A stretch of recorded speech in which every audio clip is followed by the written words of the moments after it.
Okay, for 57 minutes.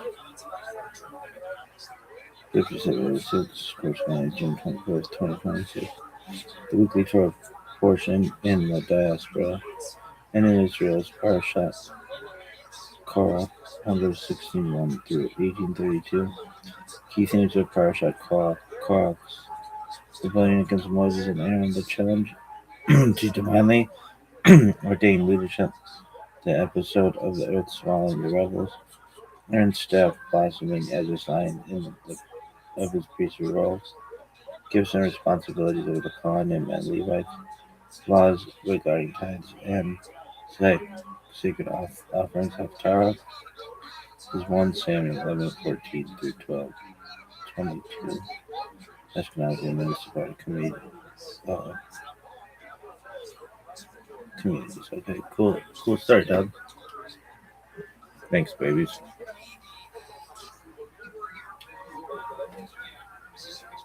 Written just attempting to provide a rigorous definition of both terms, and no single definition pleases everyone. In fact, 2 really substantial volumes have come out in the past several years just attempting to define magic. This is an entire text just attempting to define magic, and an excellent text which is attempting to get a grasp on a philosophical understanding of philosophy.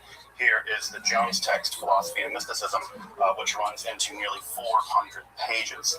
So just attempting to get a philosophical or a scholarly grasp on what magic and mysticism.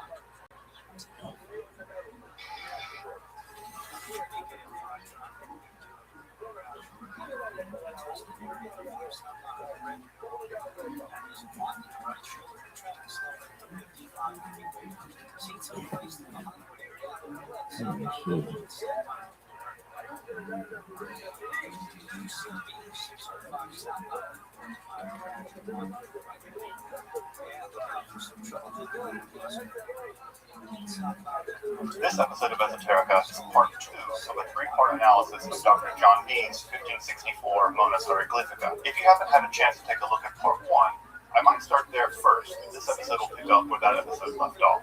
However, if you're particularly interested in Dee's early theories of alchemy and Kabbalah, this might be a fine place to start. So, to summarize the previous episode, I argued that the major philosophical context for understanding Dee's project in the Monas Hieroglyphica is the relationship of representation to being in the Renaissance and the early modern period. Specifically, how the philosophy of representation in the Renaissance and the early modern period was sort of splitting into 2 great camps. On the one side were the nominalists, who held that universal concepts like beauty or goodness or power were merely mental objects. That is to say, they existed in name only.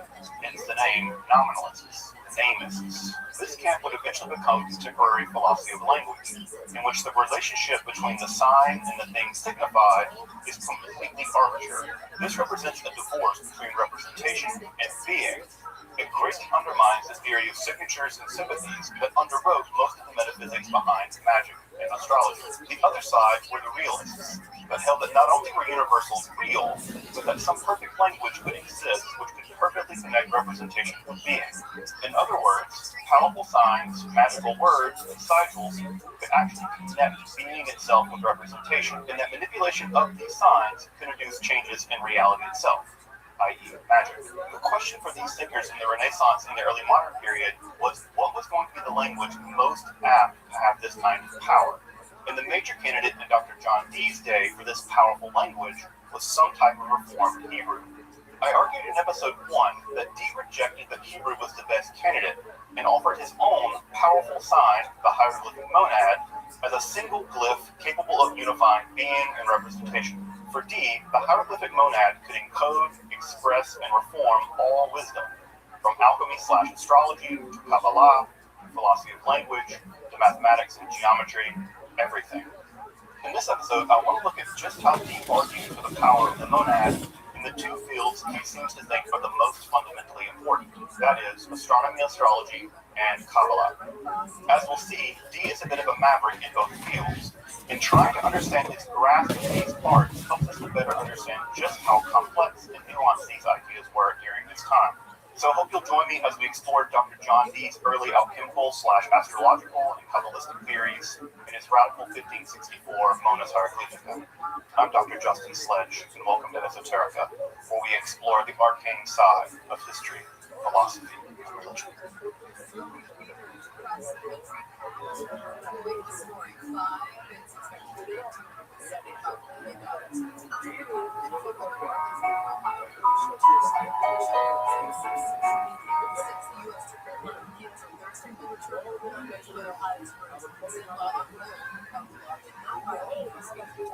Despite the obscurity of the Monas Hieroglyphica, it was very clear early on that this was a text primarily concerned with alchemy.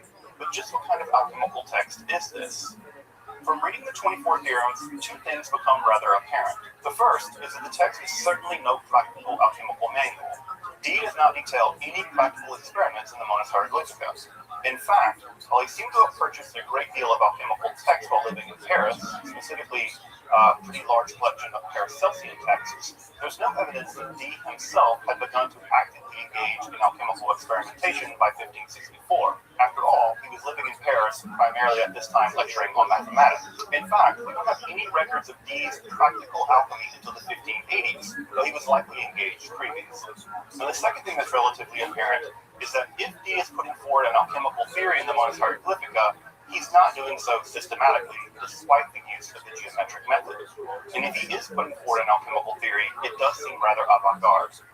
I'm going to try, and I really want to stress the word try here, the Monas Hieroglyphica is incredibly obscure, and try to describe the major features of Dee's alchemical theory in the Monas Hieroglyphica by setting it into the context of the field of alchemical theories of his day. So, first things first, let's give something of dispelling a myth. The one thing that's important to know at this time is that there is no alchemy. That is to say, there's no single unified theory of just how alchemy was supposed to work. Rather, we talk about a field of alchemical theories, and by the 1560s, especially with the rise of Paracelsianism, this field has gotten pretty diverse. That said, there were two major alchemical theories that had developed by Dee's day. I'll denote the first as traditional alchemy, and this is represented by texts such as the Turbo Philosophorum, the Kitab Alchemia. This is rendered into Latin by Robert of Chester as the Book of Composition of Alchemy. As a side note, this was probably the first major alchemical book translated into Latin. It was rendered on February 11th, 1144. This kind of gives us a birth date for alchemy in the Western European context. I sometimes think we should have an alchemy day on February the 11th, but that's neither here nor there. Also represented by this traditional form of alchemy would be the text of Pseudo-Gerber, specifically the Summa Perfectionis, probably in the synthesized version of Roger Bacon's Radix Mundi, represents the most influential alchemical theories of today. The basic features of traditional alchemy accepted a roughly Aristotelian framework. That is to say, they accepted the existence of the force of your bodies, earth, air, fire, and water, and they accepted the four causes: the material cause, the efficient cause, the formal cause, and the final cause. This theory underwent a further development in the Islamic world, specifically in theorizing how metals were formed. In this theory, metals were composed of two elemental forces, sulfur and mercury, which when placed deep within the earth underwent a series of complex physical changes at the same time under the astrological influences which further differentiated them. Between these two forces, the terrestrial forces deep within the earth and the astral forces raining down from the stars, the sulfur-mercury elementals become the specific metals as we know them. Since all metals began from this simplex, it should be possible to, one, decompose them back into their basic elemental forms, and two, place them by art as opposed to by nature into similar terrestrial and astral forces, thereby directing these seeds, as they're sometimes called, into the final metallic forms sought by the alchemists. This should also give somewhat of a lie to the idea that alchemists sought to transform lead into gold. What they did in fact seek out to do was decompose a base metal like lead into its metallic seeds, to use their language, and then, by art, grow, so to speak, gold by subjecting those seeds to the proper physical and astral forces. The sulfur-mercury theory was the dominant theory through the Middle Ages and into the early modern period. being accepted by everybody from Thomas Aquinas to Isaac Newton. The second major theory making waves at this time was held by the maverick physician Philippus Aureolus Theophrastus Bombastus von Hohenheim, better known as Paracelsus, as absolutely the best name in physics. The major Paracelsian shift in alchemy had begun sometime around 1530 in his book The Opus Paramenio, and he also began to shift the idea away from salt, sulfur, and mercury as being elemental substances, but rather as being something like primal natural forces, and these primal natural forces could act on any object.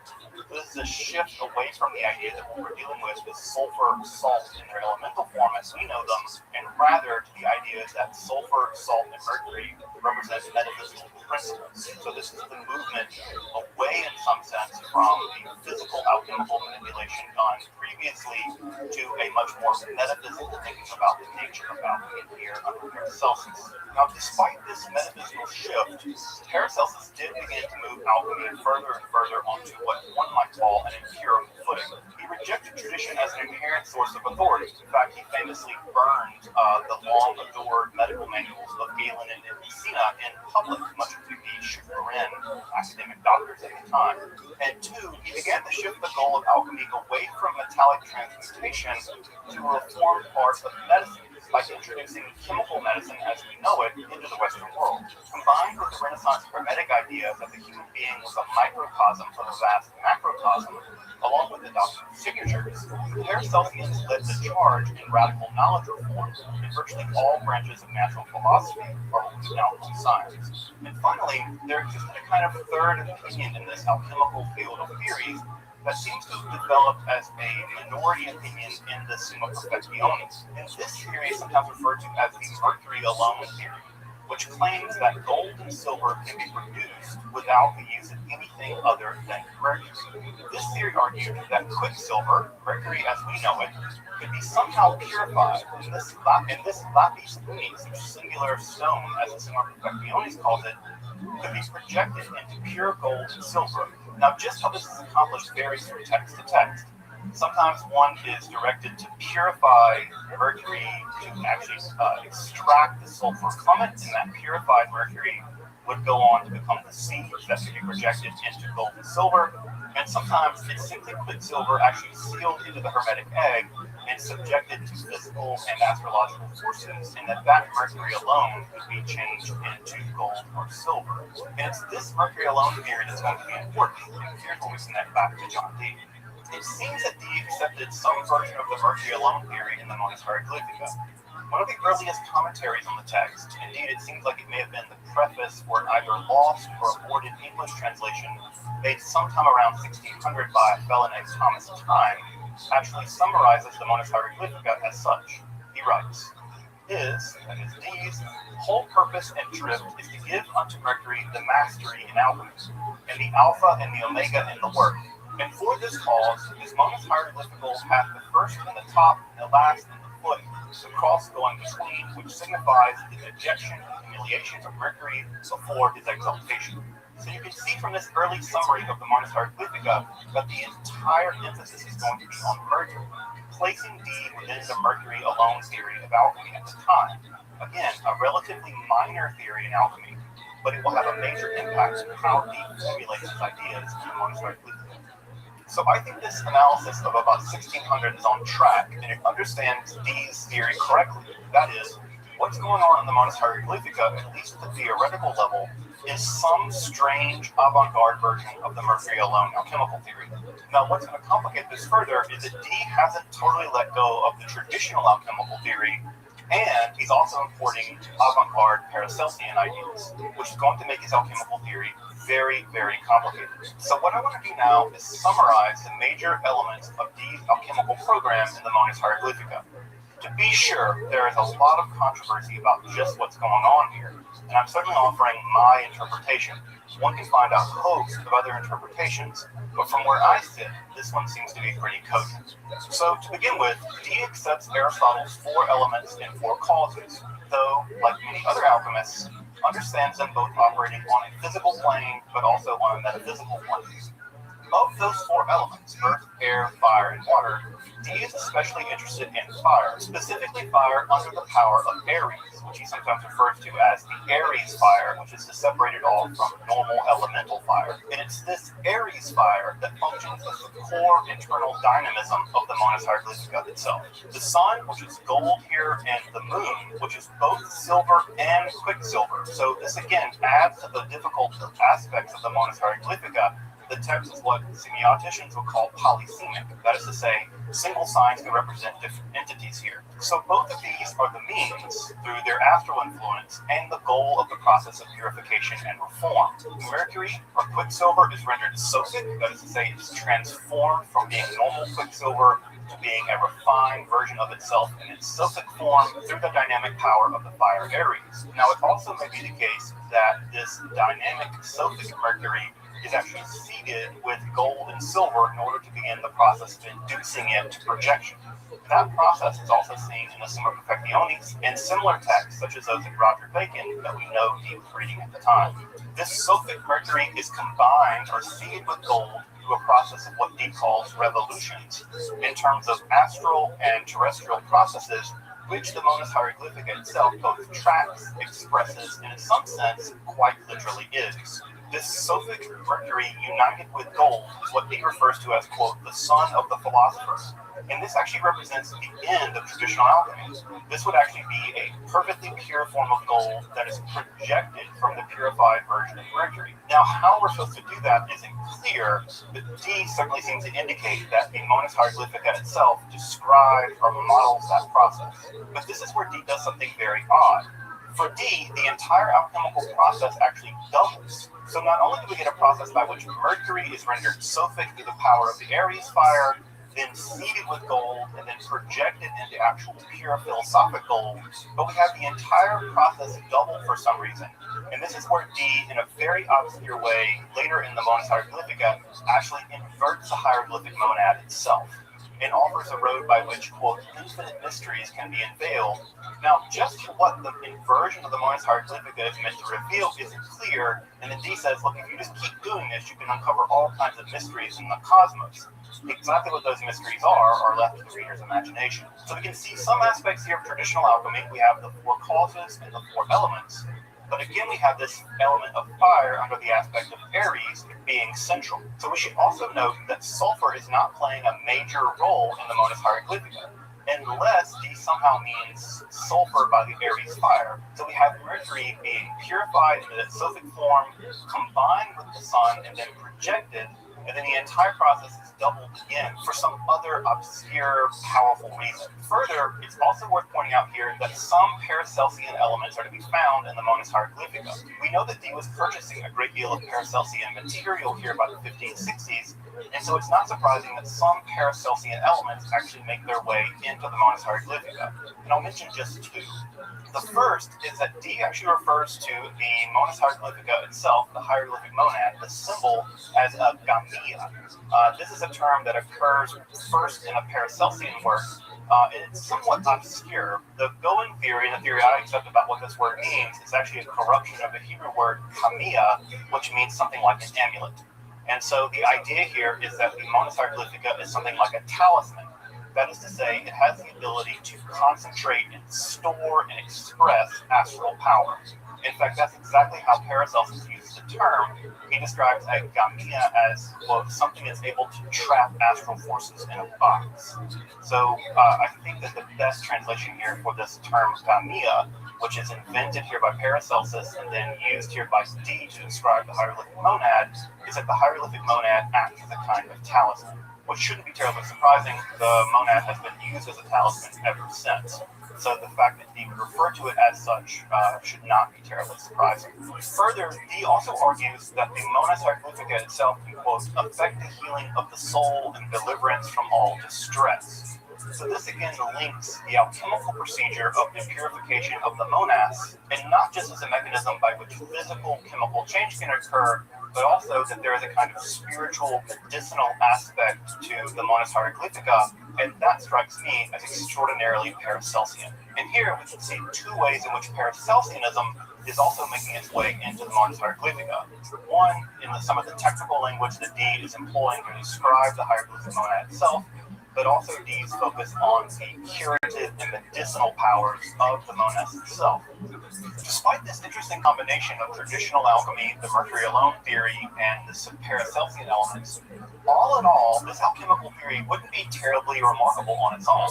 While the mercury alone theory was something of a minority in Dee's day, it certainly would have had some proponents. And by the 1560s in Paris, the more Paracelsian elements in the Monas Hieroglyphica would have actually made it more fashionable, all things told.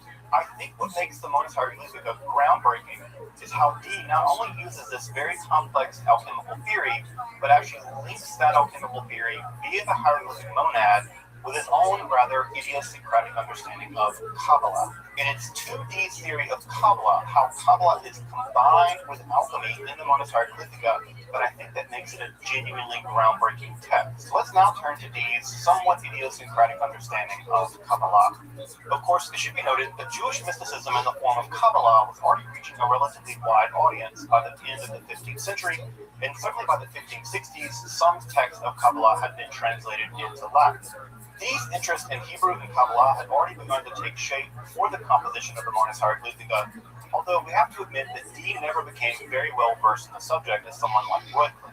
Despite this, Dee claims that he's going to expound the Monas Hieroglyphica, quote, mathematically, magically, kabbalistically, and anagogically.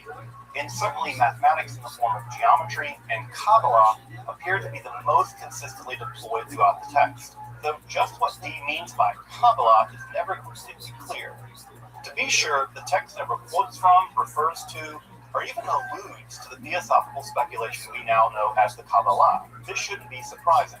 Dee is, of course, living just before the rise of Lurianic Kabbalah. Lurie is actually still living in Egypt at the time and hasn't even made his immigration to Palestine, where he's going to reveal his full Kabbalistic theory to people like Israel Sarug and Chaim Vital. And of course, something like Cordovero's exegesis of the Zohar would have been effectively impenetrable without a profound grasp of both Hebrew and Zoharic Aramaic, something that Dee simply didn't have available to him. Though it should be pointed out that Guillaume Postel did translate some sections of the Zohar into Latin in the mid-16th century, but there's no evidence that Dee had access to it. In fact, there's no evidence that anyone outside of Postel had much access to this translation of sections of the Zohar into Latin. It's certainly possible that Dee had access to the Rinchius 1516 edition of Gigatia's Sha'are Ora, translated into Latin as the Portae Lucis, with the really famous frontispiece, but Dee never references it if he did have access to it. And again, to put all of this into context, von Rosenroth's Kabbalah Denugata was composed over a century after Dee's Monas Hieroglyphica. So Dee's knowledge of the Kabbalah, especially in the 1560s, whatever it was, seems to have been at least second or maybe even third hand. And this may well explain the somewhat contrived and sometimes confusing ways that Dee uses the term Kabbalah in the Monas Hieroglyphica. In my reading, Dee uses the term Kabbalah and Kabbalistic in 4 distinct ways in the Monas Hieroglyphica, and I want to explore each one of them in turn. The first sense in which Dee uses the term Kabbalistic or Kabbalah seems to be the most authentically Jewish, and that is the manipulation of Hebrew letters and words in order to reveal hidden meanings in a text. Of course, there's a long tradition in Jewish Kabbalah that the Bible is the literal word of God, and that the Hebrew text itself actually encodes hidden meanings that only sages can discover. And there are traditionally 4 or 5 different ways in which the Hebrew text can be manipulated in order to reveal deeper and deeper mysteries. Just to outline a few of these, for instance, one can actually read the numerical value of a word in Hebrew, or actually do arithmetic on the numerical values of words to reveal hidden relationships in the text. I've put a couple of these examples of what is called gematria on the screen right now. So you can see, for instance, the word God, Elohim, is actually numerically similar to the word for nature. For some Kabbalists, this meant that God and nature were somehow unified as a kind of proto-Spinozism. One can also systematically replace Hebrew letters using a kind of encoding system similar to a Caesar cipher. and this is usually referred to as Tumurah, and there are specific ways of substituting Hebrew letters for one another to again reveal hidden mysteries in the Hebrew text. Another mechanism is actually using the initial or final letters of Hebrew words to produce new words. This is sometimes referred to as notericon. And one combines those letters together into forming new words. For instance, there is a magical name of God that's formed by combining 40 some odd letters found in the Hebrew Bible into a new name for God. But another mechanism by which one may reveal hidden ideas in the Hebrew Bible is through the process of anagramming or ziruf, where one can take a Hebrew word and rearrange it in any word that one likes, and that rearrangement actually can reveal hidden meanings in the text. Now, all of this is possible because, according to the rabbis, the Torah itself doesn't obey the laws of linear temporal revelation. There's a famous line in the Talmud that says there's no early and late in the Torah. And the idea here is that the Bible itself is not revealed in some kind of linear fashion, and that's even applied to the letters themselves. Even the linear progression of the letters isn't necessarily the only way to read them, and that one can manipulate them by turning them into arithmetic, one can anagram them, reverse them, one can do all manner of manipulation of Hebrew letters in order to reveal hidden truths in the text. Because again, for the rabbis, there is no early and there is no later in the text, and so there's no settled way the text has to necessarily be read. Which means the text exists in a kind of eternal present. All the letters, all the readings, all the arithmetic exists simultaneously in the text. So reading it in any way, whether textually or chronologically or arithmetically, becomes immediately possible to the Kabbalist. He employs these Kabbalistic techniques and sets out to use them not on language, but on the symbol of the Monas Hieroglyphica itself. Again, we can see Dee's genius here. He takes these ideas from Kabbalah, and rather than use them to manipulate, for instance, Hebrew, he's going to use those mechanisms to manipulate the hieroglyphic monad itself. By applying the same Kabbalistic logic, Dee is able to compose the monad from the purity of geometric relations, link those geometric relations with both astral and terrestrial forces and bodies, and then, and I think this is most important, and then manipulate those forces and entities in a kind of symbolic simulation. This is something like an analytic, geometric, semiotic manipulation of being itself through the power of the monad. In this first sense of Kabbalah, Dee is able to produce and manipulate the hieroglyphic monad according to geometric and divine laws, and thus not only express reality, but somehow discover its, quote, hidden treasures. The monad itself becomes a cipher for reality itself. When Dee specifically applies this technique to mathematical or geometrical analysis, he's linking his understanding of Kabbalah with a kind of Neo-Pythagoreanism. That is, that reality is fundamentally a system of mathematical relations, and thus best discovered via mathematics, specifically geometry. This link between Kabbalah and Pythagoras had already been made in Reuchlin's De Arte Kabbalistica of 1517, where he described a kind of code which reveals or operates as a kind of, quote, symbolic theology. We can term this use of Kabbalah, that is to say, Kabbalah as a mechanism by which one manipulates the fundamental structure of reality via mathematics, as a, quote, Pythagorean Kabbalah, in which the Kabbalah of the Hebrews is applied to a mathematics, producing a kind of sacred geometry. What we can see Dee doing is actually applying techniques from Kabbalistic theories for the manipulation of Hebrew, and then applying them to geometry to produce what I would call a Pythagorean Kabbalah, or I think what we might call today sacred geometry. If you're interested in what I'm calling the Pythagorean Kabbalah of the Monas Hieroglyphica, is going to develop this exact line of thinking in much greater detail in his 1570 preface to the first English edition of Euclid's Elements. So if you're interested in this Pythagorean Kabbalah, Dee is going to talk a great deal more about that there. So I would check out that 1570 preface if you're more interested in this angle of Dee's thinking, specifically in the idea here of sacred geometry. These first two senses, the Kabbalah of the Hebrews, as Dee notes it, that is to say, the manipulation of the Monas Hieroglyphica using these mechanisms developed from Hebrew Kabbalah, and also this Pythagorean Kabbalah, the development of the sacred geometry, comprise what I think Dee refers to in the preface of the Monas Hieroglyphica as the, quote, Kabbalah of what is said. It is this Kabbalah that is able to capture nature into a powerful sign, and through the manipulation of that sign, reveal new secrets about the fundamental nature of reality itself. But it's important to note what the limits of this method are. While one can, quote, read the Book of Nature, a not uncommon idea from the medieval and early modern period, Dee wants to go beyond merely reading the Book of Nature, even if the Book of Nature can be said to reveal hidden secrets about the fundamental structure of reality.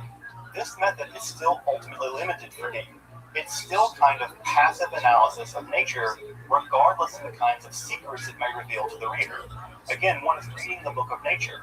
Nature remains static, and despite the fact that the magus or the sage can extract secrets from nature, to Dee, in the Monus Hieroglyphica, this is still severely limited. Dee wants to press beyond this analytic discursive method to a much more powerful use of the monad itself. Dee denotes this final, highest, and most powerful form of Kabbalah, what he calls the Kabbalah of the real, or what I prefer to render as Kabbalah of being. It is through this Kabbalah that Dee is going to show that the hieroglyphic monad can not only reveal the hidden secrets of nature, but can actually be used to manipulate and reform nature itself. Dee will go so far as to argue that given the power of the monad to understand and manipulate reality, one can actually forego astronomical observation and alchemical experimentation. That the structure and the procession of the heavens and the very fabric of reality through alchemical experimentation can be revealed and purified through the use of the hieroglyphic monad itself. Dee's plan is nothing if not completely bold. For him, not only will the monads reveal the fundamental reality of nature, but it will harness and redeem the cosmos itself. It is this final form of Kabbalah, what Dee calls the Kabbalah of being, in which semiotics, representation, and being, ontology, are forged into one powerful sign, capable of both understanding reality but also manipulating it and reforming it.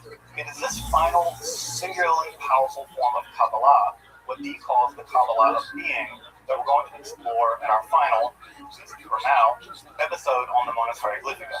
This Kabbalah will not only allow the user of the Monus Hieroglyphica to understand reality, but it will actually give them the power to transform it. If you're interested in alchemy and occult symbolism, make sure to subscribe. This is part of a series both on alchemy and on occult symbolism and language here on Esoterica. So we spend a lot of time exploring these topics, so if you're interested, make sure to stick around. So next time, we turn to John Dee's Kabbalah of Being in the Monus Hieroglyphica. Until then, I'm Dr. Justin Sledge, and you've been watching Esoterica, where we explore the arcane side of history, philosophy, and religion.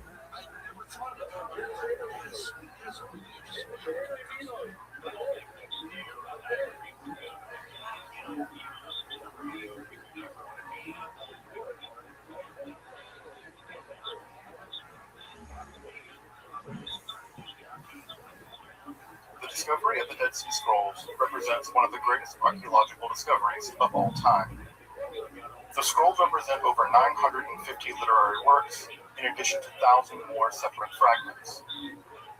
Of course, this represents a wide range of genres, including texts that will go on to comprise what we now call the Hebrew Bible, the Christian Old Testament, texts that were clearly authoritative in the community that composed them, although they never became canonical in the Jewish or Christian religions, along with a host of community-specific texts that outline the mores, laws, and social codes of the community that produced them. It is likely that the collective that produced these texts were the people that Josephus refers to as the Essenes. Although it's conspicuous, the word Essene never occurs in any of the over 950 words recovered so far. The text refers to the people that produced this literature as the Yachad, or simply the community. Because the community seems to have preferred this term Yachad, that's going to be the word that I'll use to describe them as well. From what little we can tell, the Yachad seems to have emerged in a political-religious break with the Jerusalemite temple administrators. In their literature, they describe this as a dispute between the so-called teacher of righteousness, which seems to be in the founder of the Yachad itself, with the so-called, quote, wicked priest, although we're not quite sure exactly who this refers to in history. It seems, therefore, that the Yachad emerges primarily in the aftermath of this break, although the exact details remain very sketchy. The community itself seems to have been quasi-monastic and required a relatively high degree of initiation to join. Further, it seemed that they had a very high regard for ritual purity and belonged to a strain of Jewish apocalyptic theology.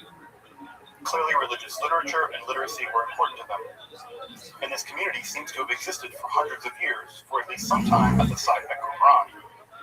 They do not seem to have survived the Great Revolt of 66 to 70 of the Common Era. It appears that they stored their literature in the caves near their site and went off to fight the Romans, if we are to trust Josephus. We are told by the Roman Jewish historian Josephus that they did have a strategos, or general, who fell at the Battle of Ascalon. We are also told of the great bravery of the Essenes under Roman torture, though perhaps this is a literary device, linking the Essenes with the Stoics for Josephus' Roman audience. Nevertheless, it does seem that the Yahad stored their scrolls in caves and never returned. And there they sat as centuries and millennia began to pile up. Though it is possible that the scrolls were rediscovered, at least in part, from time to time through history.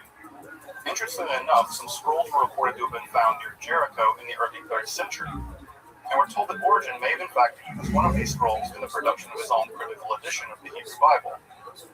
And further still, in a letter from the early 9th century, Timotheus, the Patriarch of Seleucia, also mentions that certain scrolls were found in caves near Jericho. Though just what these scrolls were and what happened to them has been lost to history. In this episode of Esoterica, I want to explore some of the more obscure and arcane texts of the Dead Sea Scrolls. From enciphered calendars to astrological texts to divination by thunder, the Dead Sea Scrolls still have mysteries to reveal. I'm Dr. Justin Sledge, and welcome to Esoterica, where we explore the arcane side of history, philosophy, and religion.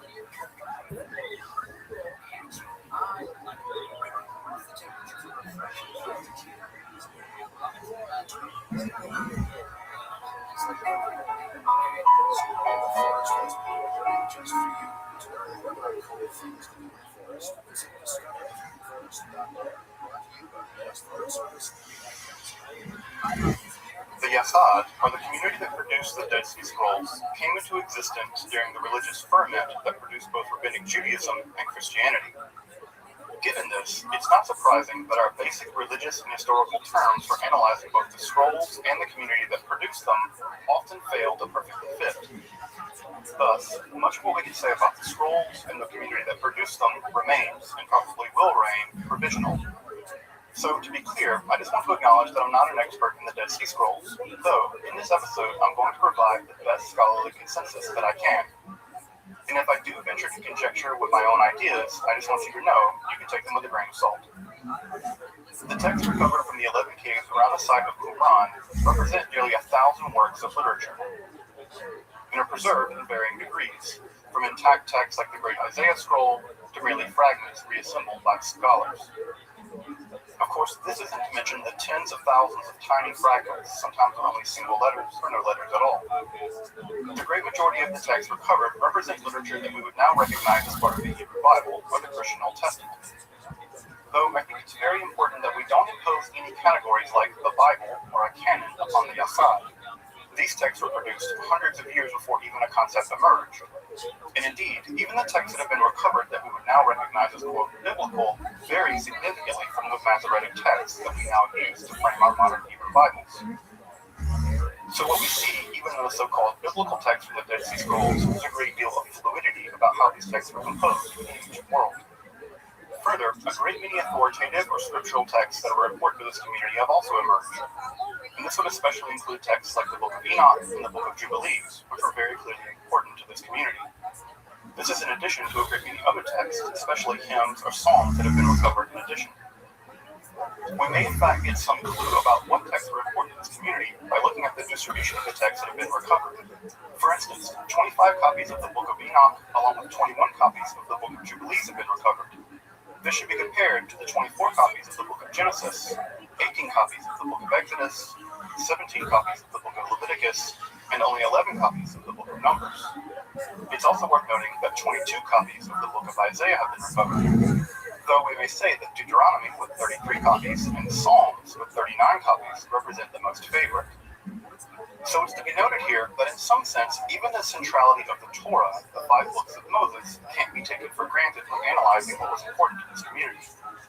And it may be worth noting there's a similar distribution to be found in the New Testament, especially with regards to the prophet Isaiah and the Psalms, though not with the Book of Jubilees, nor with the Book of Enoch, although the Book of Enoch is quoted once in the New Testament book of Jude.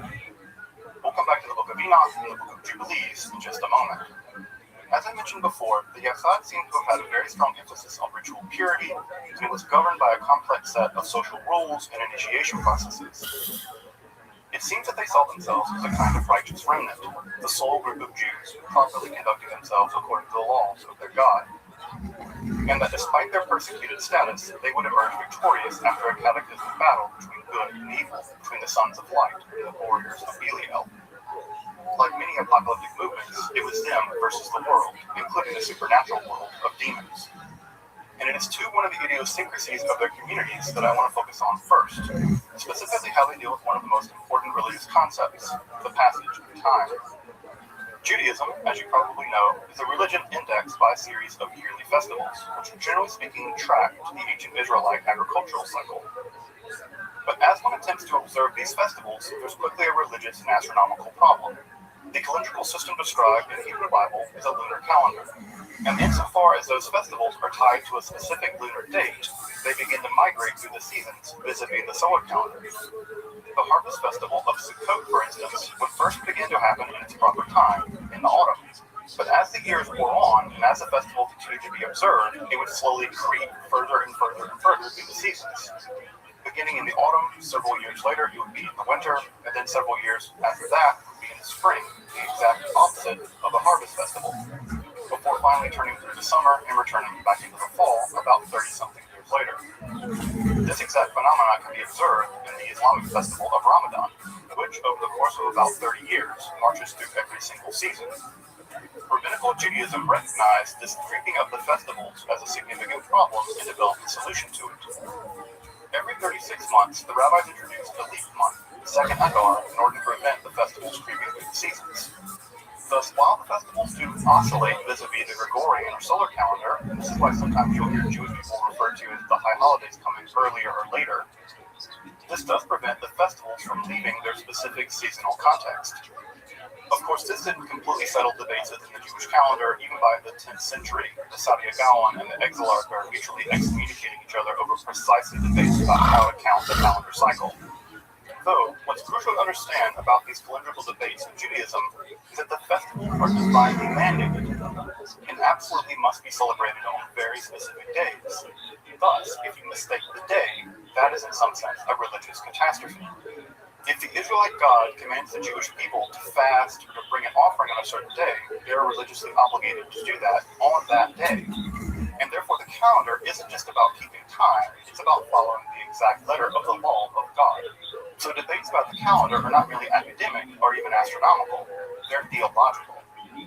Despite the rabbinical solution of introducing a leap month every 36 months, there was, during the Second Temple period, another viable option, a completely solar calendar. This completely solar calendar was described both in the Book of Jubilees and in the Book of Enoch, and it appears the Yachad adopted it. In this calendar, there are exactly 12 months of 30 days, along with 4, quote, remembrance days, which link the 4 seasons together, thus producing a calendar of exactly 364 days. What is perhaps most interesting about the possibility that the Yachad adopted this Enochian or solar calendar is that they would have been celebrating the divinely mandated festivals on different days than virtually all of the Jewish community. Though this calendar isn't perfect either. Note that it's only 364 days, whereas a perfect solar calendar needs to be about 365 1/4 days. Thus, over the hundreds of years that the Yachad would have existed, the calendar itself would have also come out of sync with the seasons. Just how they would have corrected for this, assuming they ever did adopt this calendar, in fact, remains a mystery. And it is precisely this calendrical debate that brings us to some of our first esoteric Dead Sea Scrolls. It seems that for the Yachad, both calendrical and sectarian topics were not only enough to write down and differ with virtually all the rest of the Jewish world, but it also appears they decided to encode some of these texts for reasons that aren't terribly clear. About 1% of the Dead Sea Scrolls are written in groups of substitution ciphers that scholars now call Cryptic A, Cryptic B, and, Cryptic C. About 50 texts written in Cryptic A have been recovered and deciphered. Oddly enough, the vast majority of these are written on papyrus rather than on parchment. Not only is Cryptic A a substitution cipher, it also seems like the scribes further attempted to obscure their meaning by doing things like inverting the text on the page. This can be seen, for instance, in the fragment 4Q324D. Only one text has been discovered so far in Cryptic C, 4Q363A. Cryptic C seems to be primarily made up of Paleo-Hebrew letters with the addition of 5 rather mysterious other letters. The text encoded in Cryptic C seems to have been legal in nature, although it is in a bad state of preservation. Cryptic B seems to be made up of 22 or 23 characters, although it remains undeciphered, and there are only 2 texts written in Cryptic B, both on parchment. Interestingly enough, it appears that a conspicuous amount of Cryptic A texts are concerned with both cylindrical and astrological matters. For instance, 4Q317 is written in Cryptic A and is concerned with the cycles of the moon. Specifically, it seems to divide the phases of the moon into 1/14 segments for the use in the solar calendar of the Yahad. Why exactly the author or the scribe decided to encode this text in Cryptic A remains mysterious. Further, a series of fragments, 4Q186, 4Q534, and 4Q561, all seem to combine together to form a kind of astrological horoscope manuals, likely one of the earliest ever recovered in the Jewish world. Curiously enough, 4Q186 is not only written in a polyalphabetic substitution cipher, and it's written left to right, unlike usual Hebrew, of course, which is written right to left. These texts seem to argue that one's physical appearance are in some sense determined by the astrological conditions at one's birth. In this rather fragmentary and encoded manuscript, we do have a mention of the sign of Taurus and the use of what seems to be houses, or as the text referred to them as columns. Further, it also seems that this astrological theory divides things into houses of darkness and houses of light, determining the physical features of those born at those specific astrological junctures. And of course, scholarship goes on. As recently as 2018, scholars were able to piece together an entirely new pre-C calendar written in Cryptic A. From these fragmentary and encoded texts, it seems that the Yahad had an interest in astrology, which, given their further interest in the Book of Enoch, isn't terribly surprising. Though, as you may know, the relationship between Judaism and astrology has proved divisive over the centuries. It's rather clear that ancient Judaism knew of astrology and practiced it. We have evidence here from both the Dead Sea Scrolls, but also from the beautiful mosaic floor of the Zodiac found at the Beit Alpha synagogue dating to the 6th century. Of course, astrology has long also had opponents within Judaism. There is an argument found in the Babylonian Talmud that, quote, Ein Mazal Yisrael, that is to say that there is no mazal, or astrological influence, to be found on Israel. This argument seems to hinge on the idea that the unique covenant that Israel has with his God precludes the possibility of astrological influence, given the idea that the Israelite God has a direct providential relationship with Israel.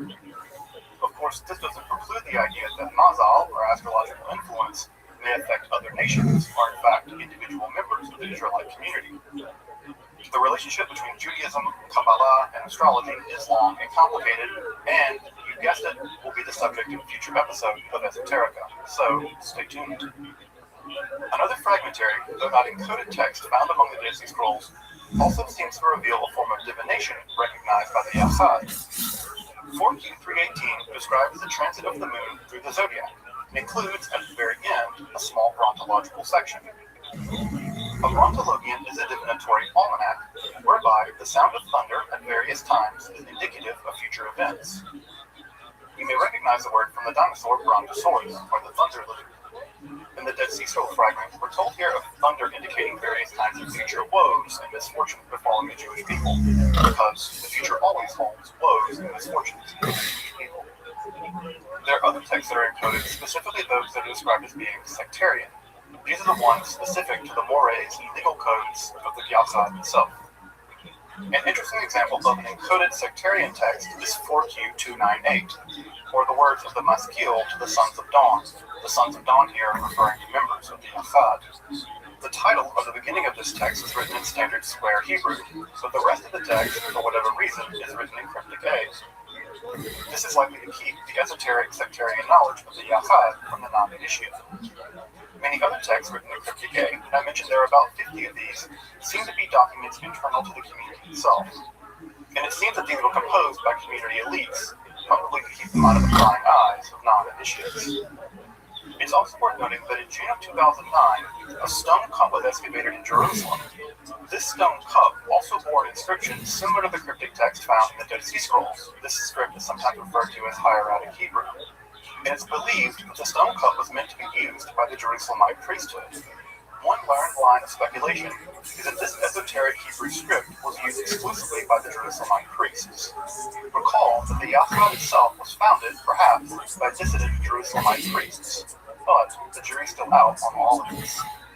Of course, I couldn't do this episode without mentioning what is to me the most tantalizingly obscure text ever found in the Dead Sea Scrolls, a copper scroll.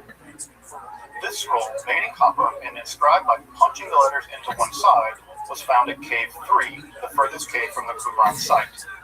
Despite being found in 1952, it wasn't until 1956 that the very fragile scroll was first cut into longitudinal scripts and then finally read.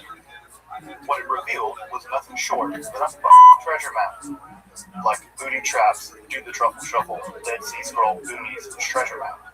The scroll details, of course cryptically, the location of 64 different treasures. The scroll details the location of 64 different caches of gold, silver, and greasy artifacts, including, apparently, another copy of the scroll itself. If you combine all of the gold and silver described in the scroll, it comes out to be about 65 tons of silver and about 26 tons of gold. The scroll itself is written in a dialect of Hebrew very similar to Mishnaic, or Rabbinical Hebrew, although Greek letters do appear in the scroll for reasons that are, well, you guessed it, completely obscure. In the scholarship, there's serious doubt about whether the treasure was ever real, or where it came from if it were real. Theories range from the temple treasury in Jerusalem being secreted away before the Roman destruction, all the way to the pooled resources of the Yahad itself. Of course, one would wonder, why go through all the effort of punching out a scroll on copper of all things if this treasure were never real in the first place? At this point, none of the treasure has ever been publicly discovered, although it is possible that some artifacts recovered from the Bar Kokhba period at Nahal Cheber are actually described by the scroll, though this is seriously disputed. So, if after watching this episode and you're hiking around in the Judean wilderness and you find 15 talents of gold hidden in a cave or something, I'll at your boy. So, the Dead Sea Scrolls. Scriptures, sectarian texts, astrological manuals, Enochian calendars, encoded texts, and of course, a freaking treasure map. If you're interested in the esoteric dimensions of ancient texts, for instance, the history of magic or occult philosophies, make sure to subscribe to Esoterica. We also would really hope you would consider supporting our work on Patreon or with a one-time donation. Your support really does help to make Esoterica possible. The academic, and unfortunately also the French literature on the Dead Sea Scrolls is enormous, and I'm not going to pretend to give an exhaustive bibliography of text here today. However, I would like to make a couple of recommendations of books that I find to be accessible, scholarly, and insightful. For a brief, reliable introduction to the Dead Sea Scrolls, I would take a look at Collinson's The Dead Sea Scrolls, a biography. It's relatively easy to read and a solid scholarly introduction to the texts themselves. The most accessible gathering of the non-biblical Dead Sea Scrolls is the Complete Dead Sea Scrolls in English by Garmus. This inexpensive volume is published by Penguin and contains a wide range of scrolls, including all those mentioned in this episode today.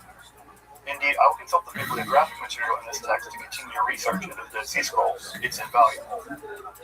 I also really enjoy the Oxford Handbook of the Dead Sea Scrolls. This relatively inexpensive volume provides a range of studies on various subjects in Dead Sea Scroll studies, and the range of articles in this substantial volume are excellent scholarship, and include articles both on mysticism and on the calendrical documents that we've discussed in this episode.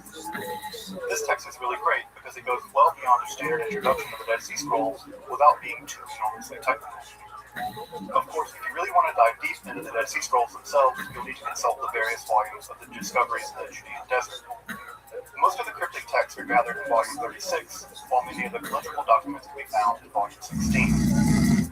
If you're interested in ancient calendars, Sasha Stern's text, Calendars in Antiquity, is an excellent resource, though a little expensive. Of course, Stern also has a volume dedicated to just the calendrical issues in the Dead Sea Scrolls and the history of Judaism. If you want an incredibly deep dive to the issues of calendrics in the Dead Sea Scrolls, then Ben Dove's Head of All Years text is going to be for you. This text is well worth checking out, though I will say it is enormously technical. Until next time, I'm Dr. Justin Sledge, and you've been watching Esoterica, where we explore the arcane side of history, philosophy, and religion.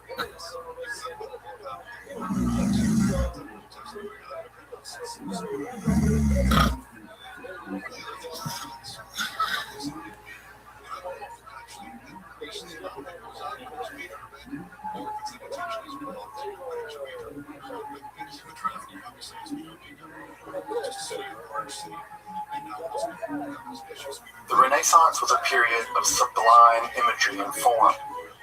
Mathematics was combined with artistic power to produce some of the most enduring artworks in human history. Perhaps this is most symbolically on display in a drawing made by Leonardo da Vinci in 1490. Here, da Vinci juxtaposes the dimensions of the human body with those described by Vitruvius in Book 3 of his famous text, De Architectura. Square and circle combine in a wonderful harmony in this image. But there's also here a nod to both empiricism and rationalism. While the text above and below the drawings is taken from Vitruvius, the actual proportions of the man seen here are taken from empirical studies done by Da Vinci. They represent averages taken of the bodies of actual Milanese models. Here, the ideal and the real meet in a beautiful harmonic with just a touch of the surreal. You'll note the text of Vitruvius flows backwards across the page using Da Vinci's famous mirror writing style. In some sense, it's no wonder that this image is taken to be symbolic of the Renaissance itself. I would, however, point to a slightly different image which reveals another aspect of the Renaissance. Here we have a woodcut. Admittedly, it's much less elegant. You'll note the tuft of hair is throwing the symmetry off. But this image opens the window onto a more arcane side of the Renaissance. Here, the symmetries are set onto a pinnacle with circles and lines interacting. But unlike the Vitruvian man, this golem is bounded by the horizon of heaven itself. Notice the astrological glyphs of the wandering stars and the symbol of the sun and the moon, the navel and the phallus. In this image, the human form is not bounded by geometric relations alone, but is connected with the heavens themselves. Here, the macrocosm of the universe is represented in the microcosm of the human being, in which the human being is the nexus between the base material world and the world of the celestial and the supercelestial. As you may know, this image is taken from the 27th chapter of the second book of the 1533 tome De Occulta Philosophia Libri Tres, known in English as the Three Books of Occult Philosophy by Cornelius Agrippa, perhaps the most widely known and enduring tome on the topic. In this episode, we're going to introduce and explore this monumental work of Renaissance Hermetic philosophy, Kabbalah, and magic. I'm Dr. Justin Sledge, and welcome to Esoterica, where we explore the arcane side of history, philosophy, and religion.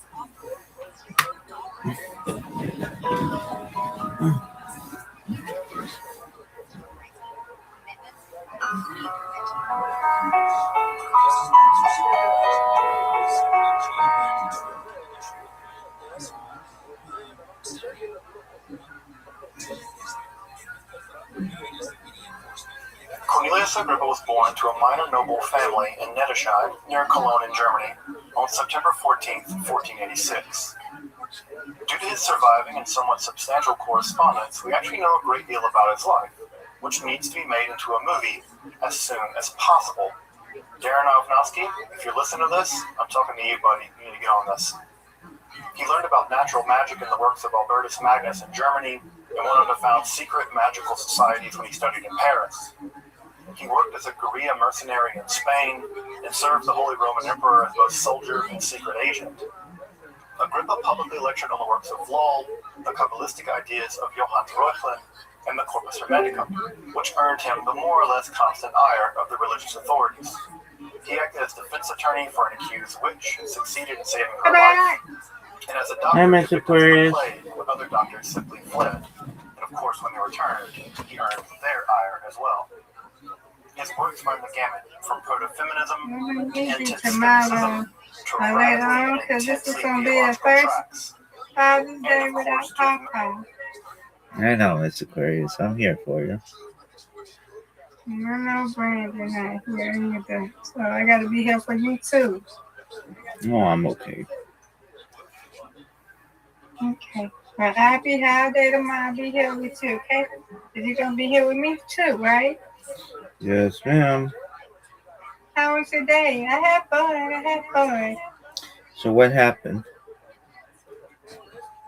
Rejoicing celebration, so we got there 4-7. and it was a little bit off schedule, so she didn't perform right at 7:15. She performed probably a little bit after. So the girl's name is, what is it? John Day. John Day. That's her name.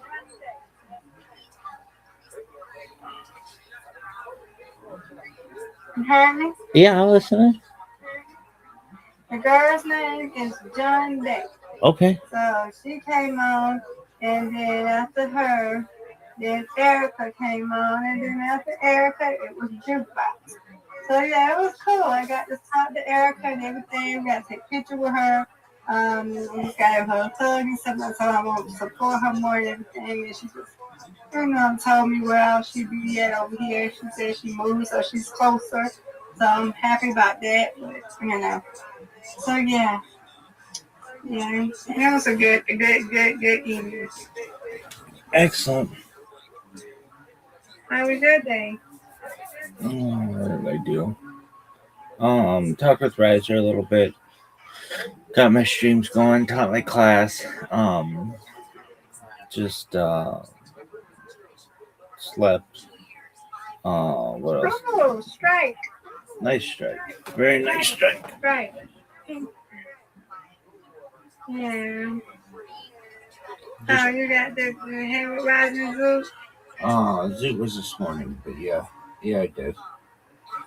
Oh yeah, I did for like a long time. So that was good, and just chilled, watched my show. That's all right. Yeah. I got some emails to send out tonight, and worked on my bots a little bit. Okay.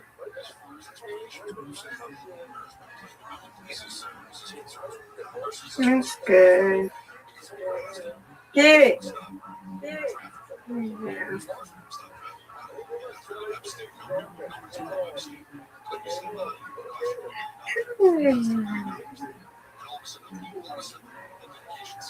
Get to see tomorrow. Thank you, Lord.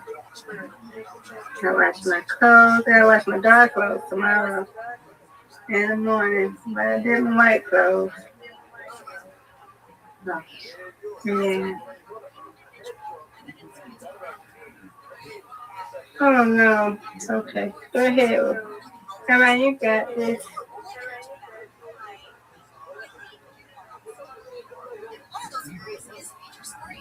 Ooh. Oh my. Did they have food there? Yeah, food trucks if you want to pay. You have to bring your own lawn chairs and to bring your own little snacks if you want snacks. I had to eat before I got there, so yeah. I invited her friend and her friend's autistic. Her friend's daughter is autistic, so she was cool. She was so sweet. She wanted to eat everything. She wanted shrimp. She wanted ice cream. She wanted burger and everything. So we had to stop at a restaurant, a place called Cookout, and she got her some ice cream. Because she trailed us to the highway to get her back home. Yeah. So, yeah, we had fun. So, yeah, we had homeless snacks. I had my food. I wasn't going to sit down and buy me. Okay. They had an ice cream truck. They had hot dogs for the kids. They said they had free hot dogs for the kids. They were running. Ice cream truck. They had hamburgers. They had a lot of stuff. 666 wins. We love. 666 wins, Mr. Perez. Good job.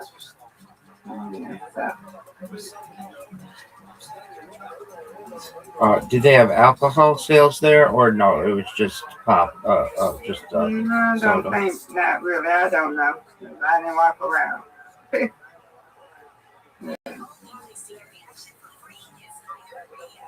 You know, when you Nice outside, job. I don't know. If I could do it, I don't know. I doubt it though, you know. In different counties it's different. But I don't know.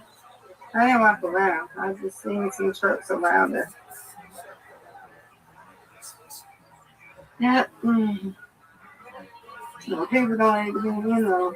But my friend Cindy, she bought wine, so we drank a little bit of wine, but yeah. Nobody's gonna buy no alcohol and all that. Now this. Now people don't know how to act when they do right alcohol for real. So they probably don't need to be selling it because you know here is yeah. So I don't know. You said you drank something from a friend. What did you drink? My home friend brought some wine, so we took some wine. Oh, okay. Me, Aiden, and Cynthia. Yeah, we drank some yesterday. Yeah, yeah. I had a good time. Got up there. When Erica sang, I woke up there and I heard her sing.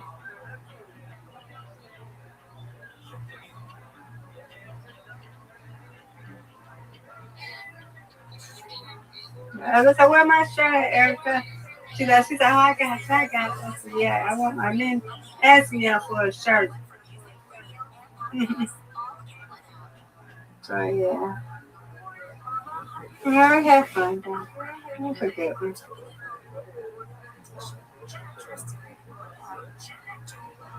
So you can't really do nothing. You said you got another podcast, or you scheduling your podcast right now? I'm scheduling. Next one I have, I think on the docket is Tuesday. I think. I've got to check my email though and see if anybody sent me anything for the next couple of days. I'll get it. Ooh.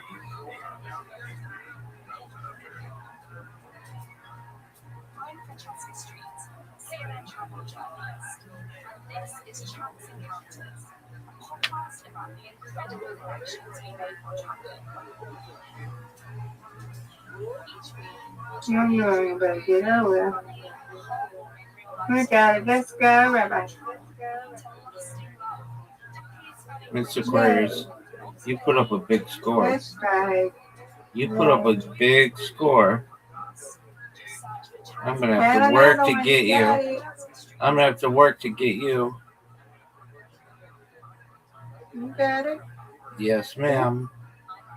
Hey, Right at the end. win, I win. I win, you win. You win, I win, I win, you win. Undefeated in bowling. Undefeated in friendship. In friendship. Yay! Yay is correct. Well, I'm glad you had a good time at the events yesterday and today. Yes. Good. Okay, Rabbi. I'm here, okay? I'm asleep. Excellent, Miss Yes, you Aquarius. got me though. Have company with. Yes, ma'am. I'm glad to have you. And take glad care. To have you too, Miss Brandon, and you do too. We all miss him. Yeah, confused what happened to that man.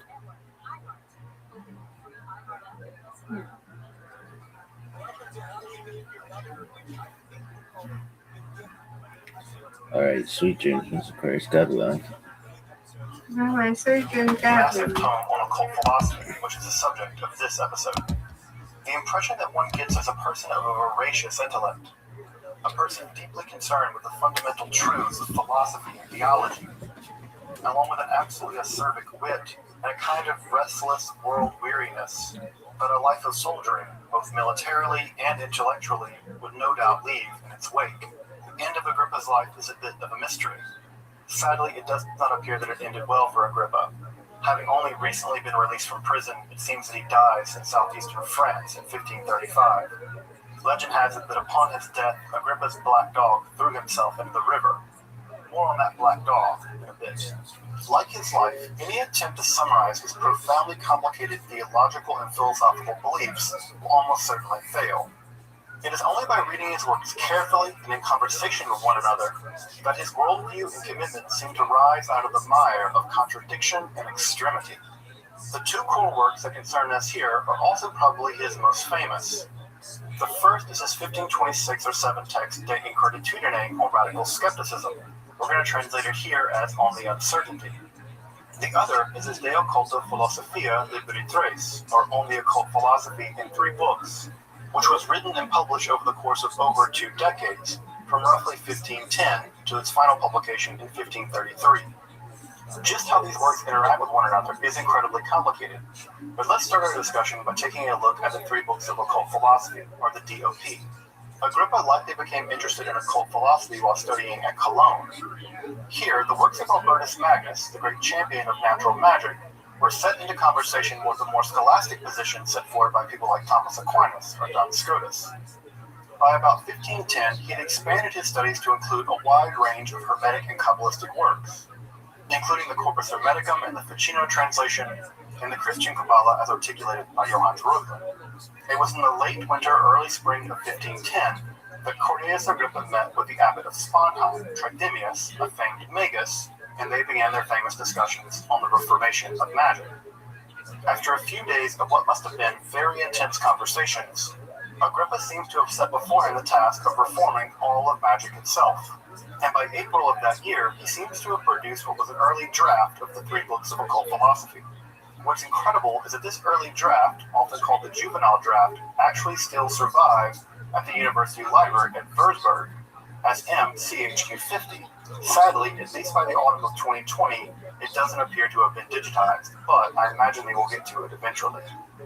The juvenile draft, as it's called, was greeted enthusiastically, although a bit guardedly, by the abbot of Sponheim. Tridemius urged the young Agrippa to further systematize and develop his ideas, and we know that Agrippa circulated this text in manuscript, greatly improving upon it as his knowledge of occult and hermetic ideas grew over the next 2 decades.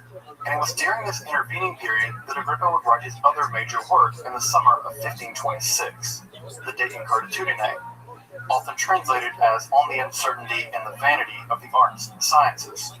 This work viciously attacks every pretended domain of human knowledge and wisdom, showing them to be full of empty posturing and arrogant assumptions unbacked by logic or theological expertise. In this popular and incredibly controversial work, Agrippa attacks every level of human knowledge, from social mores to philosophical ideas to religious institutions, practices, and rituals. He even attacks the various crafts, such as medicine or geometry.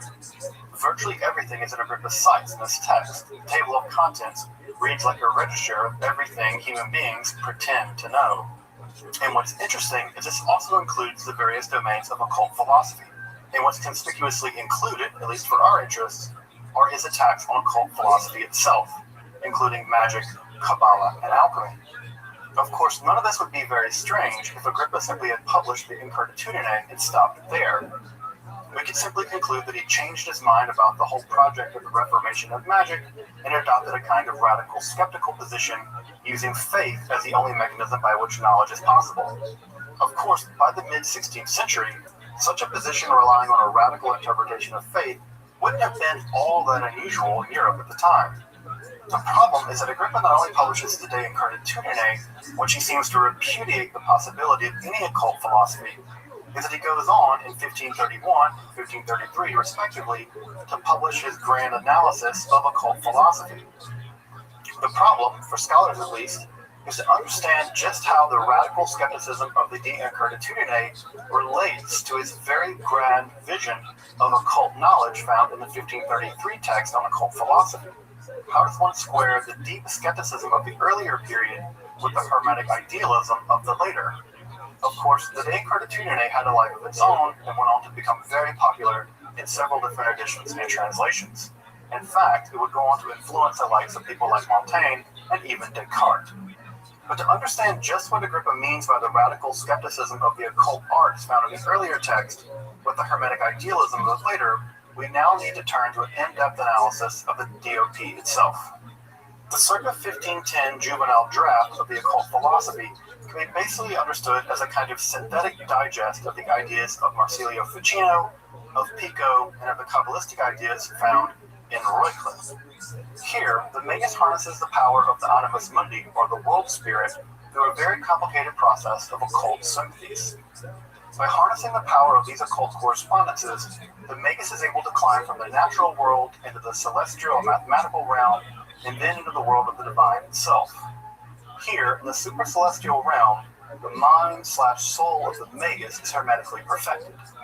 In the 1510 juvenile draft, we see all the elements of a profound and highly developed Hermetic philosophy, with the Neoplatonic idea of procession and return, combined with a theory of cosmic sympathy, in which the natural and astrological worlds are united through common sympathetic bonds. And this is all combined with a relatively sophisticated admixture of speculative Kabbalah, which, when taken together, is meant to be a radical, magical reformation of both wisdom and the Magus themselves.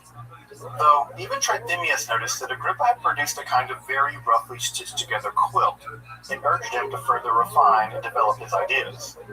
By the publication of the complete 3 books of occult philosophy, Agrippa had done just that.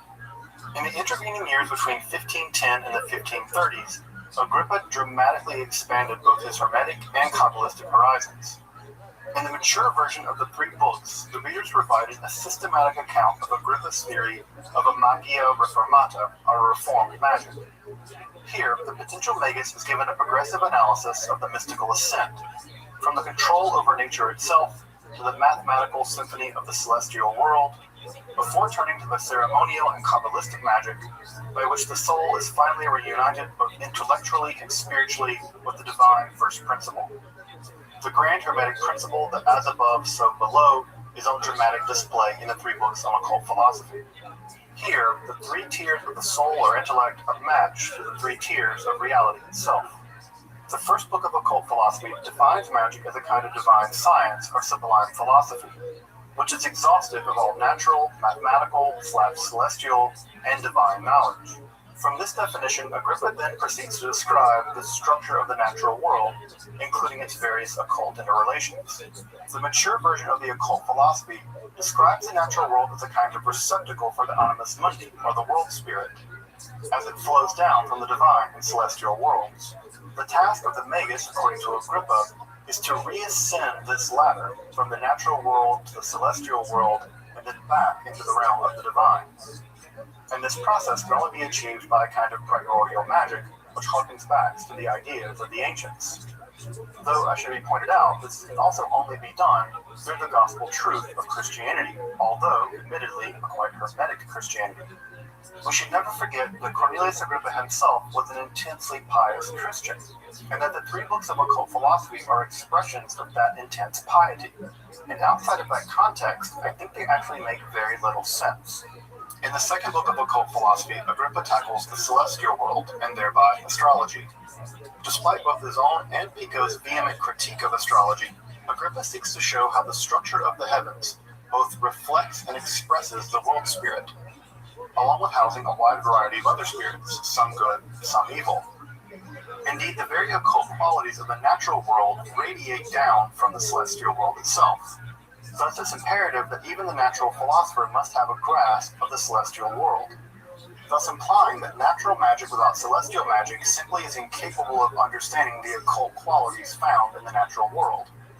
Here, Agrippa is attempting to show that a mere natural magic cannot be exhaustive of magic in itself. The occult properties found in the natural world themselves have their origins in the celestial world. Therefore, an understanding of celestial magic becomes imperative even for the natural magician. This is also where Agrippa's work becomes its most technical. Here we find the signs and seals of the various planets, but also the mathematical logic behind the construction of complex talismans which trap astral forces. It is this section which most resembles something like a textbook of astral magic, but also a textbook for astral necromancy. Here, Agrippa pushes much further beyond Ficino's analysis of talismanic magic, by revealing exact sigils in the various spirits of the astrological deacons. Agrippa's analysis here sits very closely to medieval astral necromancy as that found in Michael Scott or Cecco d'Ascoli, and his critics certainly took note of it. It's the third of the three books of occult philosophy that undergoes the most radical revision from the juvenile draft. Here, Agrippa details ceremonial or religious magic from a wide historical angle, although he greatly prioritizes the use of Christian Kabbalah. Here, Agrippa makes a positively provocative argument. In his thinking, without ceremonial magic, one becomes more, not less, prone to both superstition and the onslaught of demonic forces. Agrippa is basically inverting the very logic by which centuries of magic defended itself. For centuries, natural magic had been argued to be licit and therefore possible because it didn't contain the taint of ceremonial or demonic magic. Here, Agrippa is inverting that very argument by suggesting that without ceremonial magic, one in fact becomes more likely to fall into superstition and demonic practices. Of course, it's by cleaving to his version of Kabbalistic Christianity that one avoids the clutches of the realm of the demonic. Though Agrippa is perfectly willing to point out both good and evil spirits in his grand tour of the super-celestial and celestial realms. Here, the angelic and the demonic are simply part of the divine totality, both potential partners in the mystical ascent of the Magus. Further, we're given a relatively quick and surprisingly ecumenical tour of the Kabbalah, focusing on various divine emanations and the various names of God, and specifically how those various emanations are witnessed in various forms of perennial ancient wisdom. This section also includes the endearingly popular angelic alphabets and ciphers, along with the divine frenzies first described by Plato, but importantly rehashed and expanded in the famous letters by Ficino. Finally, the reader is given a historical survey of the various rites and ceremonies by which the gods have been approached in centuries past. Before the reader is told, or rather warned, that Agrippa has very carefully hidden the true secret of how to make the final divine ascent in the text. If after reading the three books of occult philosophy you don't achieve union with the divine, Agrippa says, well, that's not his fault. It's your fault. Either you're stupid or sinful or both. Don't blame him. This is that Agrippa wit that was so winning that made him a lot of friends during his lifetime. So just how do we relate the skeptical Agrippa of the 1520s with the Hermetic idealist of both the period before and after? The former theory, put forward by OGs like Francis Yates, argues that Agrippa is using the De Increditudine as a kind of shield. In this theory, Agrippa is using his more skeptical attitude as a kind of cover story before dropping the more Hermetic philosophy found in the three books. This would give him something like plausible deniability when his critics would accuse him of necromancy and say, have him arrested by the Inquisition and tortured and killed. This plausible deniability theory is typically not taken up by more contemporary scholars. The more recent approach sees the De Increditudine as primarily attacking a kind of scholastic Aristotelian worldview. By seeing Agrippa as primarily attacking a scholastic worldview or a scholastic understanding of the world, this somewhat significantly narrows what exactly Agrippa is on the attack about. By understanding the scope of Agrippa's attack is primarily on a scholastic way of looking at the world, this means that Agrippa isn't attacking all knowledge whatsoever. Indeed, it's argued that Agrippa even sees his earlier draft of the three books of occult philosophy as still representing the scholastic worldview, and it's that version of the three books of occult philosophy that Agrippa is in fact attacking. This line of argument reasons that Agrippa, even when he's attacking his own earlier draft of the occult philosophy, is attacking himself as somehow still an extension of a primarily scholastic worldview. And therefore, insofar as the text was still tainted with a fundamentally Aristotelian understanding of the world, Agrippa could therefore repudiate that version of the occult philosophy. This argument further extends that the later version of the occult philosophy is primarily more Neoplatonic, Hermetic, and Kabbalistic, and therefore doesn't fall victim to the repudiation of the text found in the De Increditudine. This argument, to me at least, seems to hinge on the idea that there was a tectonic fundamental difference between the juvenile draft and the later mature work of 1533, with the repudiation found in the Increditudine applying only to the former version of the juvenile draft and not to the mature version of 1533. I have to be honest, I took a look at both the juvenile draft and the more mature version while making this episode, and I have to say I'm still a bit on the fence as to whether or not this theory explains the discrepancy between these texts. In some sense, this reminds me of an F. Scott Fitzgerald quote, I think he said it in the mid-30s, that the mark of a first-rate intelligence is the ability to hold two conflicting ideas in mind and still be able to function. Agrippa has always struck me as a person with that kind of first-rate intelligence. It seems that inside of his mind he was able to produce a dialectic that at least within his lifetime he couldn't solve, at least intellectually. And that seems to be the point of the three books of occult philosophy, that a kind of radical noetic faith supersedes both wisdom, knowledge, and intelligence and reunites the soul with the divine. So I'm reminded of someone like Heidegger, who says that while reason never lies, it simply can't do the work of mystical union. And that seems to be precisely the task set forward in the three books on occult philosophy. Needless to say, this is a curious text in the extreme. It's not quite a textbook, and nor does it really fundamentally change the tenor or outlook of the kind of Renaissance Hermetic philosophy that was floating around at the time. It reads to me a bit like a summa, but it lacks the kind of logical rigor that one would expect out of a literature like that. But nor is it merely a compendium with various ideas slapped together with a thin veneer of logical glue. Agrippa is certainly pressing beyond his Hermetic and Kabbalistic predecessors, but put into the intellectual situation of the time, it isn't that impressive of a text. Though it doesn't do much in the way of novelty, it does take to their logical conclusions many ideas that I think contemporary authors of the time were either unwilling, unable, or simply too afraid to actually do. And for that, we should certainly applaud Agrippa in his daring.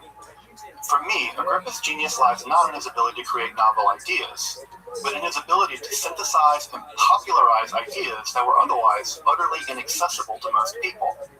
To make occult ideas accessible to the population seems like a bit of a paradox, but you have to remember what the task of the three books of occult philosophy is. It aims at a general magical reformation of both religion and the Magists themselves. And of course, in the 1530s, Reformation was certainly in the air. So I think if you understand Agrippa as a kind of Hermetic humanist, his real genius begins to come to light. It's not so much in the novel ideas of the three books of occult philosophy, but in the popularization and the democratization of those ideas for the betterment of humanity itself. And I think the tragedy of the three books of occult philosophy is, to quote Voltaire, is that the text has become more celebrated than known. Or to put it another way, it's become more infamous than known. I find it profoundly unfortunate that the three books of occult philosophy, and by extension Agrippa himself, have developed this strange reputation over the centuries. This reputation is due, in large part, to the demonological literature which followed in the generation after Agrippa himself. This is the ilk of witch hunters, people like Bodin and Del Rio, which painted Agrippa as a kind of necromancer and his three books of occult philosophy as a kind of necromancer's manual. This was even complete with legends of an evil black dog as a kind of demonic familiar. I told you I'd come back to the dog. The story goes that this demonic dog was able to tell Agrippa of news of faraway events, such that Agrippa, when he walked out of his house, would know what had gone on miles and miles away from him, and of course slipped into a river to his doom after the death of his master. Even the legend of the evil black dog does actually have its origin in some degree of truth. Agrippa did have a black dog. I think it was a poodle or something. Spooky.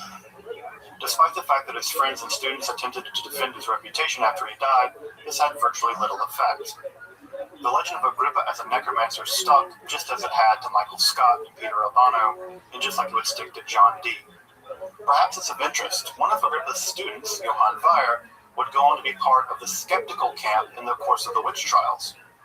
He actually composed arguments that many of the people that confessed had done so under torture and were simply suffering from things like what we would now call mental illness and should not be held liable for witchcraft, much less be subject to the death penalty.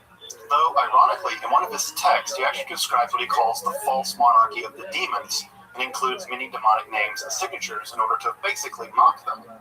Despite the fact that he was ridiculing these pretensions to demonic magical power, it's precisely those demons and their symbols that end up forming the basis of the Goetia and the Lesser Key of Solomon. This is all to show that cultural memory and actual history often go their own ways. This is all too clear when thinking about the so-called fourth book of occult philosophy, which is altogether apocryphal. We're certain that Agrippa didn't write it, but the text has gone on to become enormously influential. And don't worry, I'll be covering that text alone in a future episode of Esoterica. The three books of occult philosophy have remained very popular since they were printed, although again, for almost always the wrong reasons. And perhaps his most famous printing was the 1801 text, The Magus, by Francis Barrett, in which he plagiarized large sections of the three books of occult philosophy. Of course, the Magus went on to have an enormous impact in the development of modern occultism, and by extension, the perception of the occult in popular culture. Of course, Agrippa himself has gone on to become a name drop for occult mystery or dread or even folly in some cases. And he's gone on to an afterlife in literature, film, and video games. If we may call anyone a necromancer, it's us, and not Agrippa, for we are the ones summoning him back from the dead over and over and over again to do our bidding, despite his best ideas. The three books of occult philosophy have gone on to become symbolic of a kind of occult philosophy that I don't think Agrippa himself would have actually recognized. But such is the accident and the travail of history. If you're interested in the history of Hermetic occult philosophy, alchemy, Kabbalah, or the history of magic, make sure to subscribe here to Esoterica. If you value my work on Esoterica, please consider supporting it on Patreon. Your support really does make the channel possible. The literary situation of Agrippa's life and works remains sadly mixed. Unfortunately, there's no reliable English translation of Agrippa's complete works, and the translations of De Increditudine and the translation of the three books of occult philosophy are also sadly quite unreliable. Despite the extensive notes of the occultist Donald Tyson, the very old Freak translation, which I will never get tired of calling it the Freak translation, is unfortunately very dated and often makes serious mistakes with Agrippa's very subtle and very careful Latin text. None of these errors are devastating for understanding the overall arc of Agrippa's arguments in the three books of occult philosophy, but there are serious flaws in the translation. So, unfortunately, until a modern critical translation of Agrippa's works are made, you'll have to either learn Latin or rely on these unfortunately unreliable translations. Fortunately, on the other hand, Campani's critical edition of the Latin text of the three books of occult philosophy is absolutely wonderful scholarship. The introduction is a wonderful text unto itself, and Campani very carefully compares all known versions of the three books of occult philosophy, so we get a scholarly critical edition of the text that is well worth referencing. Indeed, all of her work on Agrippa is incredibly solid scholarship, and I only wish my Italian were a bit stronger to be able to very carefully analyze it. Sadly, and if you've been hanging around here long enough, you know what I'm about to say. It's published by Brill. So you should go take out a second mortgage on your house, and I wonder if it's too early for whiskey. The Charles Norwood text, Agrippa and the Crisis of Renaissance Thought, remains a classic and still well worth reading. Of course, it's both difficult to find and expensive when you do find it, so this is probably something for ILL or more whiskey. Unfortunately, I have to report that the sections in both Thorndike and Yates' monumental scholarship have aged very poorly, and while they're interesting for references, you may want to forego those, at least for a scholarly analysis of where Agrippa scholarship is currently. Larick's 2003, The Language of Demons and Angels, is an interesting and I think rather excellent analysis of the three books of occult philosophy. He has a very careful eye to Agrippa's often very subtle and technical Latin. Further, he brings to bear critical theory and post-structuralism onto the text in I think a creative and thoughtful way, although I know that both critical theory and post-structuralism are incredibly polarizing for whatever reason. In my opinion, it's well worth a read even if you find critical theory and post-structuralism to be problematic. But you guessed it, it's published by Brill, so you're going to have to ILL it or sell a kidney or something. Well, until next time, I'm Dr. Justin Sledge, and you've been watching Esoterica, where we explore the arcane side of history, philosophy, and religion.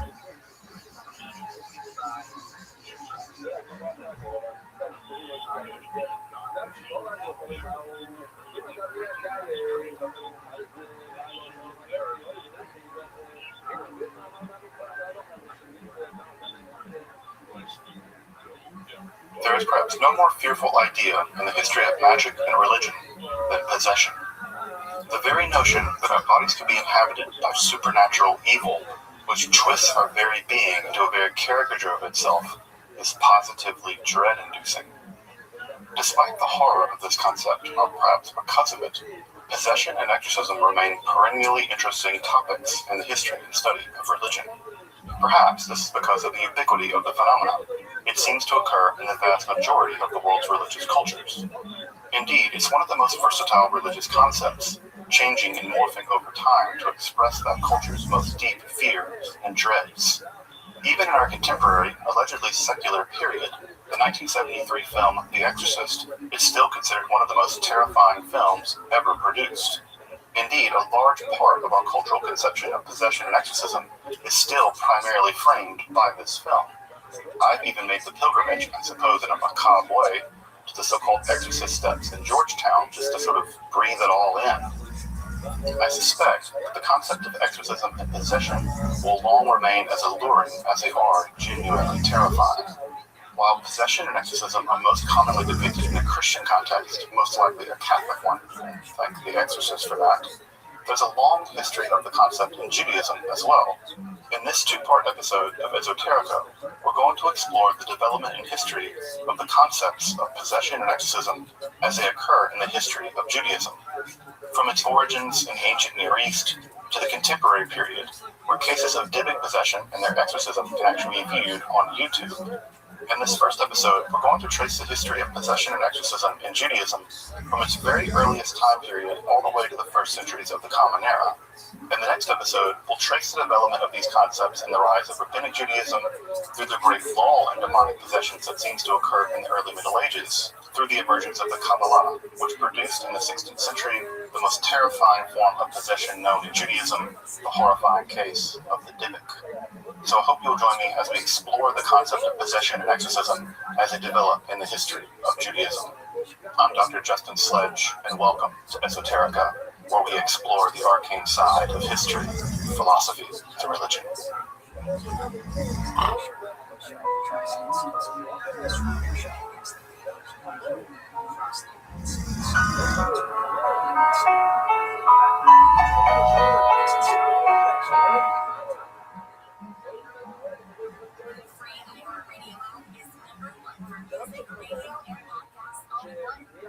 Despite its foundational character, it's somewhat curious to note that the concept of possession and exorcism is basically absent in the Hebrew Bible. Indeed, even the presence of malevolent supernatural entities is hardly present in this strata of Israelite literature, though some obscure references do appear here and there. And don't worry, I'll be doing a separate video in the future on the presence and absence of demons and demonic entities in this very earliest strata of Israelite literature, so stay tuned for that. Indeed, at this point, not even Satan is truly evil. They seem to have a kind of official position in the divine court. You'll notice that when they're mentioned, they're always referred to as Ha-Satan, Ha being the word the in Hebrew. The Satan is a title, not a name. In that title, the adversary probably means something like prosecuting attorney. It seems as if the Satan is a kind of prosecuting attorney in the divine court that indicts and prosecutes cases before the divine assembly. Now, of course, no one likes to be prosecuted, especially before a divine court, but simply because you're prosecuted doesn't mean that the prosecutor is in fact evil. And if one reads the Hebrew Bible closely, it seems like the Satan and God are positively chummy at times. Further, there also seems to be very little mention of disembodied spirits or non-physical entities in this strata of the Hebrew Bible. Now, there are oblique and obscure references to these kinds of beings, but again, they're just that. They're oblique and obscure. The general tenor of the Hebrew Bible doesn't have much to do with spiritual or non-physical beings. And of course, that represents a problem for any theory of possession and exorcism. If you don't have beings that can do the possessions, well, you don't need much in the way of exorcisms. Indeed, there are only two cases that come to mind that seem somewhat like the concept of possession in the Hebrew Bible. The first is a, quote, evil spirit from the Lord, the Ruach Ra'ah Hashem, which seems to be sent from God to actually afflict the mind and spirit of Saul.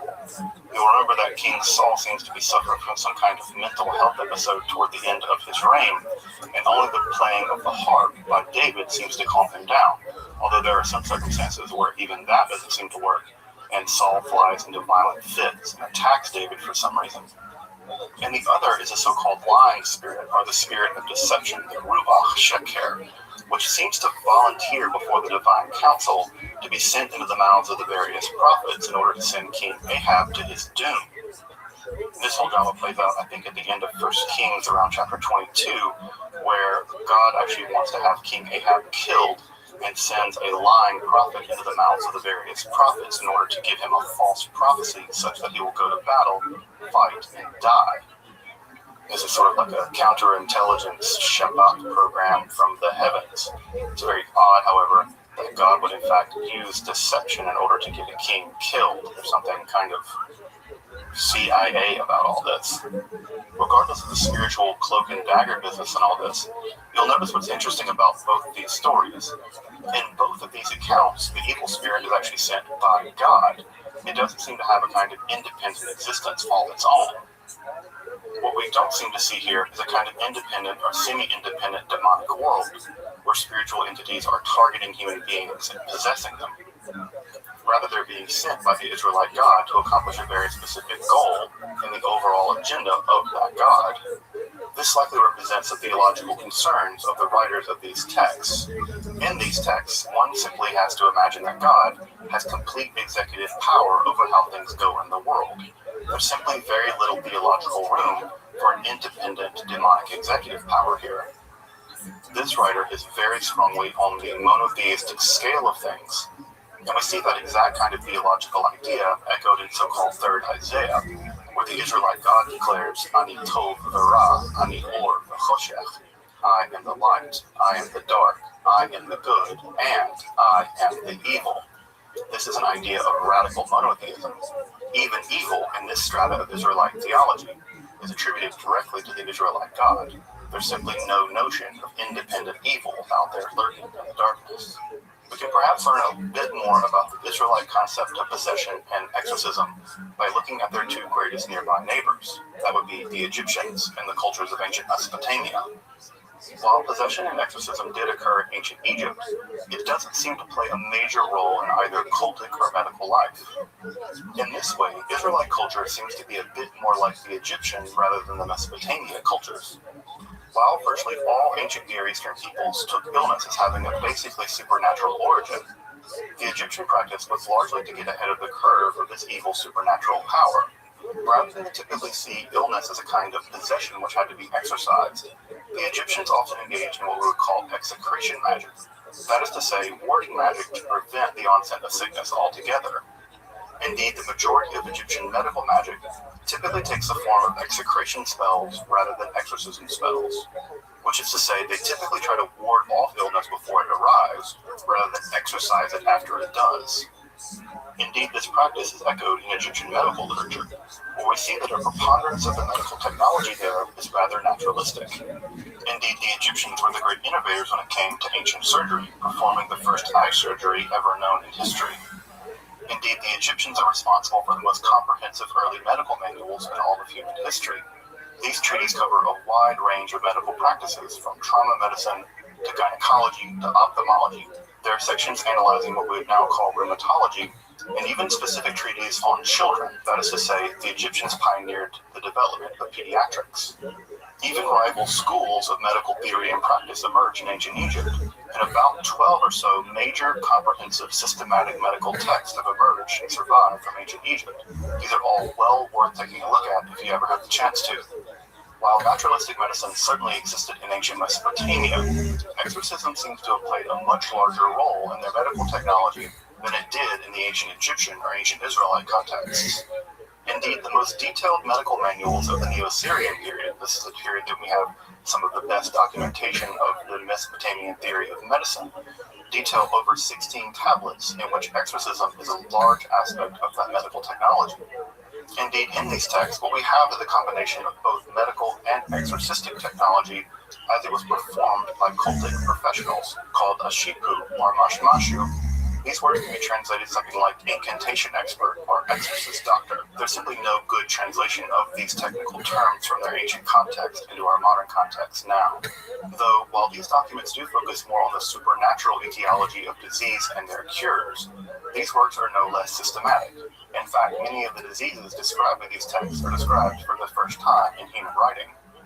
Luckily for us, these 16 tablets describing the exorcistic practices of the Neo-Assyrian period survive in relatively good condition and give us a great window onto the practices of these incantation experts. So I'd like to summarize, at least in a very brief way, the exorcistic healing processes and rituals of the Ashipu or incantation experts as they're described in these 16 Neo-Assyrian tablets.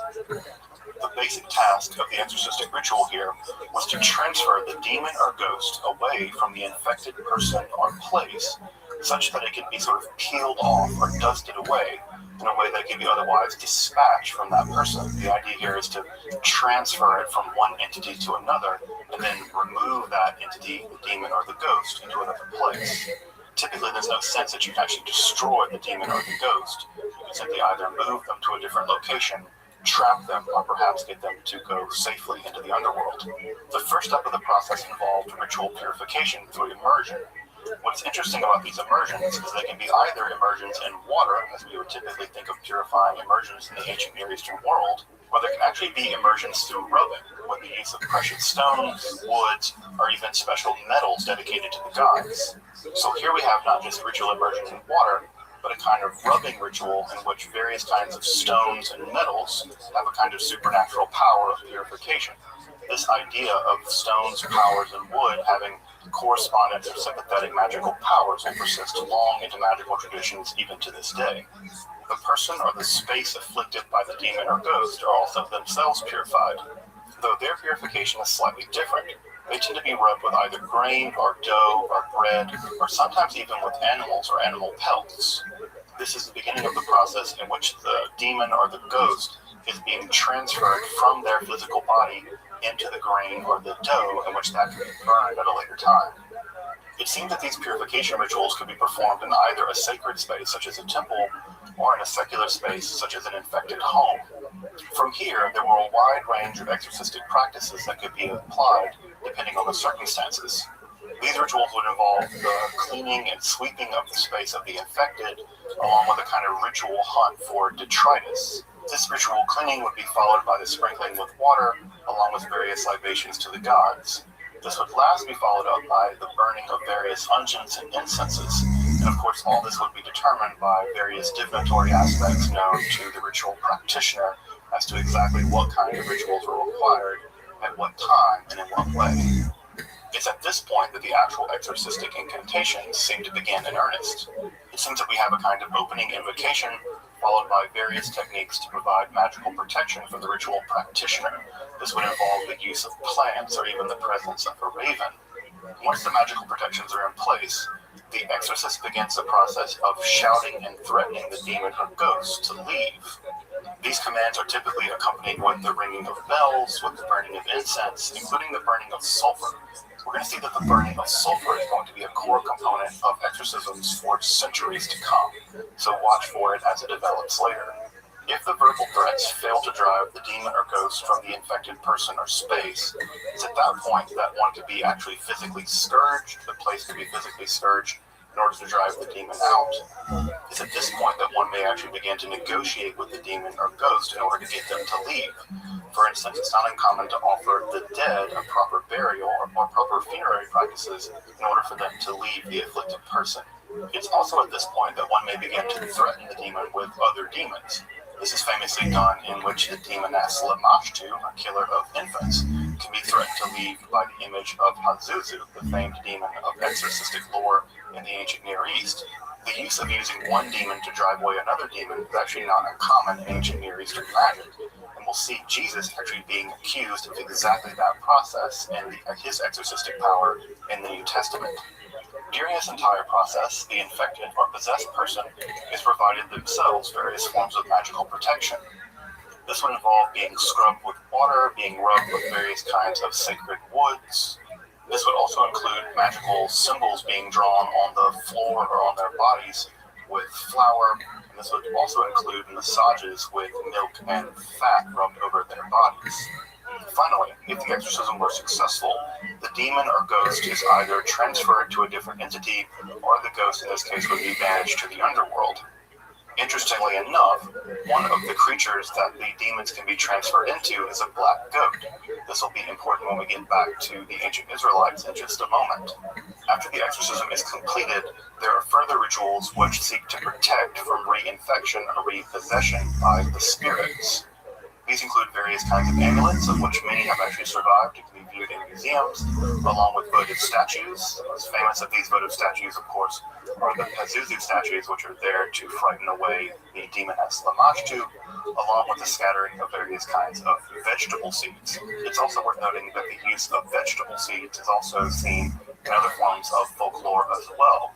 We see in Eastern European folklore the use of various kinds of seeds to distract vampires from pursuing you for whatever reason. You scatter a great deal of seeds on the ground, and the vampire, for whatever reason, has to stop and pick them all up before they can bother you. So you should keep some vegetable seeds with you, especially this time of the year. As you may have already noticed, some of these Mesopotamian exorcistic concepts actually do make their way into Israelite religion, although somewhat indirectly. Of course, the most obvious is the idea of the Azazel goat. This is a ritual in which the high priest of ancient Israel would actually transfer the sins of the Israelite people on Yom Kippur into a goat, and this goat would be dispatched into the wilderness. There are some stories in which it's actually thrown down a mountain. But the idea here of transferring sin or evil or infection to an animal and then killing that animal, we find it, of course, in ancient Mesopotamia, but we see it also here being incorporated at some level into ancient Israelite religious practice as well. The other important concept that you may have noticed is the idea that places can be infected with demonic power as well.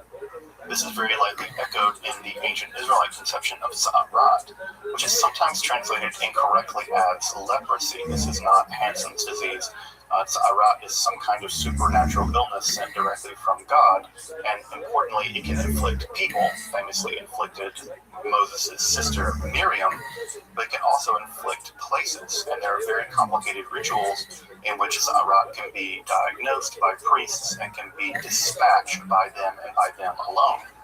So in both of these cases, both the case of the Azazel goat and in the concept of Sa'arat, this supernatural illness which can inflict both people and places, we have something like ancient Near Eastern possession and exorcism rituals being imported into Israelite religion.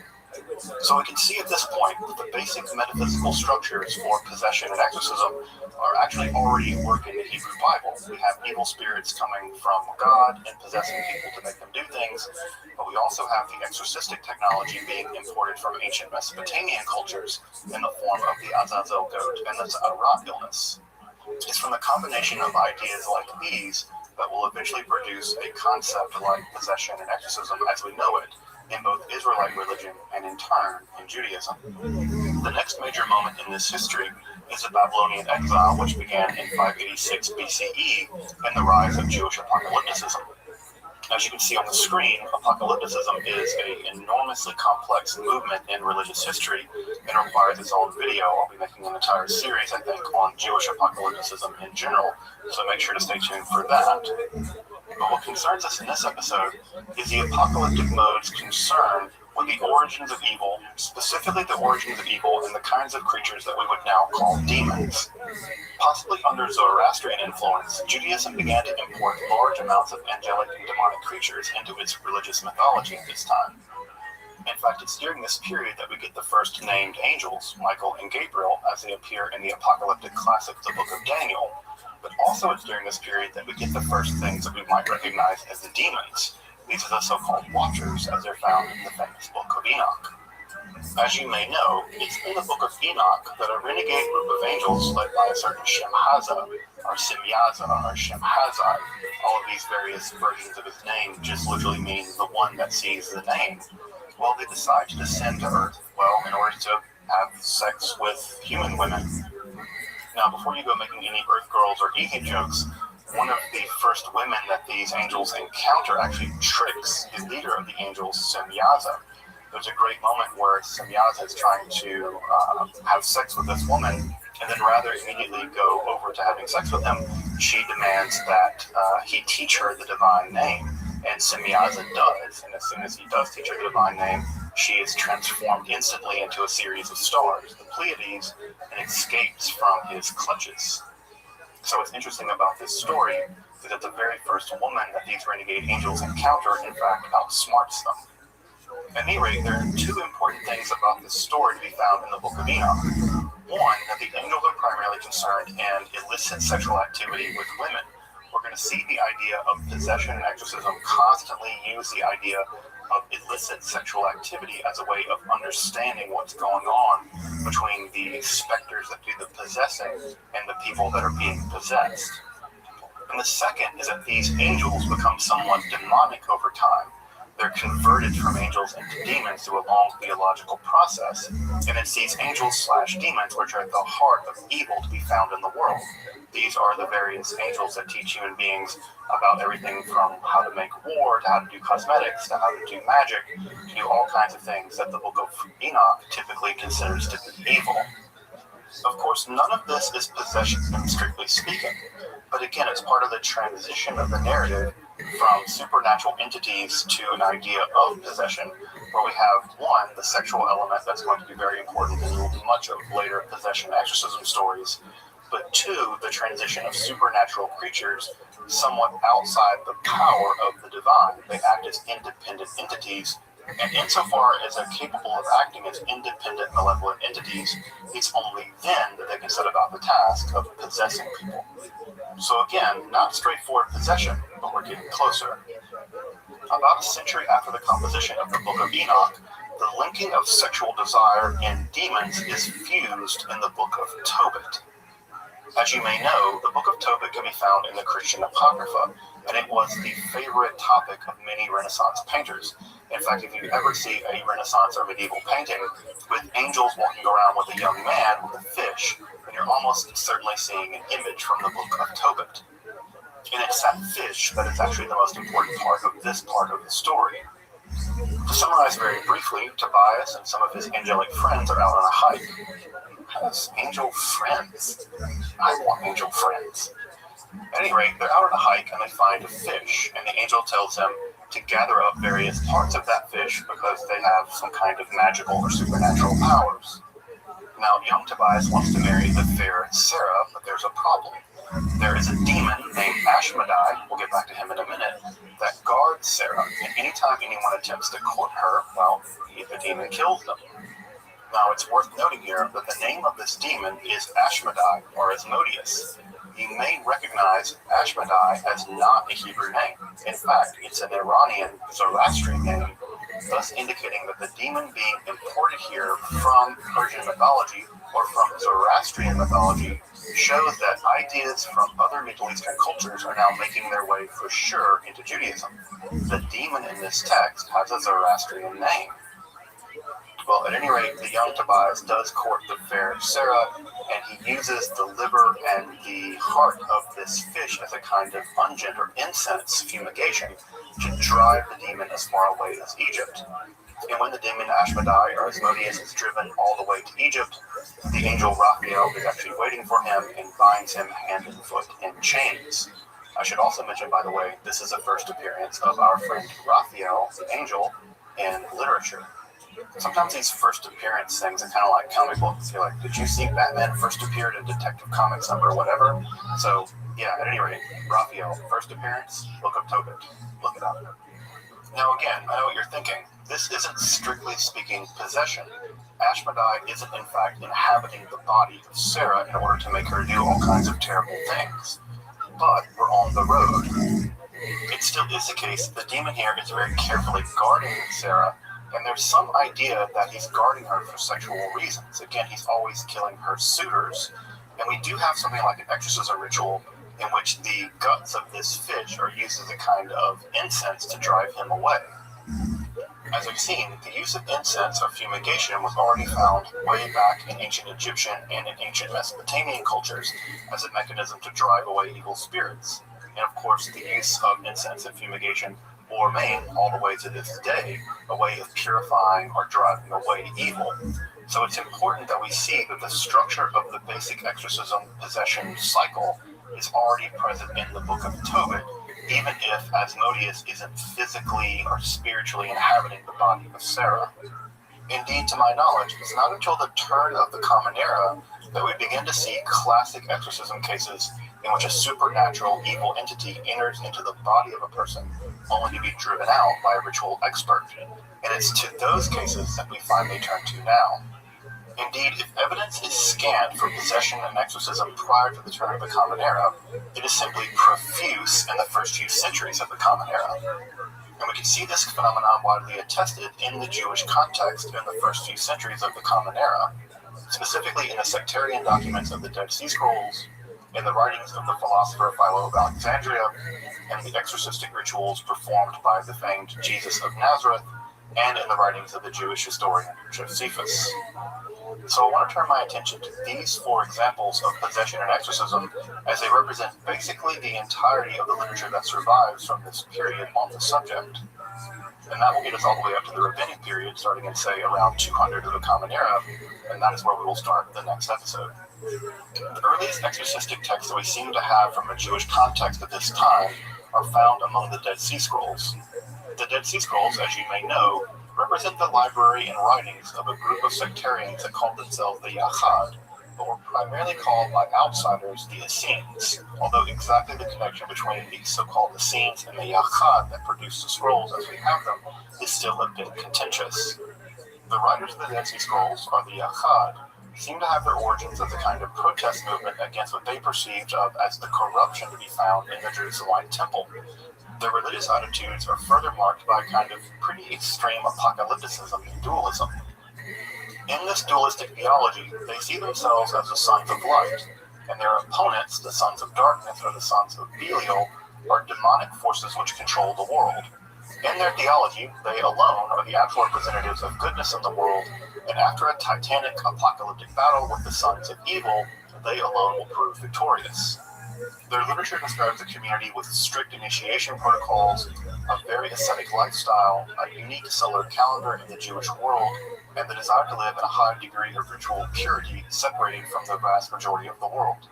Following the Great Revolt in the last half of the 1st century, it seems that their community was destroyed. Their scrolls simply remained in those caves, only to be discovered from time to time, and primarily in the mid-20th century. Indeed, about 1,000 scrolls and tens of thousands of scroll fragments have been discovered to date. But as you can surmise from this brief summary, the world of the Yachad, the writers of the Dead Sea Scrolls, is a world positively filled with demonic power, and it's this demonic power to which I want to turn to now. The scrolls that interest us, at least in this episode, are a series of psalm-like texts which are described as, quote, songs to be sung over the stricken, and these probably represent the earliest kinds of Jewish incantation exorcistic texts in history. The major of these scrolls is 4Q444 and 4Q510 through 11. We'll be putting up some text from these exorcistic scrolls on the screen, but you can also consult them in various other texts as well. It seems that the exorcistic power of these texts is primarily in the form of frightening the demon which is afflicting the person by describing to the demon the awesome power of the Israelite God. Indeed, the repetition of the power of God over and over in exorcistic rituals is very common. We'll see it from here in the Dead Sea Scrolls all the way into the modern rituals that are found even in the Catholic Church. You'll remember the famous scenes in The Exorcist where the exorcist there and those rituals, which are actually relatively accurate, repeat over and over, the power of God compels you, the blood of the martyrs compel you. This idea that the power of God actually forces the demon out of the body of the possessed person. Those kinds of ideas and that kind of repetition can be found here all the way back into the Dead Sea Scrolls. It's also worth noting that it's in these texts that we get a kind of early inventory of demons. In fact, Lilith, the famous demon to be found in the alphabet of Ben Sirach and of great feminist fame, is actually mentioned here for the first time in any manuscript in recorded history. Lilith, as you may know, has a history of being related to the demoness Lamashtu that we mentioned earlier. Both of them are typically responsible for crib death in the ancient Near Eastern world. It's also worth pointing out that some of these exorcistic psalms found in the Dead Sea Scrolls also invoke the name of Solomon. As you may know, Solomon would go on to be known for his power over demonic forces, including the ability to use those demonic forces in the construction of the temple itself. So already in the early 1st centuries BCE or the 1st century CE, we have Solomon being depicted as a kind of exorcist, using his vast power and knowledge in the effort to exorcise and control demons. This idea is going to become crucially important in the development of magic from the Greek magical papyri all the way through the medieval grimoire tradition, in which so-called Solomonic magic is typically associated with the ability to control demons. We can trace that idea back all the way to the exorcistic psalms found here in the Dead Sea Scrolls. While we do have these exorcistic scrolls, and they do give us some insight into the theology and the practice of exorcism as it was done in the end of the 1st century of the Common Era, what's actually missing are the actual rituals that they may have done to further the process of exorcism itself.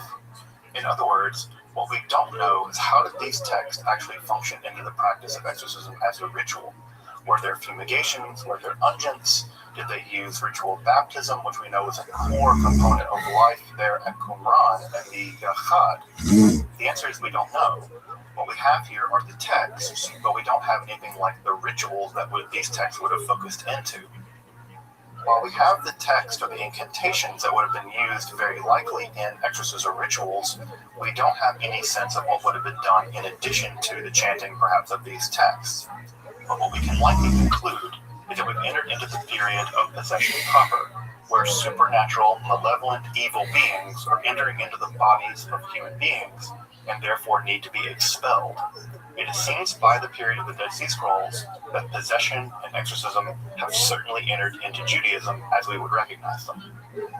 Of course, the most famous Jewish exorcist in the history of the ancient world was none other than Jesus of Nazareth. Indeed, had Jesus not become the central figure in the development of Christianity, he likely would have been principally remembered as an exorcist or healer. Indeed, the Galilee was known for producing just these kinds of figures. One can think of the rabbinical figures of Hanina ben Dosa, the great miracle worker and healer found in the Mishnah, but also Choni the circle maker, the famous Jewish theurgist of the same time period. So it's unsurprising that we would have Jesus of Nazareth, the famed exorcist, along with other rabbinical figures like Hanina ben Dosa and Choni the circle maker, all sort of figuring into a Galilean story about the various kinds of miracle workers from that region. The exorcisms that Jesus performed are among his most prevalent miracles. In fact, there are at least 9 recorded exorcisms to be found in the Synoptic Gospels. Although it's interesting to note that there are no exorcisms performed by Jesus in the Gospel of John, I think. This is sometimes referred to as one of the Johannine emissions, these strange aspects in which there are stories found in the Synoptic Gospels which aren't found at all in the Gospel of John for whatever reason. And there are lots of theories as to why this is. But there can be no doubt that along with the healing miracles performed by Jesus, it was the exorcism miracles that seemed to have attracted a large following among his earliest disciples. The descriptions of the exorcisms performed by Jesus sometimes are as brief as a few sentences, and sometimes occupy long pericopes to be found in every one of the Synoptic Gospels. What's also interesting about tracking the exorcism stories in the New Testament is that one can see them change and develop as the theology and the ideas about Jesus himself change as the Gospels are produced. In the earlier stories, we have a very meager story sometimes, but through Luke and Matthew, the stories become enormous. This, of course, tracks from the development of Jesus as a healer/exorcist to his role as a kind of prophet to eventually the role of both Messiah and divine figure. The typical mode by which Jesus exorcises people is through the use of commands, although it's often through the faith of the person in the ability of Jesus to heal them that in fact effectuates the exorcism itself. Although I think the most famous exorcism story involving Jesus is the so-called Gerasene demoniac found, in fact, in all 3 Synoptic Gospels. Here we have a story in which Jesus travels to the Transjordan. This is the area just to the east of the Jordan River. And there he encounters a man living horribly among the tombs of a city. Of course, the area of a tomb is doubly horrifying. In the Jewish imagination of this time, tombs are places of incredible ritual uncleanliness, but also in later rabbinic literature, it is precisely in graveyards and tombs that demons seem to lurk most ferociously. We're told further that this man is possessed by a demon or demons, and that this demonic possession has given him unusual strength. Apparently, the townspeople had tried to bind him with ropes and chains, and he had subsequently broken them. Now he's Upon just the sight of Jesus, the demons themselves seem to recognize his immense power and beg not to be tortured. At this point, Jesus commands the demons to come out of this man and then demands to further know what their name is. This idea of knowing what the name of the demon is in order to control it is a classic idea to be found all the way back in ancient Egypt, and this idea will be found all the way into ritual practice of the contemporary period.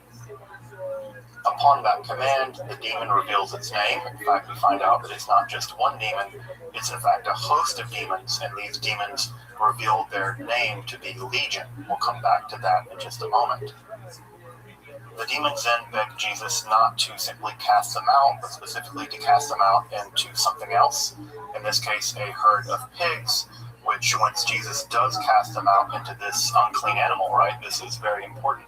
The image of the pig, of course, would have been seen as a deeply unclean animal in the Jewish imagination, and casting out the unclean demon onto an unclean animal makes sense. This also harkens back to the older Mesopotamian idea that one can transfer the demon from an inflicted person over to a different animal. Back then it was a goat, but in this story here we have them cast into pigs. Subsequently, the herd of pigs, now filled with these demon legion, throw themselves off a cliff into some water and therefore die.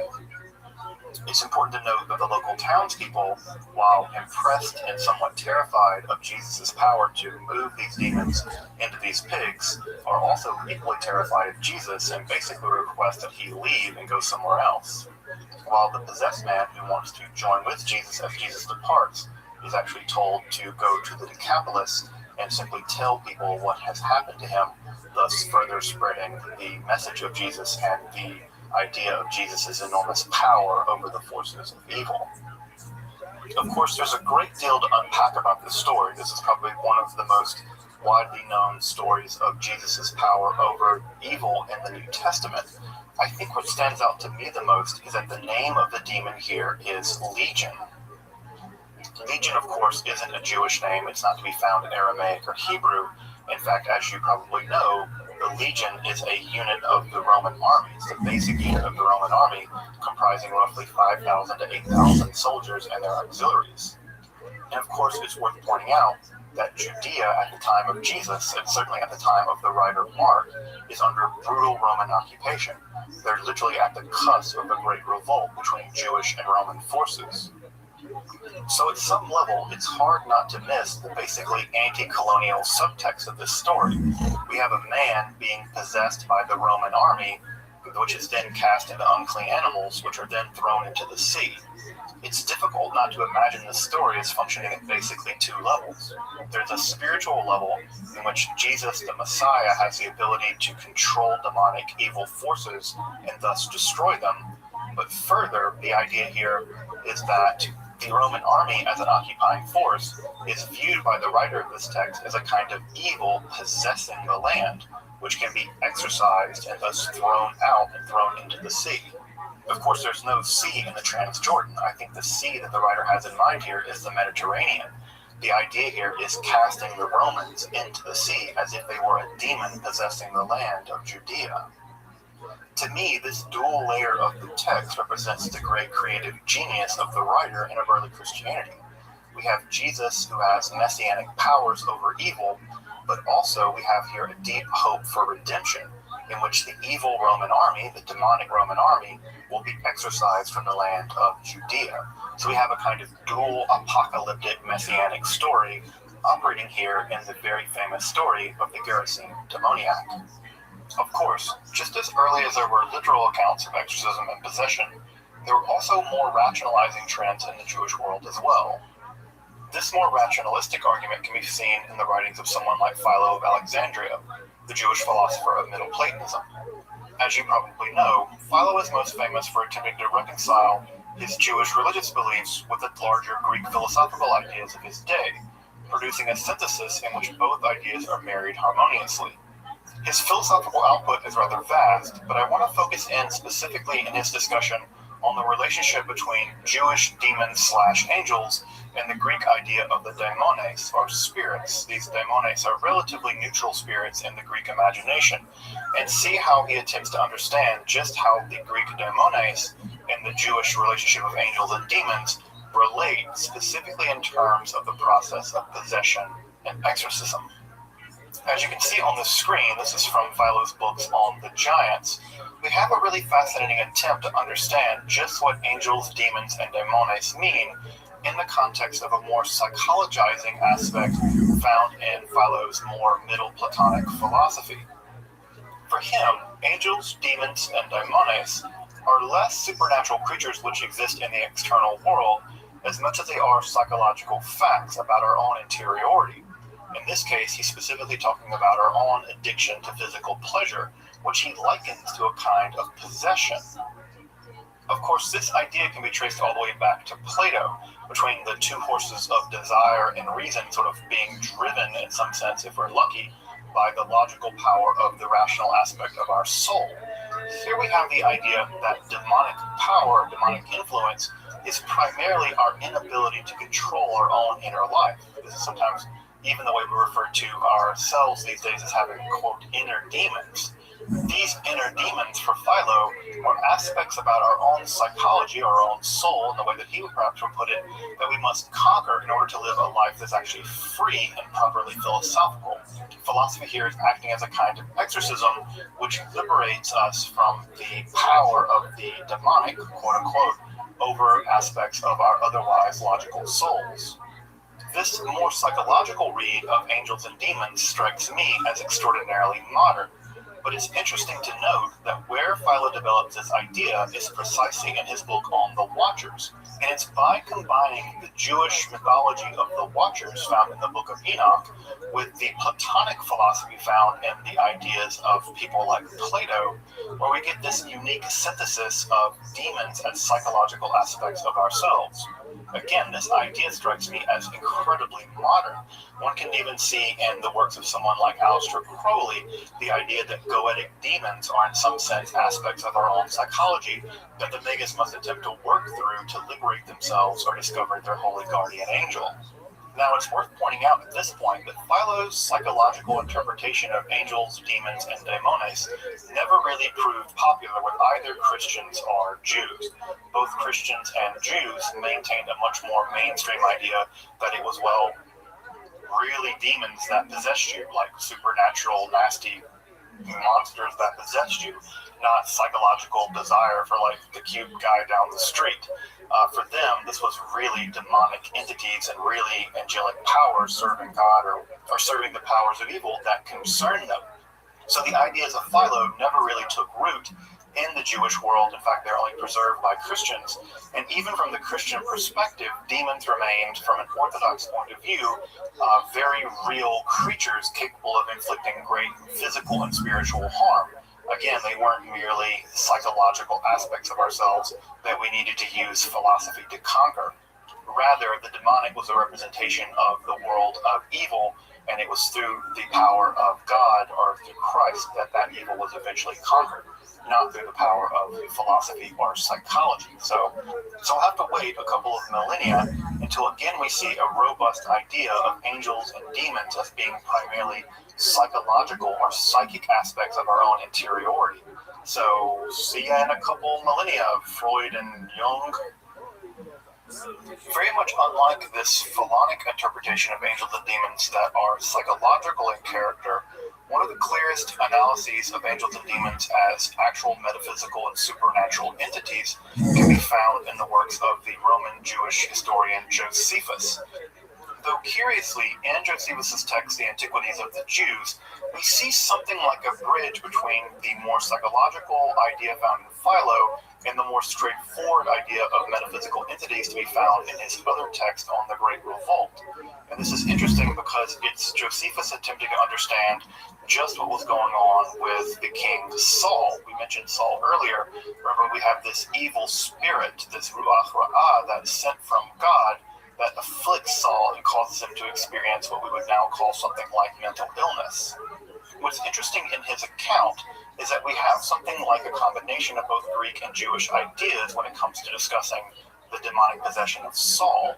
Here we have the idea that there was in fact an evil demon possessing him, but that doctors are attending to assuage his passions. This is a very Greek philosophical idea, And it's rather than just merely having David playing his harp as a sort of music therapy to treat Saul's demonic possession. Of course, this idea of treating the passions with music lines up very well with both Pythagorean and Platonic ideas of how to sort of soothe the soul from the chaotic, anarchic control of the passions, which Josephus seems to have in mind when describing this whole episode with Saul. But it's also the case that Josephus took literal demonic possession very seriously as well. In one of his accounts, we're actually told that this therapy, i.e. exorcism, is, quote, very powerful among us, i.e. the Jewish people, and that specifically Solomon, among all the kings in the world, was given unique power over the world of the demonic, and it was through the use of this kind of Solomonic power that Jewish people specifically had the ability to expel demons. Further, in one of Josephus' own accounts, we have a mention of a certain Eleazar, which seems to have been one of Josephus' commanders, who actually expelled a demon in the presence of the Emperor Vespasian. In this account, we have the exorcist Eleazar using both a special kind of ring, but also some kind of magical root, which when the possessed person smells that root, the demon is expelled from their body. In fact, you can see physical proof of this, Josephus says, by putting out a kind of bowl filled with water, and as the demon exits the body of the possessed person, that demon sort of splits or disturbs that water, and you can see literally the demon leave the body again.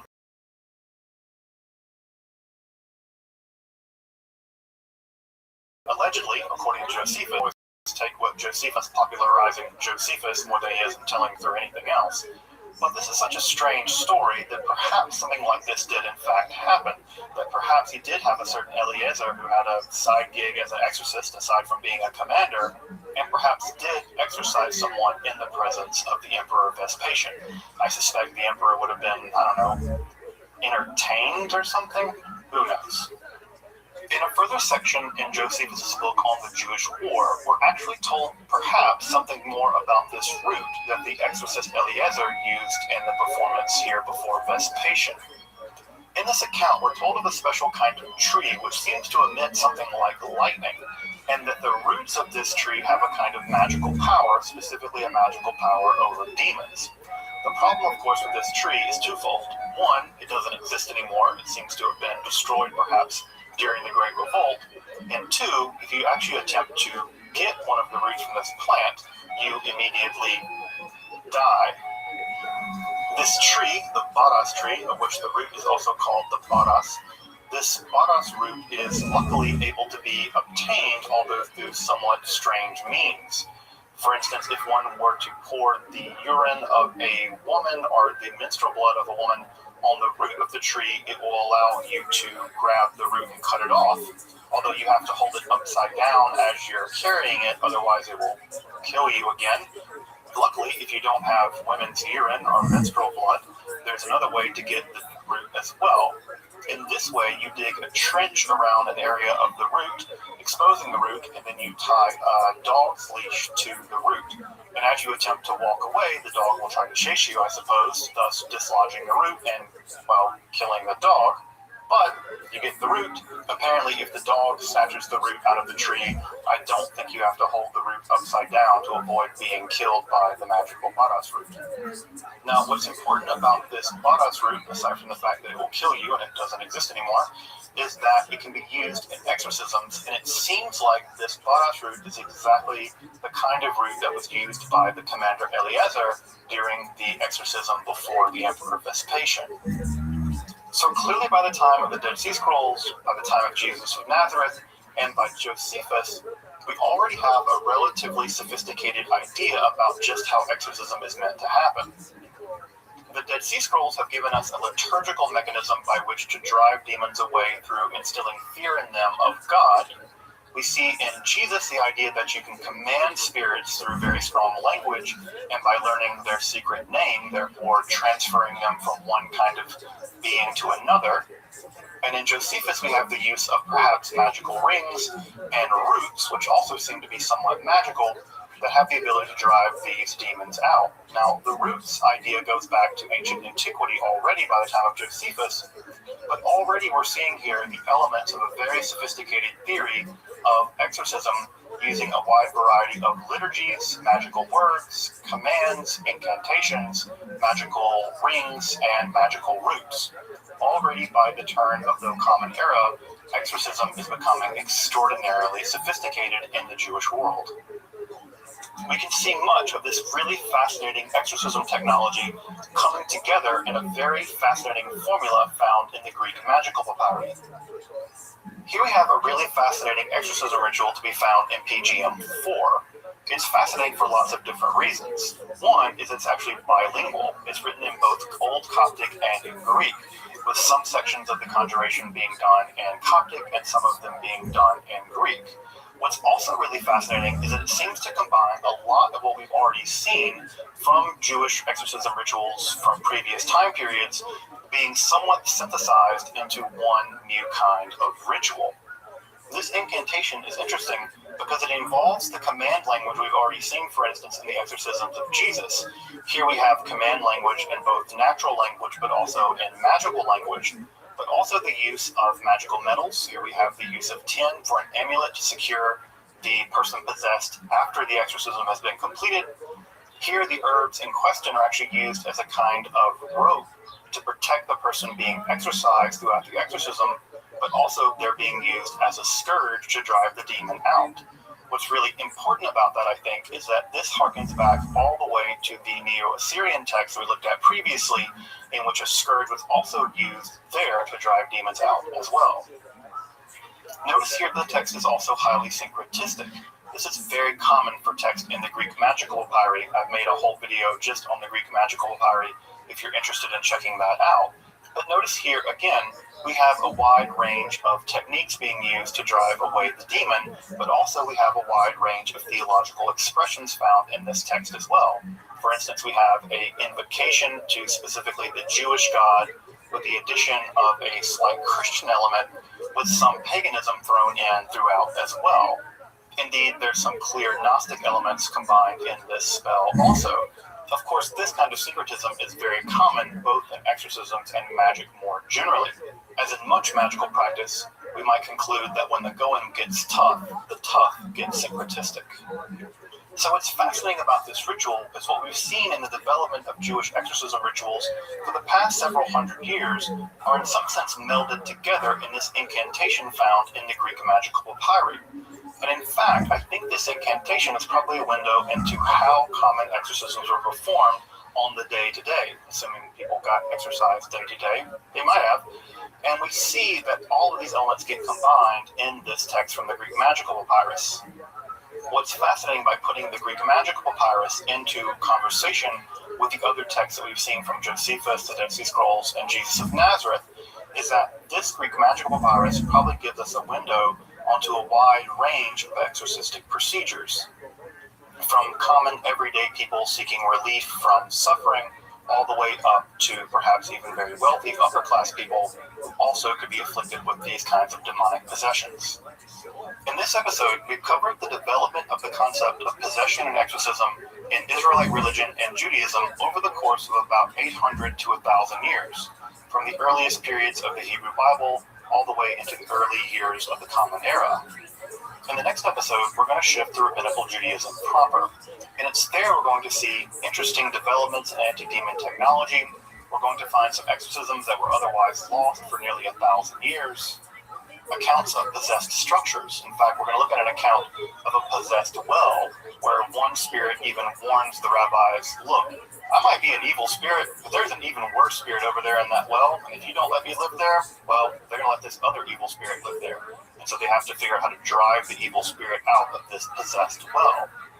And of course, we'll spend a lot of time looking at the development of the Kabbalah, its incredibly innovative and interesting demonology, and how that demonology would spawn the most fearful form of possession in all of modern and contemporary Judaism, the horrifying entity known as the Dybbuk.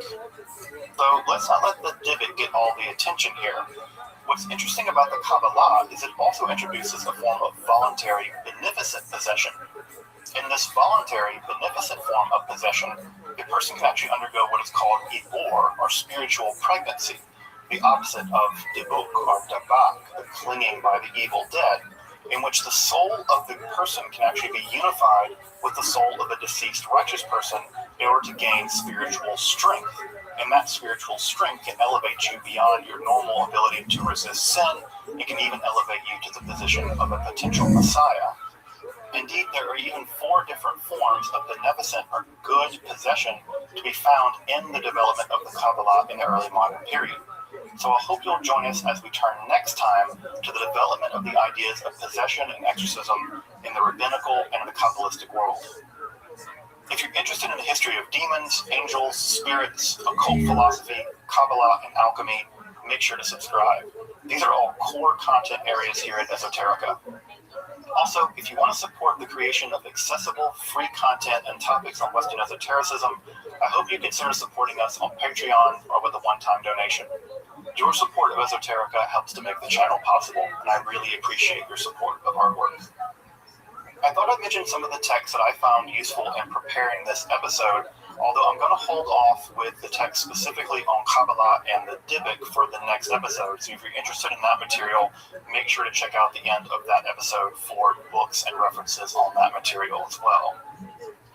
The classic text, Possession and Exorcism by Osterreich, remains basically the most important touchstone in the field. Although there are sections that significantly need updating, it's still pretty reliable. And if you're interested in the cultural, spiritual, and religious dimensions of the concepts of possession and exorcism, that's where I'd start.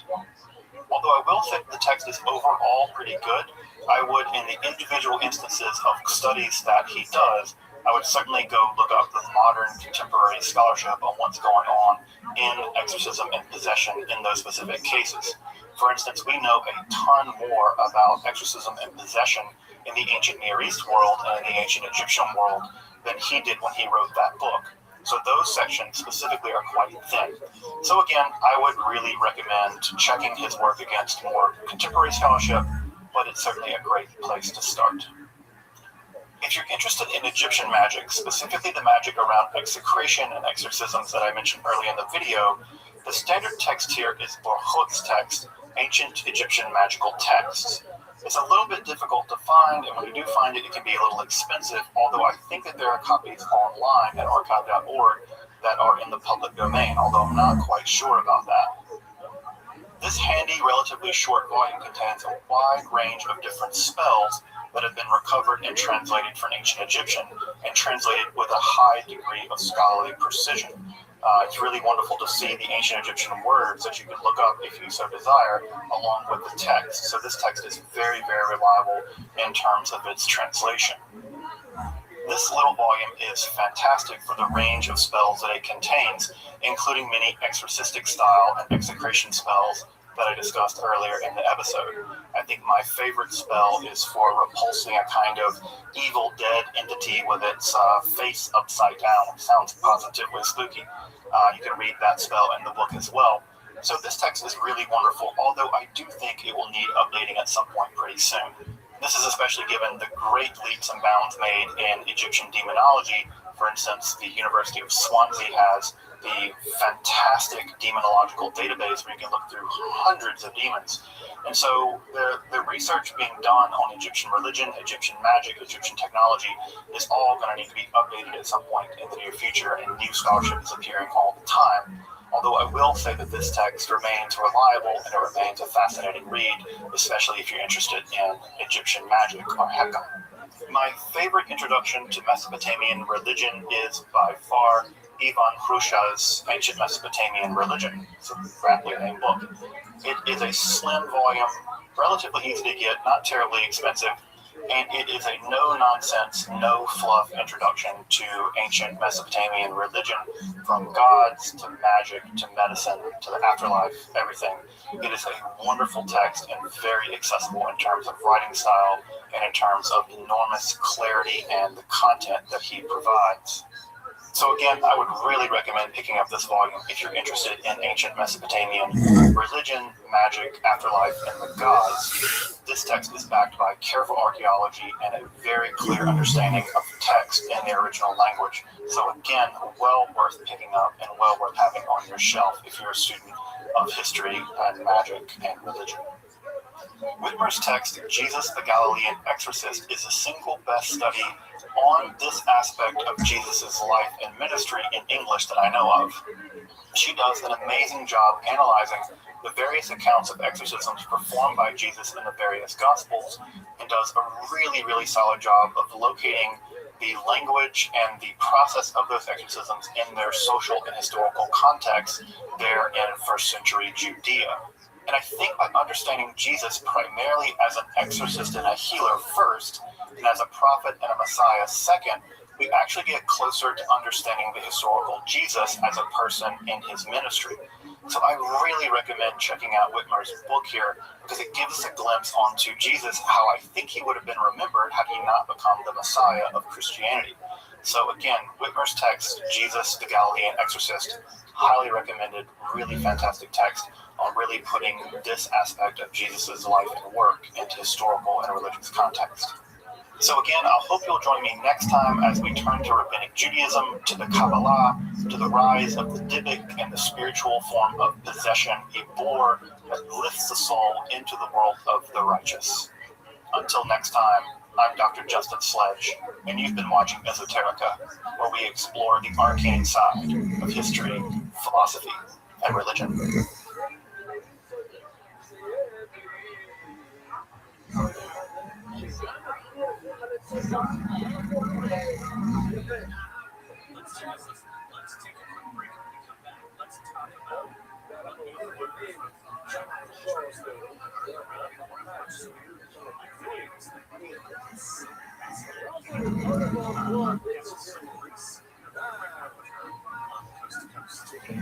In the first part of this two-part series on the history of possession and exorcism in Judaism, we explored the first 1,000 years in the development of this concept, from the ancient Near East to roughly the Roman period. There, we saw that possession and exorcism were relatively minor concepts in ancient Israelite theology, despite being relatively ubiquitous among their neighbors. However, during the Babylonian exile, it appears that a substantial number of Zoroastrian religious ideas were imported into Israelite theology, thus setting the ground for a substantial increase in the general supernatural ecology of ancient Israelite religion and therefore Judaism. It was a period following the Babylonian exile, starting in 586 BCE, that saw a substantial increase in the population of supernatural entities, specifically angels and demons in Israelite theology. And it was around the turn of the Common Era that the concept of possession and exorcism really flourished in ancient Judaism. This is attested in a wide variety of sources, from the Dead Sea Scrolls, to the stories of Jesus of Nazareth in the New Testament, to the philosopher Philo of Alexandria, and including the Jewish Roman historian Josephus. However, following the destruction of the Jerusalem Temple and the disastrous revolt led by Bar Kokhba, Judaism underwent a major religious pivot. Rather than being a religion centered on a single cultic site, following an elaborate system of ritual sacrifices, pilgrimage holidays, and a highly developed priestly caste, Judaism would rapidly develop into several different academic schools, an elaborate literature, the templification of the home, and the emergence of a new class of religious leaders, the rabbis. Judaism would emerge from the wreckage of this period, although with a whole host of angels and demons in tow. Indeed, it's during the rabbinical period that entirely new forms of mysticism will appear, and with those forms of mysticism, new forms of possession and exorcism. I hope you'll join me in this episode of Esoterica as we explore the development of possession and exorcism during the rabbinical period and the rise of the Kabbalah, including the infamous case of the Dybbuk. I'm Dr. Justin Sledge, and welcome to Esoterica, where we explore the arcane side of history, philosophy, and religion.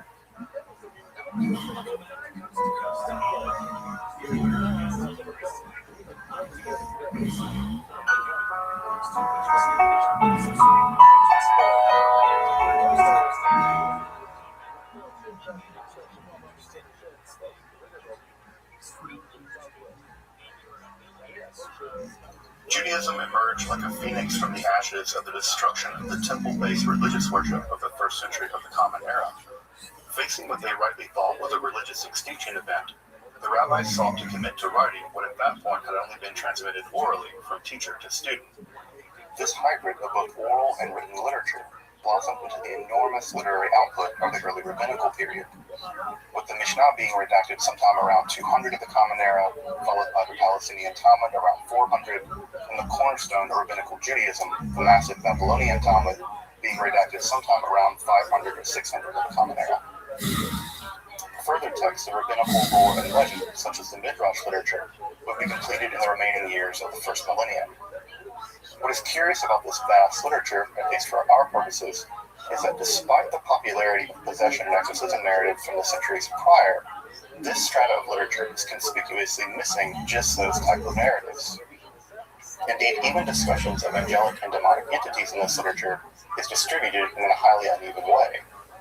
For instance, the Babylonian Talmud is replete with stories about demons and includes even magical ways of repulsing them, while the Jerusalem Talmud, composed only a few centuries prior, is basically bereft of these type of narratives. Despite the fact that the Babylonian Talmud does have a great deal to say about the world of the demonic, there are very few narratives of demonic possession and exorcism in its over 35 volumes. I find this conspicuous, that despite numerous discussions of the Shedim, or demons as the Babylonian Talmud typically refers to them, there are less than a handful of possession and exorcism cases described in that vast literature. Before attempting to explain why this absence seems to occur in the early rabbinical literature, I want to turn and take a look at the few references that do occur in the Talmud. In Tractate Sanhedrin, there is a curious remark about what seems to be the practice of a kind of voluntary necromantic possession. At 65b, we see the rabbis discussing the finer points of sorcery and necromancy, because, of course, they're discussing the finer points of sorcery and necromancy. But we see them there lamenting a sinister practice. Here, they make an oblique reference to a practice in which one would fast and then go sleep in a graveyard, such that an unclean spirit, a ruach tumah, would fall upon that person. Now, it isn't clear exactly why someone would fast and sleep in a graveyard in order for a ruach tumah, unclean spirit, to fall upon them. Although if we read the later commentaries of Rashi, it's classic necromancy. They're actually using this ruach tumah as a way of learning about the future. Despite this reference, we're not told much more about this practice of what appears to be a kind of voluntary necromantic possession by an unclean spirit. However, Rabbi Akiva does make an interesting kind of complaint about this practice. For him, he laments the fact that people would go into a graveyard to welcome an unclean spirit, whereas he wished that people would actually go and attempt to have a clean spirit or a pure spirit come upon them. But his lamentation takes the form of the idea that this generation is simply not righteous enough to have a kind of pure spirit fall upon them.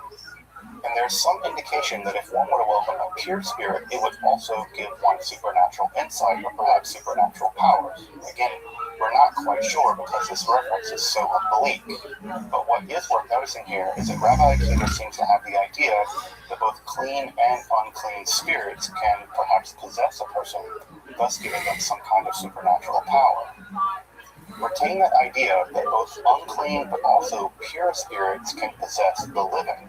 This idea is going to become very important later in the development of the Kabbalah. In another account in the Babylonian Talmud, we're told about the famed Galilean miracle worker. And remember, this idea of the Galilean miracle worker covers both Jesus of Nazareth, but also several other major rabbinical figures, including Choni, the circle maker, and the character that we're going to talk about now, Hanina ben Dosa. In this account, we're told that Hanina ben Dosa is immersing himself for ritual purification, perhaps, in a cave in the Galilee, where a group of Samaritans actually try to wall him up inside the cave. For whatever reasons, it's not clear, some spirits or demons actually go to the cave, remove the rocks so that Hanina ben Dosa can get out of the cave, and then go on to bother some old lady for whatever reason. Sometime after this, Ben Dosa is actually called to exorcise or drive these demons away from this elderly woman. And interestingly enough, it's the exact same spirits or demons that remove the rocks from the cave, thus saving him, that are also possessing or at least bothering this older woman. Of course, this created some drama, because as soon as Ben Dosa attempts to drive these spirits away from this elderly woman, they immediately claim, hey, we also just saved you from being walled up by the Samaritans. Why are you doing this to us? Now, we're not told exactly how Ben Dosa manages this conflict of interest, but we are told that he is successful in driving these spirits or these demons away from the elderly woman. Now, exactly how it all turned out the text remains relatively unclear. In another really interesting story, Tanita Mendoza is said to encounter the Queen of the Demons along with her vast demonic army. Now, according to the text, prior to Tanita Mendoza rebuking her, she's basically allowed out every night to basically do whatever demons do, kill people, torture them, and possess them, I suppose. But after Tanita Mendoza rebukes her, the nights that she's allowed out are limited to certain years in the religious jubilee cycle of the Jewish year. What's interesting here is that Tanita Mendoza is basically able to strike a deal with the Queen of the Demons. His supernatural power is at least substantial enough to force her into submission such that she's only allowed out during certain nights of the Jubilee cycle. And of course, during those specific years, during the Jubilee cycle, the Babylonian Talmud warns us, well, don't be out on those nights because, the Queen of the Demons is out there rampaging with her demonic army. So, in another narrative in the Babylonian Talmud, we're told of a situation in which the Roman government basically passes a decree which makes Jewish religious life impossible. In order to counter this decree, the rabbi sent another Galilean miracle worker, this time Shimon Bar Yochai, to the Roman government in order to overturn the decree. Of course, Shimon Bar Yochai is sent precisely because he is known to be able to work miracles. In this relatively short and somewhat fragmentary story, we're told that Shimon Bar Yochai does make his way to Rome, only to find that the daughter of the emperor is actually possessed by a demon named Ben Tamalion. And of course, Shimon Bar Yochai promptly drives that demon out. Now, for having driven this demon out of the emperor's daughter, Shimon Bar Yochai is basically granted a wish. And of course, what he immediately does is go in and tear up the decree that he was sent there to undo, thus in some sense accomplishing his task, using the power of exorcism to at least indirectly end the decree banning Jewish religious life.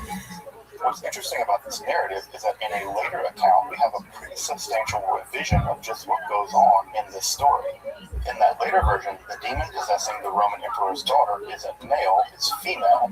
In fact, Shimon Bar Yochai actually sees the demon sitting on top of the mast of the ship that's going to take him to Rome. And more interestingly than that, Shimon Bar Yochai actually commands the demoness to go and possess the Roman emperor's daughter. It's in fact Shimon Bar Yochai, according to this later version of the story, that actually sets up the possession to begin with, only to make his way to Rome and fix it, thus being able to annul this decree against the Jewish people. In this later version of the story, Shimon Bar Yochai's supernatural power is in some sense extended. Not only is he capable of exorcising the daughter of the Roman emperor, he's in some sense capable of actually causing her to be possessed in the first case, thus using the entire possession exorcism cycle as a kind of elaborate foil to get the decree made by the Romans against the Jewish people lifted. So, needless to say, this later version is a lot more colorful than the earlier version that we see in other places in the Babylonian Talmud.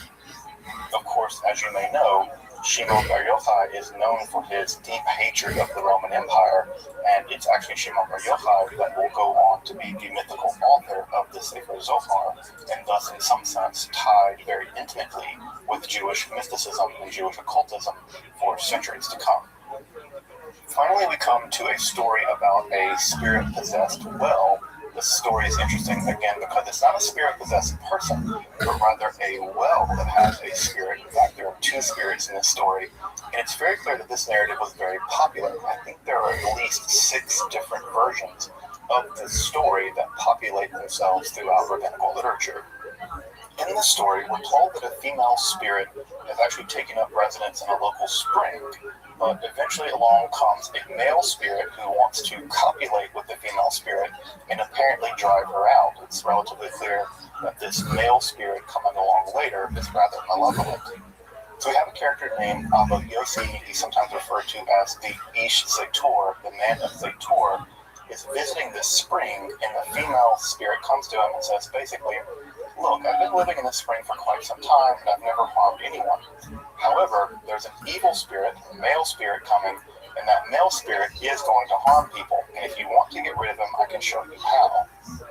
What's worth noting here is that the character is referred to as Abba Yossi, the man of Zetor. He's not referred to here as a Rav or a rabbi. The title Abba, or Father, is often linked, for whatever reason, in many stories found in the Midrash and the Talmud, with someone specifically able to deal with supernatural problems, specifically demonic possession.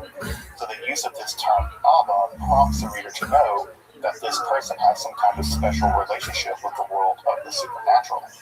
So how does the female spirit warn the townspeople and Abba Yossi to drive off this malevolent male spirit or demon?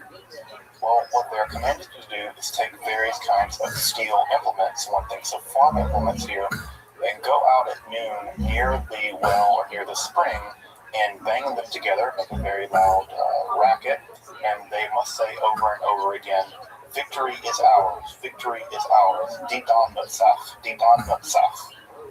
Well, apparently after doing this elaborate ritual, which again involved the entire townspeople, the male demon is driven away from the well, and to give proof of this, a clot of blood actually appears on the surface of the water, showing that the demon, the male demon here, has vanished away from the spring or the well.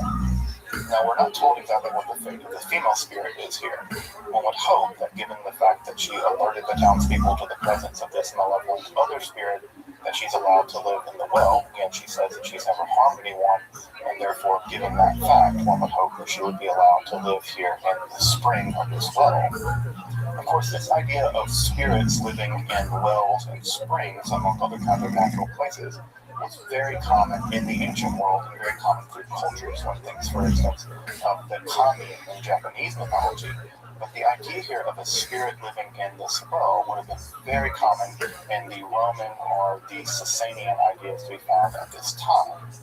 And again, what we have that's interesting is that there's a range of attitudes that one could have about these spirits, some of which are relatively benign and neutral, and some of which are malevolent.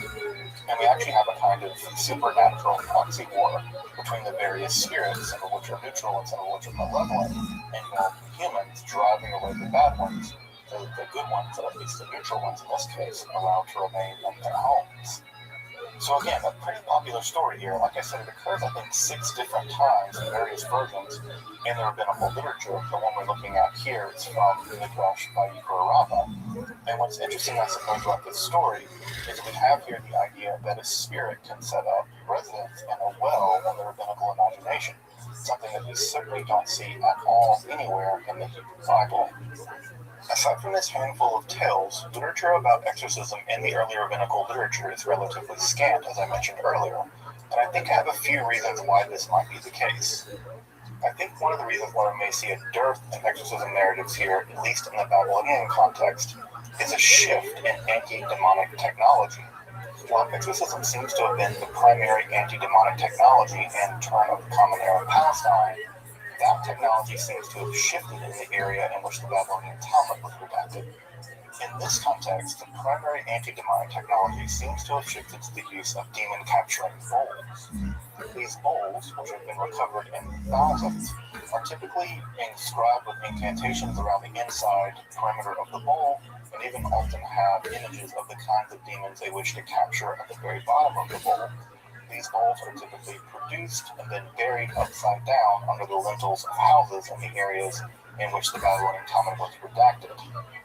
These demon-warding or demon-capturing bowls perhaps represent a shift in anti-demonic technology away from exorcism and rather to a kind of execration magic, such that these demons are either trapped or warded off, rather than actually being exorcised once they possess people. Of course, with the demons trapped or otherwise repulsed using these demonic magic bowls, or perhaps even with the use of the magical understanding of the mezuzah, you simply don't need exorcism as much, if at all. If demons aren't getting into the homes of people in order to possess them, well, you don't need much in the way of exorcism.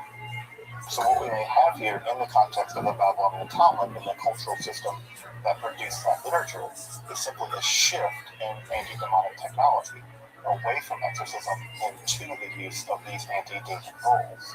Secondly, there may just be a shift in attitudes toward possession and exorcism within Judaism itself, given the rise of Christianity. As you'll remember from the first episode of this series, if Jesus hadn't been known as the Messiah of a new religion, he almost certainly would have been known primarily as a very successful hero and exorcist. And early Christianity really adopted these exorcistic narratives as a very important part of its identity. Indeed, if you read the book of Acts, one of the very early claims to fame of the Jesus movement is of its adherents' ability to drive out demons, specifically in the name of Jesus.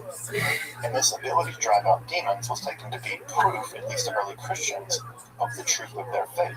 It's only if their faith were true that they would have power over these kinds of supernatural malevolent entities. It may have been the case that insofar as exorcism became a cornerstone practice of the early Jesus movement and in turn early Christianity, that rabbinical authorities simply removed themselves from this practice. So one could say in some sense that in the divorce of Christianity and Judaism, Christianity kind of got exorcism. Yeah, religion is weird. But you can see how if Christianity begins to see itself as a exorcising religion, or as a religion who really takes exorcism very seriously, Judaism might be distancing itself from those practices in order to show, look, we're not like those weird Christians. Our religion is not like that. So perhaps we do something different in order to drive out demons. Perhaps these demon bowls or other kinds of practices. But at any rate, one can see that in the division, perhaps, between Christianity and Judaism, it's largely Christianity that's going to take up the ideas of exorcism and possession, whereas Judaism perhaps is going to back off those ideas precisely in order to distinguish itself away from the rise of early Christianity.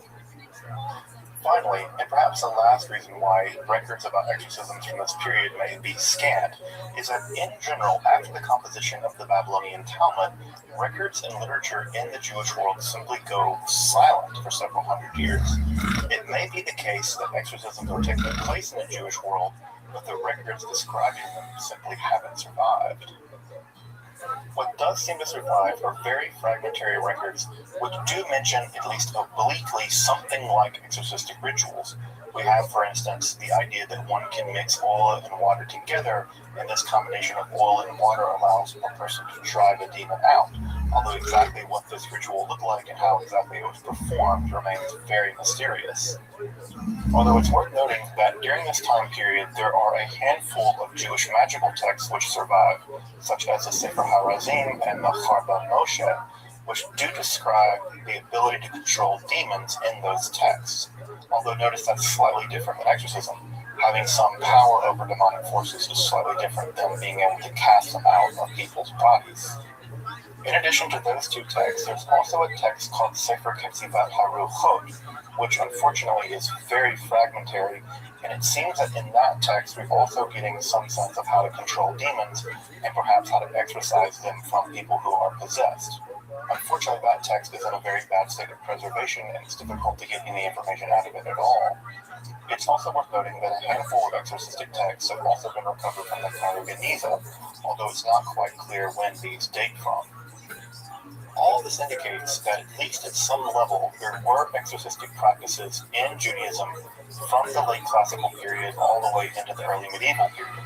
Although, as I mentioned, records in this period are extremely scant. We simply don't know to what degree and to what extent possession and exorcism were major or minor aspects of Jewish life and in what areas. Just how those communities interacted with the concept of possession and exorcism perhaps varied enormously from cultural context to cultural context. Though it's worth driving this point home, that from roughly 500 to 1500 of the Common Era, there are basically no exorcism narratives recovered from the Jewish world. Again, while magical records and magical texts that they were produced during this period, again going back to the Sefer HaRazim and its ability to manipulate demons, we simply don't have much in the way of possession and exorcism narratives stretching over this nearly 1,000-year period. And indeed, it isn't until the rise of the Kabbalah in the late medieval and early modern period that we begin to see new forms of exorcism and possession emerge. Indeed, it isn't until the rise of the Kabbalah, specifically the Lurianic Kabbalah, that we see that begin to change. It is in that context, the context of the rise of the Lurianic Kabbalah, that we see new forms of possession and exorcism begin to take place. And it is in that context that we see the appearance, for the first time, of the Dybbuk. By the European High Middle Ages, Jewish population centers in Europe would have stabilized in France, Germany, and Spain. And it is in those centers that we see the rise of a new form of Jewish mysticism, the Kabbalah. Of course, the development and rise of early Kabbalah remains one of the most obscure and difficult aspects in the study of Jewish mysticism, and I'm not going to try to rehash all of that here. The two main points that matter for us, at least in the context of this episode, is the rise of German pietism, or the Chassidei Ashkenaz in medieval Germany, and the subsequent rise of the Kabbalah as it appears in the form of the Sefer Zohar in medieval Spain. What's crucially important to understand about the rise of Chassidei Ashkenaz, or German pietism, in medieval Germany are two things. One, the deep interest in that movement in Jewish occultism. Many of the Jewish magical and mystical texts from previous periods actually survive only because they were copied in this context. So here we have a community deeply interested in what we might term Jewish occultism. Secondly, it's worth pointing out that the Chassidei Ashkenaz were among the most pessimistic in the history of Jewish religious communities. This likely points out their historical context, that is to say, the extreme violence that they faced at the hands of Christians, specifically the hands of crusaders. And it's from that extreme pessimism that we have a religious culture absolutely dominated by the forces of evil, and specifically very interested in the realm of the demonic. Indeed, it's from this cultural context that we'll see the rise of Jewish magic, specifically to fight the world of the demonic. In fact, it's in this milieu that we will see for the first time the development of the idea of the golem in a very concrete way. It's in the commentaries of folks like Eliezer of Worms where we will see the idea of the golem. This religious pessimism will be taken up in various degrees by the earliest strata of the Kabbalah. Sometimes this early pessimism is referred to by Gershom Scholem as a kind of Gnostic Kabbalah, in which the world is seen as primarily evil, and the fundamental task of the mystic is to escape this world rife with evil and the demonic. Indeed, one can read the central text of the Kabbalah, the Sefer Zohar, as a text not only brimming with light and illumination, but also, in some sense, just as filled with alienation, cosmic tragedy, and positively filled with the power of the demonic. The Zohar's mere obsession with the world of the demonic can be found even in commentaries on what appear to be passing references in the Hebrew Bible. For instance, in the book of Genesis, there is a basically passing reference to a list of Edomite kings. Well, that's no mere list of Edomite kings if you're a reader of the Sefer Zohar. In the Zohar's commentary, that list of Edomite kings becomes part of the theosophy for the creation, endurance, and persistence of cosmic evil itself. Again, one could argue that the Sefer Zohar, as much as it is a book of light and illumination, is just as much a book detailing the world of demonic darkness and horror. In the aftermath of the Spanish expulsions of 1492, many mystically inclined Jewish refugees would actually settle in the homeland of the Zohar's hero, Shimon Bar Yochai, in the Upper Galilee. And it was in this new Kabbalistic milieu at Sfat, or Safed, in the 16th century that would give rise to new forms of possession and exorcism, reflecting this deep concern on the part of the Kabbalist with the great light of the Godhead and the great darkness of the demonic. Though central to these new forms of possession and exorcism is going to be the novel Kabbalistic concept of Gilgul, or the transmigration or reincarnation of souls. In previous forms of Jewish mysticism, such as the Merkabah mysticism, the task of the mystic was to descend into the various palaces of God until ultimately arriving in the divine throne room, thus receiving a form of divine illumination. However, with the development of the Kabbalah, the goal of the mystic became far grander. In the Kabbalah, one is not simply experiencing a mystical insight for oneself. Here, the goal of the Kabbalistic mystic is nothing short of the metaphysical reparation of both the cosmos and the Godhead. According to Luria and Vital, the process of cosmic reparation begins with our very souls, and our souls actually stretch back from body to body through a process of reincarnation, or Gilgul, which itself stretches all the way back to a kind of root soul, as they put it, at the very beginning of creation itself.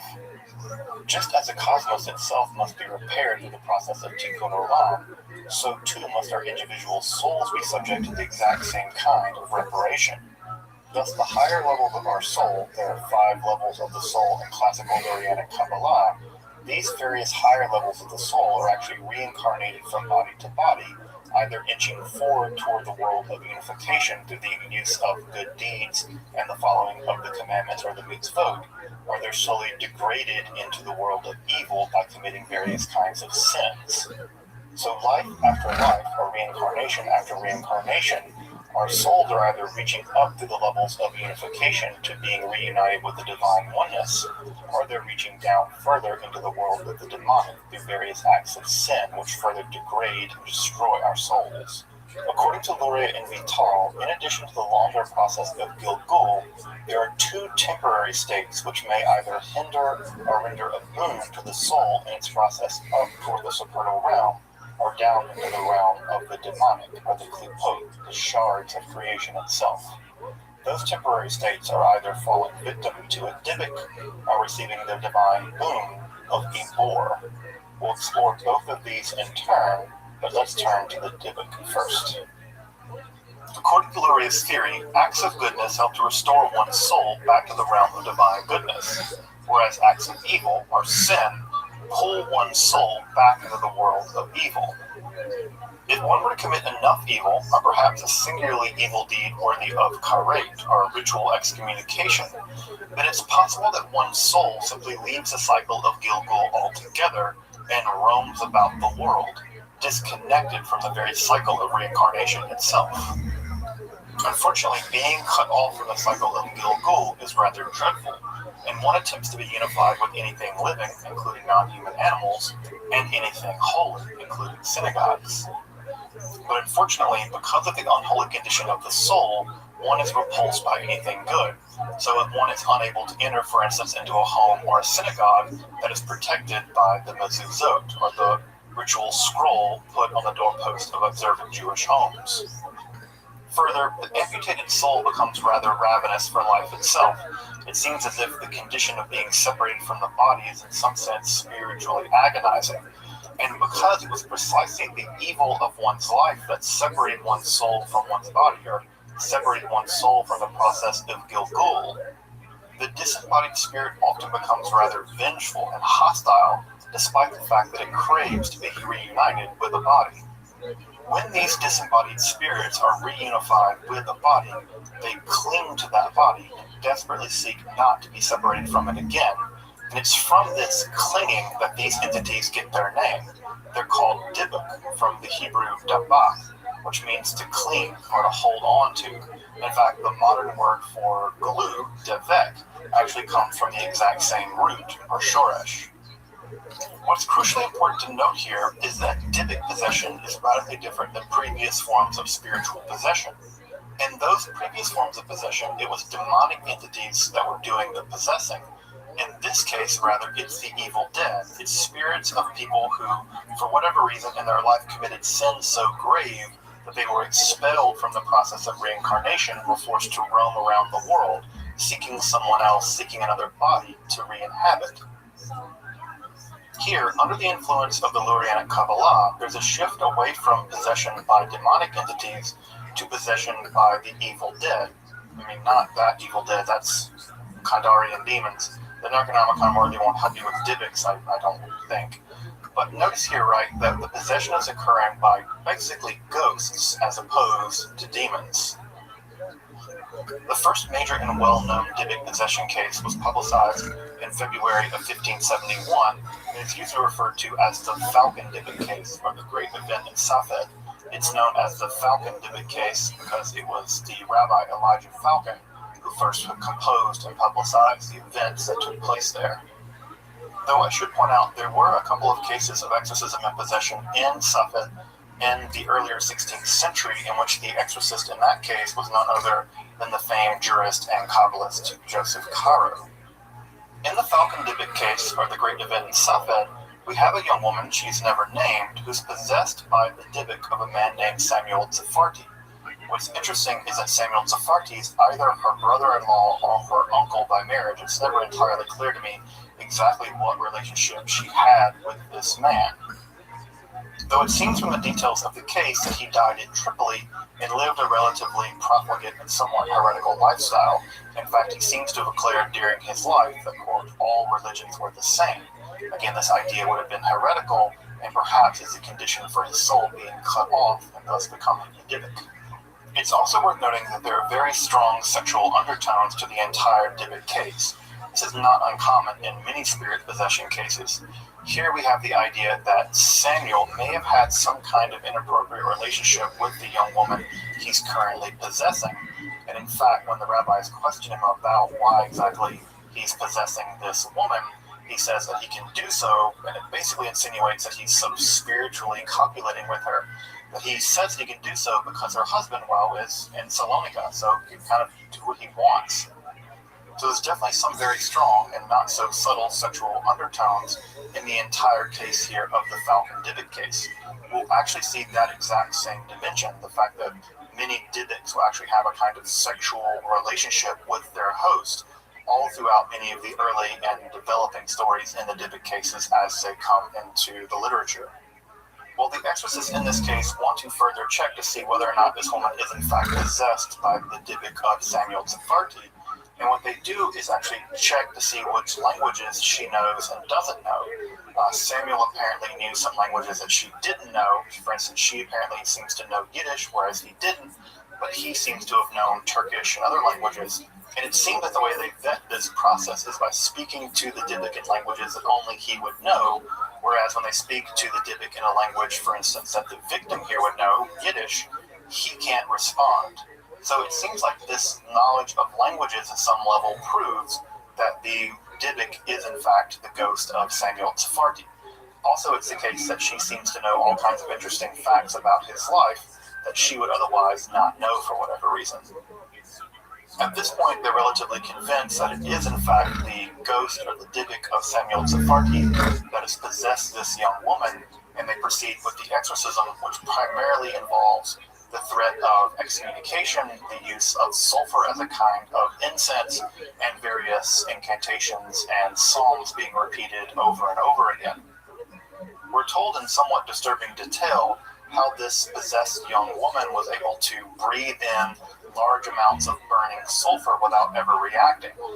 This is an important detail that actually may come into the story here in an important way in just a moment.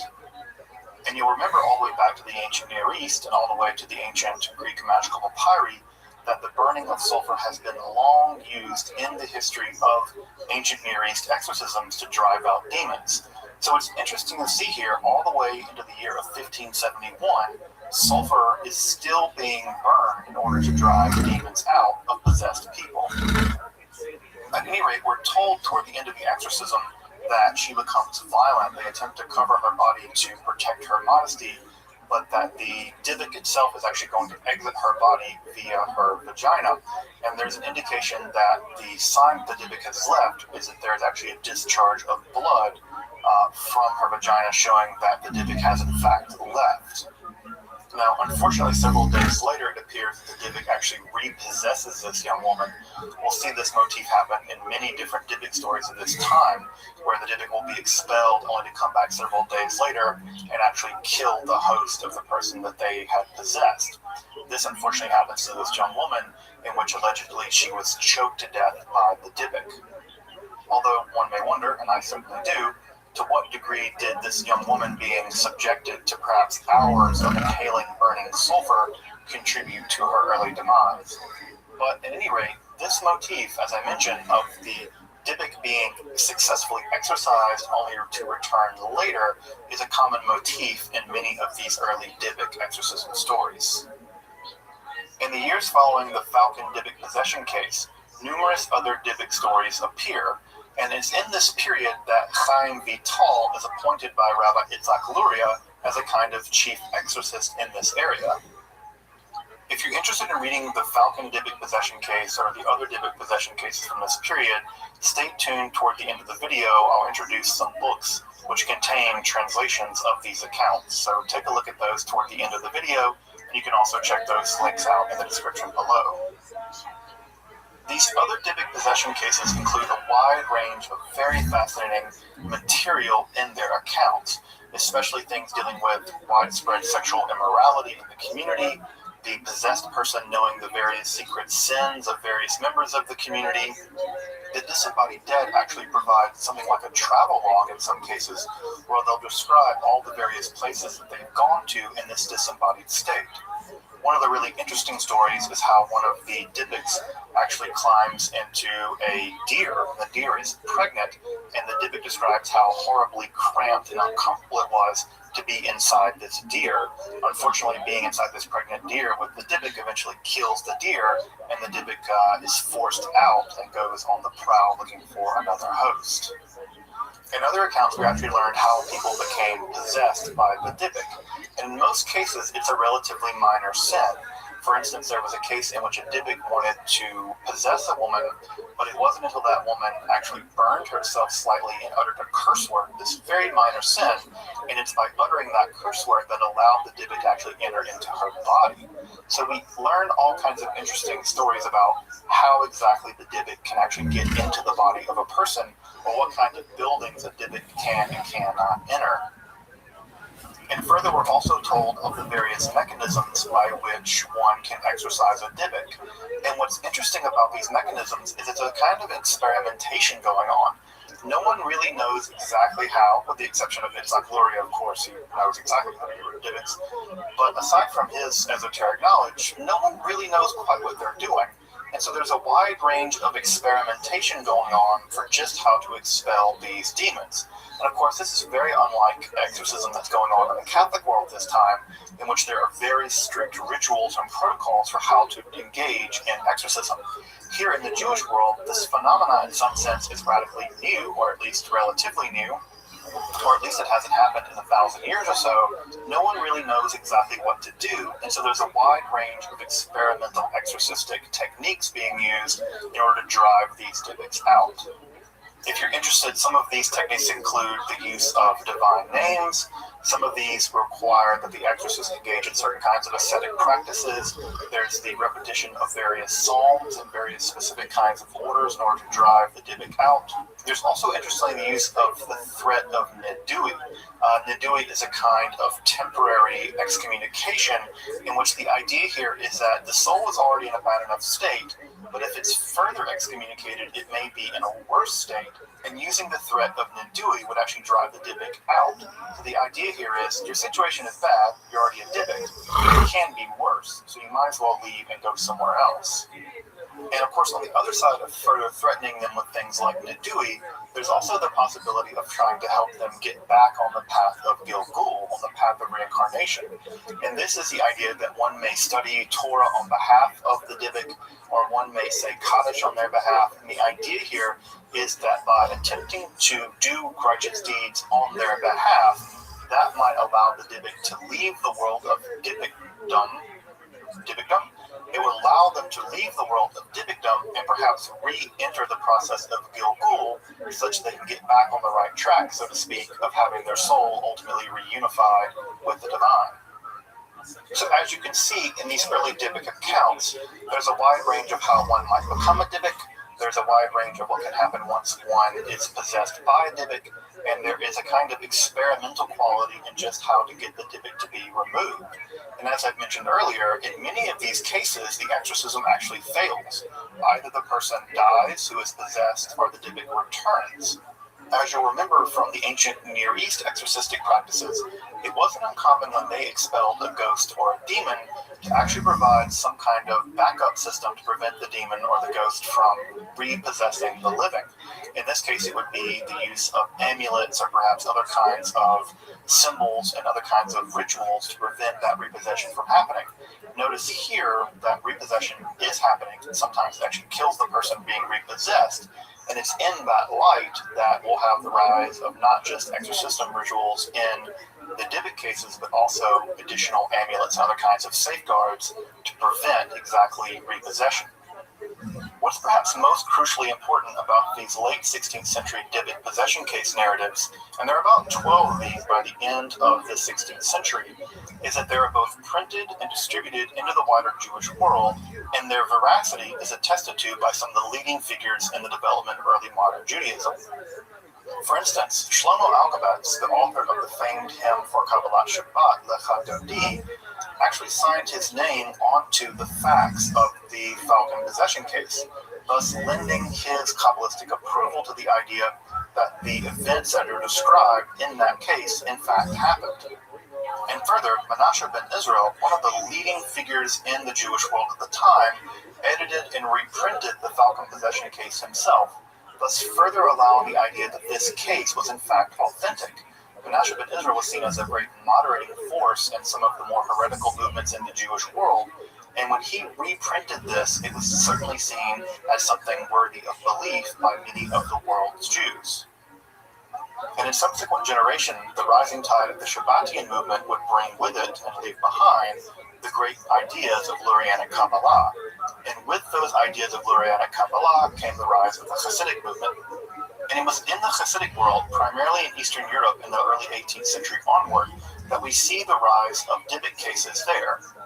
And it was primarily in the Hasidic world, beginning in the 18th century, that Dybbuk cases became more popular. And it's from that milieu that most of the more famous Dybbuk stories actually took root. And if you're interested in some of these Dybbuk narratives from the Hasidic world, I'll include a great book which includes many of them at the end of the video and in the description below. In addition to the malevolent Dybbuk form of possession, Kabbalah, and especially Lurianic Kabbalah, also gave rise to several distinct forms of beneficent possession as well. Prior to the rise of the Lurianic Kabbalah, Moshe Cordovero, Shlomo Alkabetz, and Joseph Caro all experienced what we have described as beneficent forms of spiritual possession. Cordovero and Alkabetz would undergo what they referred to as Gerushim, or becoming exiled. In this mystical practice, they would seclude themselves in graveyards, and inside the graveyards, there in the massive graveyard in Sfat, they would begin to ecstatically utter Kabbalistic interpretations of the Torah itself. This is presumably under the inspiration of either the righteous dead, and in some cases under the inspiration of the Shekhinah, or the divine feminine herself. Joseph Caro, on the other hand, would recite long passages of the Mishnah. This is a collection of rabbinical lore dating to around 200 of the Common Era, and during this process of reciting these passages from memory, his body would become the vessel for a kind of angelic teacher, or Maggid, and this angelic teacher would create utterances through his body. In some sense, this angelic Maggid was the spiritual dimension of the Mishnah itself, and it would urge Joseph Caro onto greater and greater levels of spiritual and ascetic practices in order to further purify his soul in the interest of divine unification. As you probably know, Joseph Caro would also go on to publish the core text in Jewish law, the Shulchan Aruch, or the prepared table. So it's important to know that there's no distinction here between the mystical and the legal, and there's also important to realize that many of the people undergoing these mystical experiences, even in the case of these divine possession cases, are not marginal figures. Joseph Caro, Moshe Cordovero, and Shlomo Alkabetz are all central in the moral, intellectual, legal, and spiritual life of the Jewish world in the early modern period.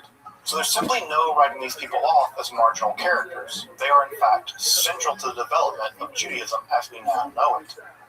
Perhaps you'll be unsurprised to learn that it's Itzhak Luria that introduces what is to me the most interesting, and certainly the most bizarre, form of voluntary spiritual beneficent possession.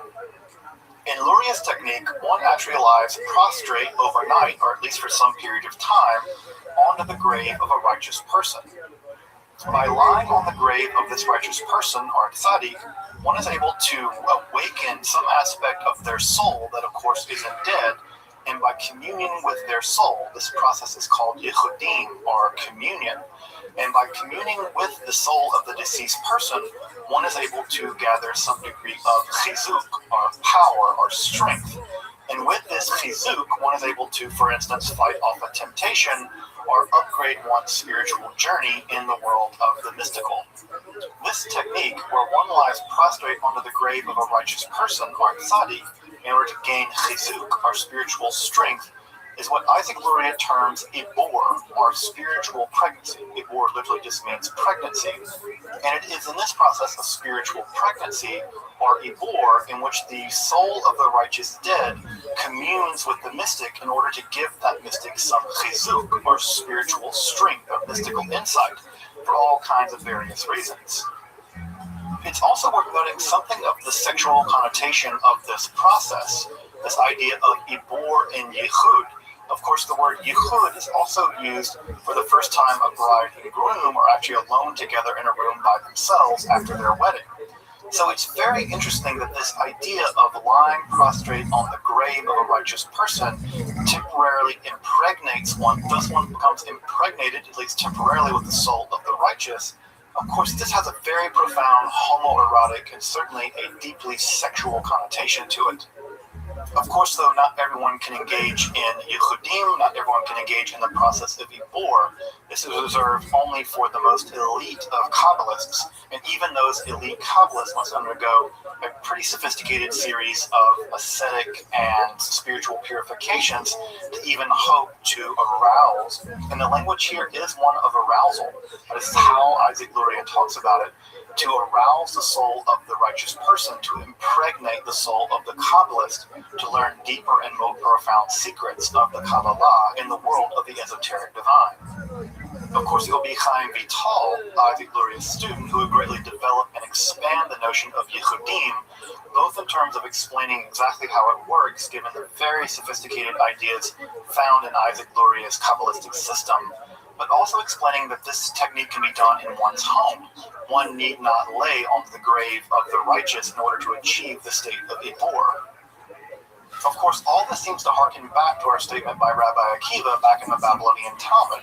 Remember there, he lamented the fact that people would go into graveyards and fast in order to have a ruach tumah, an unclean spirit, fall upon them, and rather he wished that people would try to do the same thing in order to get a pure spirit, a ruach tahor, to come lie upon them instead.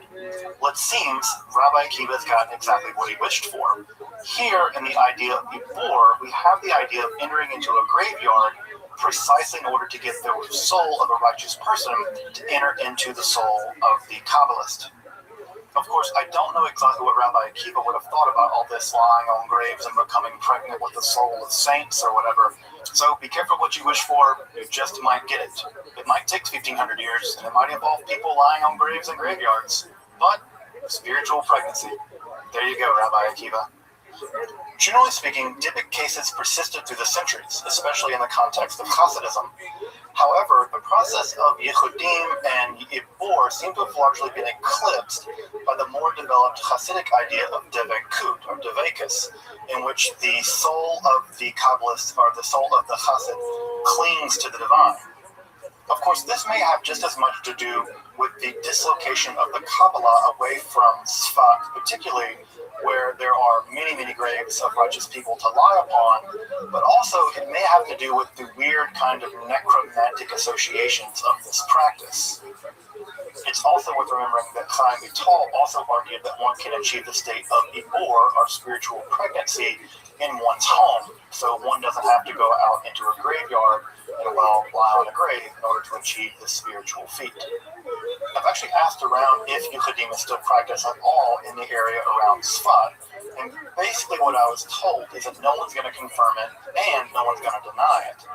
Of course, all of this is in the context of the extremely insular world of Haredi Judaism, and of course Kabbalah is the esoteric dimension of that type of Judaism, and the idea of Yichudim and Ibor are considered even extreme ideas within the context of Kabbalah. So it's not surprising as a non-member of that kind of community that I'm not going to ever have real access to the degree to which anyone is actually engaging in a practice like this. So if the tradition of this practice is still being carried on, it would be very unlikely for outsiders to have any access to it. Well, if you find yourself wandering around the graveyards of Sfat in the middle of the night and you see people lying on tombs, well, now you know why they're doing it. They're getting mystically pregnant. The more you know. As I mentioned earlier, Dybbuk cases continued through the Hasidic period, and many of the early Hasidic masters, such as the Baal Shem Tov, were famed as exorcists. Though with the rise of the Jewish Enlightenment or the Haskalah, the destruction of many Hasidic communities during the Nazi period, and the general suppression of religiosity during the Soviet period, cases of Dybbuk possession simply were on the wane. Though we're lucky that from 1911 through 1914, roughly the beginning of the First World War, the writer Ansky actually gathered ethnographic data on Hasidic Jews primarily living in southern Poland. And it's from that ethnographic data that he would go on to publish his famous play, The Dybbuk. Written first in Russian and then translated into Yiddish and Hebrew, The play debuted in 1920 and was a rave hit. In fact, it was so popular that in 1937, a film adaptation was actually shot in Poland just on the eve of the Nazi invasion. It's with great sadness that I say that many of the cast and crew that worked on this great masterpiece of German expressionism in Yiddish film perished during the Nazi extermination period. Although I am happy to report the film has recently undergone digital restoration along with new subtitles and is available on DVD from the National Center of Jewish Film. I'll include a link in the description below if you want to check that out. The lore of the Dybbuk has also appeared in the opening act of the Coen brothers' really wonderful 2009 film, A Simple Man, which is great. It's actually shot entirely in Yiddish. It actually depicts at some level something like a Dybbuk story from the old Hasidic world. So even if you don't watch all of A Simple Man, which you should, the opening sequence with the Dybbuk is absolutely wonderful. The Dybbuk also appears in the 2012 film The Possession, although it's not at all in accordance with actual Dybbuk lore. Although an interesting point about this film is that during the exorcism ritual, Psalm 91 is actually recited out loud. That's actually pretty accurate. Psalm 91 has long been used in exorcistic rituals in Judaism, reaching from the period of the Dybbuk in the early modern period all the way back, in fact, to the Dead Sea Scrolls. In addition to the Dybbuk on film, real-life Dybbuk possession cases have also begun to reappear in the real world, at least in the Haredi world. The most interesting and probably the most infamous case of recent memory is a 1999 so-called Dybbuk of Dimona. And that one is interesting because the exorcism was actually filmed, and you can watch the entire thing on YouTube. I'll put a link in the description below. Although I will say that that entire business of the Dimona Dybbuk is really controversial. Some people claiming that it was a fraud, some people claiming that it was true. There's a lot of ins and outs about exactly what is going on in this whole situation. However, in the Haredi world, there are actually books published about how one can learn lessons from the Dimona Dybbuk to become a better person. However, after the Dimona Dybbuk case, other Dybbuk cases also began to appear, specifically in Bnei Brak and in other Haredi communities throughout Israel. It's also the case that other Dybbuk cases have also begun to appear in the United States. So it appears that after about 100 years of silence, the Dybbuks have, for whatever reason, returned. If you're interested in the history of demons, occult magic, and Kabbalah, make sure to subscribe here to Esoterica. These are all core content areas of our channel, so make sure to also check out our other content as well. Also, if you value freely accessible and scholarly approaches to materials such as this, Kabbalah, and Western esotericism, please consider supporting our channel via Patreon or with a one-time donation. Your contributions to Esoterica make our channel and our research possible. Thank you. I just want to recommend a few texts which I find to be some of the most superb scholarship on possession and exorcism in the early modern Jewish world, and more generally in the Kabbalah. Goldich's edited volume, Spirit, Possession, and Judaism, which is actually published by Wayne State University, which is one of the places I teach, is a really amazing collection of essays on a wide range of topics in possession and Judaism. This includes topics going all the way back to the medieval period, all the way up to contemporary accounts of possession in modern Israel, along with a real host of primary source documents, many of which are translated for the first time. So this is a really incredible volume, well worth picking up, not terribly expensive, and gives you an excellent opportunity really to get into the various aspects of Jewish possession. I would especially recommend Lawrence Fine's article in the text, in which he introduces the idea of benevolent possession in Judaism. He goes into really great detail, some of which again has never been translated before, about the exact mechanisms by which the process of Ibor, or spiritual pregnancy, takes place, according to the thought of Itzhak Luria and Chaim Vital. So a really great resource, well worth having on your shelf if you're interested in the intersection between spirit possession and Kabbalah. Chayez's text, Between Worlds, is probably the best introduction to the development of the idea of spirit possession, specifically in the context of the development of Lurianic Kabbalah. And he also includes the most comprehensive collection of spiritual possession accounts, or Dybbuk accounts, from this early period. So between his excellent analysis of the spirit possession world and of Dybbuks, and of the really excellent collection of primary source documents about the conditions there in Safed, this volume is absolutely important if you want to understand the development of Lurianic Kabbalah as it pertains specifically to the rise of Dybbuk possession and Ibor there in the very early period in the development of Kabbalah and Safed in the late 16th century. So an excellent volume. The primary sources that he translates are fantastic. Some of them are really creepy and wonderful. So I really recommend picking up this text if you really want to deep dive into the world of the Dybbuk. Winkler also has a really nice volume simply entitled Dybbuk that is a collection from an Orthodox Jewish standpoint of various Dybbuk stories from history, all the way back from Safed, all the way into the Hasidic world, into the modern period. And so this is a really nice collection, again, not from an academic point of view, but from the point of view of Orthodox Judaism about exactly what Dybbuks are, where they come from, how they operate, and various narratives and various lessons I suppose we could learn from cases of Dybbuk possession. Again, this is not an academic source, but it's still really interesting and worth checking out if you're just interested in the Dybbuk and Dybbuk lore more generally. Finally, and of course, if you've never had the chance to read Arnsky's play The Dybbuk nor seen the 1937 film adaptation, you're really missing out on some classic literature and classic film. These are both really wonderful plays, and the film is just shot in this really great German expressionistic way. So if you've never had the chance to check out this marvel and testament to the genius of Yiddish literature and Yiddish film, which was sadly largely snuffed out by the horrors of the Nazi period, you deserve to take a look at these wonderful piece of literature and this wonderful film. Of course, I'll just say that the film and the play are both lovely and spooky at the same time. They're filled with love and magic and Kabbalah and, of course, the Dybbuk. And so if you've not had the chance to check them out, or if you've never checked out the play and the film, The Dybbuk, they are wonderful things as part of the history of occult film, Kabbalistic film. They're well worth checking out, and you can easily get a copy in Yiddish and English. And if you read a little bit of German, and if you can read Hebrew letters, the Yiddish is honestly not that hard to tease out. So I can't recommend enough that you check out the play and the film adaptation of The Dybbuk.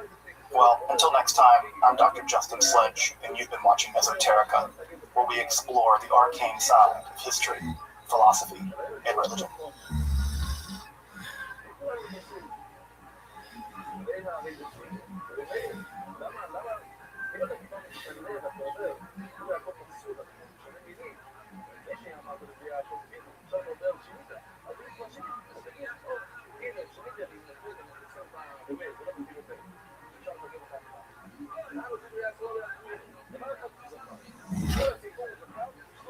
The study of Kabbalah is perhaps one of the most difficult aspects of Western esotericism. Texts often only make sense in Hebrew or in Aramaic. They presuppose an enormous amount of rabbinical and biblical lore. The dialectical style of argumentation they employ is often genuinely perplexing, and these texts speak in layers of code and allegory that is very, very difficult to decode. And further, attempts to simplify Kabbalah into Wikipedia-sized chunks frankly destroys exactly what makes Kabbalah so interesting, its incredible complexity and dynamism. Frankly, the study of Kabbalah is difficult, and simplification simply evades the task at hand. With this problem in mind, I'm sometimes asked for a kind of progressive study guide for studying Kabbalah, and by the time I've gotten a few texts in, I've realized I've reproduced the exact problem all over again. It's just become a long list of texts and commentaries. So this naturally raises the question, how did the medieval and Renaissance masters of Kabbalah, learn Kabbalah? How did they arrange the text to learn it the way that they did? Just what text did they study? In what order? With what commentary? What Jewish and non-Jewish sources did they use to learn Kabbalah? Just what text did they study? In what order? With what commentaries? One wonders to what degree did non-Jewish texts feature into their education? How did Kabbalists, become Kabbalists?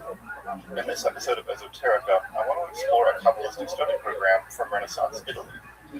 It was composed by Yochanan Alameno, a rather obscure but very important Kabbalist, especially through his student, Giovanni Pico della Mirandola, who basically invented Christian Kabbalah as we know it in the writing of his 9 Theses. Alameno's study guide is fascinating because of its priority of ecstatic, prophetic Kabbalah over the more typical theosophical schools associated with the Sefer Zohar. And further, what makes his Kabbalah really interesting is his linking with both magical theory and practice with the Kabbalah. So if you're interested in studying Kabbalah, especially Christian and Hermetic Kabbalah, I I hope you'll join me as we turn to Yochanan Alameno's Renaissance Kabbalah Study Guide. I'm Dr. Justin Sledge, and welcome to Esoterica, where we explore the arcane side of history, philosophy, and religion.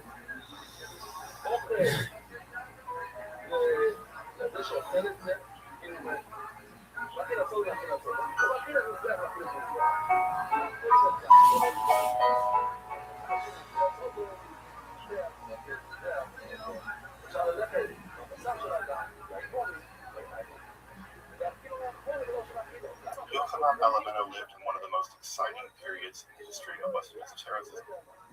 He saw the completion of Ficino's translation of the Corpus Hermeticum and lived during the period of a kind of neo-Hermetic renaissance, led by people like Lodovico Lazzarelli, one of the first persons to actually call themselves Hermeticists. He tutored and worked alongside Giovanni Pico della Mirandola as he studied Kabbalistic texts in the original Hebrew and Aramaic, and of course in translations of the very colorful Flavius Mithridates and the more sober Elijah Donndigo. Alamano himself developed a form of Kabbalah in which ecstatic prophecy and magic feature prominently, and in this way he's a bit of a forerunner for the development of Hermetic Kabbalah and European occultism more generally. For a glimpse into this more Hermetic or occult notion of Kabbalah found in Yochanan Alameno, I want to turn to his study guide found in a document called the Likkutei, which is basically a kind of notebook filled with straight thoughts, edited together by Moshe Adel. This guide is a progressive study program beginning at age 4 and progressing to more and more abstract magical texts as one grows older.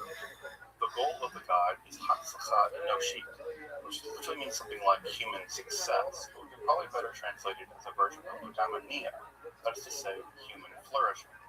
So in Alameno's guide, one begins at the age of 4, and through the progress of studying more and more difficult texts, ultimately into magical texts, one can achieve something like human flourishing, the ideal life for a human being.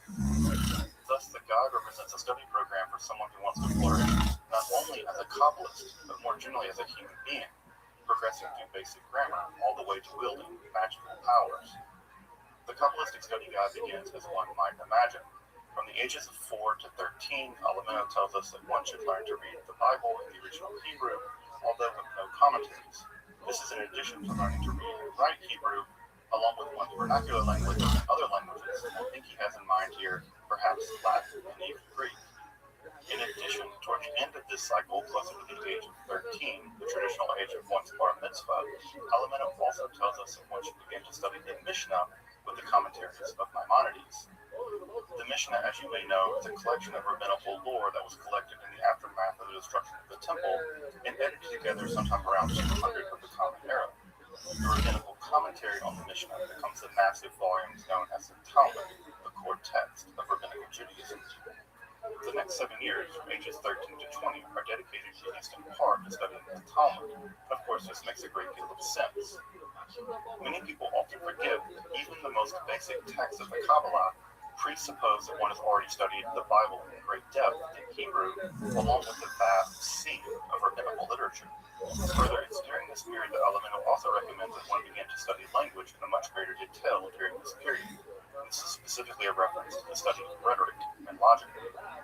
This includes classical texts in logic and rhetoric by Aristotle, along with their commentaries by Averroes. These are typical texts in the medieval education system.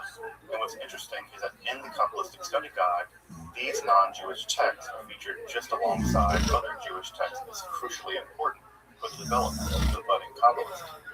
It's also during this period from ages roughly 13 to 20 that Alameno recommends that we begin to dedicate ourselves to the study of mathematics and geometry, and further to the study of astrology and astronomy.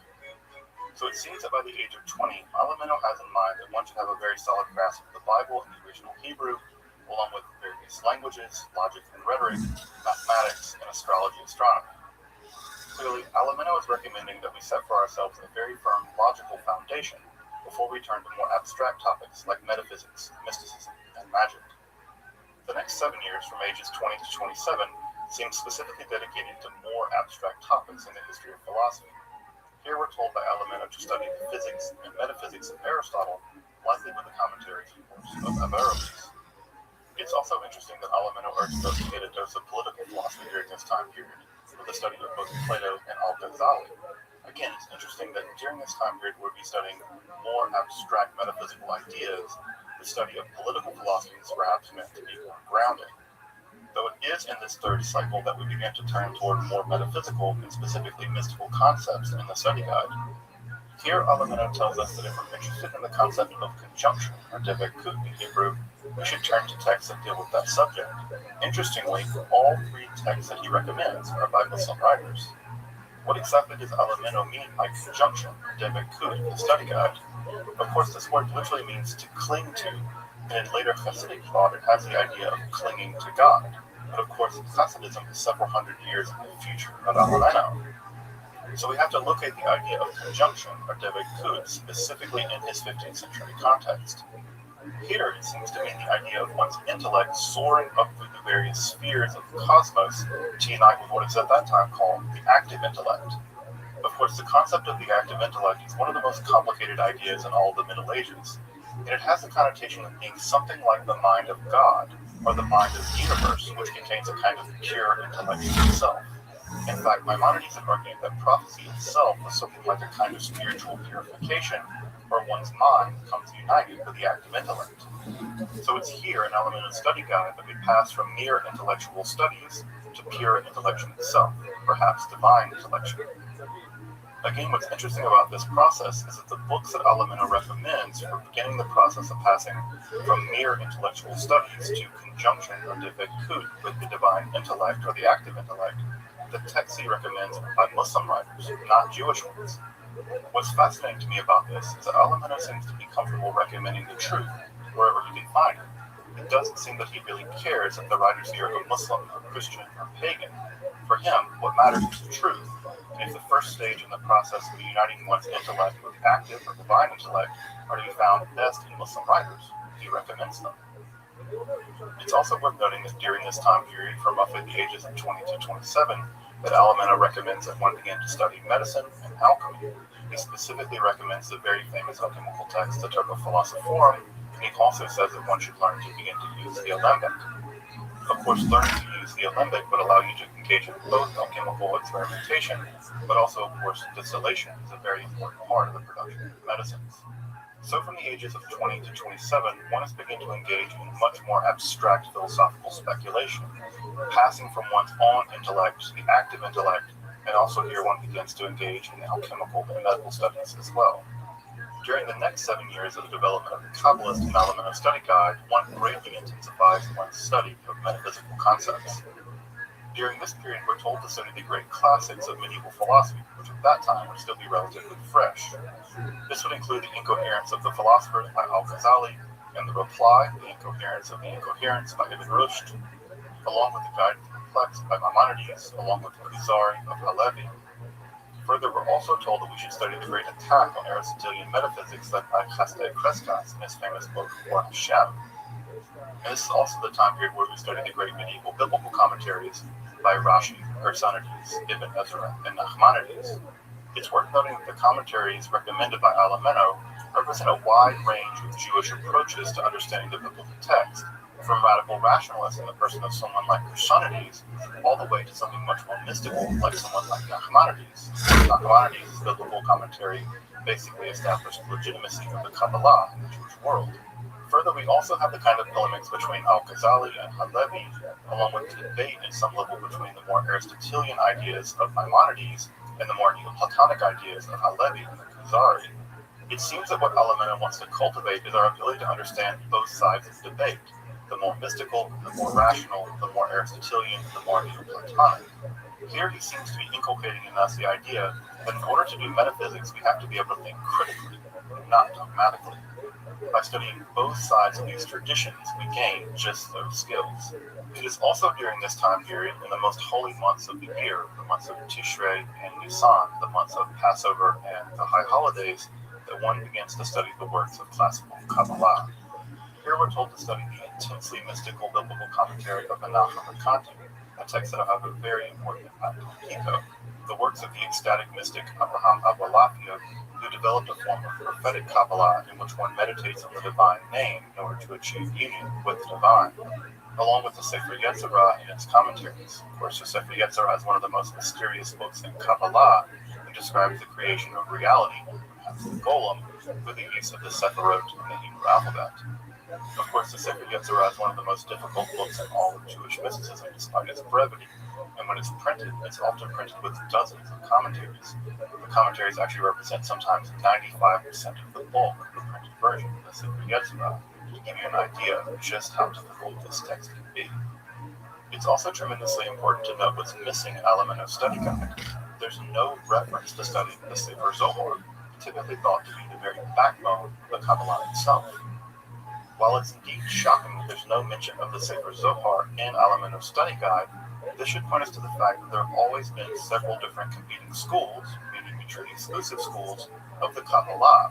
There's never been one Kabbalah. There have always been multiple schools of Kabbalah. And here we have the priority on the more ecstatic prophetic Kabbalah rather than the more classical theosophical Kabbalah that most of us now understand as well as the Kabbalah. Of course, the shift from theosophical Kabbalah to ecstatic prophetic Kabbalah is going to have huge ramifications in the development of both Christian Kabbalah and, by extension, Hermetic Kabbalah. As you may know, in the theosophical Kabbalah, this is a Kabbalah primarily interested in the world of the divine emanations of the Sephirot. The task of the mystic is to metaphysically repair reality through scrupulous adherence to Jewish law, or halakha. Obviously, the centrality of Jewish law in the theosophical schools of Kabbalah are simply not going to mesh very well with Christianity. By shifting their focus to ecstatic or prophetic forms of Kabbalah, Christian and later Hermetic Kabbalists are able to decouple the centrality of Jewish law from the very mystical form of Judaism itself. Of course, this conception of Kabbalah is utterly unimaginable to the writers of something like the Zohar, but just because someone else can't imagine it doesn't mean it can't be done. Once this shift in focus was achieved, the Sephirot themselves could be reabsorbed back into this new form of Kabbalah, although significantly changed in the way they appear in the Zohar. While in the Zohar, the Sephirot themselves are constantly changing, their systems of relation always in flux. In the later forms of Kabbalah, they're stabilized, and these stabilized Sephirot are the ones that are going to appear in later Christian and later Hermetic ideas about Kabbalah. Of course, this understanding of the Sephirot basically reflects a Renaissance Neoplatonic way of grasping the Sephirot themselves as kind of divine Platonic forms. And in some sense, to this day, much of Christian Hermetic Kabbalah keeps at a certain distance the more theosophical ideas of Kabbalah found in the Zohar. One could argue, and many contemporary Kabbalists do make this argument, that the Sephirot and the Zohar are dynamic, while the later systems of the Sephirot are rather fossilized. Of course, it's only with the stabilization or fossilization of the Sephirot, depending on how you want to look at it, that's going to greatly influence Christian and Hermetic Kabbalah. It is only if those entities are stable that they can, for instance, be put into very complex systems of correspondence, the way that you see in modern occultism. Again, this is only possible with static, unchanging Sephirot, which again are not to be found in the Zohar. In the Zohar, one's adherence to the Jewish law actually changes the configuration of the Sephirot themselves. Here, it's very important to observe that Alamano is acting something like a bridge between the exclusively Jewish Kabbalah, whether it be the ecstatic Kabbalah of Abulafia or the theosophical Kabbalah of the Zohar, to the Christian idea of Kabbalah decoupled from its adherence to Jewish law to be found in something like Pico, and by extension, the development of those Kabbalistic theories into what is now called Hermetic Kabbalah in the modern period. In a very strong sense, if you're a non-Jewish person who uses Kabbalah as part of your mystical practice, you can basically thank Yochanan Alameno for opening that door. Finally, at the end of the study guide, we actually reach the apex of Alameno text to be, in some sense, the goal of the entire process itself. It is here that we encounter the combination of both Kabbalah and magic. Here we're told that if we wish to pursue Chokhmat Harufanayut, this is a term that means something like spiritual science or spiritual wisdom, although in this case, Alameno seems to mean it as something like the combination of Kabbalah and magic. We're told to study a host of texts that we would now recognize as magical textbooks or grimoires. Some of these texts that jump out are among the most famous grimoires to be found in the medieval world. Here we have a reference to the Sefer Raziel, Tachleit HaChacham, and the Almendel. Of course, the Sefer Raziel is perhaps one of the most famous Jewish grimoires of the Middle Ages and exists in several manuscripts. It focuses primarily on amulets with a very strong dose of astrological magic.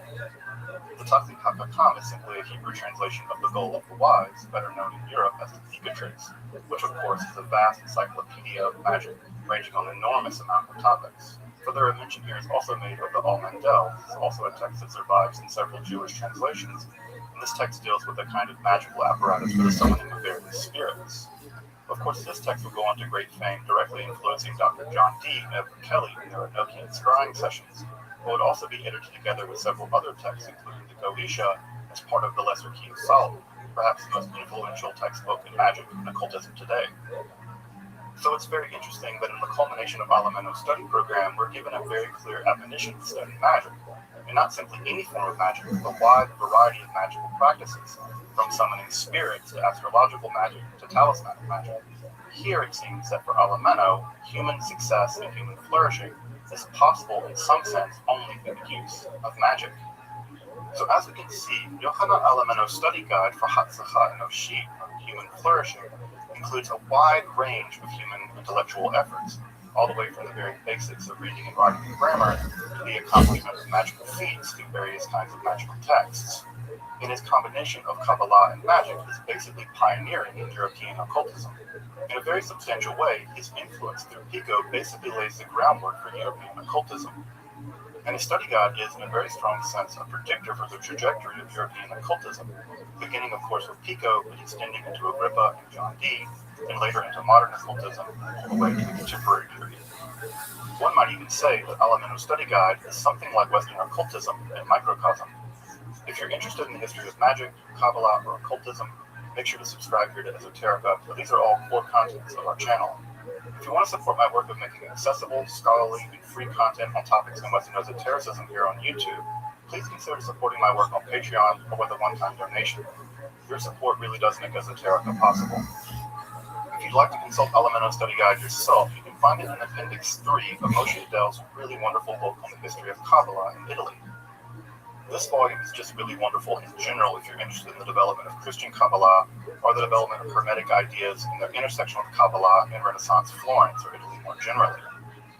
The book not only translates Alameno's study guide in English for the first and only place that I think that it has appeared, but also there's an entire chapter just on Alameno and his interesting version of Kabbalah, which combines both magic and Jewish mysticism. I'll also say that Moshe Iddel has also written a deeper investigation of the study guide itself, rather than just the notes we have in Appendix 3 of his book. However, the article that does that deep dive into the study guide is in modern Hebrew, so you don't need to go to read that language if you want a really deep dive into the study guide itself. Regardless, Iddel's study of Kabbalah in Italy is one of the best books on the development of Christian Kabbalah at that time, although I will say that it's a little bit more advanced, so if you want an introduction to Kabbalah, you'll probably want to look somewhere else. However, if you do have a little bit of Kabbalah under your belt, Iddel's study of the development of that mysticism in Italy is a wonderful text to consult. So if you're interested in Kabbalah and magic, I hope you'll stay tuned. Until next time, I'm Dr. Justin Sledge, and you've been watching Esoterica, where we explore the arcane side of history, philosophy, and religion.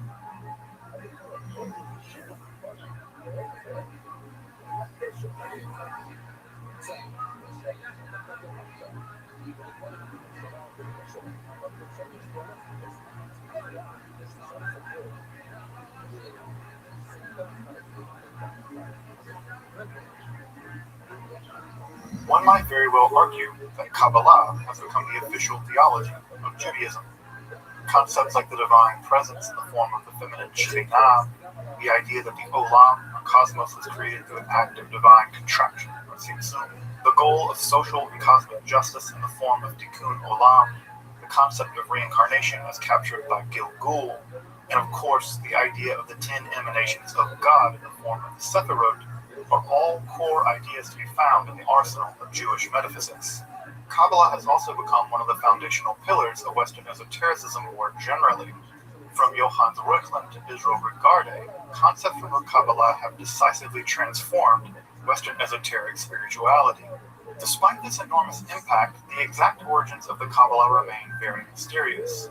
In this first episode of at least a two-part series here at Esoterica, we're going to explore some of the major texts and figures of this earlier strata of the Kabbalah. Specifically, we'll be focusing on the period after the dominance of the Merkabah Hechelot literature along with the Sefer Yetzirah, but before the publication of the monumental tome, the Sefer Zohar. And it's here, in medieval southern France and Spain, that we'll find the dynamic matrix of mystical speculations, out of which the Kabbalah as we know it emerged. I'm Dr. Justin Sledge, and welcome to Esoterica, where we explore the arcane side of history, philosophy, and religion.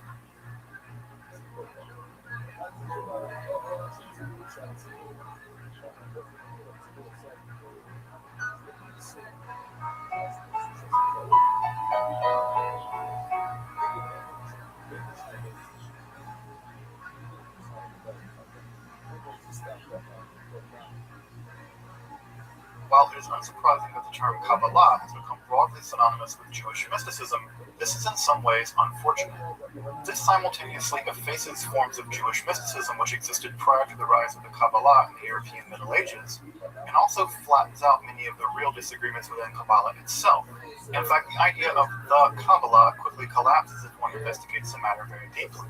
There are simply several competing, mutually exclusive schools of Kabbalah. There simply is not now, and there never has been, the Kabbalah. Of course, there were several forms of Jewish mysticism prior to the rise of Kabbalah. This would include the Merkava mysticism, or chariot mysticism, in which one attempts to descend to the throne of God. Further, there's a Sartor mysticism, in which one summons an angel in order to learn rabbinic lore.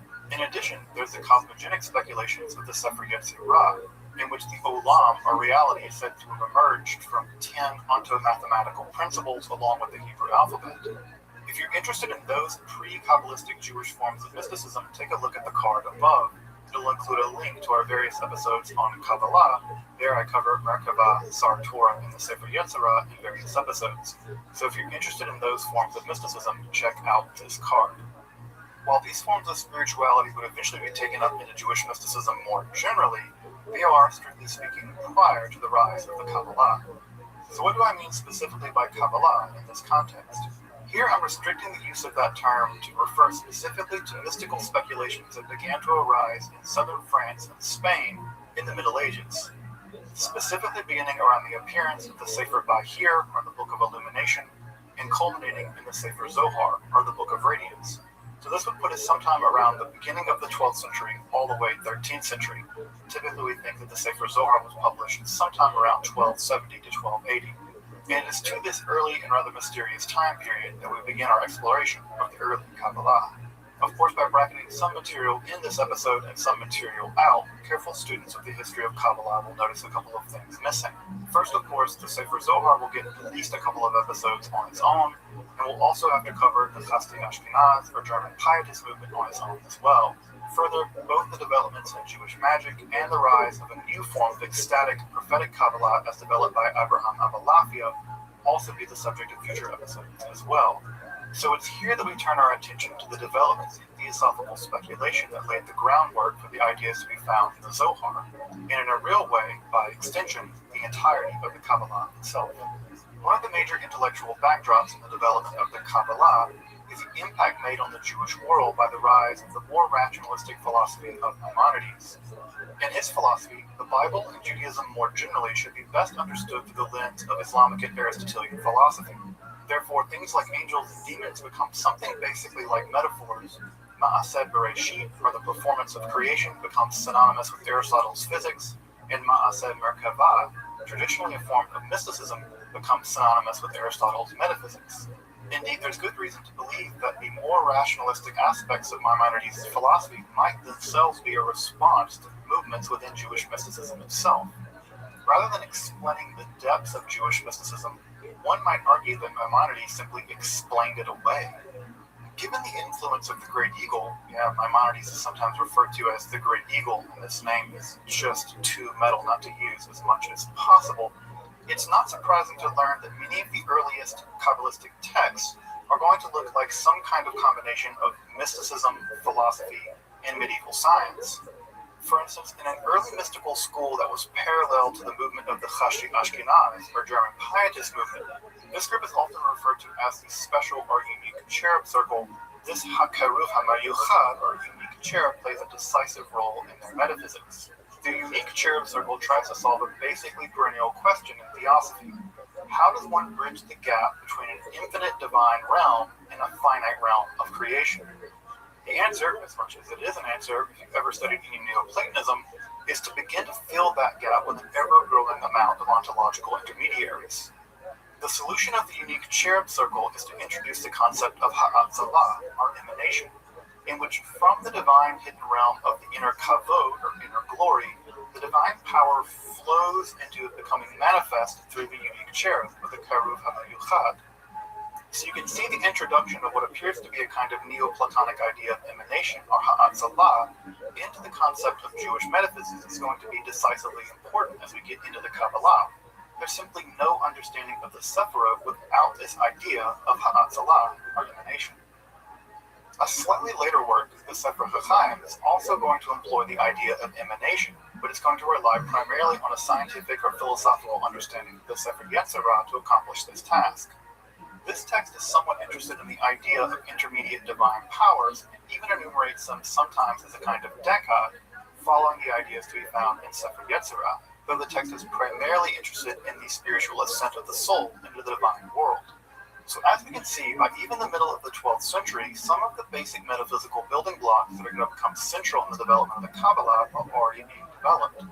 Specifically, we have the idea of emanation, or Ha'atzalah, being applied at least at some level to the idea of the Sephiroth to be found in the Sefer Yetzirah. And it's the combination of those two ideas that's going to be decisively important in the first real text of the Kabbalah, the Sefer Bahir, or the Book of Illumination or Brightness. Although, despite the title of this work, it's anything other than clear. The text itself takes the form of the popular medieval Midrash, a kind of running commentary on the Hebrew Bible in which the primary hermeneutics are metaphor and allegory. So here, even at the literary level, the Sefer Bahir is going to be incredibly impactful. As you probably know, the Sefer Zohar takes the exact same form typically, a kind of midrash. So even at the level of literary format, the Sefer Bahir is going to be incredibly influential in the development of the Kabbalah, just in the same way that the Sefer Bahir is a midrash attributed to the ancient scholar Nechemia ben Hakana. In the same way, the Zohar is going to be a similar kind of mystical midrash attributed to Shimon bar Yochai. So even in the form of literary format, the Sefer Bahir is incredibly influential. It sets the stage for the Sefer Zohar at the literary level.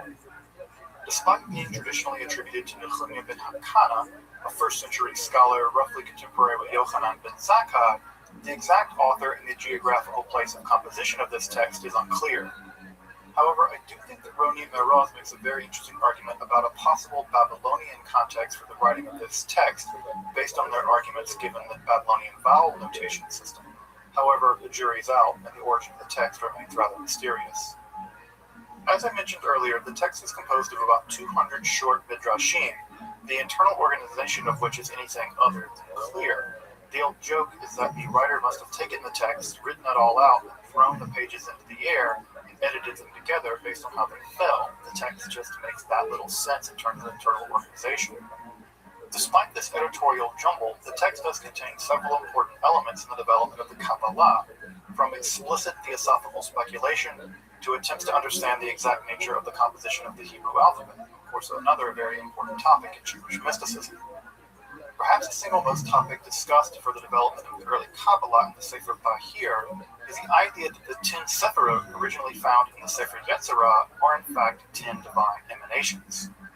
While the 10 Sephiroth and the 10 Sephiroth Elimah first appear in the Sefer Yetzirah, in that text they're not divine emanations, they're principles through which, along with the Hebrew alphabet, creation itself is produced. In fact, in that text, there's something much more like onto-mathematical principles as opposed to emanations of the divine. Of course, I can't understate just how important this innovation is.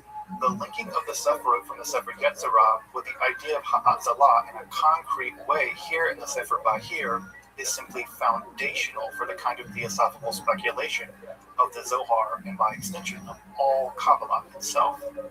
Further, the Sefer Bahir is the first text to explicitly link the Shekhinah, or the divine presence, with the feminine gender.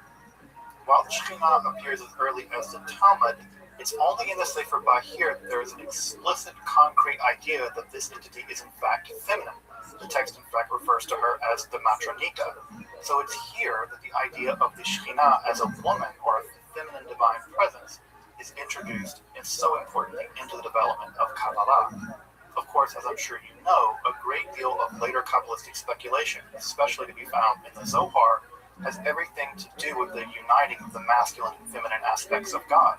Of course, that's not possible if there aren't any feminine aspects of God, and it's here in the Sefer Bahir that we first see the idea concretely introduced into Jewish mysticism. Further, it's also worth pointing out that earlier scholars detected a kind of Gnostic influence in the Sefer Bahir's description of the Matronita, or the divine feminine presence. Specifically, she's described as an exile from the side of light, or a princess from a faraway land. And several earlier scholars have detected the idea that this may be something of an echo from the old Sophia myth we found in some forms of Sethian Gnosticism. Though it's also possible, perhaps even likely, that some of the language around the divine Matronita is also coming from medieval romances and courtly literature. The Sefer Bahir positively abounds in allegories and metaphors about kings, queens, and their courts. And at this point in scholarship, terms like Gnostic are being used more and more sparingly with greater and greater precision. While scholars have searched for about a century and a half now for any other literary connection between the Sefer Bahir and other so-called Gnostic groups, like the Cathars, no definitive connection has been found. So the jury's out. Exactly how the Sefer Bahir comes to develop the idea of the divine Matronita remains ambiguous, mysterious, and unclear. Further, the Sefer Bahir is one of the first texts to link the idea of various kinds of Hebrew letters and divine powers with the allegory of a kind of living tree, or a tree of life, with the limbs, trunk, roots, buds, leaves, and flowers representing various kinds of aspects of the divine world. Again, former scholars link this idea of the divine fullness, especially using the metaphor of a tree, back with the idea of the ancient Gnostic pleroma. Although, again, this idea is heavily contested, and just exactly how the Sefer Bahir adopts and develops this idea, again, remains mysterious. Of course, the idea of the 10 Sephiroth being arranged into the so-called Tree of Life configuration is going to become the dominant way in which the Sephiroth are represented. However, we should use a bit of caution here. Many of the earliest configurations we have of the Sephiroth don't actually list them as a Tree of Life. They rather list them as kind of nested one upon the other, a bit like Russian dolls. So it's important to note that in Kabbalistic texts, especially the Zohar, the Sephiroth themselves are not fixed into one kind of configuration. They all exist in a kind of dynamic relationship with one another, depending on the conditions within the Godhead, or even the conditions here on our world. And so the idea is that the position of the Sephiroth can change depending on all kinds of factors. They're incredibly dynamic. It's only much later that the Sephiroth becomes stabilized or standardized in the Tree of Life configuration, such that they lose that kind of dynamism. Finally, the Sefer Bahir is also going to be very important in its account of theodicy, or the origin of evil. While in some sections of the text, evil is simply part of the divine order of things, or perhaps even just pure negation, in those sections, evil is a bit like cold and dark. It's simply the negation of heat and light. In that way, evil in those sections can be said to have no independent reality on its own. However, in adjacent sections, the Sefer Bahir comments on the nature of the primordial tohu vavohu, the desolation and chaos that seems to have pre-existed the physical realm in the book of Genesis. In the Sefer Bahir's commentary on those sections, it seems that the primordial desolation, or bohu, was filled only with peace, while the primordial tohu, or chaos, was filled only with evil. And it's there that we begin to get something like a dualistic theory of good and evil. Perhaps, again, as earlier scholars have argued, this is emerging from a Gnostic context, but it's this very sharp distinction and interest in the nature of evil that's going to be incredibly important in later Kabbalistic developments. Again, indeed, this interest in primordial evil, and evil more generally, especially demonic evil, is going to dominate the imaginations of many Spanish Kabbalists, up to and including the development and composition of the Sefer Zohar. Given all these dramatic developments to be found in the Sefer Bahir, it's no wonder that this text is considered by most to be the foundational text of the Kabbalah as we know it. However, at around the same time that the Sefer Bahir appears, another theosophical school appears as well. This school is often referred to as the Contemplation Circle, or the Iyun Circle, named after the central texts that seem to have emerged from this circle, the Sefer HaIyun, or the Book of Contemplation. Exactly where this group originated is, you guessed it, mysterious. Gershom Scholem actually argued that they were an early 13th century group, primarily in southern France, while more recent scholarship led by Mark Vernon has argued that they're a later 13th century group, primarily located in Spain, probably in the Castile region. Regardless of the mysterious origins of the Iyun Circle, about 30 works have survived in several manuscripts, indicating the popularity of those works. The works of the Iyun Circle seem to represent a kind of theosophical Kabbalah independent of the idea of the 10 Sephiroth as emanations of God.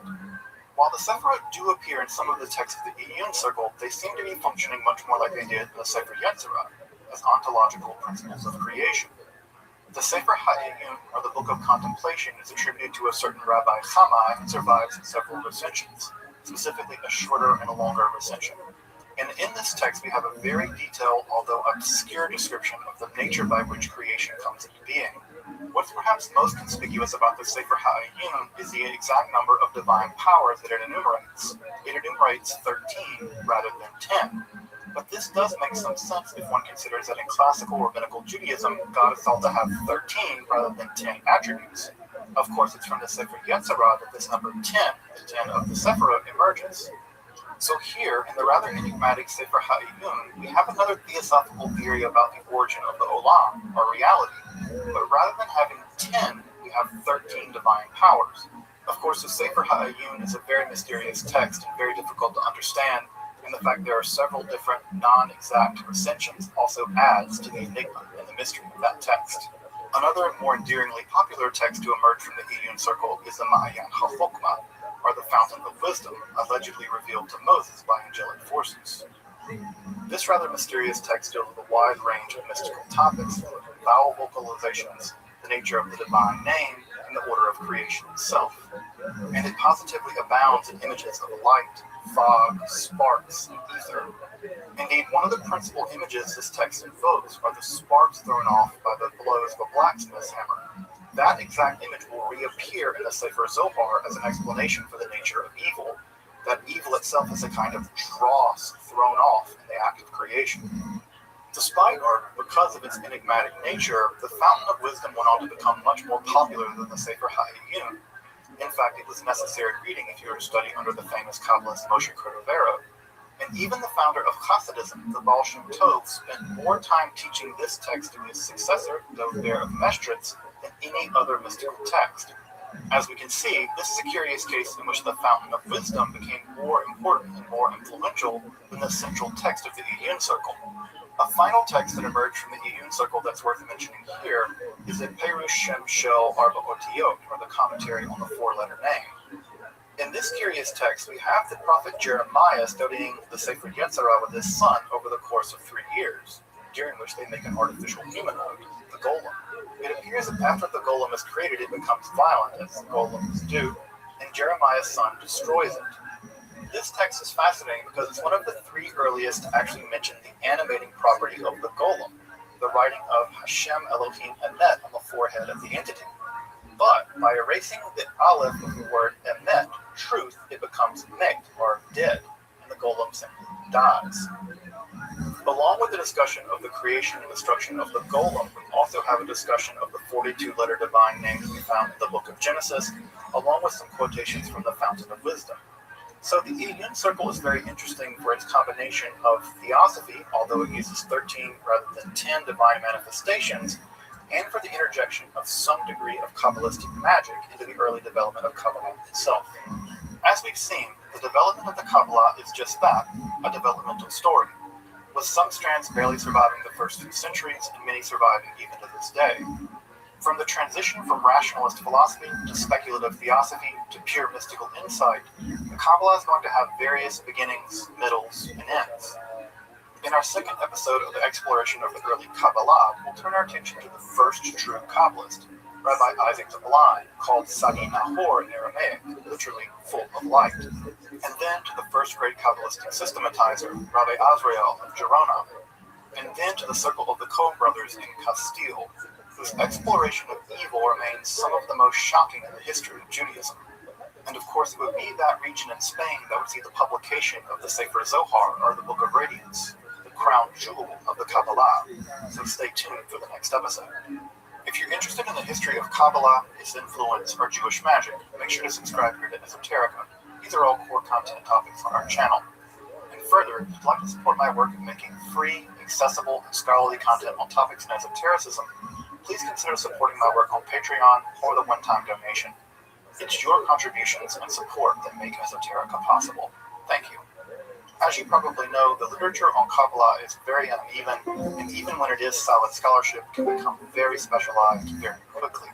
And I'll say that the single best volume in English for tackling topics in early Kabbalah is a volume by that name, Early Kabbalah, edited by and found in the Classic Western Spirituality series.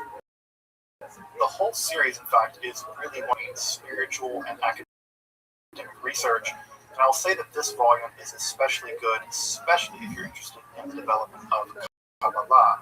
It has copious notes, there's a wonderful introduction. This volume is a really great introduction to many of the texts discussed in this episode and in the next episode, and it's just really worth having if you are a student of Kabbalah or interested in the development of Kabbalah. It's relatively inexpensive and very much worth having.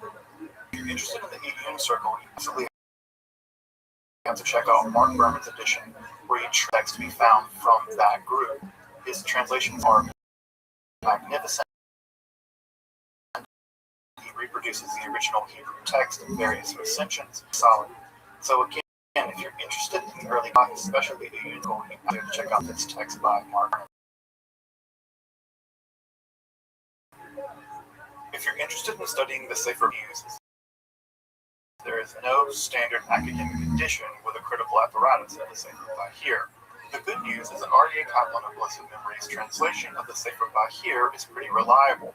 Although I will give one caveat, in fact the exact same caveat I gave for his edition of the Sefer Yetzirah, and that is, Aryeh Kaplan was a practicing Kabbalist, specifically in the Lurianic school of Kabbalah. And he interpolates a great deal of Lurianic ideas back into both the Sefer Yetzirah and into the Sefer Bahir. Of course, as we saw, that's a bit anachronistic because the Lurianic Kabbalah is primarily a 16th century, really a 17th century phenomenon, where the Sefer Bahir dates probably all the way back to at least the 12th century. So interpolating ideas from many centuries later back onto the Sefer Bahir, while Kabbalistically interesting, isn't academically rigorous. However, I will say that the translation of the Sefer Bahir in Kaplan's edition is relatively free of these kinds of interpolations, so it's primarily occur in its commentary. What's also nice about the Aryeh Kaplan edition is he does provide an edition of the Hebrew text at the very end, although it lacks a lot of the traditional commentary. So this edition is well worth picking up, it's relatively inexpensive, and it does give an English-speaking audience access to the Sefer Bahir, both in a good translation and you can cross-reference the Hebrew there in the back of the text. Of course, the standard edition is in the Margaliot edition, which is interesting because it's actually bound with the Tikkunei Zohar, which reveals something interesting about the history of scholarship on Kabbalah. It was in fact Gershom Scholem who was the first scholar to truly recognize that the Sefer Bahir was as early as it was. It was in fact the first text that disseminated Kabbalistic ideas, despite the fact in traditional editions, the Sefer Bahir is thought to be later. It was actually attached here in the standard edition to the Tikkunei Zohar in the Margaliot edition. At any rate, the Kaplan edition is perfectly fine, and if you want to get into the Sefer Bahir, that is going to be the entryway, especially if you primarily understand English. Well, we have at least another episode to cover before we get to the publication of the Sefer Zohar, so I hope you'll join me when that episode appears. Until next time, I'm Dr. Justin Sledge, and you've been watching Esoterica, where we explore the arcane side of history, philosophy, and religion.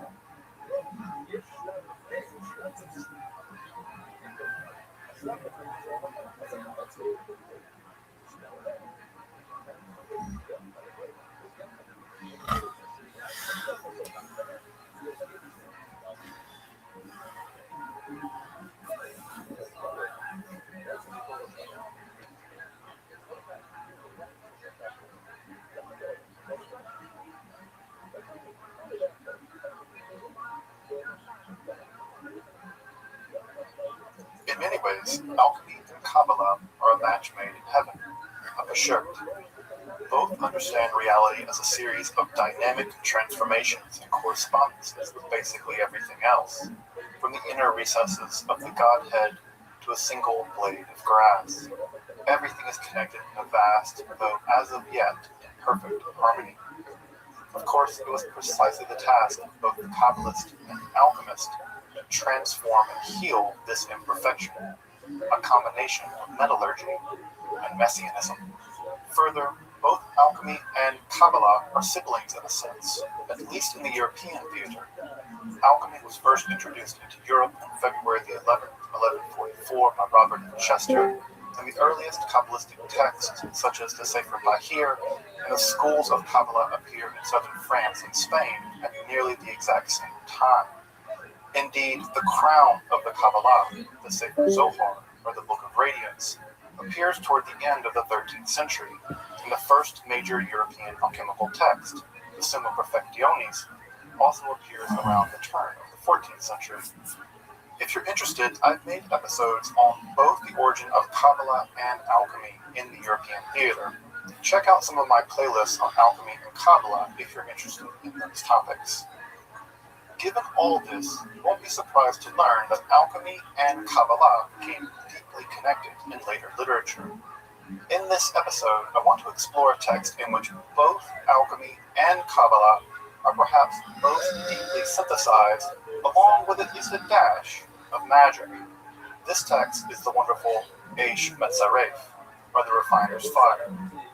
Here we find alchemical preparations, metallic correspondences with the divine emanations of the Sephiroth, magic squares, and the idea that nature and the divine reflect and refract one another in one vast totality.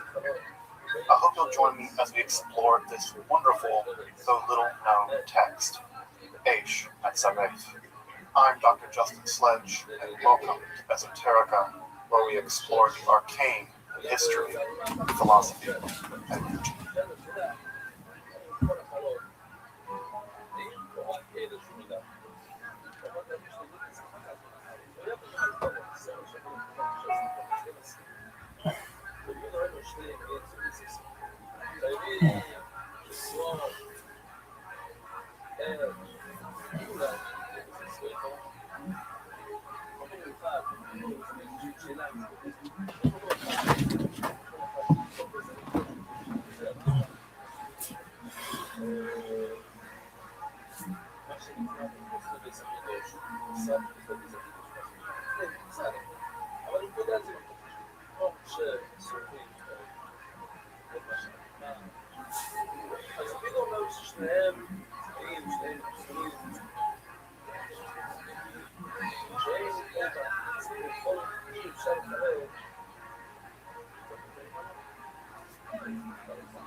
Coming in, the place sold out. I want to let you know this is the largest ever Kill Tony in its history. Ever. 1,300 Canadians and even a couple Americans made the trip here tonight. We were covered on Howard Stern this week. Howard and Robin learned of us. We solved a murder down in the States, and things just keep moving along. There you go, very good. There's one trashy fucking Canadian that made it out already. Made the fucking long drive from downtown East Side to be here. Anyway, the road continues. Venus de Milo in Swansea, La Jolla, Tacoma, Skankfest South, Boston, Austin, and other fun things coming up. Got my caveman coffee. Life is good. This is it. We are here, and you know, we've been telling you guys about Canadian baked delicacies that we love. Canadian baked CBD. Hey, we've been telling you about Infinite CBD for a while. They've got the best CBD products on the market, high-end pure CBD isolate. They've got a wide range of products, from gummies to help you relax, creams to help your muscles. And this month we want to tell you about their lube, which goes on your dick and inside his or her holes. What? And in my experience, it makes sex feel a whole lot better. Yeah, this is a lube that's made from coconut and jojoba oil. Have you ever heard of that? For long-lasting, all-natural lubrication. It has a blend of essential oils to increase blood flow and sexual energy. I'm telling you, Infinite CBD's Big Bang lube is a must try. In my experience, this heightens sexual experiences, and other reviewers have reported the same. These are real reviews. Check this out. This is a review that Elizabeth J gave the lube a 5-star review, and she's like, "This is the best lube ever. It's a great way for my husband to administer CBD to me rectally." Hey. Rick G gave it a 5-star rating also. He says, "It works a little bit too well. It took me forever to finish what we started. If you catch my meaning." Yeah, for sure. And Michaela M gave it 5 stars as well. Amazing. Try it and see for yourself. The stuff's amazing. We had a whole different sexual experience, Michaela said. It's great to be able to do that after being together for years. We were both excited and still are. He also lasted longer, which is a plus. So go to infinitecbd.com and find the product that's right for you. And if you use the code Tony15, you get 15% off your order. That's infinitecbd.com and use the code Tony15 for 15% off. There you go. We could make that a little bit louder, the board there. There you go. Absolutely. 100%. Speaking of making money, you got to have somewhere to put it. That's why I love my Ridge wallet. The Ridge makes everyday goods to a standard so you don't see things like this every day. This is old school. Things that are sturdy with a lifetime guarantee. It's like everything all in one. But the Ridge wallet, launched on Kickstarter in 2013, now sits in the front pockets of over 500,000 men and women. You have one, I have one, we all have one. Tell us about it. Yeah, it's great. I used to always be like one of those guys who just bought a wallet at the cheapest, department store I could find, and I threw it away when it started smelling like my butt. But this one is made out of metal. It's very thin and slim. You put it in your front pocket. It's great. And it makes you actually carry less. I find like all this junk in my wallet. Like, why do I have a CVS receipt in here? It's so it's great clearing out your wallet. It's cool too. It comes in titanium, carbon fiber, aluminum, and over a dozen different styles and colors. And just trust me here, I'm the guy that told you about the movie Windy City Heat. Remember that? How many of you did your homework? And I'm telling you right now, you need a wallet like this. You can get 10% off today with free worldwide shipping and returns by going to ridge.com/KillTony. That's ridge.com/KillTony. Use the code KillTony, link in description so that they know that we sent you. That's it. You guys ready to start this puppy pie or what? We are live in Vancouver, Canada. BC. Beautiful. Now, as with all of our road episodes, as always, we didn't book a guest on this. The great Tim Dillon is 45 minutes away in some other part of Vancouver. We tried to get him, but he's got 2 shows tonight, 2 shows tomorrow, and he's got to do Kill Tony on Monday. However, we do have a band, ladies and gentlemen. Every single episode of this show, they commit to being different characters. We never know what they're going to be. Beautiful green room set up here at the beautiful Vogue Theater in Vancouver. And so I haven't seen these guys in like 45 minutes. So let's see what they came up with tonight. Maybe it's brand new characters. Maybe it's the return of characters we've seen before. Let's all find out together when I present to you the best stand band in the land. It's the Kill Tony Band. Jeremiah Watkins and Joel Jimenez.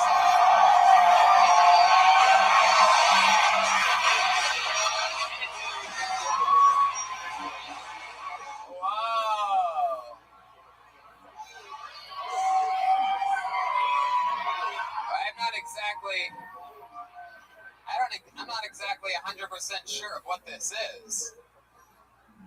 I am Greta Thunberg. Oh!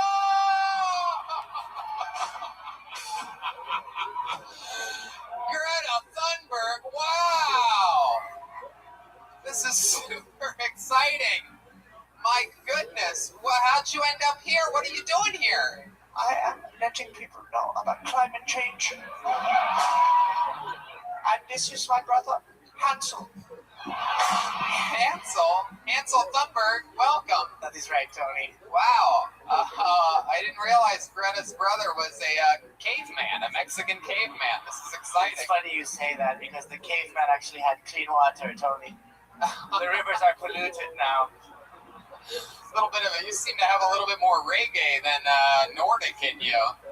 Yeah, man. They had the clean water, man. All right, very good. Well, we have a couple environmentalists. Look how sad Greta Thunberg looks, as always. What a pouty head. You're going to be really pissed when Trump wins again. This is very exciting, though. It's good to be. You ever visit Canada, Greta? Is this new for you? The mountains of Vancouver are lovely. I love it. There you go. Heck yeah, they also have free healthcare here. That's a big deal, right? You guys fucking love waiting for months. Waiting for months and months and months if you get anything serious. That's great what you guys have going on up here, and your dollar's doing tremendously well. Congratulations to you guys. I actually wrote a joke about it. What do you call a Canadian that finds out they have cancer? An American tourist. Okie dokie. It's because we have superior medicine down there, even though it's expensive, but you have to make money, you know what I mean? Exciting stuff. And look at this. Someone named Jesse out there made us the Vancouver Bucket of Destiny, everybody. It's Brave Ready. For this capacity show, as people are still storming in, I think we're going to get another delivery of names as they continue to see the room. We have to start on time because we have a hard out today in an hour and a half, so we're going to slam right through it. And it's exciting. If I pull your name out of the bucket, you jump right up this stairway, right up the middle here, and you begin 60 seconds of uninterrupted stand-up comedy. You know your time's up and you hear the sound of a kitten. That means wrap it up then, or else you're going to bring out the angry Davies Street Bear. There you go. That's your very own gay bear, ladies and gentlemen. That is as gay as it gets. Good old Davies Street. We all know that one. Abso-fucking-lutely. That's where pipelines... All right, forget it. It's where you can really use your infinite CBD lube. Gay people are actually environmentally friendly because they are not overpopulating the world and drinking all of the clean water. Hansel, I've never even heard of you, and you are adorable. I love you too, Tony. Was that clearly you left your wig in a? Was that in your carry-on, or did you check that today? Well, the winds have been stronger since global warming has happened. You guys are ready to start this fucking show or what? The first ever time we've had Greta Thunberg and her brother Hansel. Guys, this is the biggest Kill Tony ever for the #1 live podcast in the world. It happened here in Vancouver, Canada, of all places. I cannot explain it, but you people love fucking blood and guts, clearly. Yeah, I said it. The stairway's right down the middle. There's no other way on this stage. And with that, the show will begin. You're a little bit too close. You gotta disappear, dude. Yeah. You got the world's most obvious cameraman here. Jesus fucking Christ. Like it's that murderer guy. My God. Maybe you can disappear like the polar ice caps are. Just keep going. Fade into the darkness. Fade away. Please just fade away. All right. This is a pretty simple name. How about Chris B? Let's get it started with Chris B. Chris B. Here he comes. Right down the middle. Ladies and gentlemen, your first comedian on our biggest Kill Tony ever. It's Chris B. Thank you very much. First joke, oh fuck, this is way more hard than it looks. I walked in on my son, and he's 4 years old. I walked in on him playing with his nipples the other day. So I guess I'm going to be knocking when I come into his room from now on because I think by the time he's 6, he'll probably have his finger up his ass. And possibly by the time he's 12, well, I don't really want to know what the fuck he's going to be getting into by then. What else? Oh yeah, I'm taking that little guy to jiu-jitsu these days. Like I said, he's only 4.5, but I gotta give him an outlet because he loves to wrestle, and he needs something other than punching me in the dick would be good. Meow, hopefully. Anybody got a meow for me, please? Oh yeah, how come they don't sell any walls at Walmart? I was at Walmart and they didn't have any walls. Thank you very much. Fuck yeah. There you go. Yep, that would be where the stinger would end. Would be on that first pop of that song, Greta. So, Chris B, let's talk about it. First time doing stand-up comedy? Talking to the microphone. Yes. There you go. There's the go to the first time. And let's just say right now, hopefully last time doing stand-up comedy. Fuck yeah, man. Wow, what made you want to do this here today? I love your show, and I never have done anything like this in my whole life, so why the fuck Yeah, not? you love it so much that And you decided to... pick, mostly. I expected not to get picked. So. Right. I don't ever understand that really. Like if you, the people that don't sign up, I would understand if you said I expected not to get picked. Right. Like that would make just so much sense. Like wow, I had no idea this would happen. I didn't realize that's how it worked. That they were marking IDs on the way in and just writing. Do the math. You know, it's not that. If you do the math, you fucking whack job. What are you talking about? Hey. I do the math. You're What do you do with oil for a living? What do you do for work? I'm a roofer. A roofer. Yeah. Oh my God, a Canadian roofer. Jesus Christ. Greta Thunberg. The real question is, what are you doing with that can after you're done with it? Recycling it for sure, no problem. My goodness. How long you been roofing for? Too long, like 12 years. And how long have you been roofing for? Oh, Greta knows what roofing is. Yeah, you got a lot of hair on the back of your neck. What's your love life like? You have a girlfriend? I'm married. Yeah, you're goddamn right. Fucking A. How long? Too long, 12 years. I don't know, actually. I can't remember. I've been with her for 20 years. I don't remember how long How we've much been have you married. been drinking today? I don't drink, so too much. Wow, everything is just too much of everything today. This was your day to just go off the rails. Do you live here in Vancouver? West End, baby. Yeah, that makes sense. That's what I heard about your types of You people. can barely stand up right now, or stand up. Look at you wobbling. Like, Wow. Nervous And as if fuck. Red Band's making fun of your physical posture, you got big problems, right? This is fucking not good. You got big fucking problems. So what do you like to do for fun? Anything interesting that we should know about you? Man, I'm so Vancouver, like yoga, working out, and smoking dudes. That's what I Working out and smoking dibs? What you say? You know, Dibs? Oh my God. do. Come on, man. What the fuck? What type of working out do you do? You go to Wreck Beach and let everybody see that fucking wrecked body? And hey, I used to. I love Wreck Beach. It's beautiful. Man. I bet you fucking do. You have pubes all over your body. What type of working out do you do? What's your specialty? Boring shit, you know, hitting the weights. There you Most go. regular shit. Okay. Most interesting thing about your entire life that you've ever done that we would need to know about? Holy fuck, not thinking traveling is nuts, but There you go. There he goes, Chris B, everybody. Literally the most boring person of all time. No better way to start an episode. No better way to start an episode. That means that the episode can only get better, ladies and gentlemen. That's what's exciting about that. Nowhere better than the Vogue Theater, 1,300 people, than to literally find the most boring man in the history of the show. Great stuff, Chris B. Boy, I wish everybody that was just a fan of the show without an ounce of talent would sign up for it. I can't implore you enough. This is a full name. I believe this person will do better. Make some noise for Trevor Robertson, everyone. Let's get those house lights up. Whoa, right from the front row. Wow. One more time, good and loud. No heckling during the 60 seconds for Trevor Robertson, everybody. So my friend signed me up for this. Just give me one moment here. How to do stand-up comedy as according to WikiHow. Start strong and do not be afraid to write down your set in advance. I totally fucked that one up already. Okay, second one, do not be afraid to take a pause after all your jokes to give the audience time to laugh.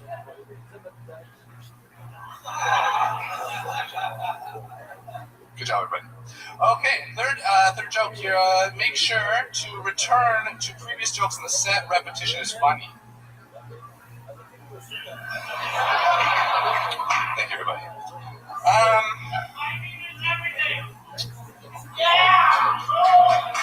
All right, well, we've come to the point where I ran out of ideas. Thank you, sir. I'm glad that you like me less than the guy. Fuck yeah, Trevor Robertson, everybody. Very exciting. My goodness. This is very exciting, everybody. Tony, I thought you said it couldn't get bad worse.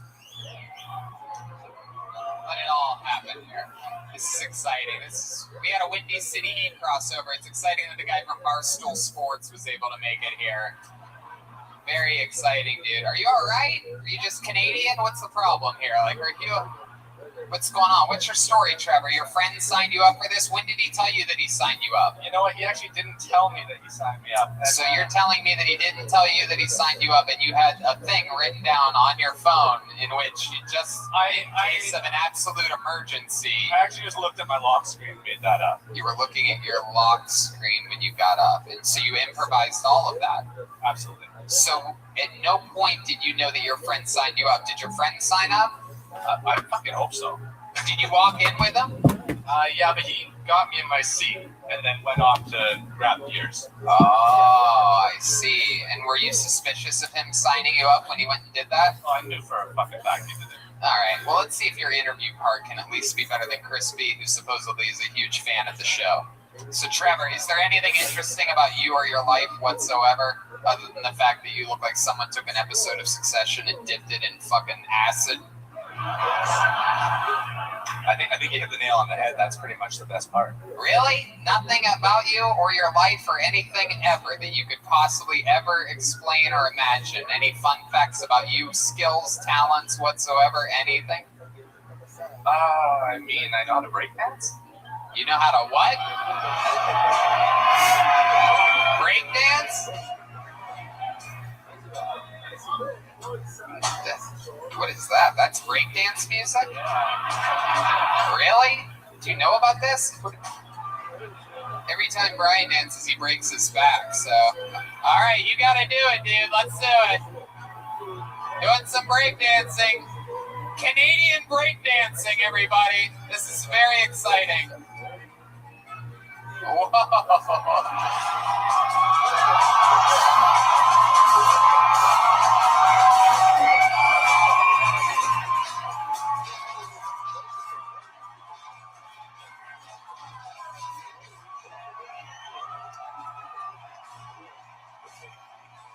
Nice save. This is the stupidest show ever. I don't understand why you people come to this. That's all it takes from everybody hating you to loving you. Was spinning around a bunch of times like an absolute moron. At least he didn't have to drink piss. Okay. Wow. Unfucking believable. I couldn't picture any way that you would have more trouble getting laid, and then I saw the way that you just broke dance. Like, you ever do that to impress a girl? I am very impressed.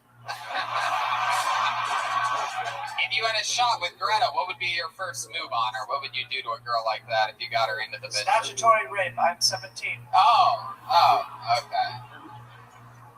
In Canada, they just call that a wholesome relationship. You know what I mean? Their what's that word? Conversion rate's a little bit different here.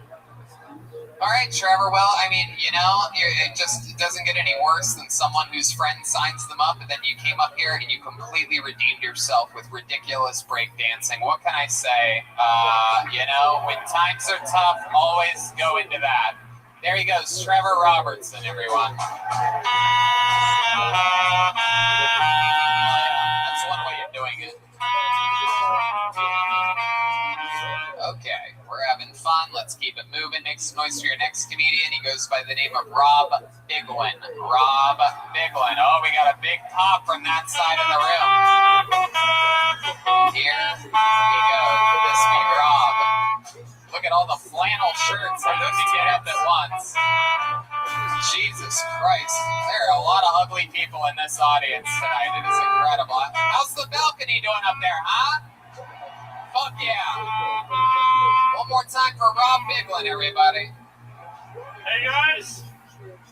Oh, pretty fucking nervous right now.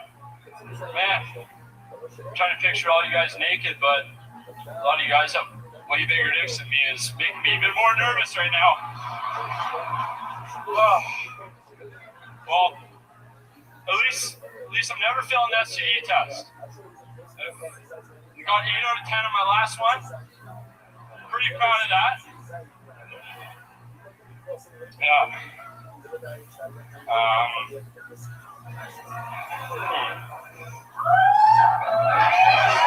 Thank you.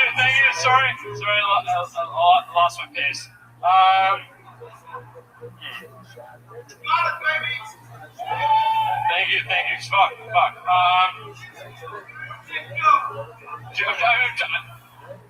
I'm gonna stop you for a second, Rob. It's okay, because I just shut the fuck up and keep thinking of the last joke that you can't remember right now. While I remind the audience that this is critical it's only 60 seconds, you fucking buffoons, okay? So the important thing is if you have so much hate, Folks, look at this athleticism. This is the biggest pimp of all time. Don't ever forget it. Don't ever forget it. The greatest motherfucker of all During the time. 60 seconds, In the history of don't try to humankind, get your laugh. we've never had the If you opportunity to signed witness up and you're greatness lucky like enough to get pulled out of the bucket, then you have a chance up What here. in the absolute You don't fuck, get dog? to interrupt people's 60 seconds. So is that okay? You guys What is understand this that? bullshit? It's literally the format of the show that you bought tickets for. Is that cool with everybody? Dog. Are we all on the same page? Are you How fucking about the serious? super drunk goblin bitch on this side? Do you understand it? Whoever that is, if there's a Folks. lady in the audience that wants to just open hand slap her next time she yells, just feel free. It's one of the cool things about Kill Tony. You're allowed to slap someone if you hear them interrupting somebody 60 seconds. Do you remember the joke that you forgot? Joke. You got You got it? Let's do it. Now we go back to Rob Bicklin, everybody. All right, I'm going for ramen after this, and I'm going with a bunch of my homies. And one of them's been to jail a bunch of times, and I hope he's prepared to pay $25 and not 25 cents. All right, we should have ended it when everybody started heckling you. Folks, That was great, Rob. You folks, came look at the this. first Little comedy set of your footwork life, and right? athleticism. Oh yeah, and let me tell you something, dude. I absolutely love your fucking opener, which is one of the hardest things to do in stand-up is to get a laugh right from the get. You fucking did it. That picture people naked and they have bigger dicks than you thing's hilarious. Thank you. It was one of those things where we all thought that you didn't have a joke and then you snuck it right in there. Everything else garbage. Took a huge fall after that, but getting one big laugh during your set is the first big laugh that happened here tonight from anybody doing stand-up comedy. Hell yeah. And for it being your first time, that's a really big fucking deal. What do you do for work, Rob? I'm a glass blower. A glass blower? Yeah. Wow. Meth head. Yeah. Oh, How long you been blowing glass for? And what part of town does he live in? Is that on Davie Street? Bob Glass. Todd Glass. 5-6 years now. Finally, we found the guy that's been blowing Todd Glass. 5 years now? Yeah, about 5-6 years now. Right. What made you want to get into that business? What is the amount of marijuana you have to smoke before you're like, I'm going to start just making bongs myself, dude? It's quite a bit, yeah. One day I couldn't find my pipe, and I was like, I'll just make one, dude. Exactly, right? Held a lighter up to a window, and 30 minutes later, dude. My goodness. Blowing glass. What do you like to do for fun? Any hobbies or anything like that? Skateboarding, skiing a little bit. Yeah. Food. Hell yeah. You have a girlfriend? No, I'm single. How long you been single for? 6 months or so. What happened 6 months ago? What happened? Why'd you break up 6 months ago? Long distance relationship. Where was she at? She was in, she was over. Canmore. Oh, wow. Out there in the fucking oil fields of Alberta. Yeah, a little dirty oil. Yeah. Where'd you meet her at? I met her at a bar in town. In Vancouver. Yeah, she was visiting a friend. Yeah. And you just, what'd you say with them when you saw her at the bar? You went up to her and you're like, oh yeah, I like you. Like that. Yeah. They were like, I do two things. I blow glass and I crush ass. Which one am I doing tonight? Yeah. Fuck yeah. So what happened that night? What'd you say? Well, first of all, what'd you actually say to her? Tell the truth. That night we just kind of talked all night about. What a pussy. Yeah. Talked all night. My God, you're supposed to take a walk on her. I didn't really say anything specific, but enough to, Did you hook up? contact with her. And, yeah, we hooked up. Yeah. Canadian girl. Yeah. Fucking took her a little visit to the seawall, huh? You know what I'm saying? Absolutely. Gave you that moose knuckle. Yeah, definitely. Absolutely. Anything else crazy about you, Rob? What else is going on with you? You seem like the kind of guy that fucking likes to fucking flip coins best out of 11 or something like that, right?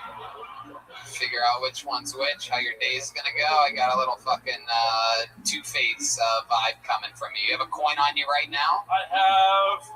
No, Let me remind you that I loonies and toonies spent are all considered parking. coins to Americans. I hear a little jingle in your pocket, but that's all good. What part of town do you live in? East South Van near Duffin's Donuts. Anyone go there? Yeah, Duffin's Donuts.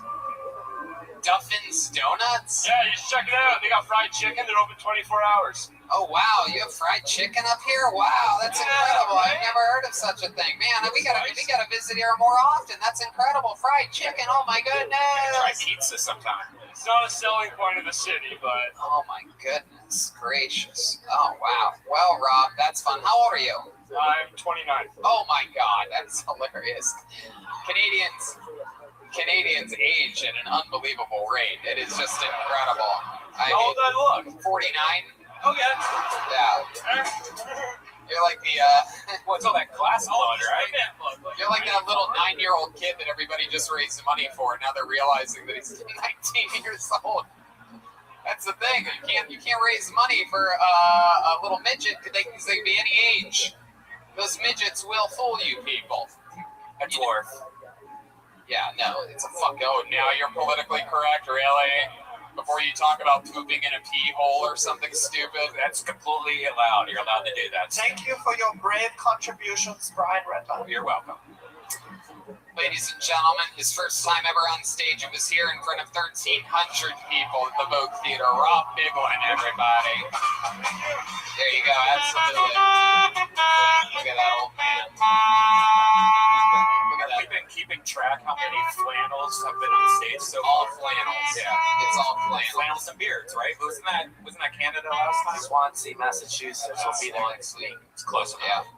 Swansea is the home of flannels. We ended up taking a picture on stage with everybody that had a flannel that night. There was like 100 people. It was insane. It was embarrassing, but okay. This looks like a funny name. Let's see if he's as funny as his name is. Make some noise for Ryan Zoyce. Ryan Zoyce, the Vancouver Bucket of Destiny, featuring an LED light.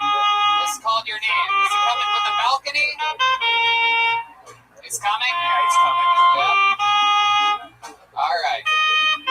I think now is a good time to bring up that right after the show, we're going to be doing a very, very fast meet and greet where we will be slinging posters made by the great Ryan J. Ebelt specifically for this event as fast as we can. So there's a high turnover rate here. One more time for Ryan Zoyce, everybody. Here he is. He made it.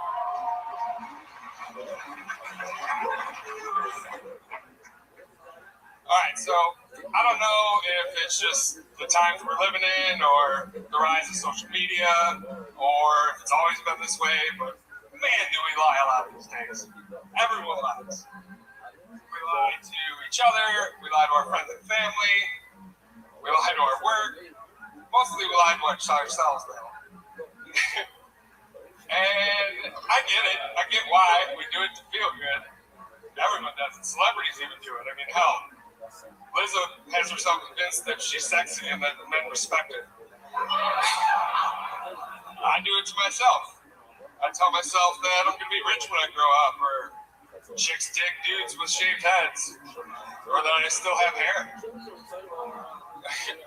But I do it on purpose sometimes too, just to make myself feel good. The other day I was doing my laundry and putting my towels in the dryer, so I just took a fat stack of dryer sheets, started peeling them bitches off one at a time like I was at the strip club throwing hundreds, and I got it like that. My towels are all kinds of fresh. Fuck yeah, Ryan Zoyce. I'm going to go off on a limb here, Ryan. You can hold on to that microphone, Ryan. I'm going to guess that another first time? Hell yeah. Well, congratulations, Ryan. Absolutely. I could tell by your 45-second long setup about how people lie a lot. I'm going to be honest with you. By that period, I was hoping you didn't have a joke. And then you went into the Lizzo thing. I'm like, fuck, all of that for that? I was just hoping you were going to do this form of comedy, which is the opposite of comedy, which is just setups. I was going to really compliment it. Like, it's like, wow, that could really be a thing. And then maybe, like, maybe like there's like a puzzle where you send a video to the audience afterwards, and it's like boom, this punchline that makes their heads explode or something like that. But I thought you were just going to talk about people lying a lot, just a pretty sad negative subject, and then nothing was going to come out of it. Have you ever thought about just saying people lie a lot, like Lizzo wants you to think ba ba ba ba ba ba ba ba ba and going straight into it? Did that ever cross your mind? Or are you like, I really need to let these fucking people know that people lie a lot? Yeah, pretty much. Right into the tip of there. Pretty much. That's not an answer to anything I asked you. Pretty much. Did you ever consider shortening the front end of that and just getting to the Lizzo part? I did, but I didn't prepare a ton of material. Right. So I wanted to No, you prepared a minute. Also, his front end has already been shorted enough by God. It's a small dick joke. Fuck. Why'd you make a small dick joke there? Look at him. You're just assuming this guy has a small dick? Yeah. Oh, okay. Wow. All right, Joel. Is it? Not really. No. Not really. No, this guy's working with a fucking man stick, dude. Guys with short dicks have to have like special tricks like breakdancing and shit to be able to overcompensate. You can tell just by Ryan's natural fucking uninhibited confidence by even having a setup that long in a 60-second set. He's got a big hog. It's the opposite. He's got Joelberg problems. He's got fucking. Alright, I take it back. First time ever. But also, you look like you and a Nazi hybrid. Oh my god. Oh my god. That is. That's true. You just got World War B2 right then. So Ryan, tell us about your life. What are you into? You seem like the kind of guy that's into saving the environment in some way, right? I make hash for a living. You make ash for a living? Ash? A-S-H. Oh. He just killed people on hash. purpose. Absolutely, right. Hash. That's cool. You ever meet a guy that blows glass? You guys could get into business together, sell everything all packaged together in one unit. You ever think about I this? actually have a lot of friends that blow glass. Oh, I bet you do. Wow. There you go. There's some good old glass blowing music for you right there. Wow. So you make hash, and how long you been doing that for? Well, actually, I moved to I'm from Seattle, Uh-huh. and I was a grower before I started making hash. I've been Yeah. making hash about 2 years. About 2 years. He's a grower, not a shower. I told you. Oh, look at that.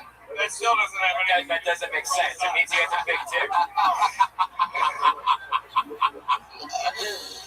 Oh my goodness. So, The world is dying, and you guys are fighting with me. so Ryan, what's your favorite thing to do after smoking hash? What's your go-to? You ever go to Pink Floyd Laser Light show or something like that, perhaps? No, I'm a huge fan of comedy and pretty much entertainment in general, movies, TV Right. shows, Uh-huh. that kind of stuff. Yeah, very cool. You have a girlfriend? Not at the moment, actually. We recently broke up. Why'd you break up?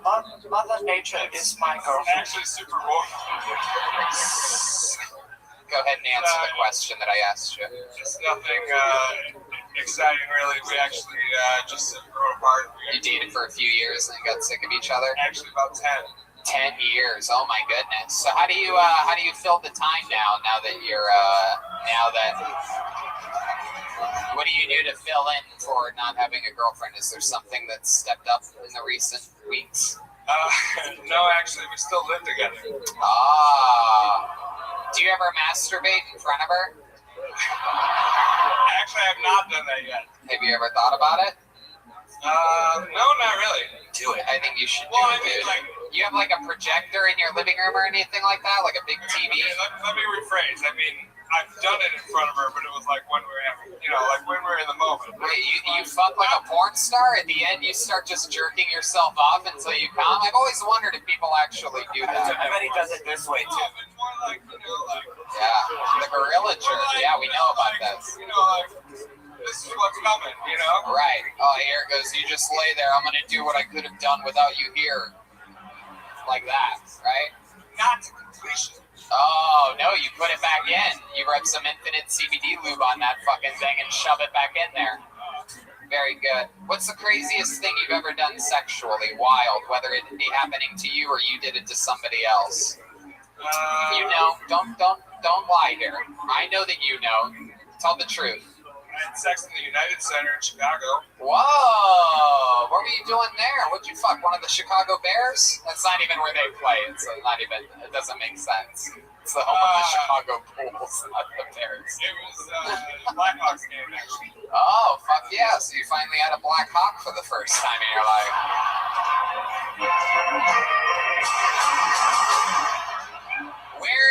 Where in the arena did you have sex? Stairwell. In the stairwell, like a fire exit stairwell. How did this end up happening?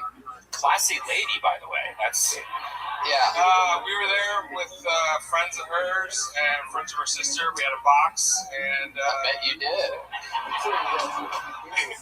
and yeah, it was just during one of the periods, so I figured it'd be slow. And, Oh, wow. It was one of those bloody hockey games, you know what I mean? yeah, indeed. Wow. I just got my first period. Oh, my goodness. Greta, what kind of tampon are you going to use for that? Eco-friendly. Wow. Ryan, how long do you think you lasted in that stairway that day having sex at the United Center? I mean, I wasn't trying to make it a marathon, so probably about 5 minutes. 5 minutes. Very good. That's pretty good. That's pretty good. All up in that penalty box during a Blackhawks game. That's exciting. Wow, Ryan, anything else we need to know about you before we let you go? No, big fans, love the show. There he goes, Ryan Zoyce, everybody. He's on social media, Dr._Gupta.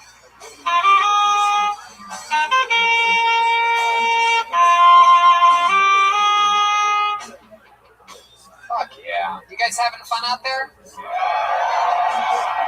Make some noise for your next comedian, John Platt. Ladies and gentlemen, John Platt.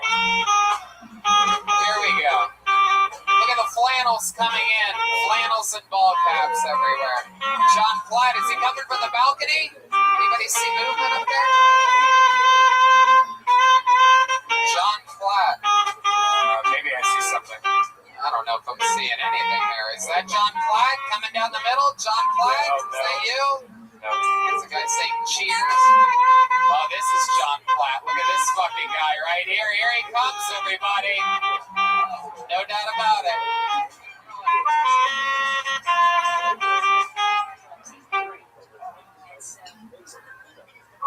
Ooh. All right. Oh. One more time for John Platt, everybody.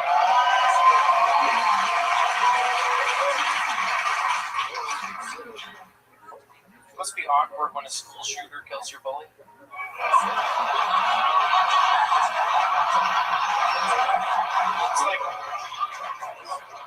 It's like on one hand, it's horrific.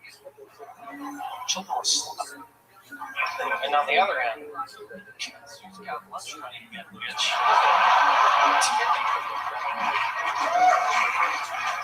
Must be even more weird though when a school shooter kills your teacher, you know? It's like, Jesus fucking Christ. I guess that science project was redundant.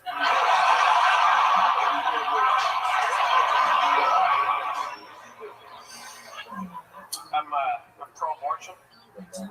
To a degree, though, I think you should be able to get like 3 abortions, no question. But if you want to get a 4th abortion, you should have to save someone's life. Wow. There you go.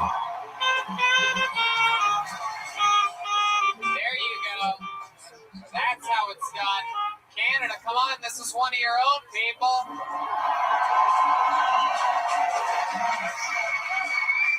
So, John, welcome. You've been on the show before. Right. And correct me if I'm wrong, but I believe my good friend Joelberg here just reminded me. Were you the guy that got your 1st through 7th kisses? That's fucking right, baby. Wow. damn, you're so likable. And I noticed that this set, clearly, I mean, 1,300 people, this went better for you here than even the last set did at the Commodore Ballroom, correct? That last set was horrific. Meanwhile, after all those kisses, look what it's done to your confidence and swagger and style. Thanks a lot. An unbelievable set, hard-hitting punchlines throughout, compelling material. You had us all on the edge of our seats, getting laughs right at the 59th second. So let's talk about it, dude. How's your life changed since your last appearance on Kill Tony? I lost the virginity. Whoa! This is what we do. This is what we do. He was a virgin, and then we changed his fucking life. Look at you now. Was it one of the girls from that night? It wasn't. No, but that's not what matters. It gave you some confidence. You went out there with a skip in your step. You guys did a hell of a lot for me that night, honestly. That was amazing. Absolutely. Very good. So this chick that fucked you, where'd you meet her at? It was, I signed up for some dating apps right after the show, and it was Plenty of Fish. Plenty of Fish, absolutely. Hell yeah. And then what? Where'd you meet her at? You went out on a date? I went straight to her house. We talked about watching some fucking Mindhunter, like true crime and shit like that. Swear up to the audience a little bit. Face these beautiful people out here, yeah.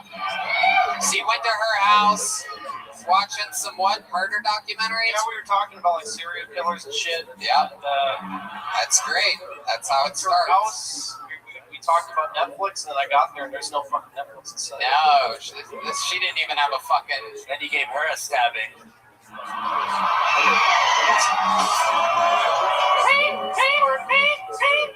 There you go. We got it, Joel. Thank you. So, how long after you got there did you start piping up? We walked in. I thought there was going to be some Netflix, and then we went into her room. She was sitting on the bed. I was just standing there. Why have Netflix when she'll show you her fucking Amazon? You know what I'm talking about? Oh, come on. Did you wear a condom with her? I wear it, of course. What were you about to say there? I wear a condom every time, Tony. You only had sex once. Greta. How did you dispose of the condom? That's a good question. She has a garbage can next to the bed. Was it filled to the rim? Oh my God. I didn't look in it. I just tossed it in. I don't know. Do not flush it, otherwise you could get fish pregnant in the ocean. Oh, Greta, I don't think that's true at all. I think that's another one of your conspiracies. It's true. Where do you think mermaids come from? Oh, wow. Thank you, brother. The Thunbergs are fucking educating these people out here today. I'm going to ask the Thunbergs real quick. What do you guys think about this pipeline they're building from northern Vancouver all the way down through First Nations and Indigenous people's lands? What do you guys think about this? I am appalled. How dare you? You have to be guilty for your actions. We are disgusted with this pipeline, and it is good that our friend here did not flush his condom, otherwise the pipeline would not even be flowing. I think that's two different pipelines we're talking about here, Greta. Wow. So, John, what else is going on with your life ever since losing your virginity, being on Kill Tony? What else is going on? What do you do for work again? I'm a painter, house painter. Yeah, your dad's business. That's right. Wow, Jesus. My God. You Thunbergs are fucking pretty smart. Ever since you put on that Einstein wig, you got a lot smarter. Fucking brilliant. So you're a house painter? Yeah. Your father's business? Yeah. Uh-huh. What do you like to do for fun? Now that you're fucking, you know what I'm saying, dude? Yeah. Did you like it, by the way? Did you? Was it everything you thought it was going to be? It was amazing. No, it was really disappointing. Everything against what was building up to be. How long did you last? Did you come right away, or did you? I lasted okay. I was kind of surprised. I don't know. How do you know what lasting okay is? What do you consider okay? The paint hadn't even dried on the walls yet.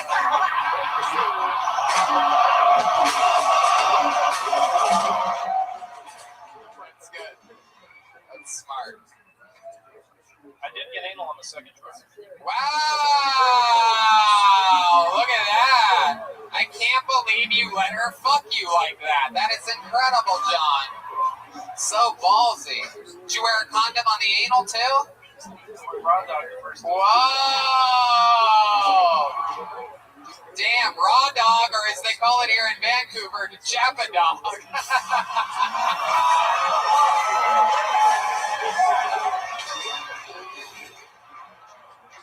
We've been laughing about Jappa dog all day today. It sounds like a racial slur. I don't like it. Yeah. I don't want any of these Jappa dogs in my country. All these goddamn Japa dogs keep moving over here. Wow. There's one in the audience here. Okay, stop. All right, that's enough. Yes. All right. So, John, anal on the second try. Was that the same night? No, that was the second time. Hell yeah. You had to reload. You just shoved it in her butthole. Did you use any lube or anything like that? Did you use some Canadian lube, or as you guys call it, gravy? No, she had some lube. No. Maple syrup? Yeah, that's right. That's what we do here, So baby. she had lube, and you put it in her butt. Did you notice anything different than having vaginal sex? What was the main thing that stood out to you? I don't know, I just felt a little better. Felt a little better. Oh, look at that. John Platt dropping truth bombs out here today. Okay, Red Band, get rid of that thing. Wow. I would never let any man inside my back door. You have to go green before you go brown. Oh my goodness. Greta Thunberg, I don't think you're allowed to be making jokes like that. You are too young. I'm about to graduate. All right. Well, John, I mean, what an unbelievable tale. Here you are on your second time ever in Kyoto. You've been maintaining doing stand-up other places, right? No, really? This is your second time ever on stage? I went to a couple like open mics, but I got kind of scared. I just kind of backed out. But Wow, you just backed out and left? Wow, dude, I'm telling you right now, you have to embrace it, dude. You got to get out there. Clearly, there's no point in you saving all this energy for 1,300 people. There's a lot of comedians here tonight. You should try to find some, make friends with them after the show, ask them questions, let all this fear go. Because I guarantee you, you've already performed in front of more people than 90% of those open micers. Never have a chance at 1,300 people in a beautiful venue like this. Ladies and gentlemen, there he goes, Vancouver's own John Platt. Yeah, we'll do it.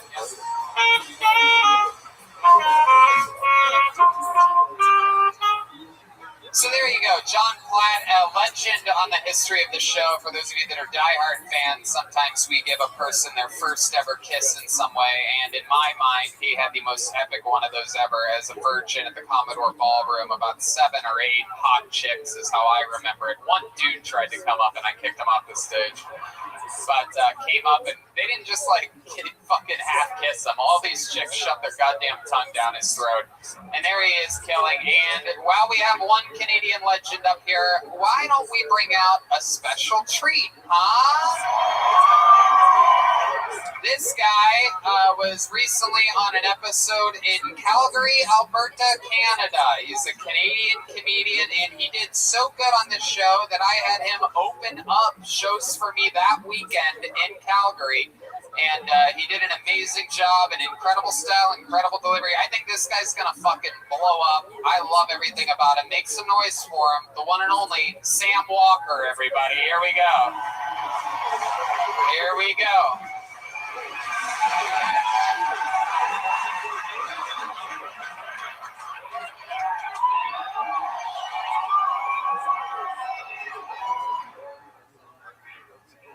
I'm just a regular guy. Just trying to make it in this world, same as everybody else. Except I recently realized that almost everything I've ever been told and everything I ever read is a lie. I was always told to treat people the way you like to be treated.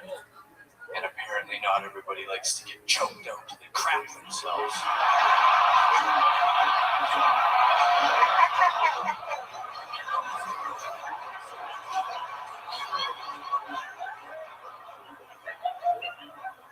Here's another cold, hard truth for everybody in the room tonight.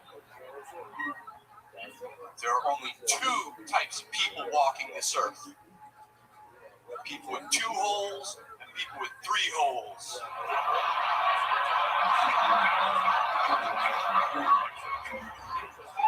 But that don't matter, because get a load of this. I only fuck ass.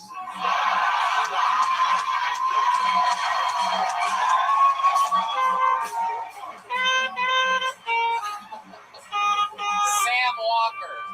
Wow. Doing it again. Absolutely incredible. That's what I'm talking about.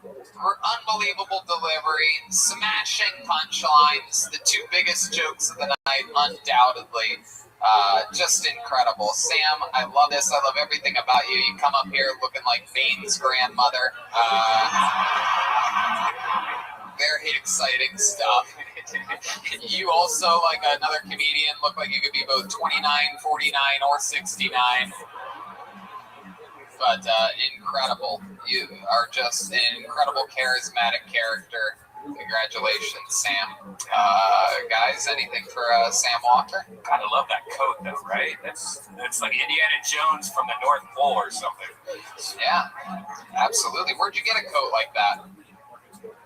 Where do you get your fashion style from, Sam? I took it off a fucking dead airman.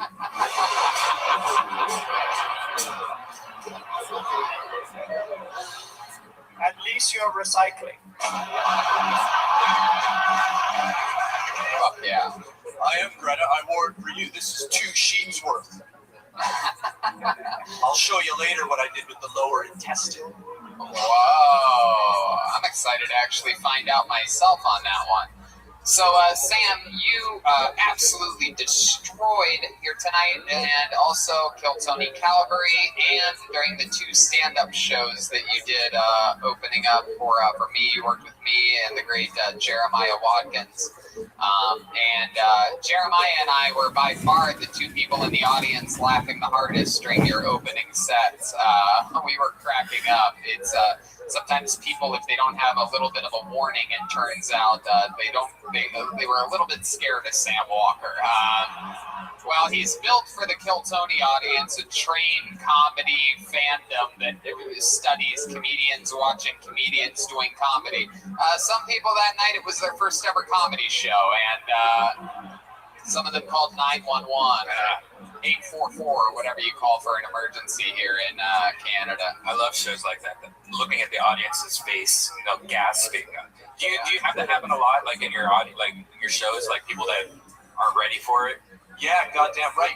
2 weeks ago, I was up in Edmonton and got booed off the stage both shows. Here you are. And look at this. Here you are in front of 13. Oh, look at the YouTube commenters booing you from the audience. They can't hide their jealousy, Sam. How else is life going other than getting booed off a couple shows in Edmonton? What else is going on in your life? Anything else interesting? Fuck, man, I am fighting for my goddamn life financially right now, I'll tell you what. Yeah? What's going on? Wait, you? What do you mean, Sam? Tell us about it. I can't get a goddamn day job to save my life these days. You can't even afford a second club. Why don't you fart and I'll show you where the other one is. Okay, Brian, very good. That's why there's only one of those a show, Brian. Very good. I was baked up literally rules on you. Eco-friendly tampon. That's what I call my tongue. Oh, yeah. Rocket shit. That is a man's man if I've ever seen one before. Well, Sam, we absolutely love you. He made the trip here all the way from Calgary for this. Greta Thunberg. Now, Tony, I don't know if you recall Sam's song about Canada, but he might do well here. It could be fun to do that. I just don't understand you at all. I mean, like, fucking hell. But sure, since we have to, now that you do things like that, sure, let's see how it does. Go ahead, Sam, sing your Canadian song. Oh, Canada, our stolen native land, true patriot's blood is on all our hands. With broken hearts we fall apart, the true north small and weak. We spread 'em wide, oh Canada, we'll get down on our knees. Frauds keep our land notorious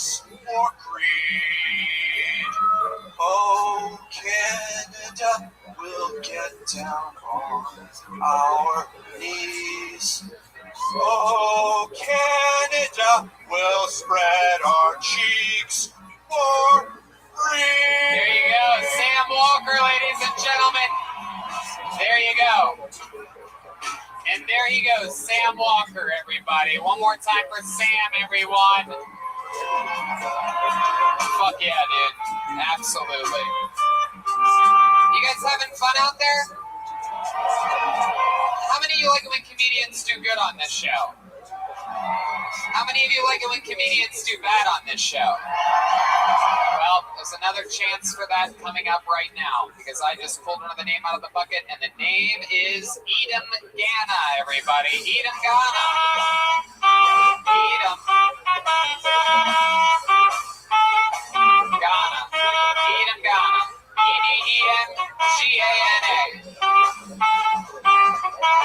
Edom. I don't see any movement at all. Is somebody coming from the balcony? Oh, they're coming, I guess. Coming? Are you sure? I shouldn't pick another name out? There he goes. Oh, okay, here we go. Keep coming, Edom. You got this. All the way to the middle there. We got it. This is Bill Tony live in Vancouver, Canada. And this is your next comedian, Edom Gana.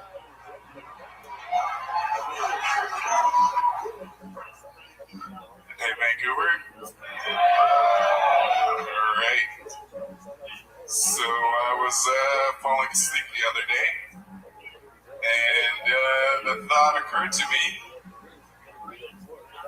that great religious leaders are just probably high-functioning schizophrenics, you know? They just like convince people that to have the imaginary friend and, you know, believe in all the kinds of crazy shit. But anyways,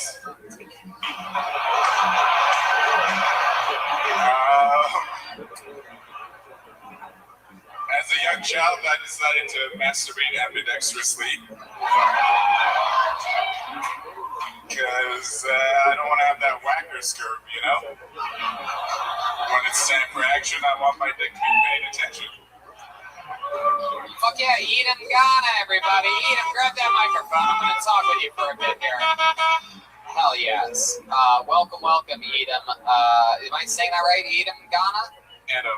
Edom Gana. No, it's fine. Is it Ghana? Yeah. Edom Gana. Hell yeah, absolutely. Greta Thunberg. I always wondered what it would look like if Bill Cosby and Urkel had a child. Hey, that's true. That is true. Another episode of Family Doesn't Matters. Hell yeah. You ever rape anyone before? It's a Bill Cosby question. And then after you go, did I do that?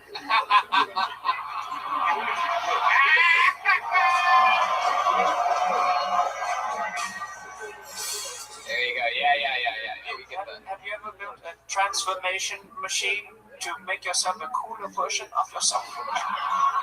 It's a good question. So, Adam, welcome to the show. Is that your first time doing stand-up comedy? Yeah. Oh, awesome, man. I love it. How long have you wanted to do it for? Since you were a kid and you bought those pants? You always promised yourself that when you finally did it, you were going to wear the pants that... You have the pants of the child that the guy in that sweater would molest. It's incredible. Adam, is this something you wanted to do for a long time? I enjoy the show. I love it. And, I'm funny sometimes. Hell yeah, you are. Absolutely. How old are you? 37. 37. Fuck yeah. Another example of how he could easily be 20 years older than that. Said it earlier, I'll say it again. But no, you're a good-looking young man. 37, Adam. What do you do for work? I do restoration. Respiration. You help all the people breathe that do all the glass blowing, hash smoking, and roofing. Restoration. Restoration. I thought you said respiration. I thought you were helping people breathe better. There's no monitor sound here, so sometimes I have to guess what people say. Restoration of old buildings? Just like damaged buildings, water or fire, or Absolutely, 100%. How long you been doing that for? A long time? I've been doing that for 4 years, but before that, I used to manage a restaurant called Chronic Tacos. Whoa! We know about Chronic Tacos. And then I managed a dispensary for a bit. Wow! Look at that! Absolutely. What a life! You've lived a full life. You from here in Vancouver? Nope, my family is from Ghana with an H originally, and moved to Saskatoon, and then I moved out here like, I don't know, 15 years ago. Yeah. Fuck yeah, what's Ghana known for? What are they famous for? Well, they're Black people. We know that. Yeah, black people. That's some low-hanging fruit right there. Or as we call it, a Ghana banana. Go ahead, tell us what your motherland is famous for. They're famous for exporting lots of cocoa beans for making chocolate and gold and such. Chocolate and gold. Chocolate and gold. Chocolate and gold from the hit movie Rudolph the Red-Nosed Reindeer. Wow. So, how about your parents? What do they do? Like, what's that story sort of like? Are they there? They used to live here, but they recently moved back to Ghana. Why'd they move back? It's better medical plans there. Oh, it's so funny that it's hard for you guys to laugh at how bad your free medical shit is. Look at that. You can't even laugh about not laughing about it. It's so funny. It's going to inevitably kill you. Doesn't that suck? At the last minute, you're going to be like, fuck, I wish I could just pay. Okay. Can you say chocolate rain for me real quick? Chocolate rain. Wow. I have no idea what's going on here, but I'll take it. My goodness. And you said you're not moving back to Ghana, right? Yeah, I mean, I was a young adult at the time, so... Heck yeah. You're staying in Vancouver, whether hell or high waters. Exactly. I'm ready. Do you ever go wading near the seawall or anything like that? Water's cold. How much white pussy have you crushed in Vancouver? Let's talk about it. That's the question wants to know. Enough. Heck yeah, you shoved it in a lot of Chronic Tacos. You know what I'm saying? Fuck yeah. Anything? Any special skills or talents or anything like that? Any magic tricks or like you seem like you have a voodoo doll on you or something like that perhaps you could Nothing on me. Nothing on me. Really? Nothing? You sing, play an instrument, anything like that? You ever sing before? Not really, no. Not really? What do you mean not really? I feel like you have a powerful voice on you. No, I don't know. Stop it. What is that? What are you doing to this poor guy? Rain. Chocolate Rain. Chocolate Rain by Tay-Zonday. Came out in the early YouTube era. Chocolate Okay. rain. All right, that's good. There you go. I had a feeling. There you go. Well, that's great, Adam. Thanks so much for coming on the show. What did you even talk about? Did you get a laugh during your set? I don't even remember. Someone. You were serious at first, talking about presidents and sort of. Oh yeah, I liked it. I like it when someone starts serious and then goes silly. Adam, thank you so much. Hold a big hand for Adam Ghana, everybody. Fuck yeah.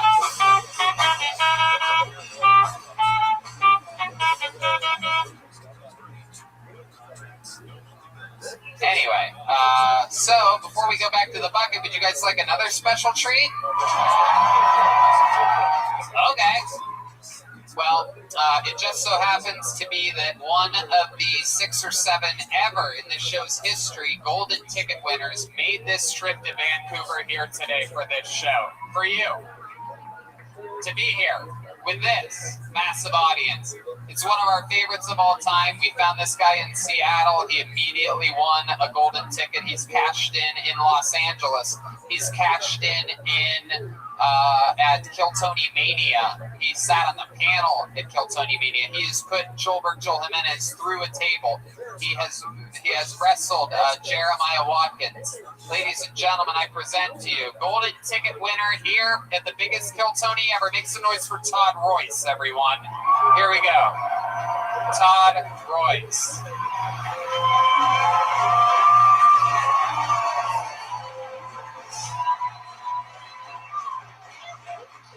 What's up, Vancouver? My name is Todd Royce. My preferred pronouns are he, him. My preferred adjectives are robust and massive. I am married. Sorry, ladies. Y'all can look, but you can't touch. A friend of mine said it's too bad that I am married because now women are all into the dad bod. I was like, dude, I don't have a dad bod. I have a stay-at-home mom bod.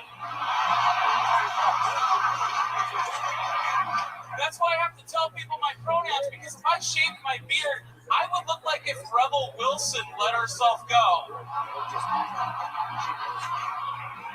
Or if Amy Schumer dropped a few pounds.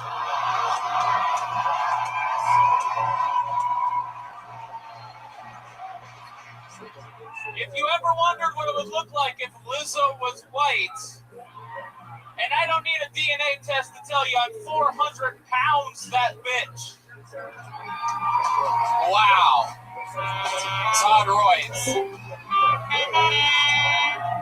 Coming in on his 4th or 5th appearance on this show's history and clearly showing the difference between a normal comedian, a new comedian, a good comedian, and a golden fucking ticket winner like yourself.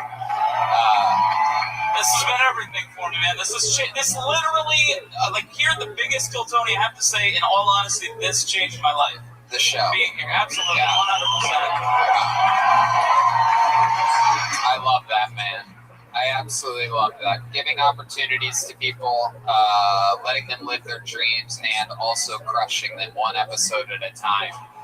It's the yin and yang of fucking real, raw, live comedy. So, Todd, what's been happening lately? What's going on in your normal life since the last time we saw you in October in San Francisco? October in San Francisco, Kiltony Mania. I have been growing my hair out a lot, and part of the reason is that last summer I decided that I was gonna grow my hair until I lost 100 pounds because I gotta lose some weight. Right. I don't know.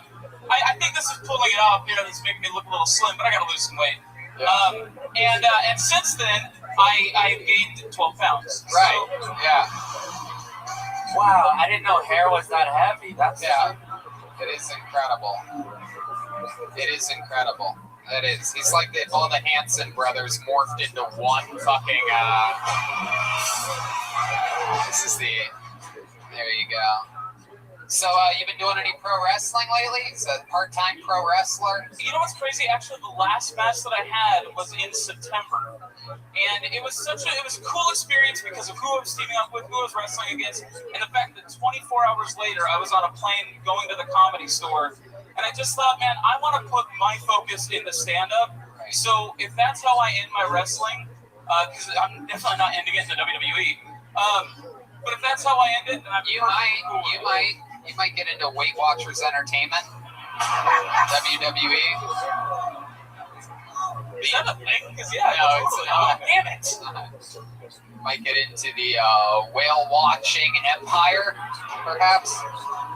And how long have you been married for? I've been married for 13 years. 13 years. Wow. Thank Look at you. that. Thanks. And remind me, what does your wife do for work when she's not making inevitable funeral plans? She's putting lotion on all her bruises. No, seriously. What does she do when she's not tearing cologne samples out of magazines and rubbing them on you? Oh, thank you. Thank you for the mid-joke rim shot, Joel. Timing. setup was pretty funny. Thank you. Thank you. No, what does your wife do when she's not extreme couponing to save money on the grocery store trip? It's true. No, but seriously, what does she do when she's not shopping for? when she's not shopping for ambulance prices. When you take a shit, does it go to the rim? There you go. On good nights, yes. Oh my god, yeah. But seriously though, what does your wife do for work when she's not ironing your shirt with a tractor? What? What does she do for work when she's not wondering which one of the two of you has prettier hair? What does she do for work when she is avoiding global warming by cowering in your giant shadow? How dare you? How dare you? Okay, that's true. That's a good point. Your wife is the only woman who has a sunrise and a sunset in her bedroom. Seriously, what does your wife do for work when she's not mopping up the water that spilled out of the shower that you took?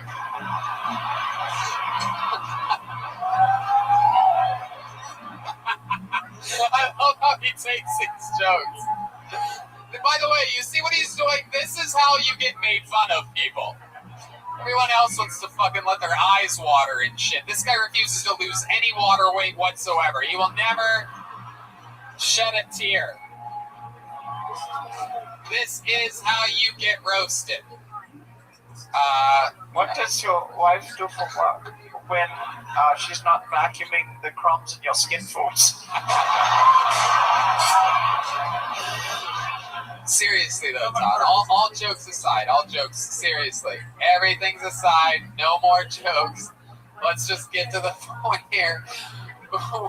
What You're gonna make me pissed. What does your wife do for work when she's not fearing the girl from the ring crawling out of your belly button?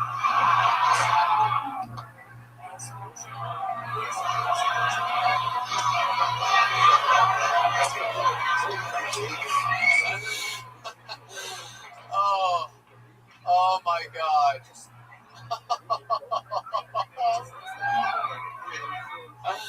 Okay, what does your wife do for work? I mean it this time. What does she do? I can't. My brain is. It's not gonna get funnier than the girl from the ring crawling out of your belly button. That's a well that she crawls out of. If you're wondering, I picture it being. That's an image that will keep me up late at night. Yeah. Well, no, it's your heartbeat that's going to keep you up late at night. It's called sleep apnea, my friend. They make a mask for that. They do make a mask for that. That'd be good for maybe a wrestling character sometimes. Sleep apnea, man. Yeah. I've been dreaming about this moment. What do you do for work? I don't even care what your wife does. I didn't even ask you. How do you make money? I'm a professional nutritionalist. If you guys want any advice, For what? SeaWorld?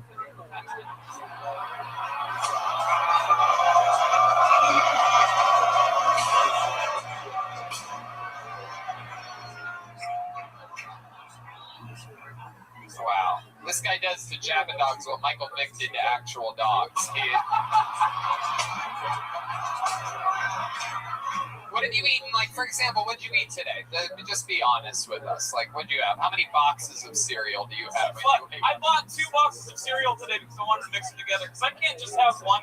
Are you fucking serious right now? 100%, I swear to Christ. And there's only about half of each of them left. Do you hate Captain Crunch because it's named after a workout?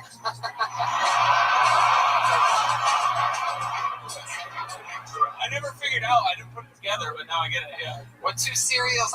First of all, I cannot fucking believe. I've never in the show's history asked anyone how many boxes of cereal they bought. You're telling me that you actually bought 2 today? This morning. What 2 types of cereal did you buy? Well, I'm a middle-aged guy, so shredded wheat and Fruity Pebbles. What? That is such like a fucking, well, I'm gonna be healthy and also a pig at the same time. I can eat the Fruity Pebbles if I put some shredded wheat in there. It's healthy. Yeah. The size of your carbon footprint disgusts me. You Interesting stuff. Wow. You are so amazing. Your style, I mean, you come up here and you absolutely flexed on this room tonight. So fucking entertaining from the beginning, from the start of your set all the way through. You can roll. Unbelievable set. You can roll with the punches. Your sense of humor is fucking priceless, and we absolutely love you. You guys love this motherfucker or what, huh? Thank you guys so much. Come on, guys, make some fucking noise. It's golden ticket winner Todd Royce. Fuck yeah. That guy came all the way up to Canada for you guys. Rolled a passport out of his assport. You guys think we should go to this bucket one more time, huh? All right, this is it. We got to keep this episode fucking high and tight, like mommy jeans. Hey, look at that. There's a little pop there. Fun fact, I just did my first episode of that show in a couple years. Comes out next week. There you go. Fun times.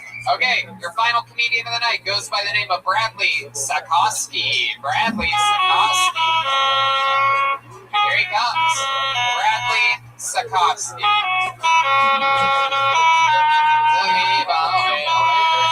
One more time for your final comedian. This is it. Vancouver, Kill Tony. This is Bradley Sakosky. I really hate my name, guys. Like, I feel like being named Brad, I get a free pass to be a douchebag, though. Like, the Brad is the kind of guy that brings vodka and Red Bull to his sister's baby shower. You guys did that too? Yeah, I did that.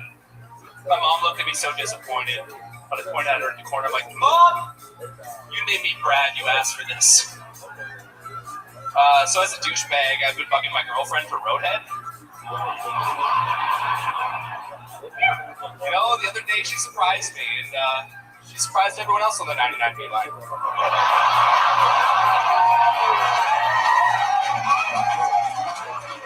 It still counts if it's on the bus, right? Yeah, I've been playing this game with my girlfriend now, actually, called Winnie the Poohing. It's where I walk around the house wearing nothing but a t-shirt, and I call her Piglet.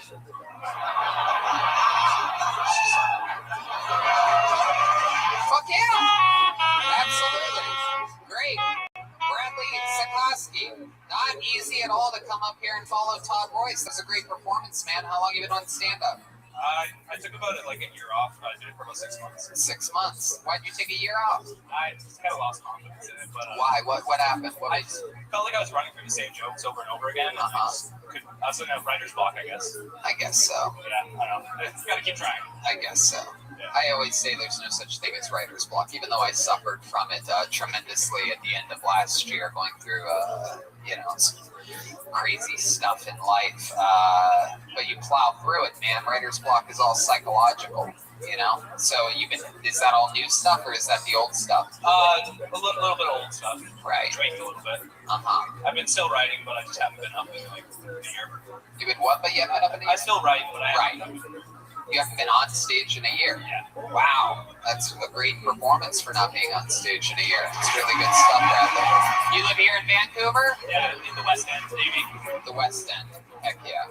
That is, what's the West End known for? Bears. Bears? Wow. Look at that. Have you ever seen a bear? I've encountered many a bear on Davie Street. What's the closest a bear's ever come to you? Is that a Davie Street joke? Is that what I just heard there? Oh, very good. There you go. A couple have tried to take me home. There you go. Absolutely.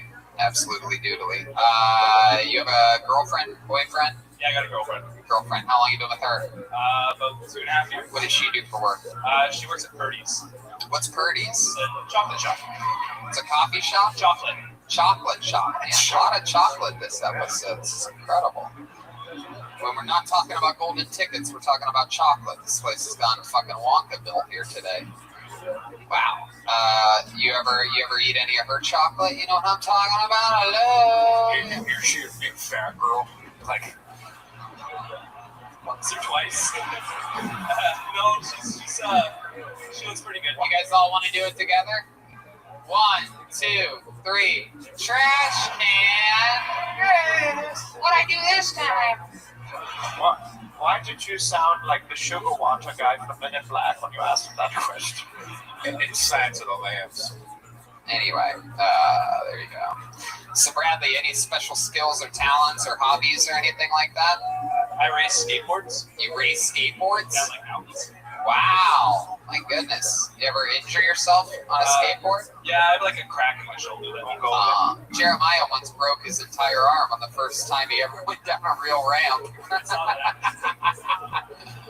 Keep at it, just like me and Sam. All pads, baby. All pads, indeed. My goodness. So Bradley, anything crazy about your life that we should know about? I sell bongs for a living. You sell bongs? No, you're literally like the sixth guy up here tonight that sells bongs. Does this whole city like run on marijuana in a munchies? Yes. This is where Brian learns what BC is, everybody. He finally makes the connection after smoking pot for 50 years. Fun times. Well, that's good stuff, Bradley. Fun times tonight. Congratulations. Thanks so much for coming on this show. You guys want to squeeze one more? Yeah. Let's do a girl. Thank you. We haven't had a girl up tonight, so should we get a female up here to bring it home tonight? Let's see what happens here. Cal's a guy. Mike. Okay.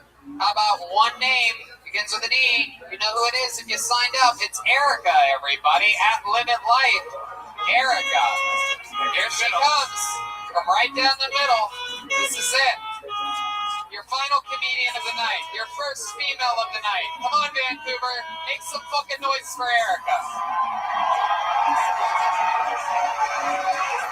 So, if Instagram ceased to exist tomorrow, do you think we'd see a bunch of attention-thirsty people standing on street corners with Polaroids of themselves? They'd sidle up next to you and say something inspirational like, "You only miss the shots you don't take," or hashtag "live your best life." We'd start to think that the homeless population had increased because we'd see all these people laying on mattresses, but it's really out-of-work Instagram models trying to sell us a Casper. And then, how's a dude gonna slide into my DMs? Are they gonna carry around dick pics and then just put it into my pocket? Whisper in my ear, TTF. That's all I got. That's great. 48 seconds. Setups and punchlines. You did it, Erica. That's as good as it could have gone. That's great. So you've done stand-up before, right? No, but... Wow, look at that. Wow. First time ever doing stand-up, and she's already the 19th funniest woman in the world, everybody. So brave. Incredible. Incredible. Congratulations. Not quite Greta, but so brave, Greta. Greta, what do you think about this young lady destroying for her first time ever on stage for 48 seconds? It is good to let the other men in the room know that women can do just as well as them. Wow. So, Erica, is this something you've wanted to do for a while? Maybe. Yeah, like... Weird answer there. What? I started listening to Kill Tony back in October. My boyfriend's a huge fan, and then I started to get really interested, and I've always loved comedy. So, yeah, kind of. I love that. I love that your boyfriend's a big fan. What does he do? He works for the city. What do you do? I am a personal trainer, and I also paint houses. Wow, another house painter up here. My goodness, look at that. Very, very interesting. A personal trainer. Looks like you definitely keep up on your squats. You know what I'm talking about? Look at that fucking... Look at that fucking Vancouver you got, huh? You got a little fucking... We got a little Canuck in the trunk. You know what I'm talking about? You got a little fucking... Got a little Rogers Center there. There you go. Thank you, Brian. Yes, making duck noises with your fucking mouth. Absolutely. Very, very good. What do you like to do for fun? Any hobbies or special fun facts about you? I competed professionally in CrossFit for many years. That's why I've gotten this thing. Oh my goodness. The CrossFit, that's just like, what is that to you? Like professional exercising. Right. Yeah. Is that with weights or? Yeah, sometimes weights, gymnastics, kettlebells. What kind of gymnastics can you do? Can you show us anything here tonight to bring the whole thing home? One gymnastics trick, maybe? Just one little something without fucking hurting yourself. And just to let you know, JFL, Kill Tony, and the Moog Theater is completely unresponsible for anything that could happen at this point of the show. However, we are willing to give you a lifetime supply of infinite CBD to heal any wounds that happen to you. Oh my God.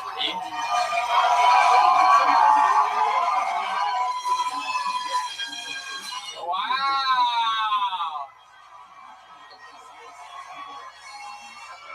Holy shit. That is very impressive. That is so cool. Erica, you did it all. 1,300 people. You killed. You walked on your hands. You fucking did it. Is there anything else crazy we need to know about you? Sure. Okay. I once dissected a full human body that is now plasminated in a museum. Wow. The human body exhibit? I studied anatomy in Australia, and my project was to do a dissection. You Canadians all have those don't fuck with cats energies about you. I love it, man. I have a cat, yeah. You do?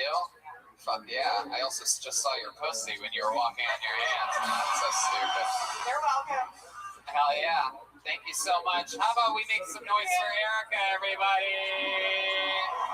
Let's Kill Tony.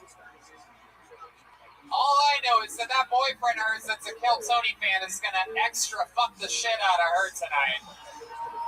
Is there anything hotter than your girl killing for 48 seconds, dude? Fuck yeah. Guys, we did it. That's tonight's episode of Kill Tony. Unbelievable.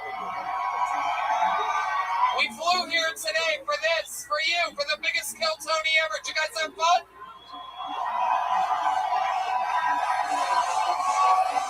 Look at that. Look at that. Hello.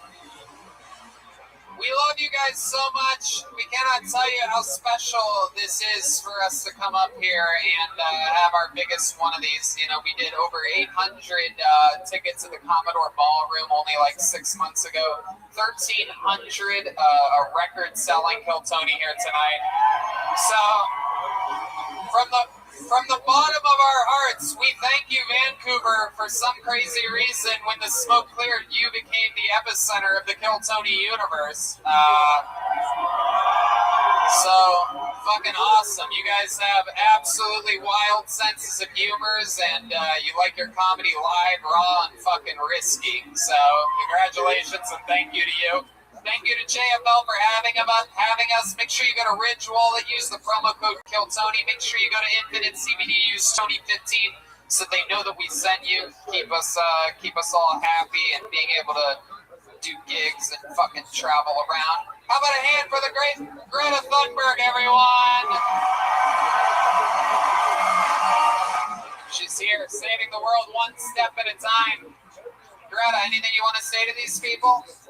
Follow me on social media at Jeremiah Stand-Up, and we have the tour posters that we're doing right now, and I've got some Milkman shirts that I brought with me that we're going to do right here on stage if you guys are interested. We got to do it quick, too. Guys, how loud can this place get for the great Joel Jimenez, huh? An official Ludwig artist, guys. He is mostly sorry on social media. Joel? Love you guys. Thanks for coming, man. There you go. What is this, your second time in Canada? Second time in Vancouver. Thanks for coming out. You changed my life. Thank you. Second time in Vancouver. Well, there you go. We did it again. Brian and I have been doing shows here for about 8 years. We started headlining, me, him, and Tiffany Haddish. Were any of you ever at any of those shows? Just out of curiosity. I know that fucking animal right there was. This guy made me a fucking haunted Native American box earlier. It's in the green room right now. I opened that thing and a fucking ghost fell out. It's one of those indigenous fucking Kill Tony fans right there. Are you even allowed to listen to the internet? Anyway, I'm going to be back here again on 420 at the Rogers Center with Joe Rogan and Andrew Santino. So Pretend like you enjoy yourself while you see me do stand-up comedy in the middle of a fucking arena on 420. Don't get too stoned, people. Everybody fucks up. They get too stoned and they eat too many edibles before comedy shows. Don't be those people. Stay alert and aware so that you can actually watch the show. We love you guys so much. Red Man, love you guys. Good night, everybody. Thank you so much.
Fuck yes! Ladies and gentlemen, we are live. Hey, look, it's Brian Redband, everybody. Come on!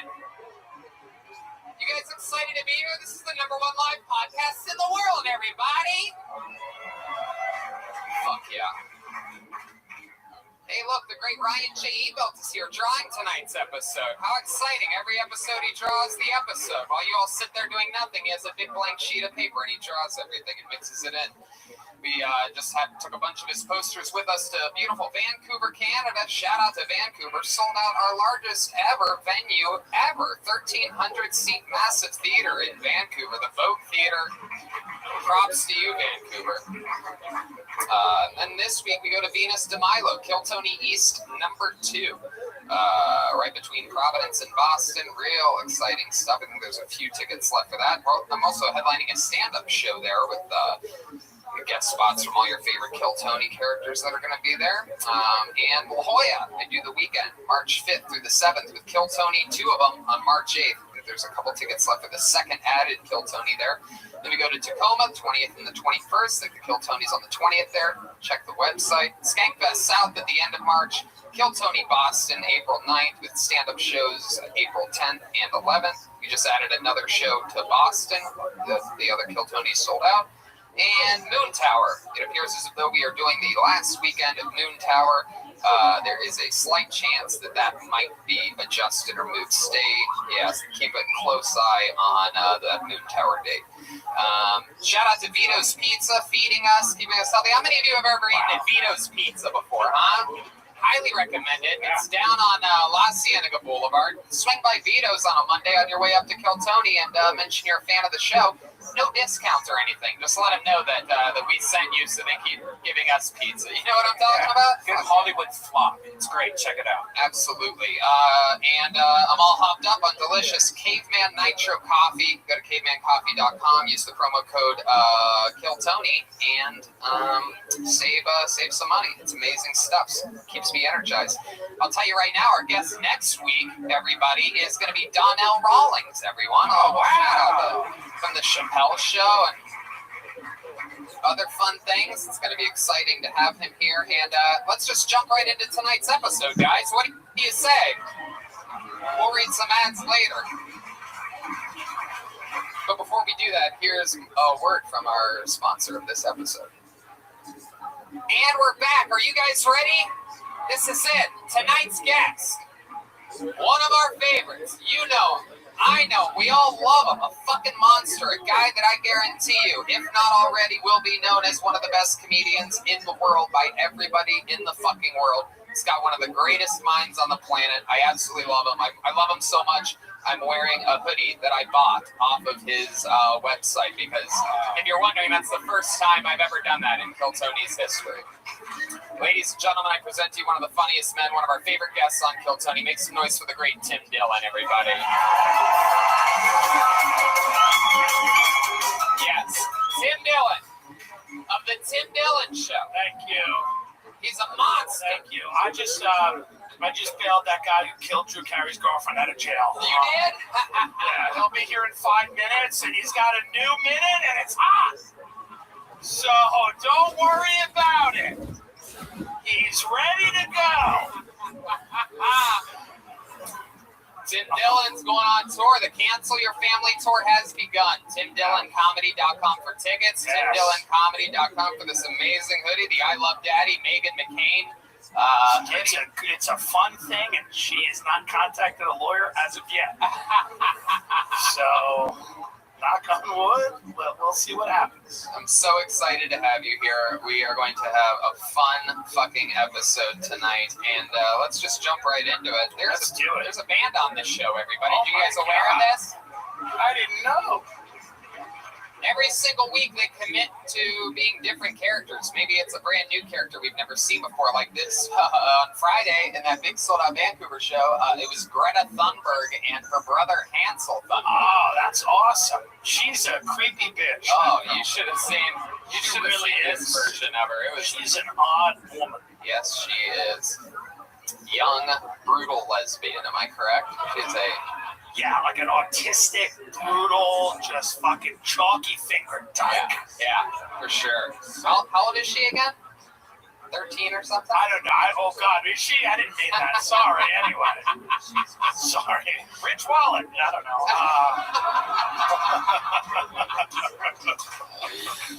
The band, maybe it's old characters that we've seen before, famous characters like the Milkman or Feminist. Anything can happen. We don't know what they are. They get ready in a separate dressing room than we do. Let's find out all together what they are tonight when I present to you the best damn band in the land. It's the Kill Tony Band. Jeremiah Watkins, Joel Berg, Joel Jimenez, Jesse Johnson, and Chroma Chris.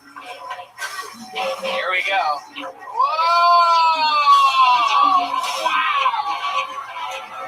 Wow! My mind is absolutely blown right now. Holy shit. Oh my God, ladies and gentlemen, this is unbelievable. For the first time ever, the Beatles are here. Oh man.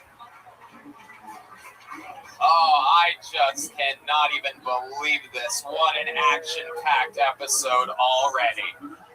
One of the greatest bands of all time, the Beatles, are here. John Lennon, is that you? Welcome.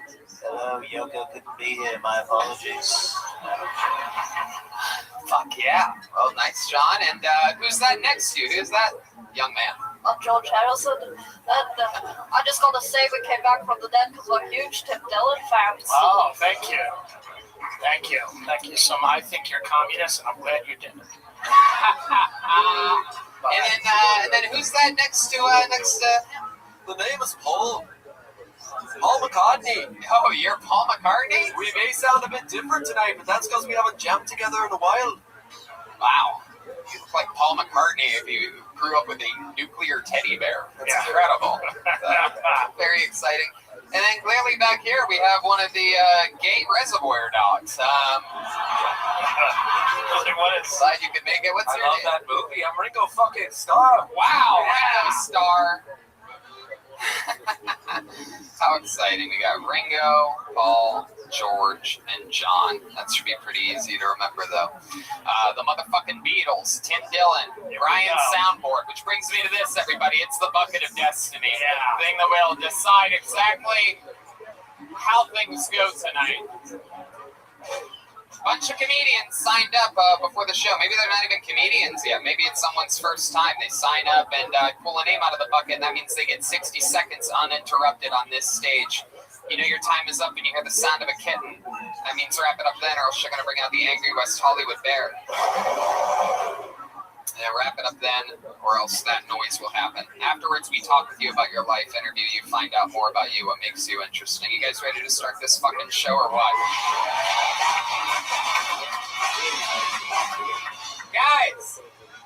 Guys, we're here. It's the Sunset Strip. Tim Dillon, the Beatles. Are you guys ready to fucking start Kill Tony tonight? And every time. Every time that works, they go much crazier the second time. Put your hands together for your first comedian of the night. He goes by the name of Edward Altimus. Edward Altimus. Wow, look at this. He's right there.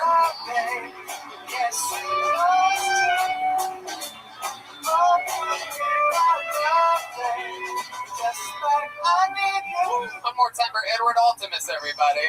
Thank you. Shout out to anyone holding in a fart. I can relate. My entire body feels like it's covered in farts. I'm clenching in all at once. It's tense all over. Woo. Yeah, I'm used to getting a bad first impression there. Yeah, always been bad at making a good first impression like this. One time when my birth mom put me up for adoption. Instant codependence is a major turnoff, though, so I get it. Anyway, I've been thinking about something, and turns out rinsing your mouth out with Raid before bed instead of Listerine to keep all those dang spiders from crawling in there while you're asleep isn't very pleasant either. Leaves you with a numb tongue and a bunch of dead spiders around your mouth in the morning. But at least the shock of waking up to daddy long legs on your lips gets you up and out quicker than coffee. Speaking of ticklish things on my face, I gotta trim my nose hairs more often before they get ticklishly long, so people don't think I'm a cokehead. All that wiping and sniffing and prostituting for drug money. I mean, if anything, they should stage a nasal hygiene intervention for me. Thank you, I'm Edward Altimus, and I'm circumcised when I was 17. Thank you. Wow.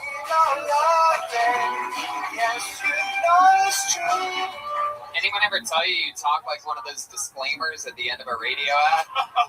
Thank you so much. I'm Edward Altimus. That's the kindest thing anyone's ever said to me. There you go. Fuck yeah. That's the kindest thing anyone's ever said to you? I don't know. Okay. You just say things and then react after, I guess. Pretty much. Welcome, Edward. How long have you been doing stand-up comedy? On and off since 2016. Nice. As you can see, the very on and off part, though. Yeah. Not really consistent enough yet, but well, here we are. Yes, indeed. Here we are. I guess you could say that anytime. Oh my God, this is unreal. I think you look like Doug Funny, but you are anything but. Thank you. Are you going to throw a woman off a balcony later? Wow, I think we all thought that. Guns ablazing. So let's talk about it. Sorry. Edward, your first joke was about how hard it is for you to hold in farts. Is that because you have a loose asshole? I think it's fairly tight, fairly taut back there. I don't know if you want to inspect it, though. I'm actually going to have my chief asshole correspondent, Tim Dillon, give it a little look-see there. I see Adderall falling out of it. You seem like you're mid Adderall overdose. Like when you're on stage, you're just like a. It kind of feels like that. I'm actually stone cold sober. But that is wild. I know. Okay. I know. What was the answer I got out of you for stand-up again? On and off for how long? On and off since 2016. What else are you doing? What are you doing in the off time? Not a lot, honestly. I mean, there must be some things that you do, some type of hobbies or something. Yeah, I've been trying to look into getting a new hobby. I tried fire performance for a bit, did fire eating, then tried fire dancing. That didn't go over so well. What happened with the fire eating? You ended up swallowing all the time? I have no problem with that, no. The fire dancing was really bad, though. Before they let you, the swallow thing deserved a bigger laugh. I'm going to be honest with you. It was a gay joke about eating fire. No, so during the fire... Go ahead. No, it's okay. During the fire dancing classes, they, are you familiar with, the poi balls they use? No one is, no. Nobody? Let's just assume that everyone isn't familiar with fire dancing classes because they're not currently on the edge of suicide. as I imagine you are. I imagine, yeah. Been there before. What? Working with flaming balls? I was just going to actually get to that. So, okay, well, if anyone's ever been to a luau, they have fire dancers that have balls that are on fire that they kind of spin around, and before they let you do that in this class, you have to practice with beanbags and socks. I would just keep accidentally hitting myself in the face with them and knock my glasses off. Well, you kind of beat me to the punch there, but the last thing I want to do is be hitting myself in the face with flaming balls. So. Oh, you had that loaded up, prepared. Oh my goodness! Right, I didn't realize. I never got the note that he's going to do this joke. Next time. Absolutely. So, what do you do for work? I'm in between jobs right now. I was considering trying to move out here, but I'm from the Bay Area. I'm from Oakland, and it's just as expensive out here as it is out there. So I really have no idea what I'm even doing. How are you surviving? I have savings, retirement savings bonds, and just savings from my work. Retirement saved from what? Thank God my parents actually thought ahead for me and started me a retirement savings when I was little. Thank you, Mom and Dad. Good to be white, you know? Absolutely. Good to be white. You know it, buddy. You know minorities can't just start fire dancing when they get bored. No. This is absolutely a very big pursuit that you want. Not a lot of black people that can just go play with fire when they get bored of pretending to do stand-up comedy. Thanks, Mom and Dad. My guy's talking about luau's. He's got no fucking job. I'm hitting himself in the face with socks. Wow. Retirement fund. How old are you, Edward? 36. 36, and you're already dipping into it?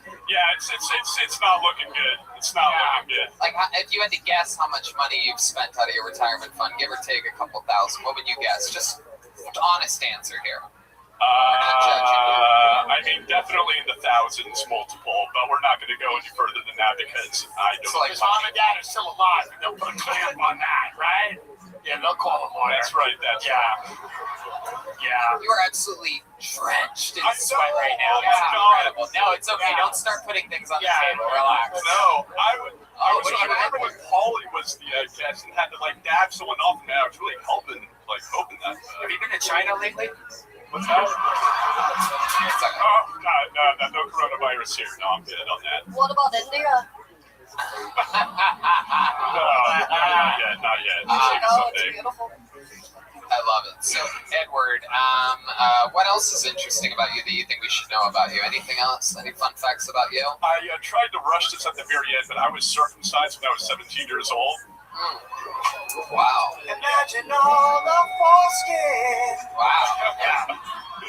I would rather just not have a retirement account, than some real sick fucking. Was that Mom and Dad that took you in? Oh, it was the most awkward experience ever. I mean, where to begin? I mean, I wrote them a letter because I was too embarrassed to ask them to their faces. This all started because I had a crush on a Jewish girl, and I was afraid that if I ever had the opportunity to show her my penis, that she would go running because of the foreskin and not because of, the excessive perspiration. Did she end up ever seeing your penis? No. Saw that. It was all for naught. I cut my penis for her. Wow, proving that. What are you when you're 17? Are you? He was just 17, and you know what I mean. Wow. And he got his dick cut way too late in life. Nice. John Lennon, What did you do with the tick? Did you keep it? No, he gave it to the Jewish girl. Hey, That would have been the way to go. I wish I had done that. The Beatles are out of control tonight. I love this. Yeah. All right. Help! So, Edward, what's your, you have a boyfriend right now or anything like that? No. I mean, is that a proposition? Again, no. Stop hitting on me. All right. I like a man in pink, that's all. Of course. Thank you so much. I bet you do, Edward. What's your dating life like? You on any of the apps? I actually was addicted to the apps for a time, but no. Last relationship I was in ended last year, and it's just been really not a good sign ever since, as you can see. How did she die? No. It was, I don't even know what to say to that. Yeah. Edward, fun times tonight. Yeah. Is this your first time performing at the Comedy Store? Yes. When you leave tonight, go straight home. We don't need any more bad press. So, you know, Fair enough. don't drive your car through Mel's Driving or something. I don't want to see Red Ben on the news again. Fair enough. There he goes, everybody. Edward Ultimus, ladies and gentlemen. He's Edward Ultimus on Instagram.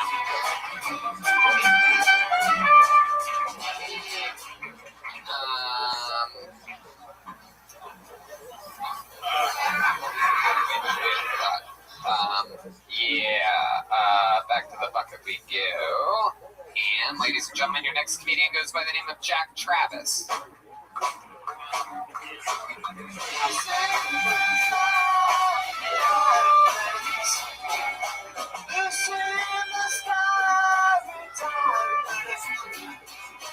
I don't see no movement.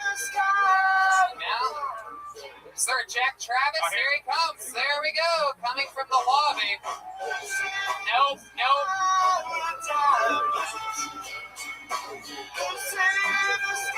There he is. Jack Travis, everybody. Oh no. You ever get in a fight with your girlfriend while listening to the Black Hawk Down soundtrack? No. Just like, no, just in the background, just the helicopters in the background.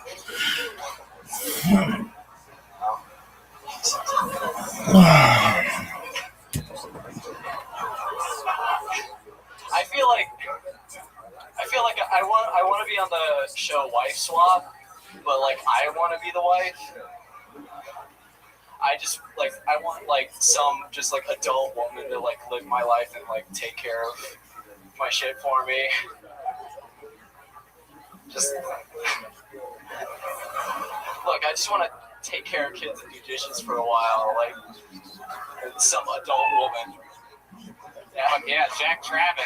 Really killing time there towards the end. Grab that microphone. So far, you're the best comedian of the night. Yeah, so just to I dress funny. give you a little confidence boost. Welcome. Beatles, Mars Volta, Beatles. How long have you been a pet detective?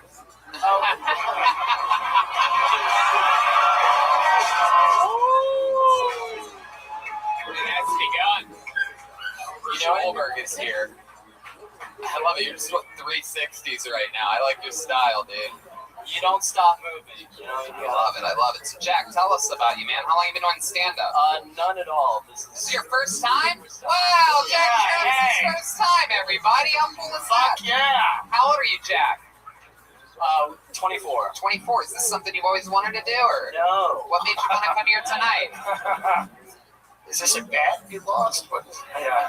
I've got friends that just. What made you come here tonight? What made you pick tonight? I've got friends that they are big fans of the show. And they work hard. And they work hard. And they didn't get this chair. I love that. That's the fun. You know? Do you know how You think this is something you're ever going to do again, Jack? Of course, obviously. Wow, that's It'll so cool. make them even angrier. There you go. You have that angry Disney star energy right now. Yeah, It's so yeah. fun. He does. He looks like one of the kids from Stranger Things after like an 8-year heroin binge. You know? It's like what's going to happen to Finn Wolford. How long have you looked like Tim Burton's pre-com? So, Jack, what do you do for work? What coffee shop are you at nowadays? I'm a freelance graphic designer and editor. Oh, cool. I had a question for do you have any acid? Yes. Also, I'll take some, thanks. There you go. Maybe ever, all right, there you go. So, Jack, what else about you? You seem like you play music or something like that? Filmmaker, yeah. I banjo if that one. Oh, let me check. No. Have you made any films? Yeah, short films. There's a little banjo for you right on cue. Short films? Yeah, not features. Okay. Do I look like I can afford a feature film? Your parents probably are the CEOs of Goldman Sachs. Yeah. That's what LA is, literally. But can make a feature film. Your parents didn't leave you a retirement fund of any kind? Not at all. Where do you live? Where do you hail from? Boston. Fuck yeah. How long have you been in LA? 2 years. 2 years. What's your living situation? You hopped up with a bunch of people over in Los Feliz? Burbank. Oh, look at that. That's where you could maybe you'll catch him walking or jogging or nope, that's impossible. You'll never see him. Yeah. You might see a Tesla driving him to civilization. Shout out to the Burbank Dunkin' Donuts. Oh yeah, shout out. Yeah. Where's that one at? It's down on In downtown? yeah. You like Bob's Big Boy? Obviously live there. Yeah. Feels like a 12-step meeting. Yeah, exactly. Between these two. You have a question for you Burbankians. Everyone says they love Bob's Big Boy. Have you ever eaten there not at the hours between 2 a.m. and 4 a.m.? I sure have. You go there during the day? Of course. A little It's right next fancy. to Starbucks. Right when you're done, you just. Who's in Bob's Big Boy during the day? Just human traffickers. It's just guys with kids they've stolen. Just making them eat pancakes. Studio people. It's all studio. Excuse me. It's just me and Jeff Ross there at 2 a.m. What else is interesting about you, Jack? What else? What are you working on now? What's going on in your life? I don't know. You have a girlfriend? No, single. Boyfriend? What are you into? Like the kind of guy that would like the guy from Don't Fuck with Cats or something like that? You into like just killing little animals? That's the type of shark films he was talking about. Keep it on. Do you have a sexuality, or is it kind of just like whatever is whatever the movie is? Yeah. Whatever wins Best Picture, he'll fuck it. Yeah, Look. He'll fuck it. Harvey's out, so we gotta find someone else to find. Fair enough. That's right.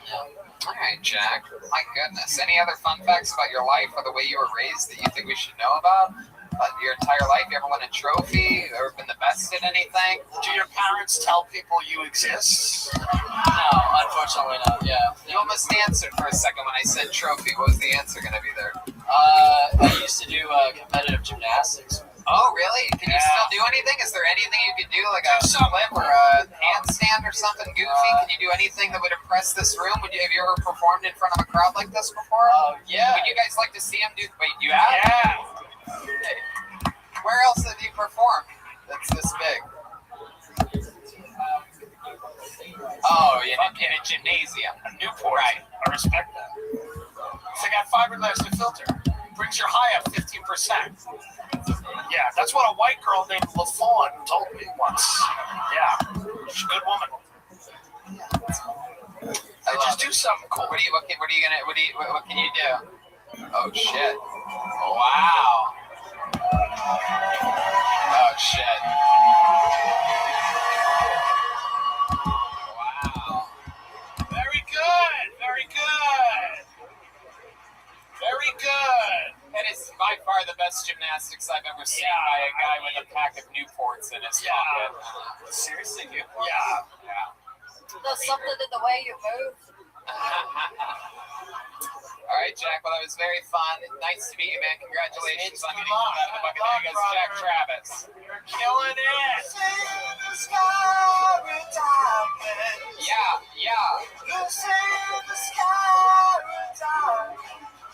All right, so we're going to do something fun right now, a little bit outside the box. I'm going to bring someone up here who we actually, I don't know if anybody saw this or heard it, but we were talked about on the Howard Stern show last week, everybody.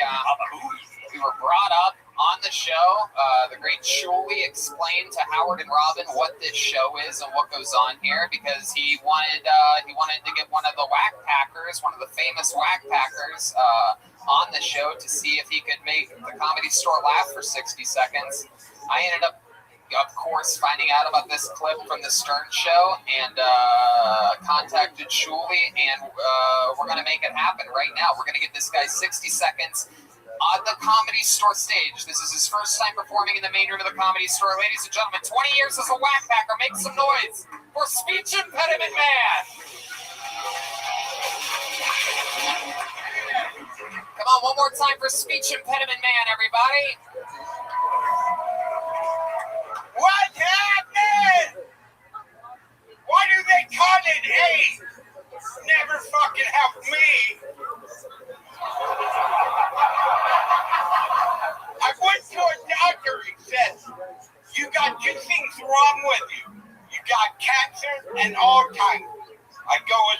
don't have cancer.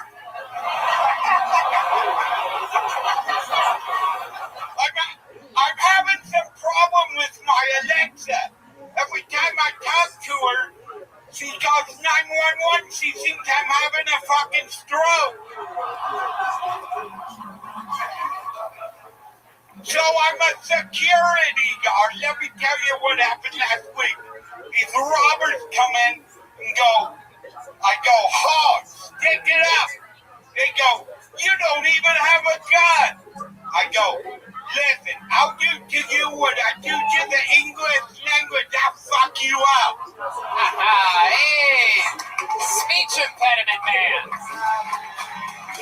That was great. Wow. Speech impediment man. That was awesome, dude. Thank you. I feel like you could work on your delivery a little bit, but well, the jokes were amazing. Welcome. First time performing at the Comedy Store main room, correct?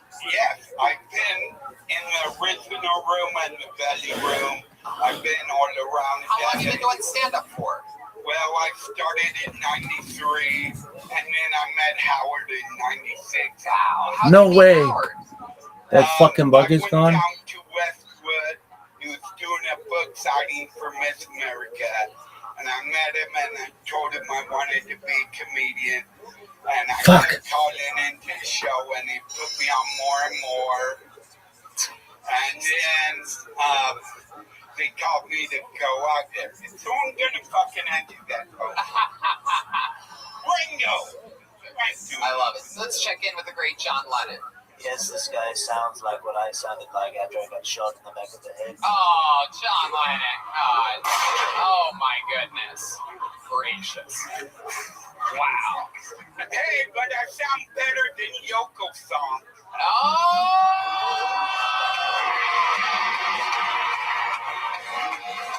Oh, my goodness. You leave my wife out of this. Yoko? Yoko, I hear you. Darling, where are you? All right. That's not her. She's John. She's close, I can tell. Okay. It's a speech impediment, man. Great job, man. Yeah. Fucking awesome. Great job.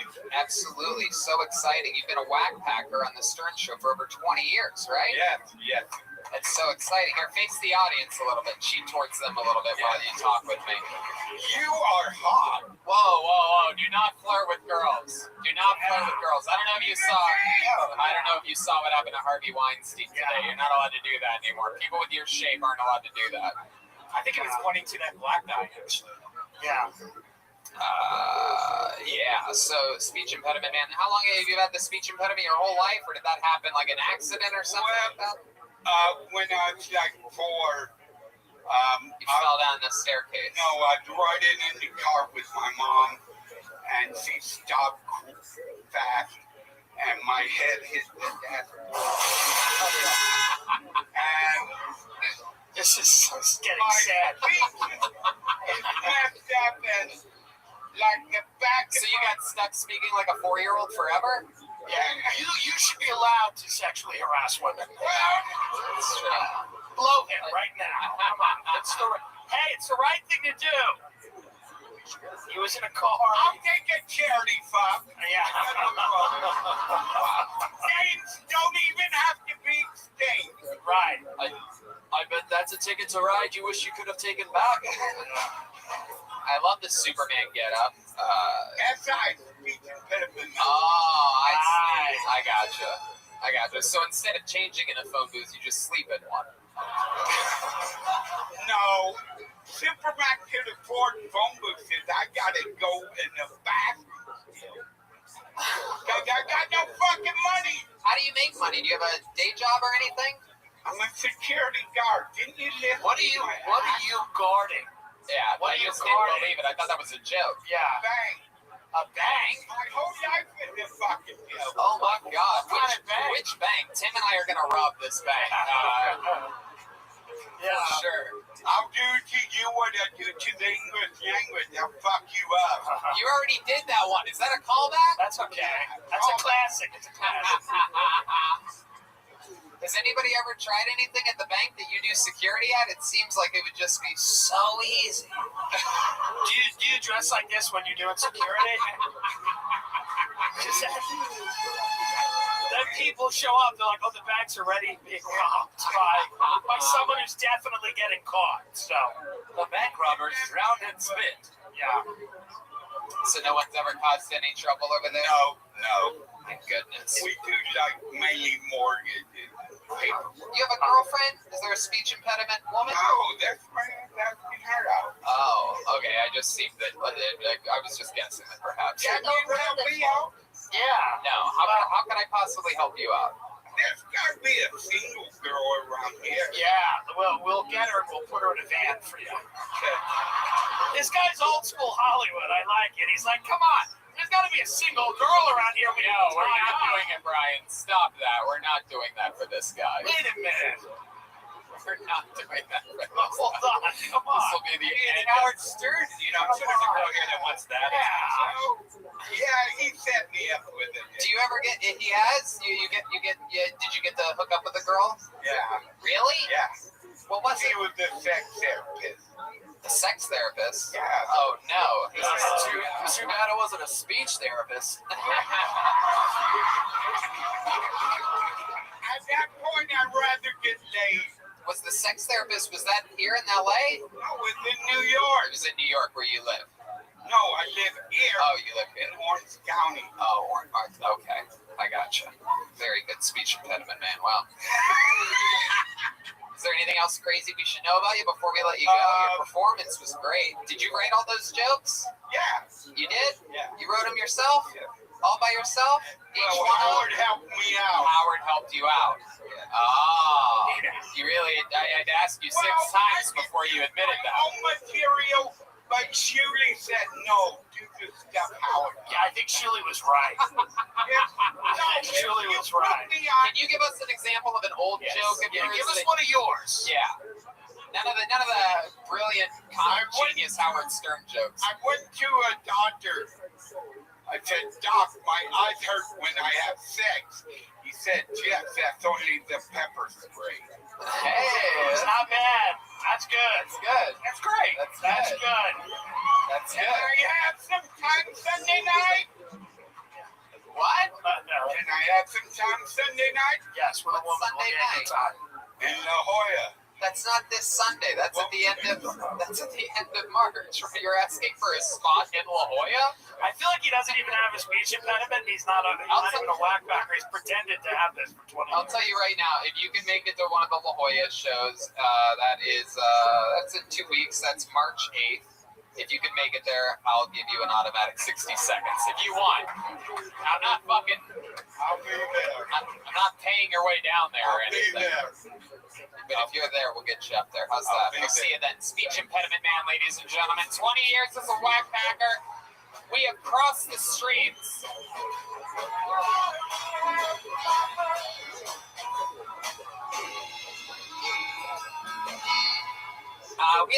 We have a special announcement here at Kiltony, and even though I want to do it myself, it's a big deal, and so I'm going to hand it over to the band leader of the Kiltony band, Jeremiah Watkins. Everybody, Jeremiah Watkins is talking now.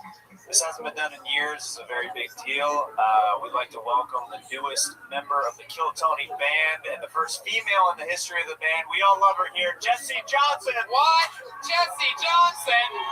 Oh, shit. Who would have guessed? This is incredible. Wow.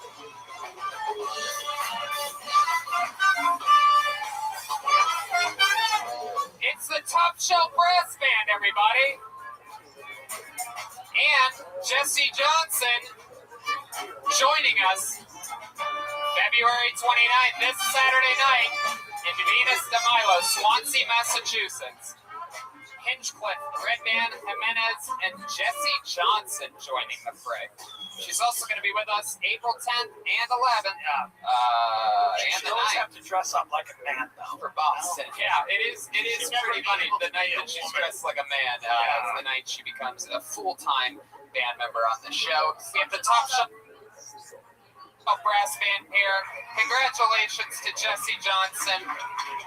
Everything's happening here. The first ever female full-time band member. And with that, let's keep this fun train moving along. Welcome, Top Shelf Brass Band. You guys can take a break for a second because this guy has his own entrance music. You might have noticed this entrance music because it was used this weekend in the biggest boxing match ever. The winner, Tyson Fury, came out to this motherfucker's entrance music because Tyson Fury has good taste in the live podcast that he listens to. Ladies and gentlemen, I present to you the great William Montgomery, everybody.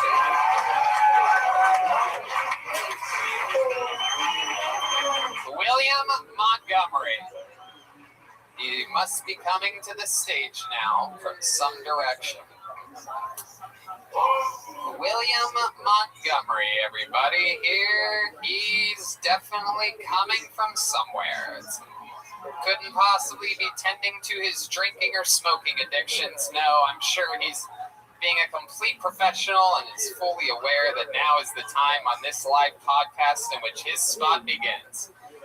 Known for his professionalism, not so much his jokes or anything like that. He's not his onstage persona. No, it's really his professionalism that we love more than anything. Yeah, well, this is blacklisted. There you go. All right. I have faith that what he's going to do will be so good we won't even. Wow, here he is, everybody. It's William Montgomery. Wow, beautiful, incredible. Okie dokie. William Montgomery, everybody. Here we are. William Montgomery. First and foremost, I want to warn y'all, I was in China last week. I was diagnosed with toxic sock syndrome. I had a sock in my vagina. I went to jail in Monopoly, and there were black guys who had been in there since the first chance card. I want to give a shout out to my 8th and 9th grade bully. You were right. Don't know why I didn't see it then. Because my 4 eyes weren't better than 2.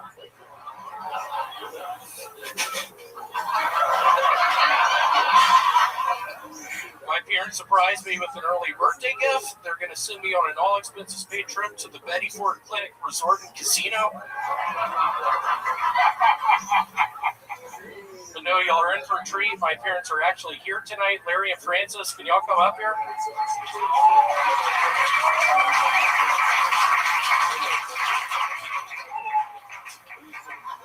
There you go, William Montgomery, everybody. There it is.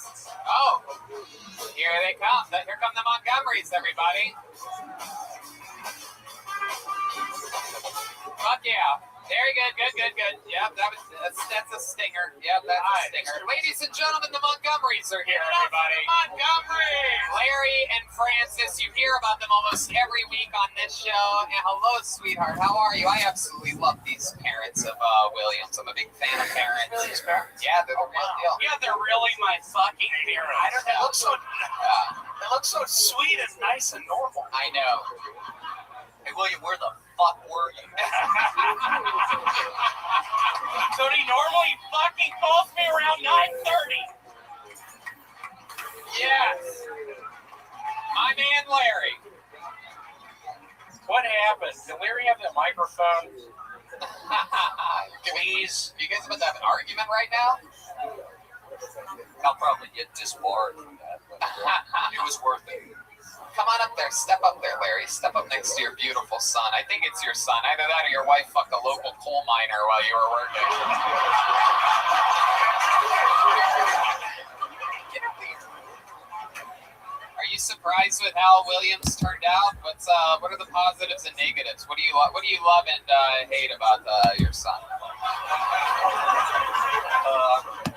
It's a live show, people. I don't plan any of that stuff. I knew he was going to be different.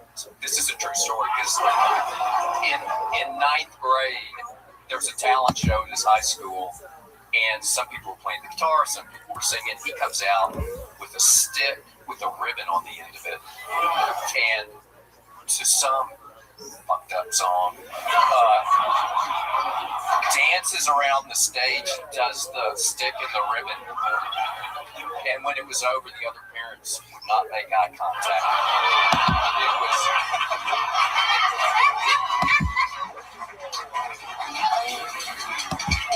the craziest world we live in, where one of the comedians' fathers comes up and kills harder than any of the comedians did all night. This is a wild world, this comedy business. I'll tell you. With the crew so far, that's not a big I love it. Yeah, that's some interesting bucketfuls. So how's life been? We miss you guys. You guys are out in beautiful Tennessee. From Memphis. Yeah. Came here and seeing William, and his mom was cooking good food for him.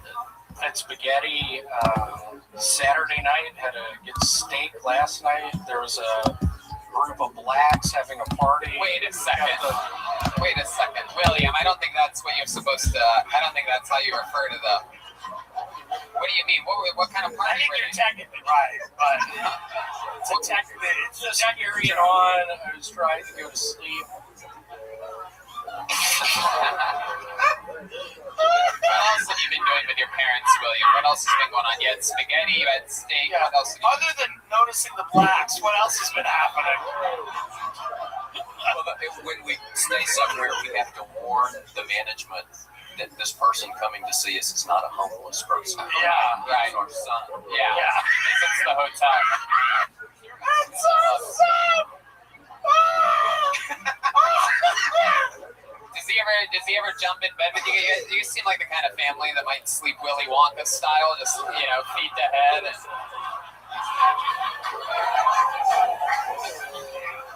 It's happened. That was a fun noise, right, man? Oh, thank you. That's the enema noise. The what? This really pisses William's mom off. She wants everyone to know that she used to give enemas to William as a child. Anytime he got the flu. And William only remembers 4 of them, but we called his brother up and he's got like 15 of them before. Wow, look who loves flushing her boys' assholes out. My goodness. It's a real problem, huh? Look at that, the old catch and release. Yeah. Look at you, the old fucking... Come on, what are they talking? Why talking? Explain yourself. Why would you give your kids so many enemas? He's lying, she said. I love your little... I don't know. I kind of believe him on this one. Yeah. Yeah, because he said This just doesn't happen. Something makes this. Yeah. Something creates this. Yeah. He said he doesn't use Do you have toilet paper, so that's where that started. Yeah. Do you guys have other children? We have 2 other sons. Well, good. Yeah. Okay. What do they do? They one's a lawyer and about to graduate, and one's about to graduate from college, and then there's just this bastard over here, this do nothing bitch working at a storage facility that is holding. He has the name of like a Southern Civil War general. You were supposed to be an accomplished racist. He has not just a garden variety racist. Like your house should have had columns. He has the everything of a Southern Civil War general, but yeah, he does. I do. Thank you all so much. William, have you made any advancements or major decisions in your life this week? You're holding yourself back in a great many ways. You're holding your career back, your day job, and then your current relationship. Broke up with her. I'm sad about that. Broke up with her. Oh, that's good. When's the last time you spoke with her? Last night. Is that No, true? I'm kidding. It's not true. Oh, okay. We're going to the LA Fitness tomorrow to join his ass up. Oh, that's great. I love that. Joined. Yeah. He was lying about it. Yeah, he lies about everything. Did he ever go to his doctor's appointment? Did we get? I think he really did. Yeah. Did you get results? Did you see anything from a doctor? Yeah, they said he had really high cholesterol, but don't worry about it because he had Ebola, whatever the hell that is. Finding out William has high cholesterol is like the doctor saying that William has red hair. It's like, we know, right? Let's check in with John Lennon. I wonder how you could do more push-ups. There you go. Let's check in with John Lennon. I just want to say, William, before we get to the push-up off,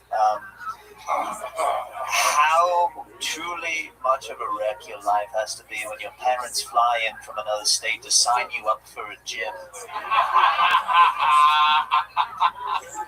They're going to a gym to sign you up to make sure you don't lie and say you're going when you're really not. You should be ashamed of yourself. William Montgomery. John. Oh, I just heard his mom whisper in his ear, "I'm gonna give you a fucking enema." That's what I heard. I don't know if you guys heard that. Waits for his enema while his mother comes near. No one will hear. My goodness gracious. Tony, can I just say I want everyone to know that William is the walrus we were talking about. His turned out just out. Quit fucking talking. His pubic hair is definitely Strawberry Fields forever.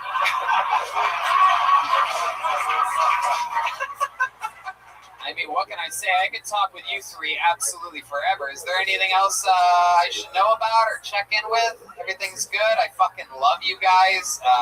It's a fun project working with William. Oh, thank you.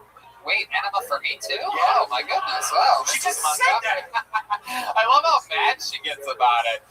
She's like, say it one more time, and I will squeeze stuff out of your asshole. Guys, how loud can this place get for the Montgomerys, everybody? Larry, Francis, William. It's a family affair on Kill Tony, live at the Comedy Store. Very, very exciting stuff so far. You know, their parents are going to be on William's podcast, Williams and David's podcast Wednesday. So if you want to see us really go deep and make William depressed, if you guys like that, there you go. It sounds like the crowd can't wait.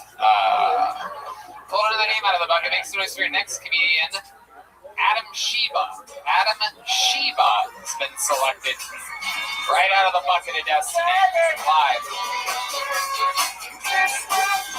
Here he comes.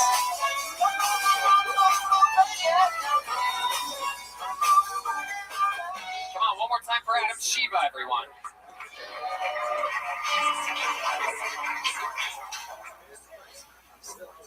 William has such a nice family, man. My mother was a stripper when I was growing up. All that white privilege wasted, man.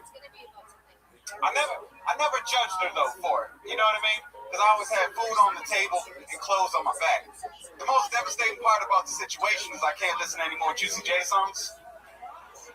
Those fans that make her dance. Damn it, Ma! My pops was murdered when I was 7 years old. No, it's all good. I watched a lot of Forensic Files, so I got it under control. You know what I'm saying? He was murdered when I was 7 years old, and I always told myself when I was younger, I'm going to grow up, find the man who did this, catch him, and confront him. And then I got older, I was like, dang, I'm not good with computers, you know what I'm saying? Just guess I let that one slide, you know what I'm saying?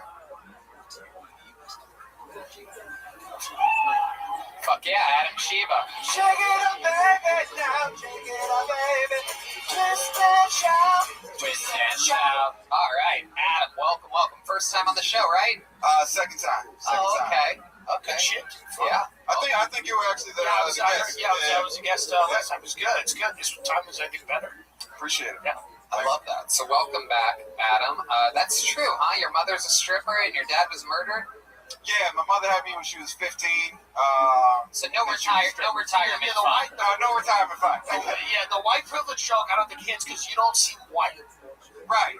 Yeah. But because I'm not dark skinned, I figured that it might, you know what I mean? You're like all that white privilege wasted. It's like like a dude who seemed really white said that. Very funny, but you don't seem that white.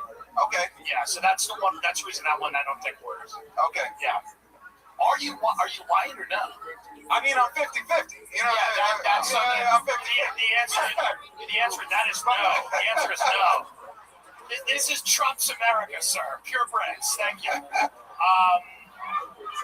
So 50. I mean, I would consider myself. I mean, growing up, you know what I'm saying. No one ever considered me white because all they see is color. You know what I'm saying. So I would consider, the white people. The white people think you're black. The black people think you're white. Something like that. No one thinks he's white. I'm just light skinned. I'm just light skinned. There's not one group of people, including the blind, that would think he's white. John Lennon. Let's just say if he was a song, he would not be on the White Album. Let's just say Blackbird sings in the ghetto night. That was Chroma Chris, for those of you keeping track on your bingo cards. So awesome. How your dad was murdered? Drugs? Yeah. So not a joke, people. That's what happens. yeah, he was a gang leader and a pimp in Boston, and life caught up to him, so he shot. Was he the white one? No, he was black. I was trying. That would have been fun. Because it's Boston. I'm like, hey. So how old was your father when he met your mom? She was 15 when she had you? Yeah. So I really don't. I don't even think about it. Look at this athleticism. Look at this move, folks. I can't believe that fly's gone. That's all right. Listen. Look at that. He got his. Heck yeah. That's fucked up. It's not. Hey, why? What did I do? Come on. Everything, You have brothers and sisters? Yeah, I got that 7. you know of? 7 of them. Well, I met 2 of them when I was in high school. I didn't know they existed. So how many different dads? Look at this move. 7 kids. 12.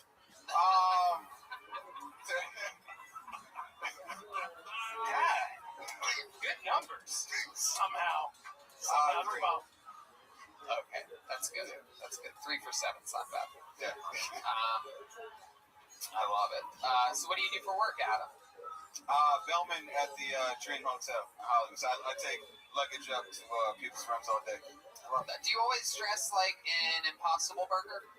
Man. What? I'm like the mannequin in Zara, man. I'm just whatever slim fit they got going on. Love it. Look at you, tall caramel macchiato. All the colors on your sweater are like the evolution of who you became.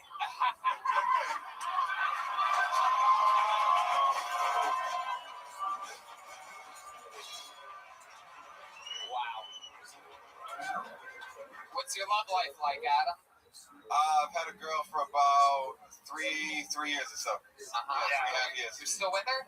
Yeah. What does she do? She works for. Yeah, because his dad was a pedophile. Yeah. That's why it's funny. That's why the joke is funny. I'm kidding. Everything's fine. It's LA, like no. She assisted stylist. Clothes on. Yeah. Puts clothes on people for. How do you keep things hot in the bedroom? 3.5 years is a long time. How do you do you have any special tricks or anything that you like to do? Can't lie, shit gets boring sometimes. Oh shit. Shit be getting boring sometimes. But I mean, ever put a loaded gun to her head?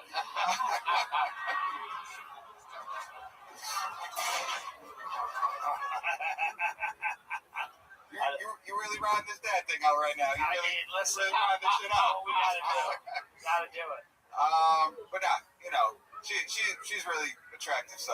How about you though? What do you do to keep things interesting in the bedroom? Even though she's boring, do you ever pull any big tricks or anything? You have any special maneuvers in the, like what's your tombstone pile driver? You know what I mean? Like what's your finishing move? Anything special about you?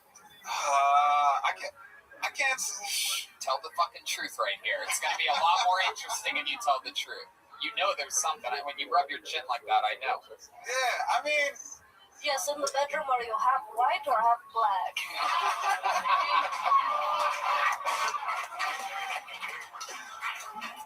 No, I really don't have anything too crazy freaky. But for the exciting part, you know what I'm saying, I just tell her to put like lingerie or any type of dress stuff that she got going on in the closet. Your girlfriend is a thick white woman. Thick white? She's black. Has she ever called you the N-word in bed? No. Just half of the N-word. Has she ever called you that in like an elevator or? Nah, I've She ever said, "Take my bag to the room"? I feel like you really wanted to say it right there. She doesn't call you the N-word in bed. Has she ever called you a cracker in bed? Nah, never called me a cracker or like or a peanut butter cracker or something like that. Nah. She called me light skin every once in a while. Get your light skin ass over here. You know? Or a safe word is drink. They're just a regular white couple, you know? Very, very interesting. All right, Adam. Well, fun times tonight. Nice to see you again. Yeah, The computer joke's fucking great. That shit's great. This set went better than your last set. Am I correct? Yeah. You've been showing spots. You're working out around town. You're getting better. You can feel the growth, right? Yeah, absolutely. That's what happens. Fuck yeah, Adam Shiva. Absolutely. 100%.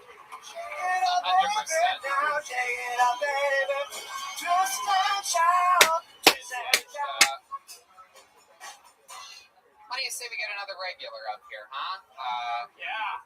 An icon here on this show. A lot of wild, amazing appearances. Unbelievable joke writer. Unbelievable roasting skills. Notorious for over-roasting the guests as of late. Let's see what happens here tonight. Ladies and gentlemen, it's David Lucas, everybody. Here we go.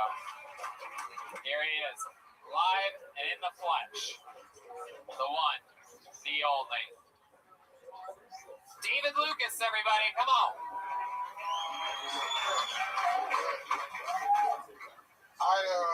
I'm not very religious.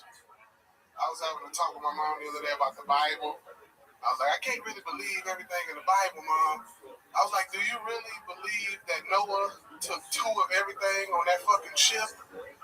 And she was like, yeah, it's in the Bible. I'm like, so this nigga took 2 roaches?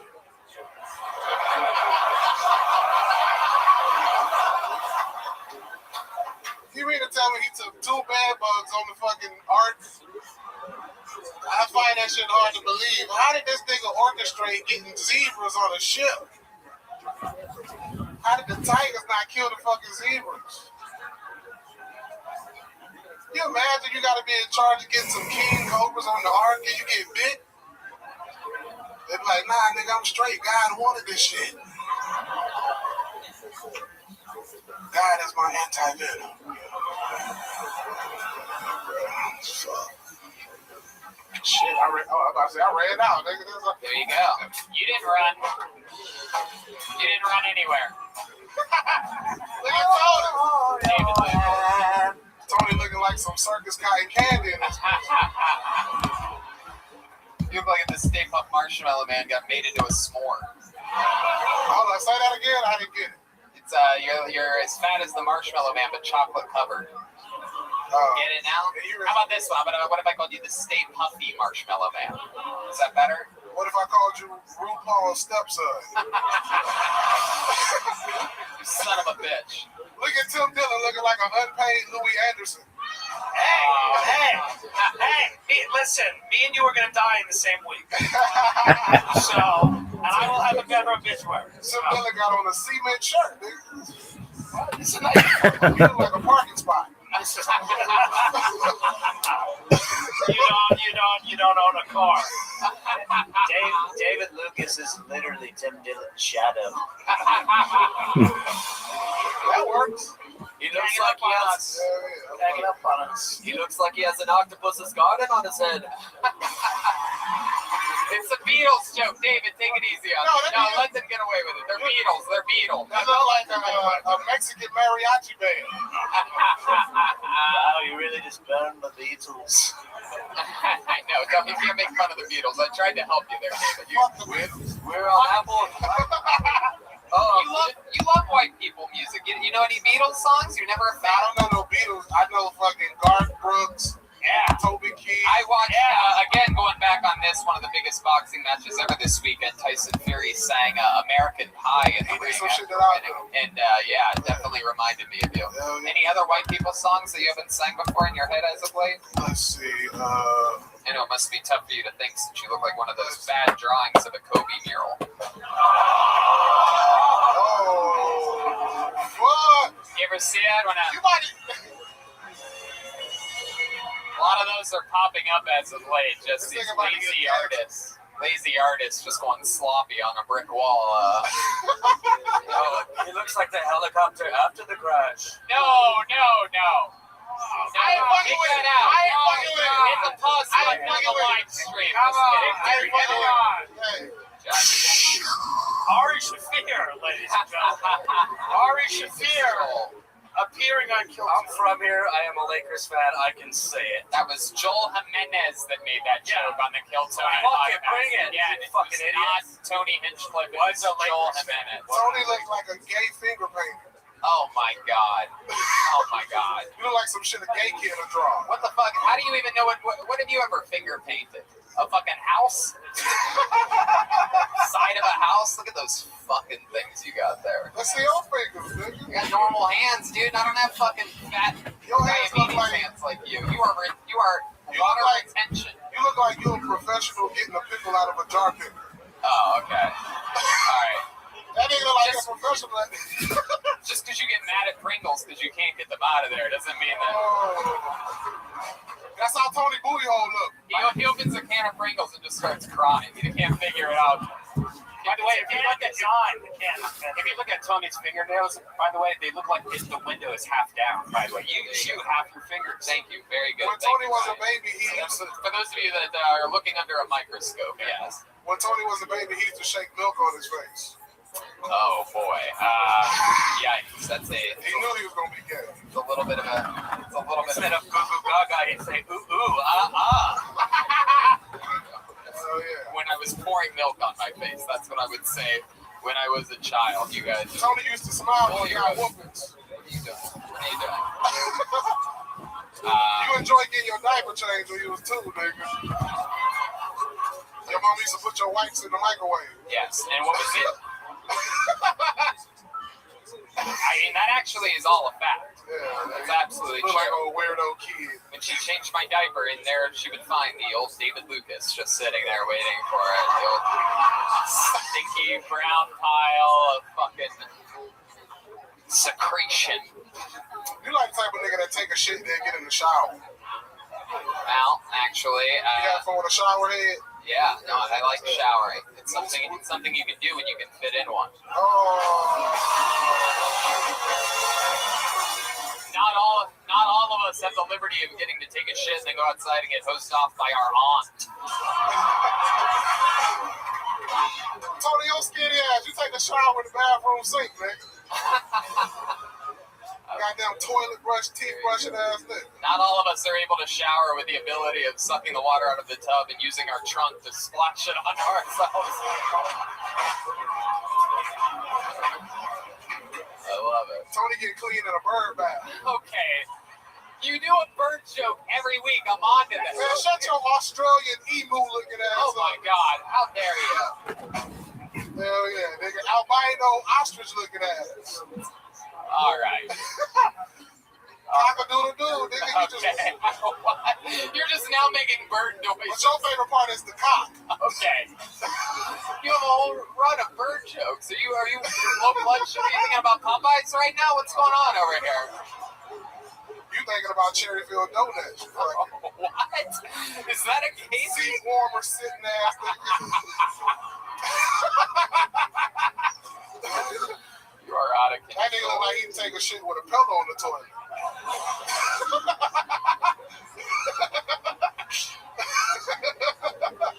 You only knew I actually have a shit pillow. It's absolutely true. You know the nigga that can shit laying on your stomach. That nigga can shoot What do you mean by that? What do you mean by You that? can shoot 3-pointers into the toilet. Okay. What? Hell yeah. Yeah, that's what. When you fart, that shit sound like a halftime buzzer. Okay. This is out of control. Your booty hole look like a manhole with the top off. Okay. Why would it look like that? Your booty hole look like a big gulp at 7-Up. Oh my I mean, god. that's 7-Eleven, my bad. You are on fire right now. Hell yeah. You are unstoppable. Fucking Florida flamingo looking ass. Okay. Alright. Alright. You look like the Pink Panther, nigga. You're just saying things. You break into niggas' houses to steal their condoms. I can't even keep up with you. Smell a dildo and leave.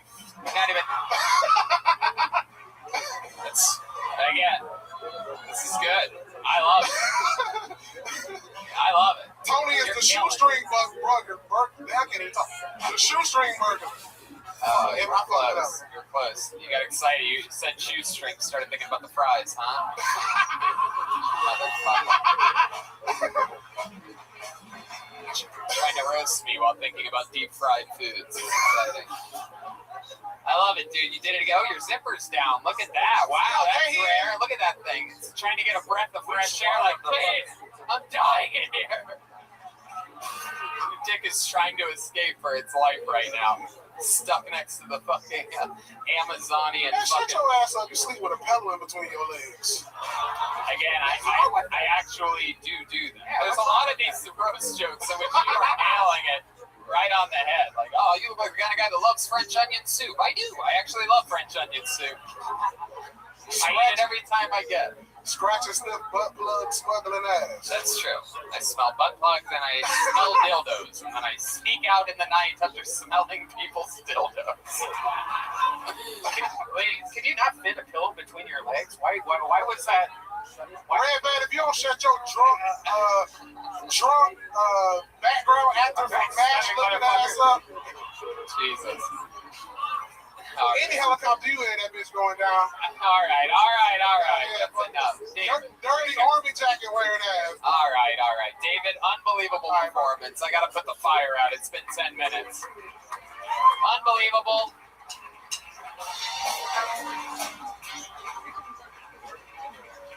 There he goes, the great David Lucas, everybody. I wanna hold your hand. Don't forget, Cancel Your Family tour has begun with Tim Dillon going all around the country. Yeah. Pull another name out of the bucket. One word name. Make some noise for Avery, everyone. Avery. Where's Avery at? Is that Avery? Here comes Avery. Take a sad soul. Right. What a fun night we're having. Do you think we're going to make it as a species? No? Everyone says that. When did that happen? I feel like 10 years ago we were like, we got this shit. Now we're like, we are fucked. Why did that happen? Every reasonable statistic you read will tell you it's the best time to ever be a human being, but I'm lying on my Tempur-Pedic mattress scrolling through my iPhone like, wrong, we're fucked. We need to get it together. I feel like we're depressing the kids. I listened to Gen Z rap the other day. Not good. All Gen Z rap is just like, I just popped a Xanax and I want to kill myself. I'm like, what the fuck? Whatever happened to good, confident hip-hop about killing other people? That's a good message. 50 Cent believed in himself, okay? He got shot. He wasn't going to give up. He was going to get rich or die trying. He wasn't going to try dying. That's a good message. All right, thank you. Avery, everybody. There you go. Welcome to the show, Avery. Thank you. First time on, right? Yes, it is. How long have you been doing stand-up? 7 years. 7 years. TikTok joke is good. The rap, the Gen Z rap. Thank you. Open with that. Yeah.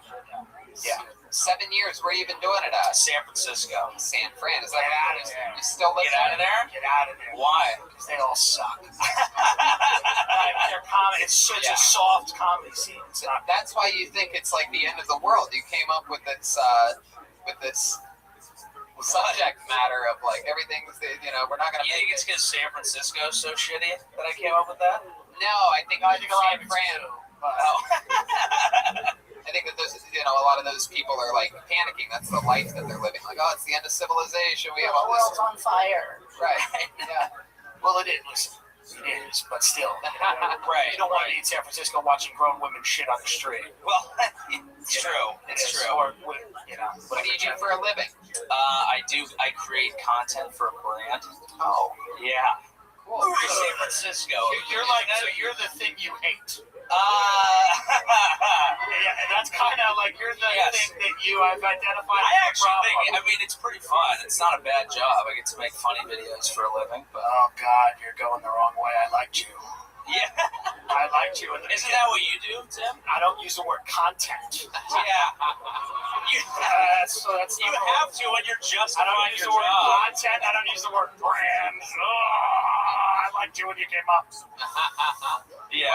What's something that you could win Tin back over with? A likable thing about you, since we found out. A likable thing about me? Yeah. Fun fact about your life. I like to party. Oh, what kind of partying do you do? Just normal partying. Yeah. What do you mean? Like what kind of partying? Like birthday parties? Or... Yeah, like birthday parties, pizza parties, yeah, all that. How old are you? How old do you think I am?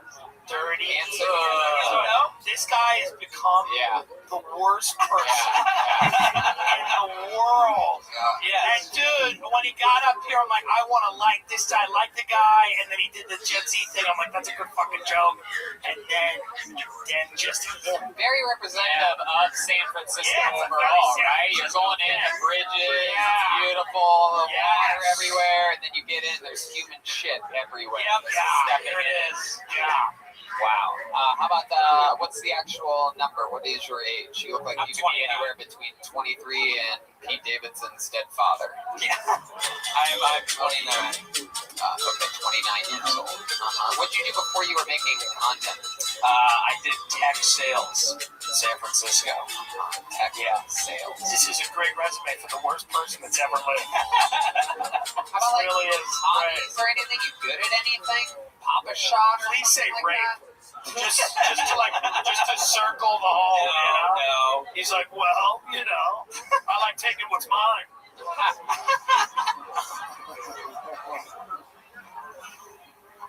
I don't have a comeback to that. Do you have hobbies or anything was the question I asked. This is mainly what I do. Other than stand-up comedy, like something during the day or that you look forward to at night or anything other than just the broad word of partying. And then when I say what kind of parties, you just go parties. I see why we're in a conundrum right now. I do see that. I'm not giving you a lot. Yeah, no, I don't know. Oh, okay. How? You're really good at this. Are you dating like a girl that works in a WeWork or something? No. You have a girlfriend? I do. How long have you been with her? 8 years. Wow. Your parents have money? No. Oh my goodness. It's actually no, they don't. Does she have a Steve Buscemi fetish? Do I look like Steve Buscemi? Oh. Yeah, but like without brain damage. Ringo, what happened to your accent, mate? I was angry. I'm sorry. Alright. What kind of brand do you work for? Like, is it like a clothing company, alcohol, food? It's a clothing company. Which one? I don't want to say it after this performance. My goodness, very exciting stuff. What do you think your girlfriend likes about you? If she was here and I said, what do you like about Avery, what would she say? That I'm a good person. Really? Is that true? What makes you a good person? Give us an example of something good that you've done. It's all other than the tech sales and the party. Yeah. Well, what's the missionary work? One good thing that you've done. One good thing that I've done in your entire life. I got nothing. I don't have anything. You got hit by a car on Sunset Boulevard. Would anyone who's ever met you be sad? Probably not. No. Yeah. Do you have a good thing that you've done? I've sat here for through that minute. Yeah. I'll take that. Yeah. I'll take that. Absolutely. Avery, very, very interesting performance. Maybe go back and watch any show with an interview and see how this could have gone. Like how people answer questions. Thank you. There you go. 7 years in comedy. There goes Avery.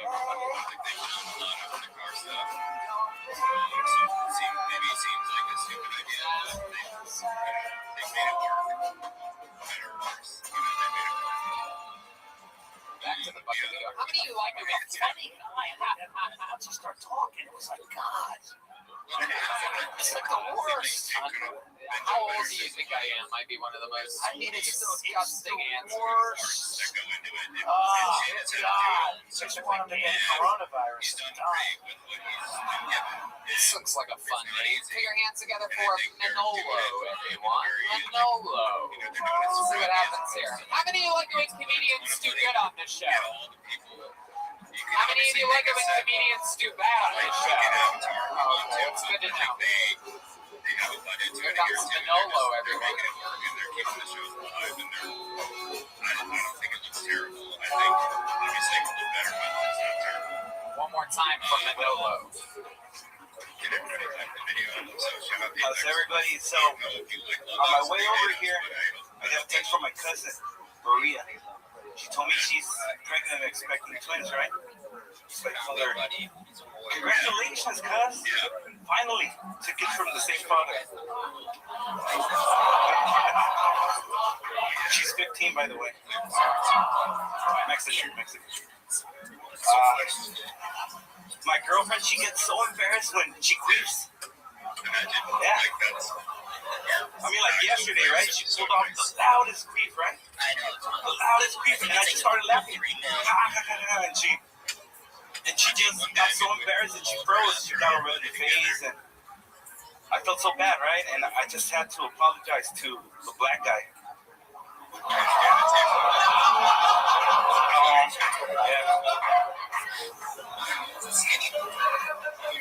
So they just hate it when. Manolo. Hello. That was Manolo. So Manolo, welcome to the show. How are you, bud? So you're how long you been on stand-up? My first time? First time ever. There you go. I was really hoping for that. Thank goodness. Heck yeah. Congratulations. How old are you?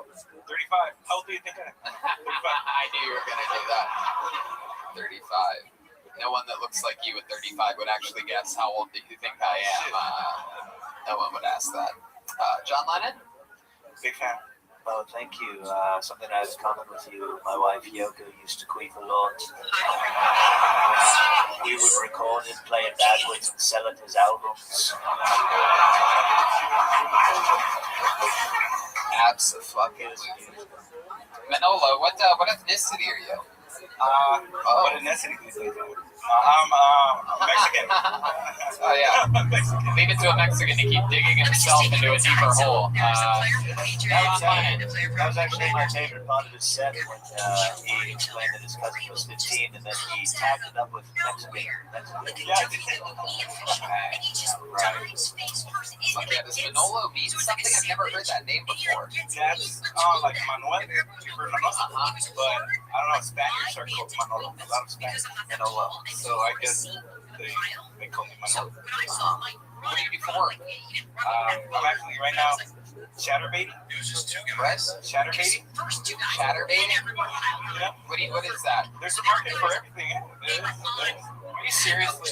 What is that? Explain to these people what that is. Explain to Hey, you fuck.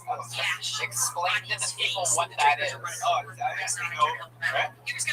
Chatterbait? I don't even know. I have to ask you one more fucking time. It's you masturbate in front of like a camera. You masturbate in front of a camera and you make money from that? A little bit right now. That's what's up, baby. Get those pesos, homie, what's up? Yes.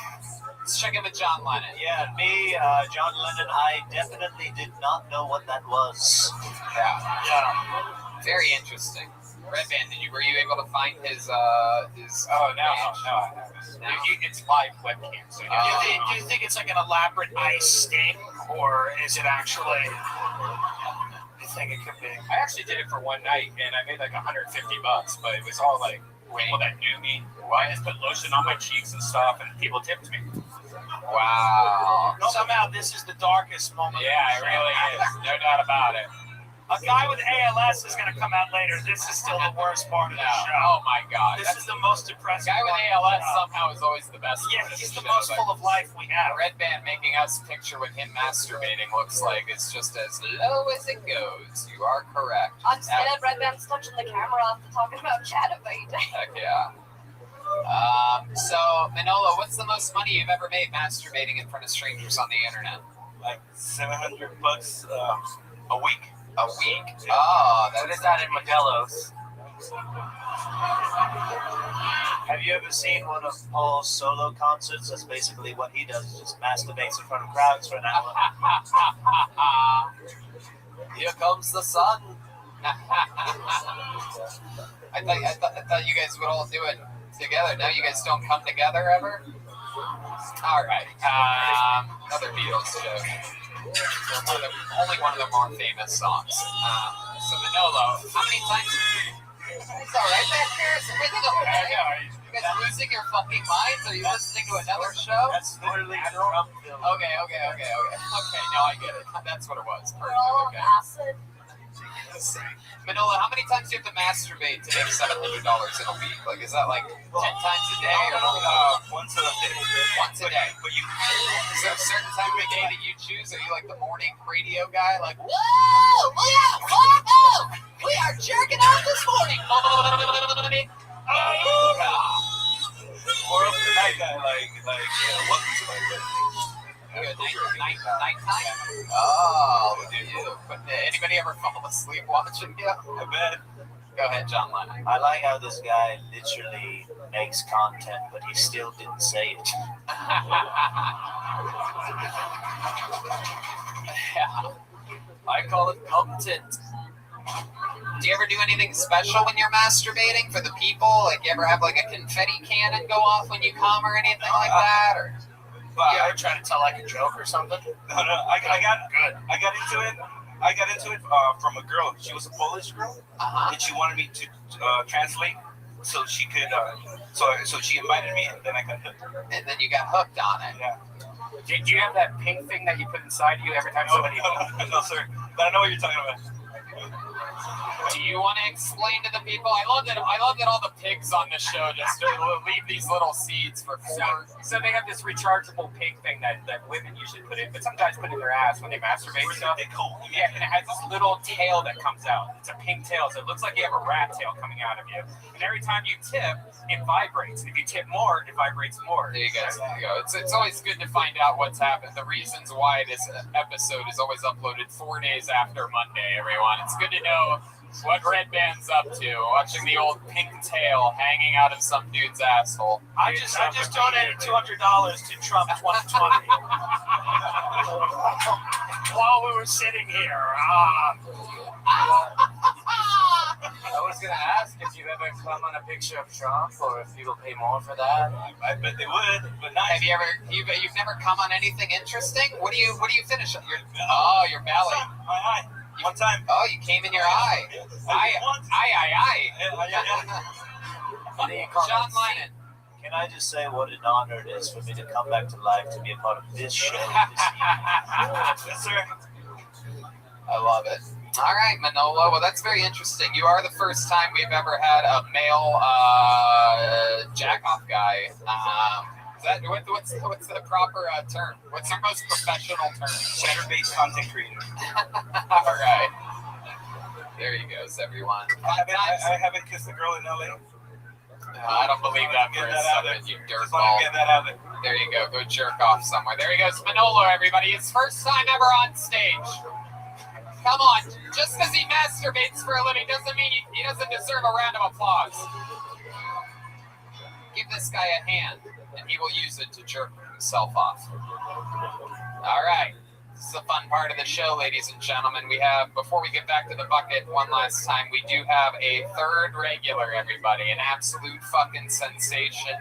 Taking over the world one episode at a time. We absolutely love him.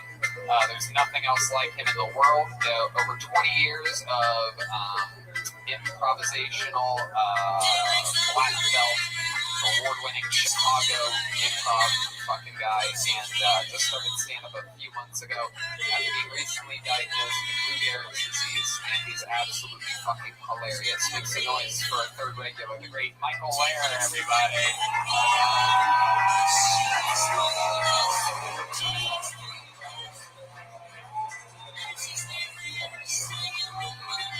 Make some noise for Michael Lehrer, everyone. The doctor said in 6 months I'll be a friend in the Fox.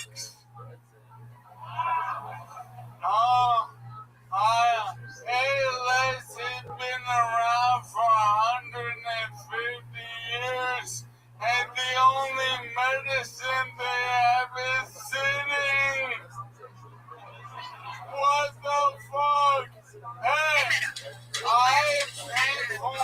grams all day. If this is what pussy cramps feel like, then every woman should be president. Dating is hard. Your girlfriend can leave you. Mine can leave me in the desert. Mine can leave me at a Jack-in box in the valley.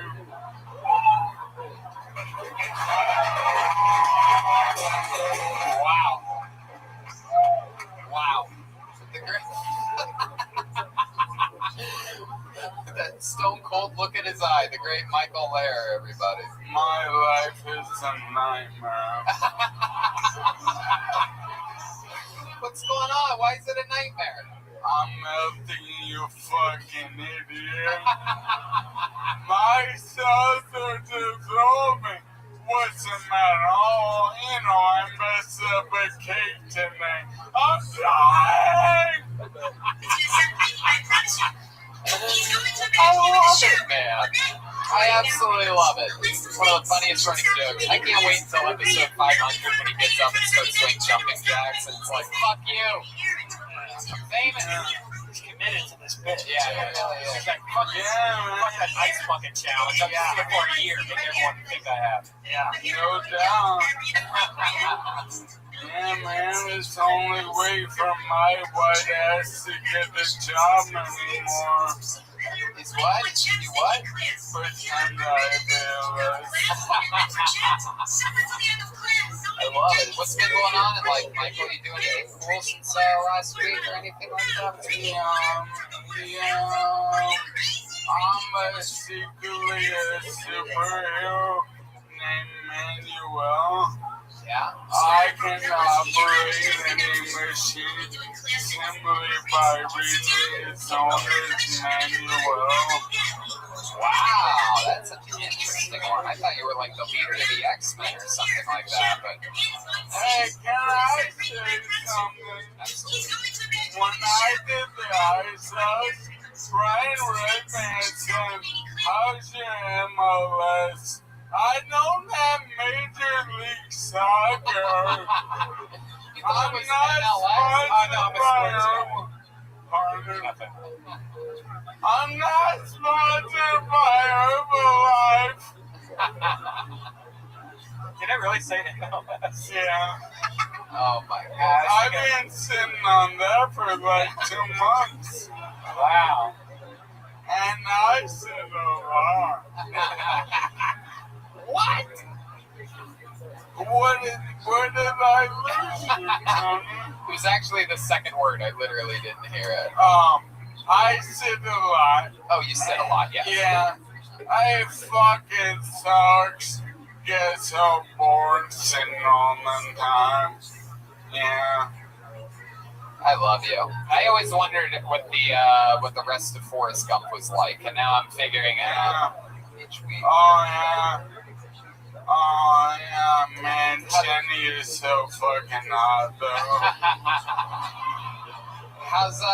How's your son? Your son moved out here with you. He's 21 years old. Everything good there? Yeah, he gave up dairy and Reese's Puffs and Fruity Pebbles. He's becoming a real Hollywood sword boy. What do you like to eat for breakfast? What's your breakfast? I don't like to eat. I just drink coffee and smoke weed and tan, and then I just want to look hot as fuck for every Monday. Yeah, no, that's true. It works out well. Woo! So what do you do? Like, what do? You just eat lunch and dinner? Yeah. Fuck yeah. 2 meals and 4 wheels. That's what's going on. Yeah, no doubt. I'm meals on wheels. What else is shaking? Anything else crazy in life? Everything else is good? I'm wearing 2 watches. Oh! I'm like, spoils. You know, I'm celebrating on my success. Fuck yeah. One doesn't work. Right. It's more for bracelet. That makes sense. That makes sense. You also don't have two hands that work properly. No, look. It's a watch. Yeah, there's something good sad about me. No, I don't think so. Are you guys sad about Michael? You guys love This Michael? is LA. They forgot you're here. Alright, Horrible people. alright guys, next week I'll be shutting the microphone back up your ass. There you go. There's a little touch of red band there at the end there. A little bit of the always classic. How about one more time good and loud for Michael Lair, everybody. Michael Lair. Stay up here, Michael. Stay up. All right, back to the bucket we go. You guys want to go to this bucket one more time and end this thing, huh? Guys, there's no energy in this room right now. Should we go to the bucket one more time? Trying to get people a fucking hour and a half long live podcast. All right, let's see what happens. Make some noise for your next comedian. You like that one, speech impediment man? Why are you laughing so hard? If you like it when I get mad, why do people like that so much? It's so interesting. Okay. You saw too much, speech impediment man. That was VIP. They'll be letting you in here that early. You're not supposed to report what you saw on an operation. Yes, we are. You've been working together for over, 6.5 years. This is why rock and roll bands don't work out, is what you're seeing. Okay, your final comedian of the night goes by the name of Luke Savas. Everyone, Luke Savas. Let's see if they're here. Oh, there he is. One more time for Luke Savas, everyone. I just want to put one thing out there. Even though I may look like it, I am not a serial killer. Sorry. Yeah, I had a big birthday a couple months ago. I turned 45 in November 2007. 12 years ago, November 24th, 2007, I quit drinking. And December 2nd, 2007, I resumed drinking. Because I'm not a quitter! And I like to have a drink now and always. Hey, a friend of mine confronted me, said, you got a drinking problem. I said, no, I got a drinking solution. Yeah, 1 part vodka, 2 parts vodka from a new bottle. Problem solved. Yeah. Police officer pulled me over. He wanted to give me a sobriety test. I passed. Ow. Fuck yeah, Luke Savas. All right, Luke Savas. Hey. Ooh. Sounds good. Welcome, Luke. How are you? I'm all right. Fuck yeah. Look at this. It's like if The Undertaker had anorexia. Very exciting stuff, Luke. First time doing stand-up? No? How long have you been doing it for? You almost started crying there when I asked for that. I've been doing it a little while. About a year. About a year. Okay, Yeah. That's not that long. It's not that bad. All here in Los Angeles? Is this where you're from? Yep, no, from New York. From New York. I could feel that. You have those energies for sure. Absolutely. Could you feel the New York on this guy, Tim Dillon? Yeah, well, I felt the New York Correctional Facility. Yes, have you ever been in jail? No. Never? Really? What a liar. I feel like you would go visit jail just to rape other men. Yeah. You ever do that? You ever just say, no, I'm just here to visit a friend? No. Bring a bar of soap and then throw it on the ground and then butt fuck whoever picks it up, right? Nope. Okie dokie. What do you do other than comedy? What's that? What do you do other than comedy? I wanted to say, I made a film. It was a drama, and I wanted to kind of get a little more into writing. What was it about? It was, it's called Missing Child. It's a Missing Child. Are you sure you didn't write it? It's a documentary? You have a real happy energy, don't you? I do. Called Missing Child. Yeah, Jesus well, it was not Christ. comedy. It was not comedy. What was it about? It was about missing child. Well, it's about a woman who finds out she resembles an age progressed picture of a missing child. Oh, It's actually interesting. I mean, it sounds like someone else made that, but that's. Well, I made it a few years ago. You look like every guy that gets killed by John Wick. Hey, that's very. He looks like he spells Folks. Pikachu with 3 Ks. Oh my Folks, God. look at this athleticism. Jesus, Paul Do you really want to get What's into the name of athletes? this movie? I'm Athletes Missing Unlimited, Child. baby. Where can we find it at? Is I'm the Amazon? greatest player of the game. Wow. I'm throwing How up much is gang it to signs. rent it? Bitches doing coke line. Rabbi eating panty lines. Everybody knows that. My favorite thing is watching the look of disgust on Michael Lair's face watching this guy perform up here. Your look of, the look you give these people. You're gonna stand up like a pimp and back down. I was thinking about how horrible my life is. Folks, if you're watching this right now, you're in the presence of greatness. Somehow, I can't hear you from the handicap section. Is that true? We brought up some of the actual, this is honest, Amazon reviews of your movie Missing Child. First one, 2017, 5 stars. This movie gave me goosebumps. It kept me guessing right to the end. The music added to the suspense. Not a sleeper for sure. Go watch it. I'm guessing that one's from you. Look at the ground sound. That's what The one motherfuckers call after me. that, 1 star.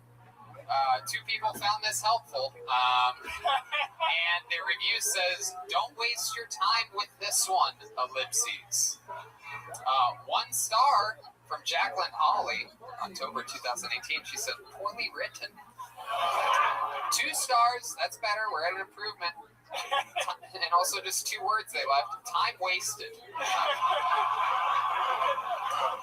Poorly written. Must have been written by Ringo. Oh my goodness, these Beatles just keep taking shots at one another. Oh, wait, what? All right, this one here, 1 star from Carol Romer. It says audio was totally out of sync with the video. Hey, shut the fuck up. That was incorrect. You're doing exactly what is wrong with your movie. Folks, look at this It's athleticism. bad audio technique to talk over the host. Audio was totally out of sync. Kind of odd seeing lips moving and sound later. What happened there? That was incorrect. That was not true. It was whatever. Hold on a second. You're calling Carol Romer a liar? I am. Oh, wait, there's 2 comments underneath that. One says legitimate comment, and that is frustrating, but out of sync, unsynchronized.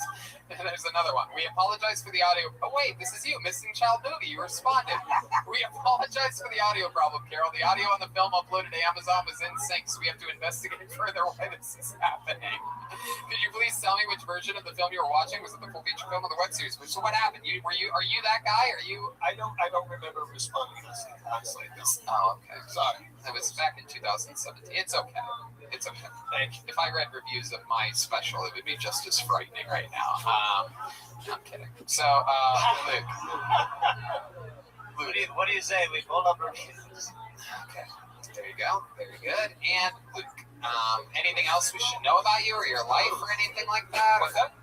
Folks, look at this athleticism. Look at the pimp. Or anything? I like to play music, but that's What kind of music do you I play? play rock music. What kind of rock? What instruments do you I play? play guitar. Yeah. A little piano. Yeah. What kind of songs do you play on guitar? Rock. Do you sing at all? A little bit. A little bit. If we put that mic in a mic stand and you grab the guitar, can you bring us home tonight, you think, with a little something? Huh? Luke?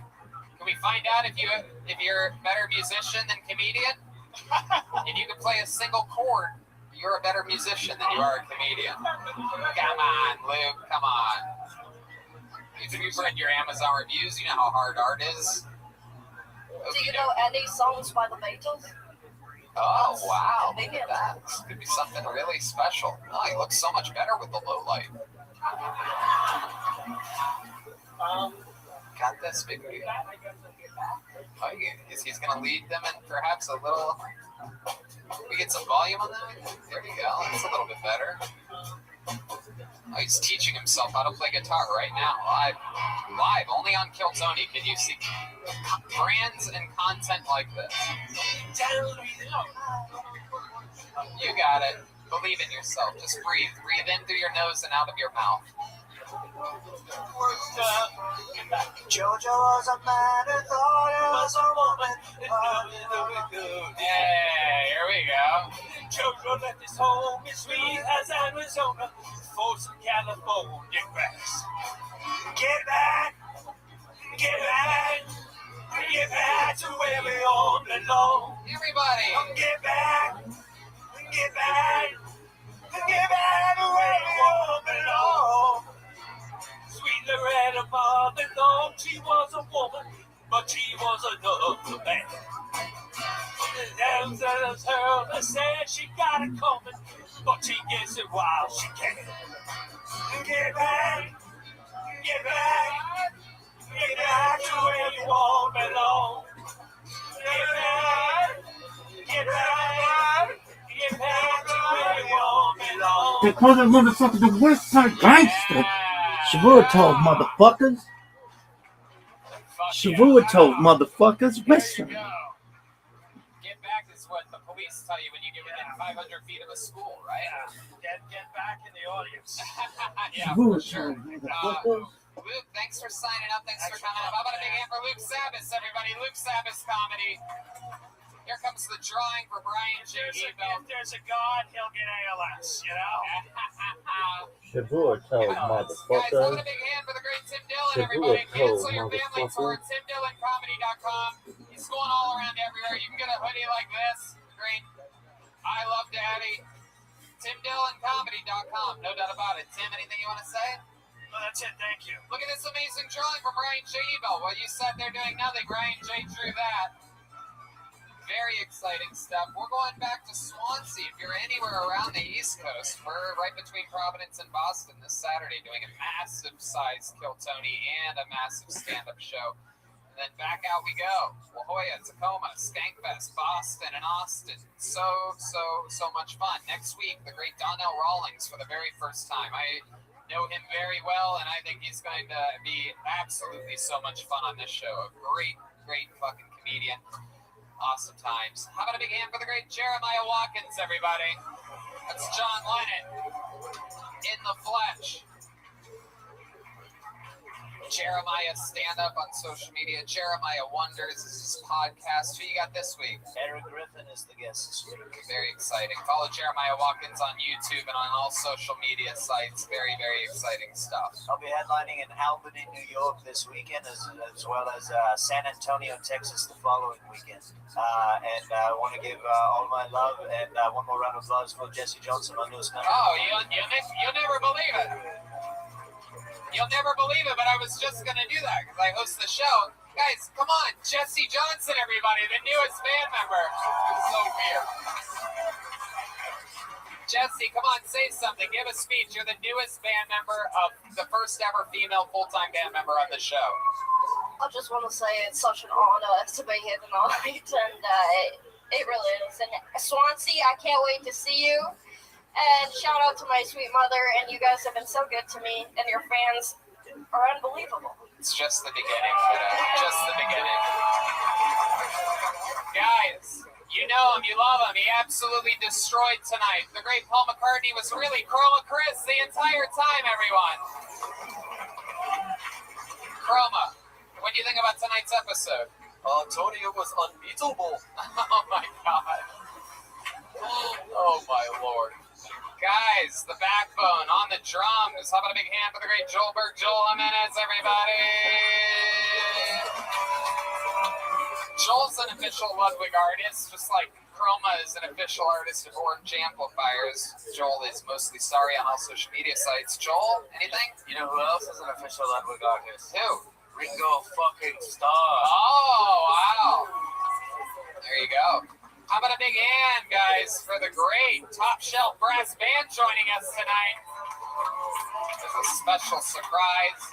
Speech impediment man.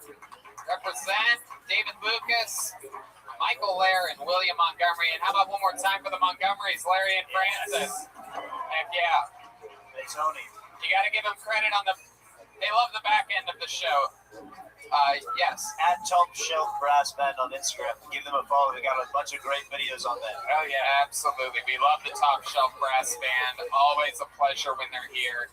And what else? Anything else, Red Band? Check out William Montgomery and David Lucas's podcast, Brothers in Cursive, DeathSquad.tv for all this shit. Thank you, guys. TimDillonComedy.com. Tickets. Get it. Cancel your family. Truly one of the funniest comedians on the planet. Thank you guys so much. We did it again next week. Donnell Rawlings.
Swansea! For a brand new episode of Kill Tony, get up and Tony, Hinchcliffe! It's been too long, Swansea, we're back, make some fucking noise! Yowie wowie, look everybody, it's Brian Redband. Hey, everybody. This is Quiet Mike. Maybe we can get a little bit louder. Welcome, everybody, to beautiful Swansea, Massachusetts for Kill Tony East Part 2, everybody. We're back. We made a promise to you last time we were here that we would make a tradition out of this due to the delicious food and amazing hospitality, and we are back here, covered in chandeliers with a hot crowd, with a lot of facial hair and a lot of layers of clothing. A lot of knit hats, hoodies, flannel, a lot of dressing safe. The panel of flannel back in beautiful Swansea. And you found out about this show by listening to Kill Tony when we announced the dates in the beginning, and that tradition continues now. La Jolla next week. I do an entire weekend of stand-up comedy, then 2 Kill Tonys. Tacoma, we do 2 Kill Tonys, a show added to the sold-out show in Tacoma. Sold out Kill Tonys at Skankfest South in Houston, Texas. A show added to sold out Kill Tonys in Boston with me doing an entire weekend of stand-up in Boston, Massachusetts, April 10th and 11th. Kill Tonys on the 9th. Moon Tower is perhaps still happening. There's a big announcement coming Monday to next episode as to when and how Moon Tower is going to happen. Shout out to Amazing Vito's Pizza and Caveman Coffee, always keeping us incredibly energized. And you can bet that we will be back here again. And when I bet at mybookie.ag. It's March Madness, and I got to talk about where I'm betting and winning money, money.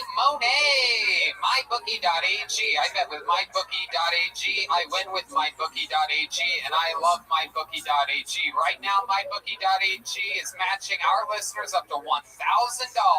All you have to do is go to mybookie.ag and use the promo code Tony. That's mybookie.ag. Use the promo code Tony. If you deposit $50, MyBookie will match you $50. If you deposit $250, MyBookie will match you $250, baby. If you deposit $1,000, guess what? These guys are going to give you another $1,000. That's right, $1,000. Just go to mybookie.ag and use promo code Tony. You want to bet with me? Mybookie.ag promo code Tony. You want to win with me? Mybookie.ag promo code Tony. Enjoy March Madness with me. bet at mybookie.ag. Use promo code Tony. Win, win, win. Money. mybookie.ag, promo code Tony. And when you win all that money, you could put it in an amazing, beautiful, brand new Ridge wallet. The Ridge makes everyday goods to a standard you don't see every day. Amazing things. The flagship product, the Ridge wallet, was launched on Kickstarter in 2013, now sits in the front pockets of over 500,000 men and women. I used to have an old clunky leather wallet. This thing's a game changer. Am I right, Brian? I think everyone in this audience probably has an old clunky wallet they got at Ross or Target or something like that, right? And you throw it away when it starts smelling like your butt. That's how we all do it. Well, this thing is crazy. I've moved my wallet to my front pocket. It's changed my life. How many times have you been sitting on your wallet, getting backaches, you don't even know about it? It makes you clean out your wallet, too. You find out all these like stupid things you don't need in your wallet. It's great. I love it. True. I love it too. It's got 30,000 5-star reviews. There's a lifetime warranty if you love it and free returns if you don't. It comes in titanium, carbon fiber, aluminum, and over a dozen different styles and colors. I'm the guy that told you about Windy City Heat. You know you can trust me. Get a Ridge wallet. Get 10% off today with free worldwide shipping and returns by going to ridge.com/killtony. That's ridge.com/killtony. Use the code KILLTONY link in the description so they know we sent you. There you go. You guys ready to jump into tonight's episode? Well, history is about to be made right here, right now, live. There's a band on this show, ladies and gentlemen. Every single episode they commit to being different characters, or maybe it's the return of a famous character that we've seen before. This is an extremely special episode of this show because this is the very first time that the newest member of the band, Jesse Johnson, will be on an official road show with the band. We've been having the time of our lives since we arrived, an unbelievable flight. We took a fancy stretch limousine all the way from Boston, went through the McDonald's drive-thru last night. A lot of leg room. Stayed at a fancy hotel, the Holiday Inn on, I probably shouldn't have told these 1,000 people where we're staying tonight. And, because there's only one hotel in town, right? Well, so if you're wondering, we're staying at the one hotel in town. But this is a very, very exciting moment in the history of the show. This will be looked back upon forever and ever as Jesse Johnson's first episode. And there's also, of course, the great Joel Jimenez. Ladies and gentlemen, with no further ado, I present to you the best damn band in the land. It's the Kill Tony Band. Jesse Johnson and Joel Jimenez. Let's find out what they are tonight. They were getting ready in a different dressing room than us. So let's see what's going to happen.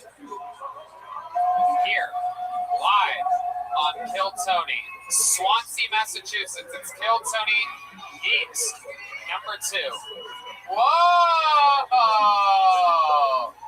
Wow! It's Kung Fu people!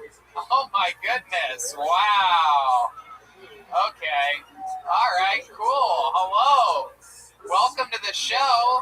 How's it going? A little karate kick on your beer there. Welcome to the show. Jesse Johnson, what's your name? I'm surprised you don't remember me. I've been on the show a few times. I'm Jeremiah's sister, Phyllis Watkins. Oh, Phyllis Watkins is here. You don't even know Jeremiah. Phyllis Watkins. I just started Kung Fu. Kind of new. I love it. And clearly back here we have Pai Mei if he was a dirty Mexican tourist. Hello, what's your name? I am Master Jim. Master Jim. I have taken Phyllis Watkins under my wing. Oh, wow. Crane's wing, if you will. Oh, okay. Okie dokie. Some real momentum coming from here, and real momentum comes from within. Okay. Here you go, Joelberg. So it has begun. Phyllis Watkins, Master Jim. You have Red Band and his wacky soundboard, which brings me to this little tiny baby buoy. It's a bucket of destiny, everybody. Don't let its size fool you. This is small but mighty. I believe over 100, 150 about signups here tonight amongst this crowd of over 1,000. Give yourselves a hand for showing up so powerfully here tonight, by the way. Last year there was a wall on that side, if you guys remember. But we have broken the walls down, as the great Chris Jericho would say. If I pull your name out of the bucket, that means you get to come up on this stage and you get 60 seconds uninterrupted, live on Kill Tony. Wrap it up in 60 seconds. You'll know your time's up and you hear the sound of a kitty. Finish up then, or we're going to bring out the angry T-Town Bear. Oh, yeah, people love it.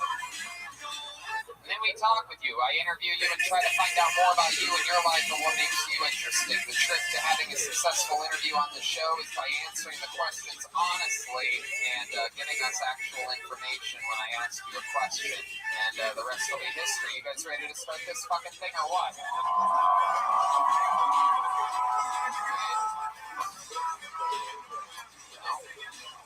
No further ado, that is it. Swansea, I'm going to ask you one more time. Are you ready to start this fucking show?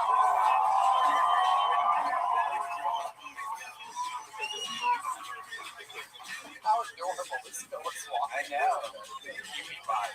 Better nose. Yeah, it's so much better than looking over at Jeremiah's unlikable skull. All right, pull the name out of the bucket. Your first comedian. Getting an uninterrupted 60 seconds tonight, and then talking with us about his life goes by the name of Peter Mullane. There's stairs on both sides, people. Stairs over there, stairs over here. Make sure you don't trip over a cord on your way up. I think that might be him coming right there. There you go. Yeah, that's it.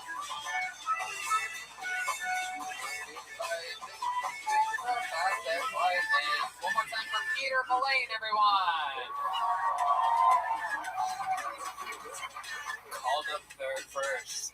Thank you, God. It might be hard for you to tell, but I'm Irish. That means I was born pissed off. Since I'm always pissed off, my hands, they just never stop shaking. They even shakier when I'm nervous. I'm nervous now. I get even more nervous when I have sex. My shaky hands, they make me look like a bitch. The last girl I was with, though, she said she didn't mind because it reminded her of her vibrator. But I think she was lying to me because now she's gone back to using her vibrator instead of using my hand. I always see like those videos of like rich people going to the hood and building up like parks for poor people to play basketball and shit like that. But I think they're just in it for the long run. They're looking for the next Michael Jordan. I think slavery was something for the long run.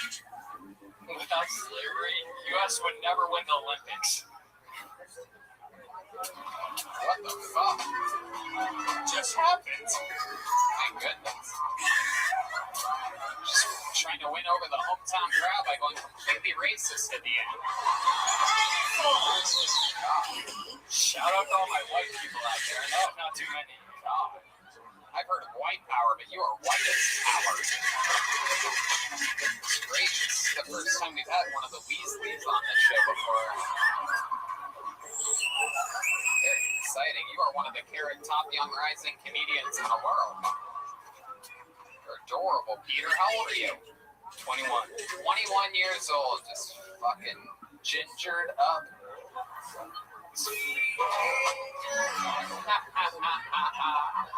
Well, welcome, Peter. You're 21 years old. You going to school or something like that? Or what happened? Did they just turn your college into a church here in Swansea? What's going on? I go to University of Rhode Island. University of Rhode Island. Fuck yeah. What are you studying there? Geology. Wow, geology. Trying to figure out how to make the brown water clear again, huh? Rhode Island. My goodness. Do you live here in Swansea? No, I'm from New Jersey. New Jersey. Wow. My goodness. What part of New Jersey? Bergen County, Ramsey. Oh, yeah. Very fancy, that part of New Jersey. We all know that. My goodness. So you didn't really fit in with like the Jersey Shore type of crew over there? Nah, too white for that. Didn't have a tan. No, I know. That was why that joke that I made. That's why I said it. Because you don't seem like you would fit in with them. That's awesome, dude. So you're 21 years old. What else about you? What are you into when you're not going to school? What are you into? What type of things do you do? Well, recently, it's kind of weird. I love it. That's great. Good start. I've been getting deep into like philosophy from like the ancient Greeks and Tell us Indians. something cool that you've learned recently.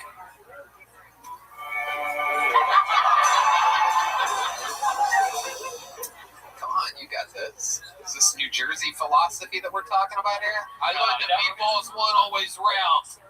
The cavemen came in and fucking started rolling them. What's your philosophy that you know of? I mean, the biggest thing is just like everything is one. Okay, dude. Clearly you came up here saying that you've been studying philosophy, thinking you were going to bang one of these MILFs in the front row over here. But this whole thing is backfiring when I asked you what you learned. I know who knows some philosophy. I like it. Have you ever thought of doing kung fu? I have not. Well, talk to me after the show. Master Jim looking for a new student. Do you know any self-defense or anything like that? Have you ever been in any sports or anything? You ever, other than the game where you ride a broomstick chasing a ball around? Before you answer, date rape is not a sport. Hello, by the way, for those of you that haven't noticed, Master Jim, instead of raising his hand like he normally does, he goes full kung fu style with 2 fingers. Which brings me to my next question. You ever fingered a girl before, Peter? I have. Oh, shit. What's he fingered her like this. Hey, the one. Oh, I did not bring that up. My goodness gracious. So, you have a girlfriend now? I do not. Yeah. So, when's the last time? Have you ever had sex with a girl? Yeah. Just keep the microphone right next to you. You don't have to put it down to your waist. Yeah. Okay. All right, there, Anthony Pretzel Neck. First time doing stand-up. First time doing stand-up. How about that? I didn't even get to ask you. That. I'm so entertained by your charisma. You have this natural. Your first time, man. Yeah. Thank you. Yeah, it was good. So you don't have a girlfriend, and you've had sex with a woman before, though? Yes, I have. With a condom on? Yes. Whoa. Yeah. Is that recent? Not recent. No, how long ago was that? It's been 2 years. It has. Did you pull out when you wore the condom? Feels like he would. Yeah, I have. Feels like he would pull out, take off the condom, put another condom on, and finish inside of that condom. Then take that condom off, flush it down the toilet, and say, "Now you stay down there." Like that. Am I close to right about that? Somewhat close. Fuck yeah. What else, other than studying philosophy, what else do you do for fun? You seem like the kind of guy that likes taking sparklers from the 4th of July and lighting them in inappropriate places.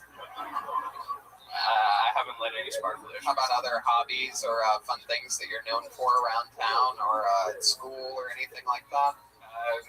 Mostly just video games. I got pretty good at those. You got what at video games? I got pretty good at video games. Yeah. What's your favorite video game? NBA 2K. Wow, look at that. You get to play basketball like a real man on that game. Live my dream. Fuck yeah, dude. My goodness. Your parents both have red hair? What's the deal with that? My dad had strawberry blonde when he was younger, and my mom had red hair when she was Wow, dad was strawberry blonde, mom had red hair. I have a cousin that's a ginger, and my sister's a ginger. Oh, your sister's a ginger. Yeah. Wow, how old's your sister? She's 26. What did she do? She's an accountant. Yeah. Did she ever do anything to you when you were younger that you considered fucked up?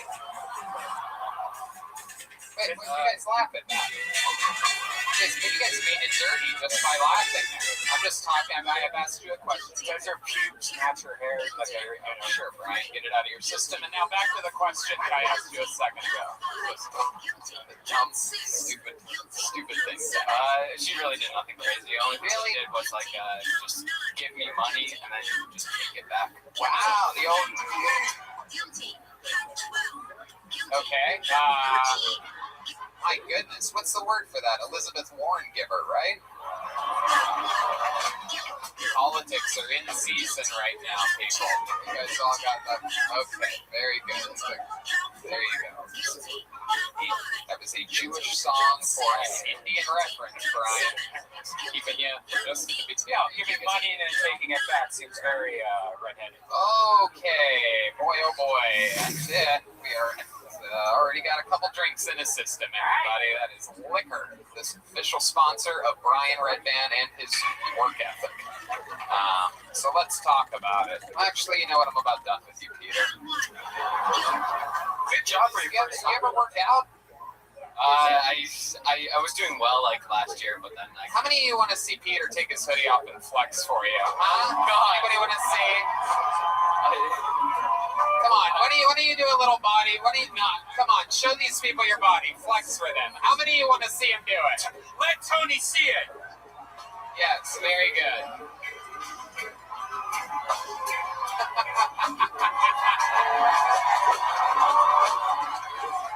And it has begun. Swansea kill Tony number 2. There goes Peter Mullane. That's the only way he could have closed with an applause that big.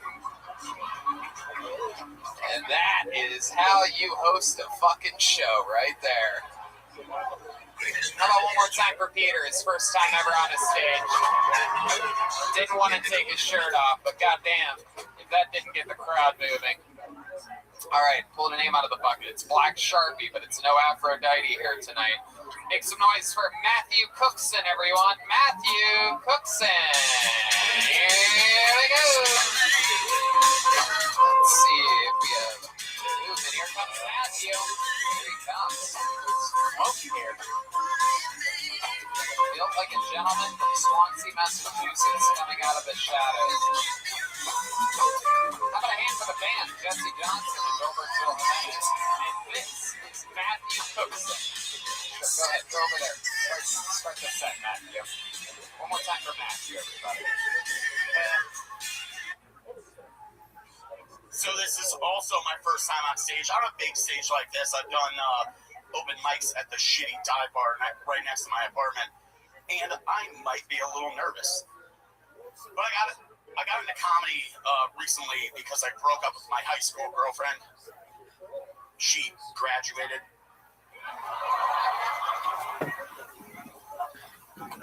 It's been a little hard dating since then, and I've been hanging out with a woman recently, and I can't even really say that we're dating. Oh, the mic is looking down. But we hang out a lot, right? You know, like we hang out all the time. Every single time that we have sex, like every single time we have sex, she cries.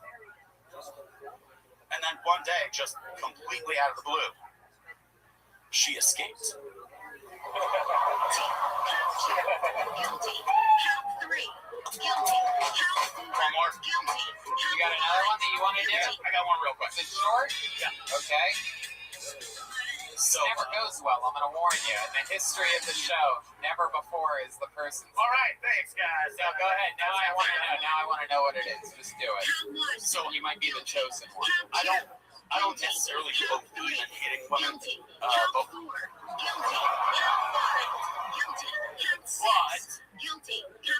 what if she was on fire? Or just being kind of a bitch? Okay. The streak continues. Matthew Cookson, everybody. Welcome, welcome. That felt like all of that came from a very honest place. Yeah.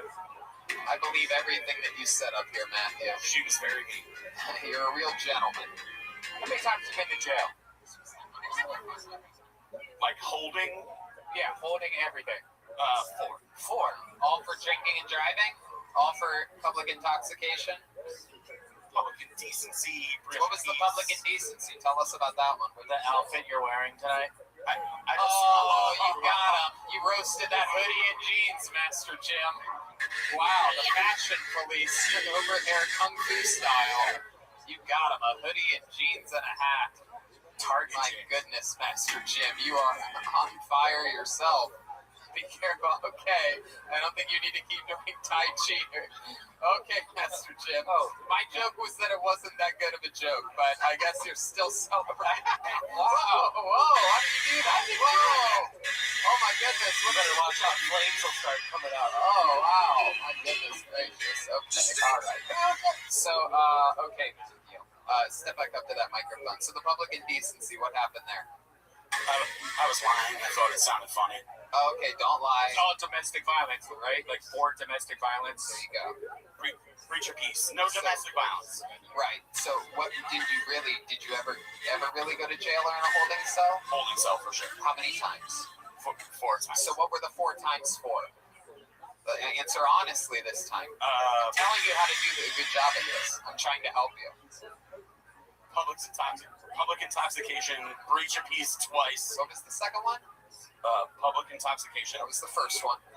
Breach of peace twice. What? Breach of what? It's like when you get into a fight in public, but they don't want to break your balls too hard. They just give you breach of peace, so I got that twice. Breach of peace? Never even heard that. Is this here in Swansea? Good old Connecticut. Home of Stony Creek Brewery. Oh, wow. What a great plug. What a great plug after... I had some of that. It tastes like shit. So, Matthew, what do you do for work? You seem like a real working gentleman. You work at Stony Creek Brewery? Yes, I do. What do you do there? They let him lick the tanks clean. Are you the one that put the diarrhea into the drink that I had? That's what it tasted like at Stony Creek Brewery. No regrets. Are you okay, Brian? I had some Stony Creek Brewery today. I got a bunch in my car. I can give you the shits again if you want. I don't really know what to do up here. Okay.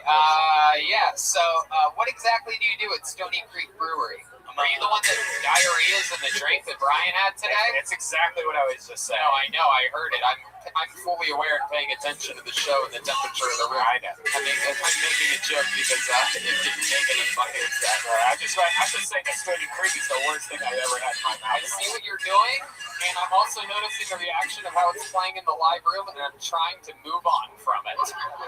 So, what exactly do you do at Stony Creek Brewery? Tasting room manager. You're a tasting room manager. Oh, shit. How do you get a job like that? You drink a lot of beer at Stony Creek Brewery, and eventually they give you keys to the building. How long did you have to drink beer there? About 6 months before I got hired part-time. My goodness, so what, your friend just owns the business, basically? No, they actually, hated me when I started going there. Because I understand why completely. I've been here for 3 minutes, and it makes complete sense to me. How about hobbies and things like that? What else do you do? Big comic book nerd, play a lot of Magic the Gathering. Basically everything you can do to not get laid. Wow, but you still somehow get laid. Yeah, it's pretty awesome. That's interesting. You should try managing a brewery. It works really well. It does. Okay. Yeah. My God. I think you just admitted to getting women drunk. Yeah, are you the reason all the officers are here tonight? Don't worry, gentlemen. I Ubered. Wow. That cop now looks like he hates you. Look how angry that cop is in the doorway there. Just an outline of that guy. Looks like the guy that shot Jack Ruby back there. Look at that. Look at that fucking guy. Oh, he made him laugh. I saw him hop up a second. My goodness, Matthew. So what would be something that we'd be surprised to know about your childhood? The way that you were brought up as a kid? Something interesting. Really loving mother. Can I pass on this one or plead the fifth? Oh, that rough of a childhood, huh? So tell us. I mean, you heard my jokes. It didn't go easy for me. Right. So, what's happened in your childhood? Tell us something interesting about your childhood. Just tell us. Answer my fucking question. Now, this is where you start answering it. Got to the rank of Weeblo. That was good. All right. So did I. All right, Matthew. There you go. Very good. Anything else interesting we should know about you, other than the fact that you can't answer questions honestly and in a timely manner? I noticed you have a lot of tattoos. What's your best tattoo or your worst tattoo? Oh, I have an insane clown posse tattoo. That is made out of bacon. Okay, there he goes. Matthew Cookson, everybody. Matthew Cookson. There he goes. Yeah, Matthew. No desire to see that. Rumpy Tony. Find Red Band after the show. He wants to see your bacon tattoo. He probably wants to taste it as well, as my guess. Yes. Is it scratch and sniff? That's funny. Okay, this looks like a fun name. Make some notes for your next comedian, Lamb Benoski. Lamb Benoski. Here he comes. Everybody's coming from that lucky side tonight. I believe that is the Boston side of Swansea, up backwards.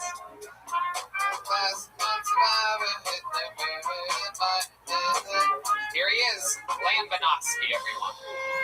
Woo! How's everyone doing tonight? You know, I really hope I didn't get picked tonight, but, you know, here I am. So, my name's Lamb, as you all know. It's not the greatest name, but it could be better. It's not my actual name, you know. It happened when I was about 15 or 16. As you can probably tell, I smoke a little bit of weed here and there. It's, you know, kind of obvious. So when I was like 15 or 16, I was smoking, getting a little high. Everybody goes, hey, you look like a fucking lamb. I'm calling you fucking lamb from now on. And it stuck. I mean, it could have been a worse fucking nickname, right? I mean, you know, I don't have any fucking tall features, you know, I can't play basketball or nothing like that, but hey, I'll fucking take a nice furry little lamb. Shoot. Yeah. Don't really know what to talk about now, but... Wow. Lamb Benoski. That was just pretty fucking bad. I give it all mine. Hey, I didn't even want to get pulled up. I don't even know how this happened. I signed up and didn't want to get pulled up, and here I am. So my name's Lamb. Someone called me a lamb, and fuck, I'm fucking out of material now. What the fuck was that, dude? Let's check in with Master Jim. Tony, I absolutely love something about this guy. My favorite part was when he said it's not the best name, but it could be better. It's not the greatest name, but it could be better. I'm gonna put that on every fortune cookie I ever make from now on. I want credit for that, though. Put my name on it, please, at least. This isn't the greatest set, but it could be better. My goodness, Lamb. You definitely could have shaved off some of those extra words you had in that set. Wow. Lamb, huh? Yes, sir. What do you do for work, Lamb? I am currently jobless, but I was a machinist. You were a machinist? Yes, sir. My goodness. Wow. How long were you a machinist for? 9.5 years. 9.5 years. Then what happened? I got laid off. You got laid off? Why? You worked at the mall? Local mall that just got shut down? Oh, perhaps you worked at the Brayton Point Power Plant? Hot Topic, actually. Hot Topic? You worked at Hot Topic? Oh, hell no. You're a machinist at Hot Topic. Hey, where do you think they're getting the lip rings from? Hey, where the fuck are they getting the fucking lip rings from? It's me, Lamb. What the fuck? Not only do I look like a fucking lamb, I sound like a lamb. Shut up.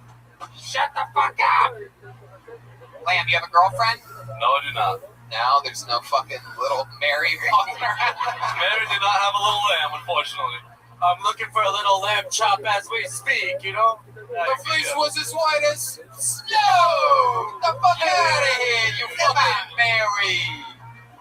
Everywhere that she went, I fucking went with her! I was sure to go, you motherfucking mud! Get us my fucking money! Wow, so Lamb, how are you surviving if you're jobless right now? What's going on?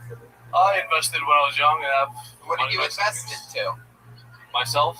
Yeah, you invested in yourself. I think you mean you saved money. I invested into myself. My fucking checking account. Savings. Oh, look at you. Big difference there. It's one, if you don't touch it, the money just disappears into nowhere land. So let's talk about it. How much money did you save? Tell the truth. About $5 grand. Wow, yeah, that's enough to live off of. No need to ever look for work again. Yeah. Everyone knows. If you got $5 grand, you're fucking good. You got a house, kids, anything. More lip rings. You lose a lip ring, you get lip rings for life. Or one MacBook. What'd you say, Lamb? You can't sell lip rings. I mean, I know. It makes me. I know. What would you be without those two fucking I lip just sold rings? my fleece, as you can see. I mean, a little bit. Do you ever think if you almost run out of money, you could just pawn the lip rings? I hope so. Wow, what's your Oh, wow, Master Jim. Oh, I forgot that you do that. That's right. What was the company that you worked for as a machinist? Like, why did you get laid off? It's supposed to be at the place of metal. I worked for New England Welding in Avon, Mass. What's your favorite kind of Oxycontin? The one they throw in the toilet. You ever do any serious drugs like that before? Not that far. No, not that one. Weed's about as far as I go. Weed's about as far as you go. All right, that's fun. How about in life? Any hobbies or anything like that that you're proud of? Anything that you do? I play the drums here and there. I mean, Wait.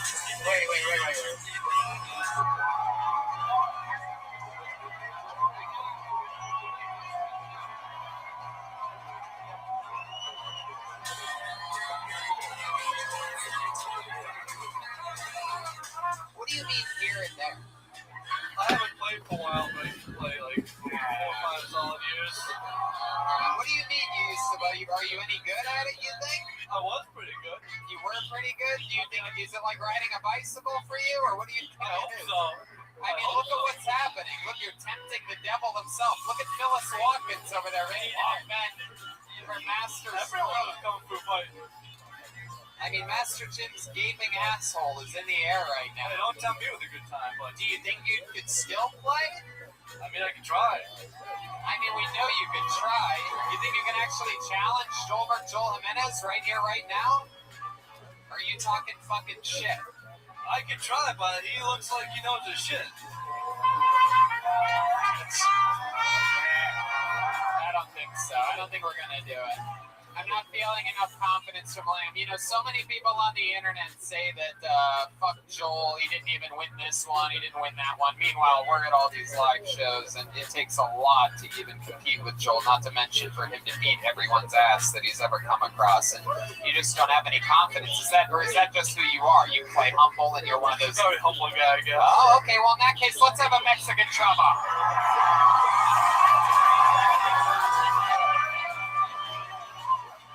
I think you guys know how this goes. If he's playing cool and can actually play the drums, we might actually have a little challenge on our hands here.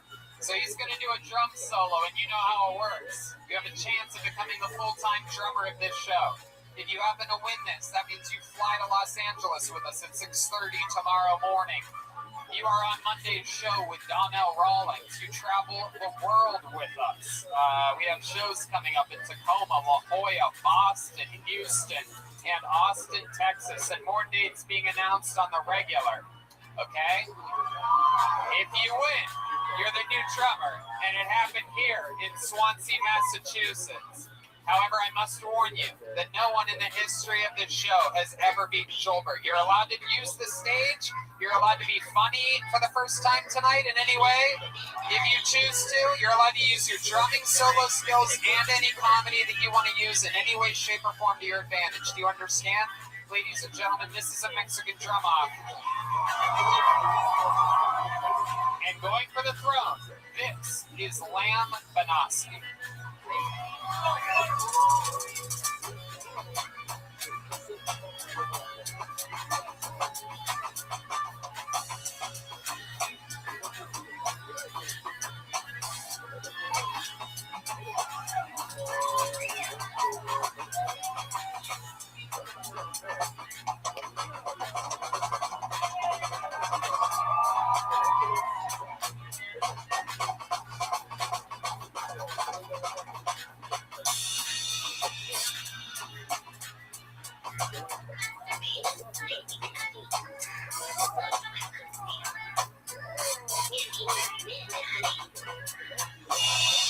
Alright, well,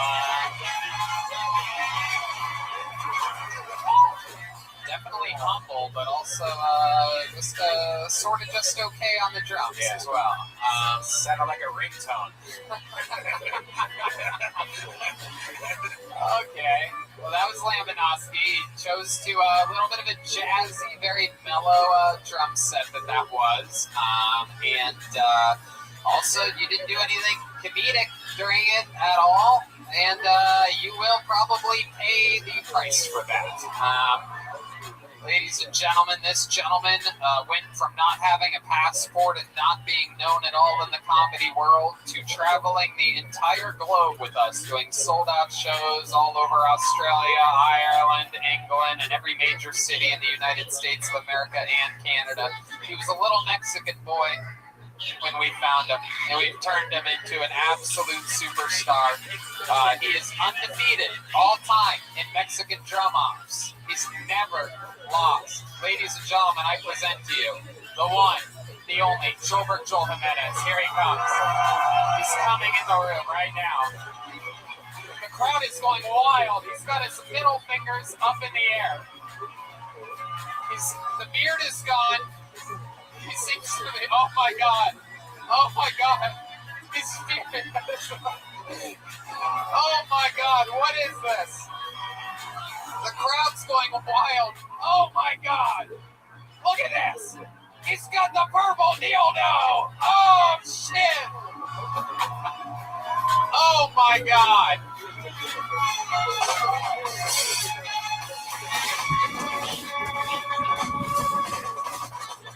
Oh shit. Ladies and gentlemen, Gilbert Joel Jimenez.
How many of you, I still have to ask by default on this show, because we are fair and balanced like Fox News, how many of you have Lambanowski winning that drum off?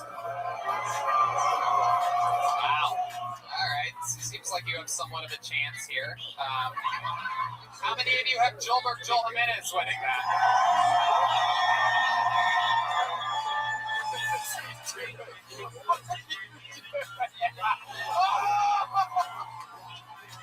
He just stood on his bass drum and put his foot behind his hand. Purple dildo and all. Ladies and gentlemen, and still the drummer of Kill Tony, Gilbert Joel Jimenez. And there he goes. Congratulations on your first time on stage. There goes Lambanowski, everybody.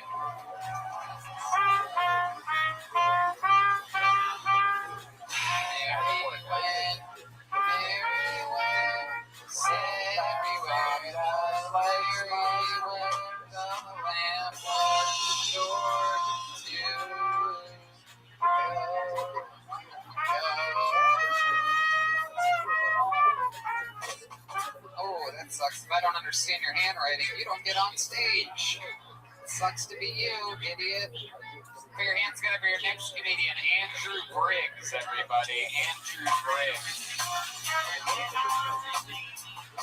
Andrew Briggs. Where's Andrew Briggs at? Is that Andrew questioning his life right now? Oh, Jesus Christ. Nope. No, you didn't finish it. That's all right. Andrew's probably out there smoking a Marlboro Red like a real Swansea resident. On to the next one. John Wayne Pinkney. John Wayne Pinkney. You are next. Here he comes. Right corner. Macho Man.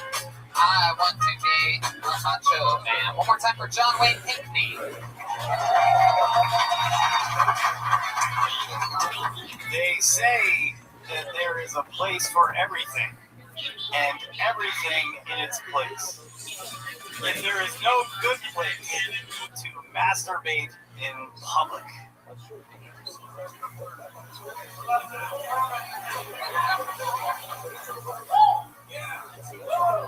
People don't trust anymore. People have lack of trust in everything. Politics, institutions like marriage that are in decay. People don't trust the news media. At this point in my life, I have zero trust in my farts.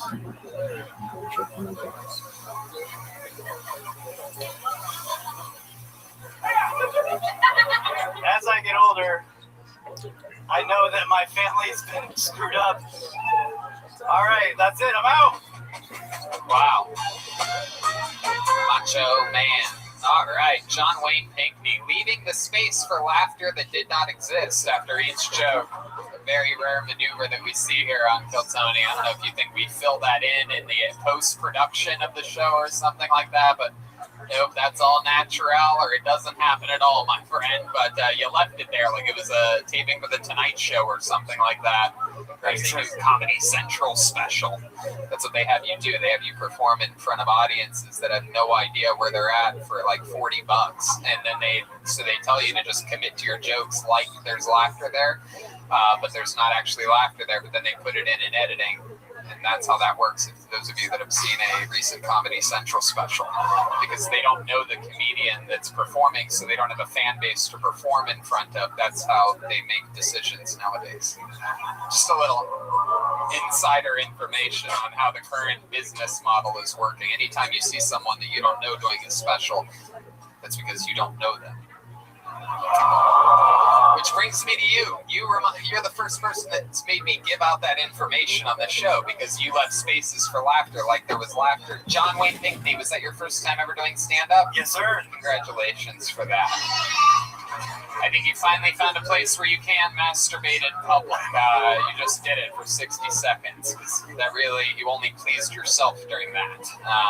But it's very exciting during this busy time to have Pete Buttigieg's boyfriend up here.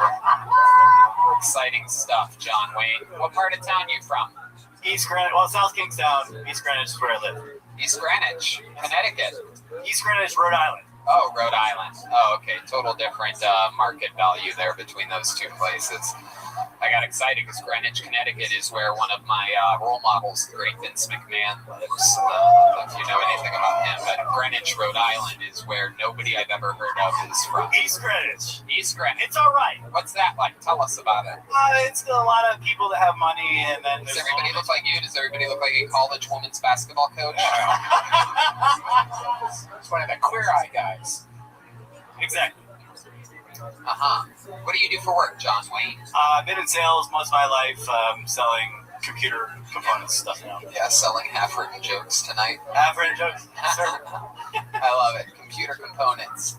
Yeah, environment monitoring, temperature stuff is silly. Oh my goodness. Yeah. Very exciting. Master Jim, what did you think about this guy? This guy looks like the Sprint guy, and Jared from Subway made a test tube baby. That's true. Somehow he's creepier than both. Yeah.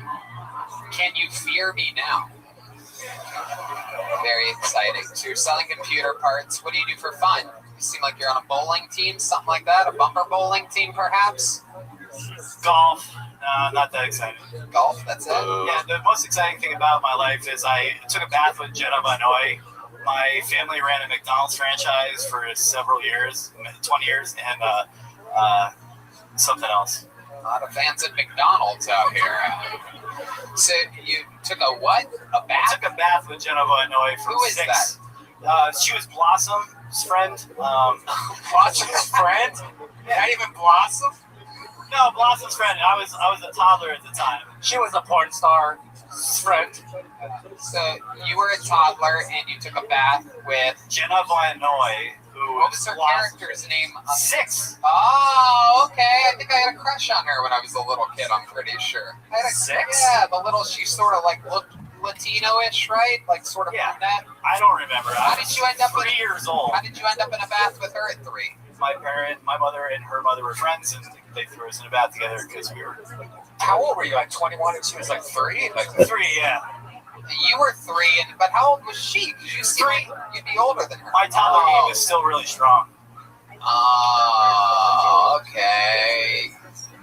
Wow. You're creepy as fuck. So, you're married? Yes, sir. How long you been married for? 2.5 years. 2.5 years. Where'd you meet your wife at? San Diego. What were you doing there? Sales for a Yellow Page company named Yellow Book. Oh, wow. I'm surprised that's no longer in business. It's weird. Yeah. So, she was working in sales as well? No, she was nanny. Uh-huh. Was she your nanny? Only if I was lucky. Wait, I didn't know John Wayne Gacy was married. Pinkney. John Wayne Pinkney. Oh yeah, by the way, my family You could also get confused with John Wayne Bobbitt since he also seems like he doesn't have a cock. Seemed like every John Wayne except for the actual John Wayne. Topical. So yeah. What's a fun fact about you that we'd be surprised to know? My family's name is on the Constitution twice. Why? Only one to have it twice. What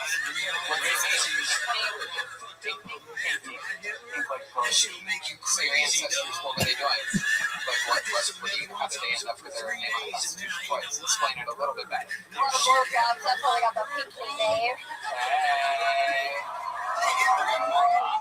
Do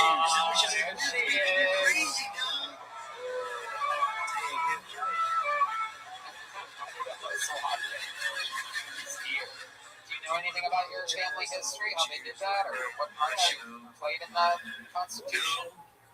Yes, there were cousins, senators. Charles Hotsworth Pinkney was one. One was a Spanish ambassador for the United States of America. Uh-huh. There's two. What the other one did? Senator, ambassador. Okay. Yeah, it sucks, I know. I'm sorry. Well, John Wayne, you gave it a shot. You talked about masturbating in public and molesting children. Farts or something, right? Something about farts. Very interesting stuff. You tried your absolute best. I believe that was as good as you possibly ever could have done. I believe that. But no, congratulate. You're a fan of the show. Huge fan. 4 or 5 years listening. And this is your first time signing up? Second. And hopefully you're last as well. No, I'm kidding, John. Do you ever do open mics anywhere else? No, I have not. Right. You think you're going to start after this? I would like to. Should I? I don't know if you should or you shouldn't. I'm not really the one that likes to decide that. I make jokes sometimes saying that people shouldn't, but in all reality, if it's something that you actually want to do, if it's something that you want to get better at, I would figure out a way to talk about your actual life and actual perspective on something, because people, unless the jokes are extremely hilarious, it's hard to keep attention talking about masturbating in public and farts and desperate sort of like unconnected stuff. Like it's a silly subject. So when you have a silly subject, you have to have a really funny punchline. You know what I mean? Whereas the other way, if you talk about something serious, you can work with it, if that makes sense. But you have to hit home runs if you're going to go into that territory. It's good advice, thank you. There you go. John Wayne Pinkney, everybody. Sure. A fist bump for John Wayne Pinkney. Alright, one fell out here. Let's see what happens here. Make some noise for your next. You guys having fun out there? Alright, your next comedian goes by the name of Ryan Donovan. Ryan Donovan.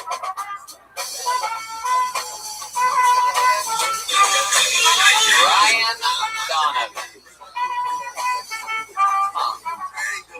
There he comes. I see it. There's forward movement. That guy is coming to the stage.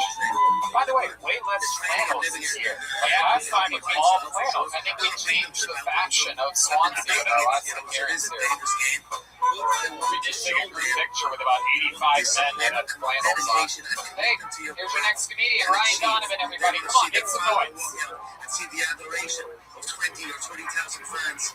Warren identified as a man. That makes her a better driver.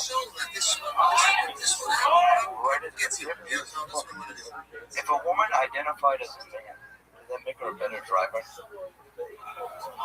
Not if she's Asian.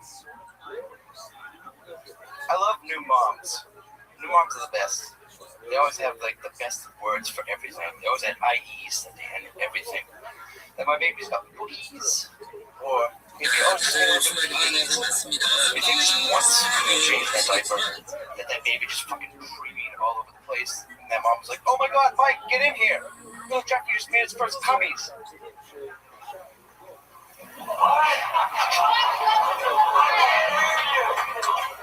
It was a baby cum joke. So yes, this is obviously my first time gripping this mic. So, anyways, are all the handicaps plugged in? Okay. There you go. Take that mic out. Yeah. Remove it from its mic stand. Hold it a little bit like this. Towards the middle of the stage, please. Yeah, take a few steps over there. Okay, so welcome, Ryan. How are you doing, sir? Pretty decent. Pretty decent. Having a good time. Fuck yeah, I'm glad. I'm glad that you're happy. So let's talk about it. That was your first time on stage, as you said. Oh, definitely. Indeed. Which brings me to a good point that I'm noticing here. If you don't need to mention that during your set, unless that's a setup for a joke. I will get to the fact that it's your first time on stage. It makes you sound like you're in desperate need of sympathy if you say it during a 60-second set on this show. Tony, by the way, we can tell. Yeah, we can tell. I think everybody here tonight has been first timers. I know, but I know in the last couple have said it too, and they struggled horribly throughout their set too. And instead of saying a joke, they said that it was their first time on stage. But it's okay. Welcome. This girl is one of the best-looking lesbians I've ever seen in my entire life. Well, thank you very much. Ryan, fuck yeah. You live here in Swansea? I'm from a little shithole called Taunton. Tartan. Oh, wow. The crowd goes wild for Tartan. Well, is that north? Taunton. Taunton? Have you ever seen Star Wars, right? Yeah, I've seen Star Wars. Wars. Taunton is? Taunton. Say that with a Boston accent. Taunton. Bam! Right there. Hey, what the fuck? The crowd goes wild. I feel like I could stage dive right now. You're a real New Englander now. That was like Bill Burr in The Mandalorian. I love you guys were like shocked. You're like, wow, Tony's a quick learner. Yeah, you give me direction, I just do it. Pretty incredible, right? Just because to show how stupid all these fucks like pull out of the bucket are. No, I'm kidding. I know what I am. No, I love it. I love it. I love it. So how long have you been a woman in an abusive relationship? So I've been talking for about 6 years. I love it. So Ryan, how old are you? I'm 30 years old. 30 years old. And what do you do for work? I'm a woodworker. A woodworker? Yeah, I make like high-end gaming products for like Dungeons and Dragons and stuff. Oh, good shit. Wow. Look at that. Like we need a new table. We make high-end tables. No, that's actually, they have different ones of these at every venue we go to. Believe it or not. I know that. We used to bring it to every city. Yeah, we used to always just check a table at the airport. But it turns out that they tend to have them at most of the venues we perform at. That is a good question. If we need a new table. So why Dungeons and Dragons? Because of the table, or do you just make like a lot of dice? Or that was my boss who started the company decided that. I showed up and one day my friend was just like, hey, you want to get the fuck out of the kitchen? Work with wood? You were working with deep fryers? I worked at TGI Fridays. Yeah. Wow. Yeah. Why'd you leave that place? Interesting stuff. So now you make things out of wood. Yeah, a lot of useless stuff. But I mean, it's like to roll dice and play a lot of tabletop games. Right, I get it. How about for fun? Any fun hobbies or anything like that? Smoke a pot, watch a shit ton of movies. Yeah. Hang out with friends, my girlfriend. Yeah, your girlfriend. Yes. Wow, how long have you been with her? 3 years. Nice. What's your favorite thing about her? She got me to like cats. She got you to like cats. Yeah, I fucking hated cats growing up. Was allergic to them. I was like, no one could ever get me to like cats. Right now. She managed to do it. How did she do it? How did she do it? Yeah. Believe it or not, it's like talking back and forth. I was on Snapchat. She put a bowl of his food outside the door and the cat's food on the other side of the door. Oh, wow, really? You ever shit in a litter box before? Are you still allergic to cats? no, So just her telling you about the cats made you not allergic? no, like I had one when I was 21. That's what happens when you're 21. You're allowed to drink and your allergies of cats go away. Right? Yeah. Fuck yeah. Wow. So, you live with your girlfriend? Yes. You guys live in a one-bedroom apartment in Taunton? No, it's like a 2-bedroom one, and we converted one to a dog room. Oh, you have a dog room as well. So you have a dog and a cat. Well, You got the beginning of Noah's Ark over here going on. When I don't love the cats, you send me to the dog room. Yeah. So, what's the cat's name? Fucking 4 of them. Whoa! Says I helped you do it. Right, dude.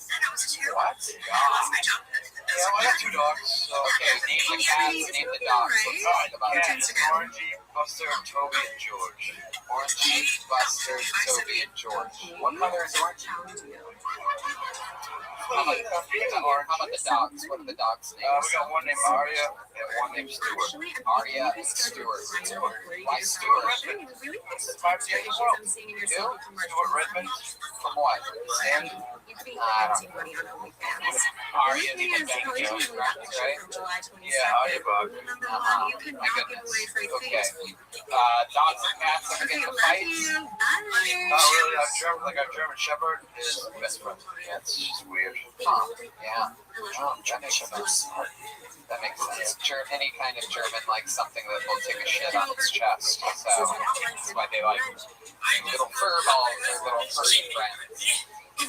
That's fun. So, what does your girlfriend do for work? She works for the bank. Oh, wow. What is her job at the bank exactly? I don't even know. She's not a teller. She's like a customer service person. Oh, wow. She deals with all the wonderful people at Taunton. Ah, the old fucking Taunton banking industry. You ever deposit a check into her? Hey, y'all, I know I haven't been posting in a while, but I just want to let you know today justice in Washington, D.C. still stood. Like charges for protesting at the White House have been thrown. But it's not about me. It's about the intimidation. What they're doing is they're arresting people who did not commit a crime, and the process is the punishment. So do not be fucking intimidated by the Trump administration. Yeah, you ever take too much out? After you put too much in? You ever fucking figure out what a routing number is? You ever fucking Wells Fargo? You ever fucking chase a bank? What did the bank do with the stank? Oh! Taunton! Fucking Taunton jokes!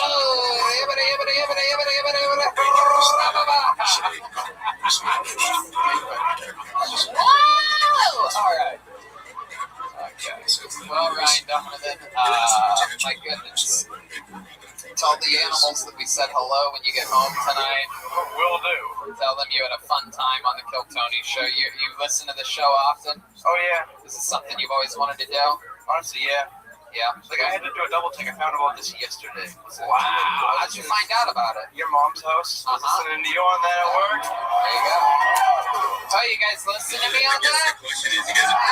You guys. I had to rewind it 3 times. Did you say fucking Swansea? Why would anybody come to Swansea? No offense. There you go. I'm glad I said it. You know, you can also, if you're a fan of the show, you can also listen to this show. And we've been talking about every episode. We announced the dates at the very beginning. Instead of fast forwarding through the dates and the ads like an asshole, you can pay some respect for the free content that we put out there. And I'll watch you guys on YouTube. On YouTube, very good. You can also follow us on social media where we regularly release where we're going for dates. But I'm glad that you only listen to the dates on your mom's house. That's really. I don't really check social media. You don't fucking do social media for Tonton. We don't fucking do that. Twitter, more like shit. I don't know. Okay. All right. There he goes, Ryan Donovan, ladies and gentlemen. Thank you very much. No one's gonna ever keep me down. Look at that guy with a Boston hat, a fucking beard, suspiciously too large of a jacket.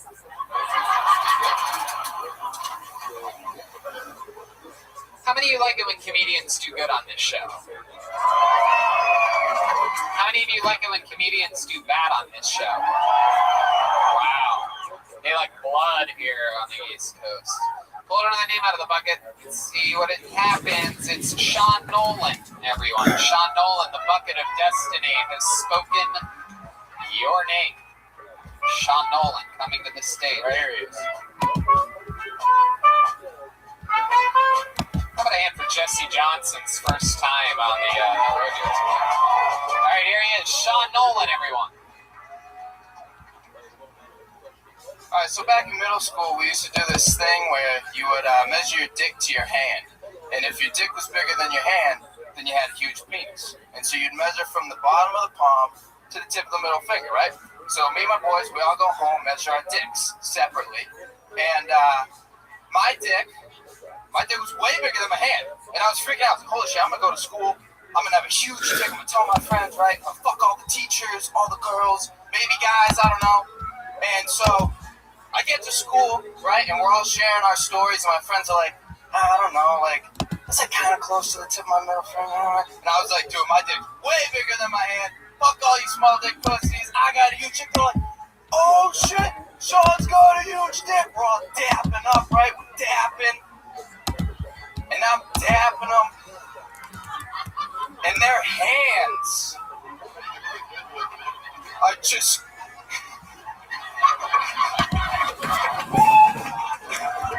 Boom! That is how it's done. That is how it's done, Sean Nolan. Beautiful. I can tell from the moment you got up here, you started talking and giving out information like you had something to say. And it was great. It was exactly a minute long, a story with jokes peppered in between the story. You did comedy with your minute tonight. How about a hand for Sean Nolan, everybody? Fucking awesome, dude. I almost forgot that people can be funny during their minute on Kill Tony. I got lost in this episode. I honestly worked so hard to make it a minute because it used to be like 3 and there was too much. Dude, well, let me tell you something. That's exactly how to fucking do it. Next time you do it in a show, you don't need to do the 3-minute version. Keep it fucking tight. Keep it like that. Fucking go in there and wreck just like that. How long have you been doing stand-up for? Probably like 6 or 7 months. 6 or 7 months. Wow, you're on a good path, buddy. Wow, you have that big dick energy, dude. Yeah. You have that small hand energy, too. Yeah. So how big is your dick? It's average. Average, buddy. But I do have small hands, so it is bigger. You from Boston? No, like Uxbridge, small town, south of Worcester. Where's that at? Hey, we got Uxbridge, baby. Is that in between here in Boston? No, it's south of Worcester. I'm terrible with geography. South of Worcester, that's right next to fucking Taunton. Anyway. That's awesome, dude. How old are you? 23. 23 years old. You're already on a great path, man. 23. What do you do for work? My family and I have a screen print and embroidery, like print shop and shit. Nice. Custom apparel. Very cool. Absolutely. Yeah. So your dad is your boss? My brother, actually. Oh, okay. How much older than you is he? 2 years. Okay. He's 25, running the family. 20s, yeah. Does he ever mean to you? I mean, you know, not mean, but he's here, actually. No, it's actually really good. Your brother's here too? Seamless. Yeah. Does he do stand-up at all as well? No. That's cool. How about the rest of your family? What's your mom and dad like? They're cool. Yeah? They're cool. Yeah, my dad has his own thing. He's been traveling, doing sales forever, so. Cheating on your mother. Kidding. Don't ask, don't tell, right? That's right. Unless you want a fucking taunting in your face. All right. That's fun. What else do you do, Sean, for fun or like any fun hobbies or anything like that? You seem like the kind of guy that likes to run up a creek the wrong direction like a salmon, like a wild salmon. You look like you wait all year for the Puerto Rican Day Parade. I don't know. Work out. I like What kind of workouts do you do? What's your workout regimen? I don't know, just like everything pretty much. I'm not gonna get into detail. It seems a little boring, but yeah. Okay. A little bit of everything. Run, lift, whatever. You have a girlfriend? Like snowboarding? No, I don't. Yeah, that's interesting to me. You seem like a funny, good-looking guy. Why do you think that is that you don't have a girlfriend? You just like playing the field? I don't know. I don't really get out much right now, honestly. Really? Why not? Just busy. I got a kid. I don't know. Oh, you have a kid. Yeah. That's the, that would do it. They don't really like that. What the fuck? How old's your kid? He's 4. 4 years old. So you had a baby at 19 years old. Barely 19, yeah. Wow. Yeah. Look at that. So what happened that night, 18, when you were 18? Honestly, I have no idea. It was at college, and no, I mean, you have some idea. You put your penis in a woman's vagina. Yeah. Sure. For sure, yeah. Unless you jerked off with your tiny hands like, take that. Just fucking threw it. It's cool. I've never met him. The wife just thinks I'm out doing sales. That's what his dad does. Master Jim makes that noise if a joke doesn't work. So, was it like a one-night stand? No, girlfriend for a while. Oh, okay. Yeah. And you guys broke up after you had the baby? Or before? Yeah, well, I didn't know he was mine at first, so we broke up. You're waiting for it to come out white, and you're like, all right. Jerry. The baby came out with tiny, tiny hands. And I knew. He's got your hands. Yeah. That's so cool. You hang out with the baby a lot? Oh, yeah, all the time. Lives with you? Yeah, that's pretty much it. You have custody or you split it? I mean, it's nothing like in court. We're just, we get along. So. Yeah. Just running it like any couple south of Worcester does. Yeah. You know what I mean? We don't need to go to fucking court. No reason in us giving these fucking scumbag lawyers a bunch of fucking money. Just because we don't know how to have a fucking abortion. Alright? I ain't paying for that, I ain't paying for that, and I ain't paying for that. Let's fucking split it right down the fucking middle. Or else I'm taking you to fucking Worcester Superior Court. That's beautiful, man. That's beautiful. How about the baby mama? What does she do? She's a nurse out of prison right now, actually. Oh, fuck yeah. Sounds like a place where you would drop this soap. You know what I'm saying? Fuck yeah. Nurse in a prison. My God. How does it feel knowing that hundreds of men masturbate to your baby mama every day?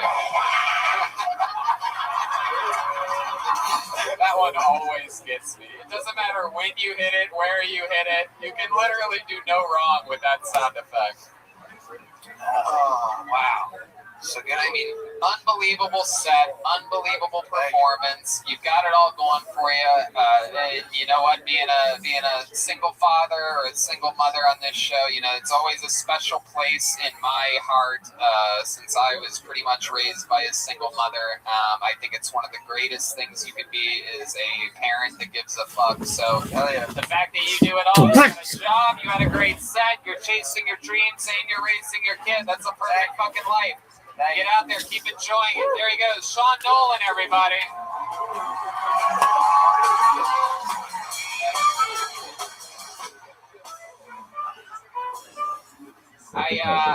Name fell out of the bucket when I was swirling it around to get that one, and it turns out that it's a lady. It's a young lady for the first time tonight, so I just decided to keep it out, and we're going to bring her up next.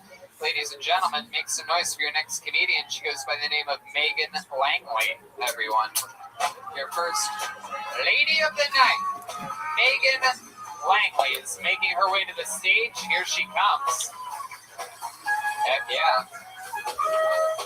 She's got that Swansea swagger to her. Right, there is. Here she is. One more time for Megan Langley, everyone. Holy shit. Hey, guys. So, I just got married. You're supposed to, again, the second time, #blessed. Second time is a That's gonna be so Very great. chunk club. Anyway, no, really, he's fantastic. I'm very lucky. I have to look at my notes. Sorry. I'm really feeling good about this one.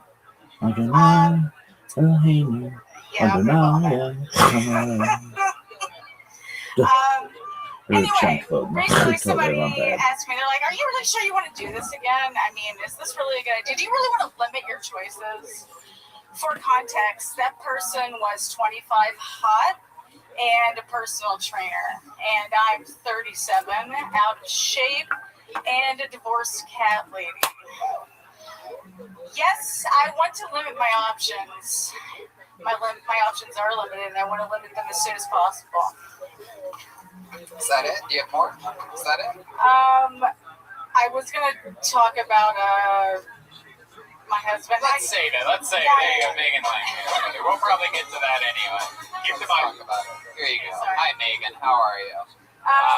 Much more nervous than I thought I would be. No, it's okay. That's all right. Fun fact for those of you that ever come up here with notes, if you're going to look at them, you don't have to announce that you're going to look at your notes. Right. Not only is it absolutely worthless, but it also gets between your jokes. Like that second part of that joke was about getting married again, but it could have easily have gotten confused for you looking at your notes. Yeah. You understand? So you're like, hey, I got married for the second time's a charm. I have to look at my notes. People think that this might limit my, you know what I mean? Very true. Right. No, I know it's true for sure. So a 25-year-old hot personal trainer married you, right? Or no? No, that was the one talking No, about. I mean, if I said it totally fucked up, I'm sorry. No, She was a 25-year-old personal trainer. Giving you advice. Giving me advice, or, you know, like, oh my God, like, are you really sure you want to limit your choice? Like, you want to hook up with those hot dudes? And it's like, no. Right. Like, there aren't a lot of choices. Where did you meet this personal trainer outside of the gym?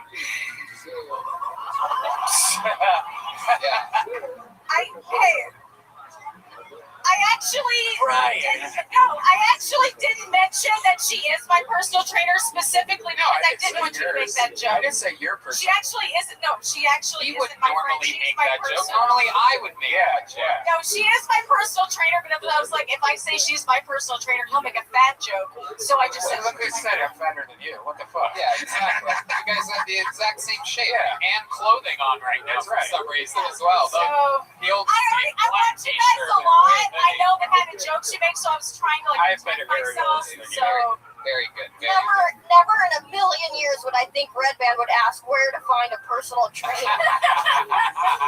I didn't say that. Open your fucking ears, Jesse. Whoa. Red Band's mad. Oh, that's some shit. Oh, shit. Oh, God. He's here to defend his student. All right. So, Megan Langley, what do you do for work? I work at a cannabis company. Company, Clear Edibles. All right, there you go. I work at a cannabis company, and yeah, I do science stuff. I have my PhD. So your PhD? Yeah. What's that? It's that pretty hard heavy. dick. Oh, okay, very good. Okay, so you're on your second marriage. How old are you? I do actually have my PhD though, but yes, I do. In what? Biology. So you're on your second marriage. Yes. And how long were you married the first time? I was with him we were together for like 10 years. He's leaving right now. He's rolling his ass out of here.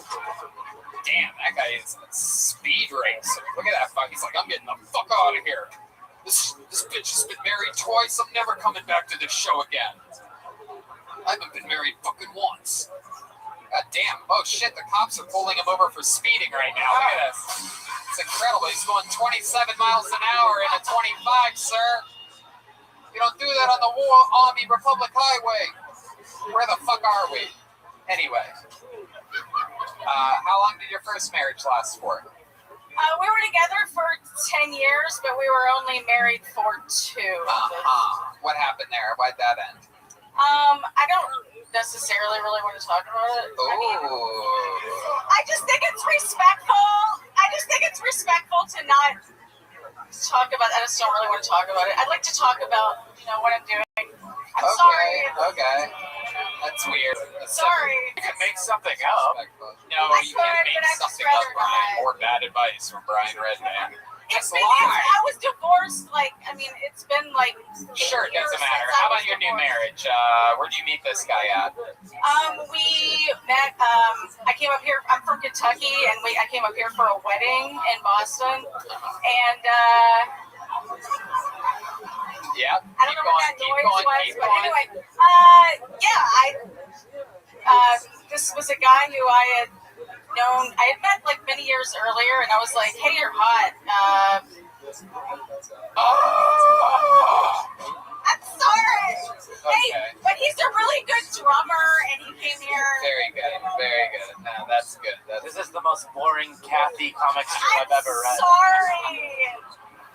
It's incredible. What's something interesting about you that we would find interesting to talk about or find out about you or how you were raised? Now that you just mentioned Kathy, I'm gonna say cats and knitting, and you're not gonna like that answer. So those are actually. You're not even the most interesting cat person we've got on the stage tonight.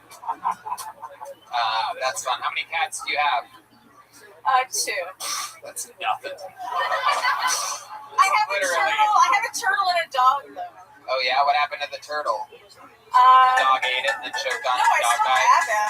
Oh, you said you had him. Like you gave birth to the turtle? No, what did you do? Get fucked in the sewer by Donatello? Boss. Oh yeah. Put it in your half shell for turtle power. Look like you'd be happy to split a pizza with him afterwards. Come on! Come on, people! She had a turtle with the Ninja Turtle jokes, and they're not easy to write. Oh, fuck. Oh, watch out. Oh, shit. Speaking of a guy that shreds. That's a shredder, Ninja Turtle, super tag. All in the moment. You can't write this stuff. All right, Megan. Well, you are yeah. Oh, here we go. Go ahead. Go ahead. She has something to say now. It's like Elizabeth Warren while getting smashed in a debate. I have something that I think might make people like me. Okay. No, this has been eye-opening. What do you mean by eye-opening? What does that I mean? didn't realize I was this unlikable, but No, it's not that you're unlikable. It's that, let me tell you exactly what happened here. You had all the momentum in the world, and first time doing stand-up, right? Yeah. Right. You had all the momentum in the world, and then when I asked about the first marriage, you decided to protect him, even though he's not listening to this. None of his friends are listening to this.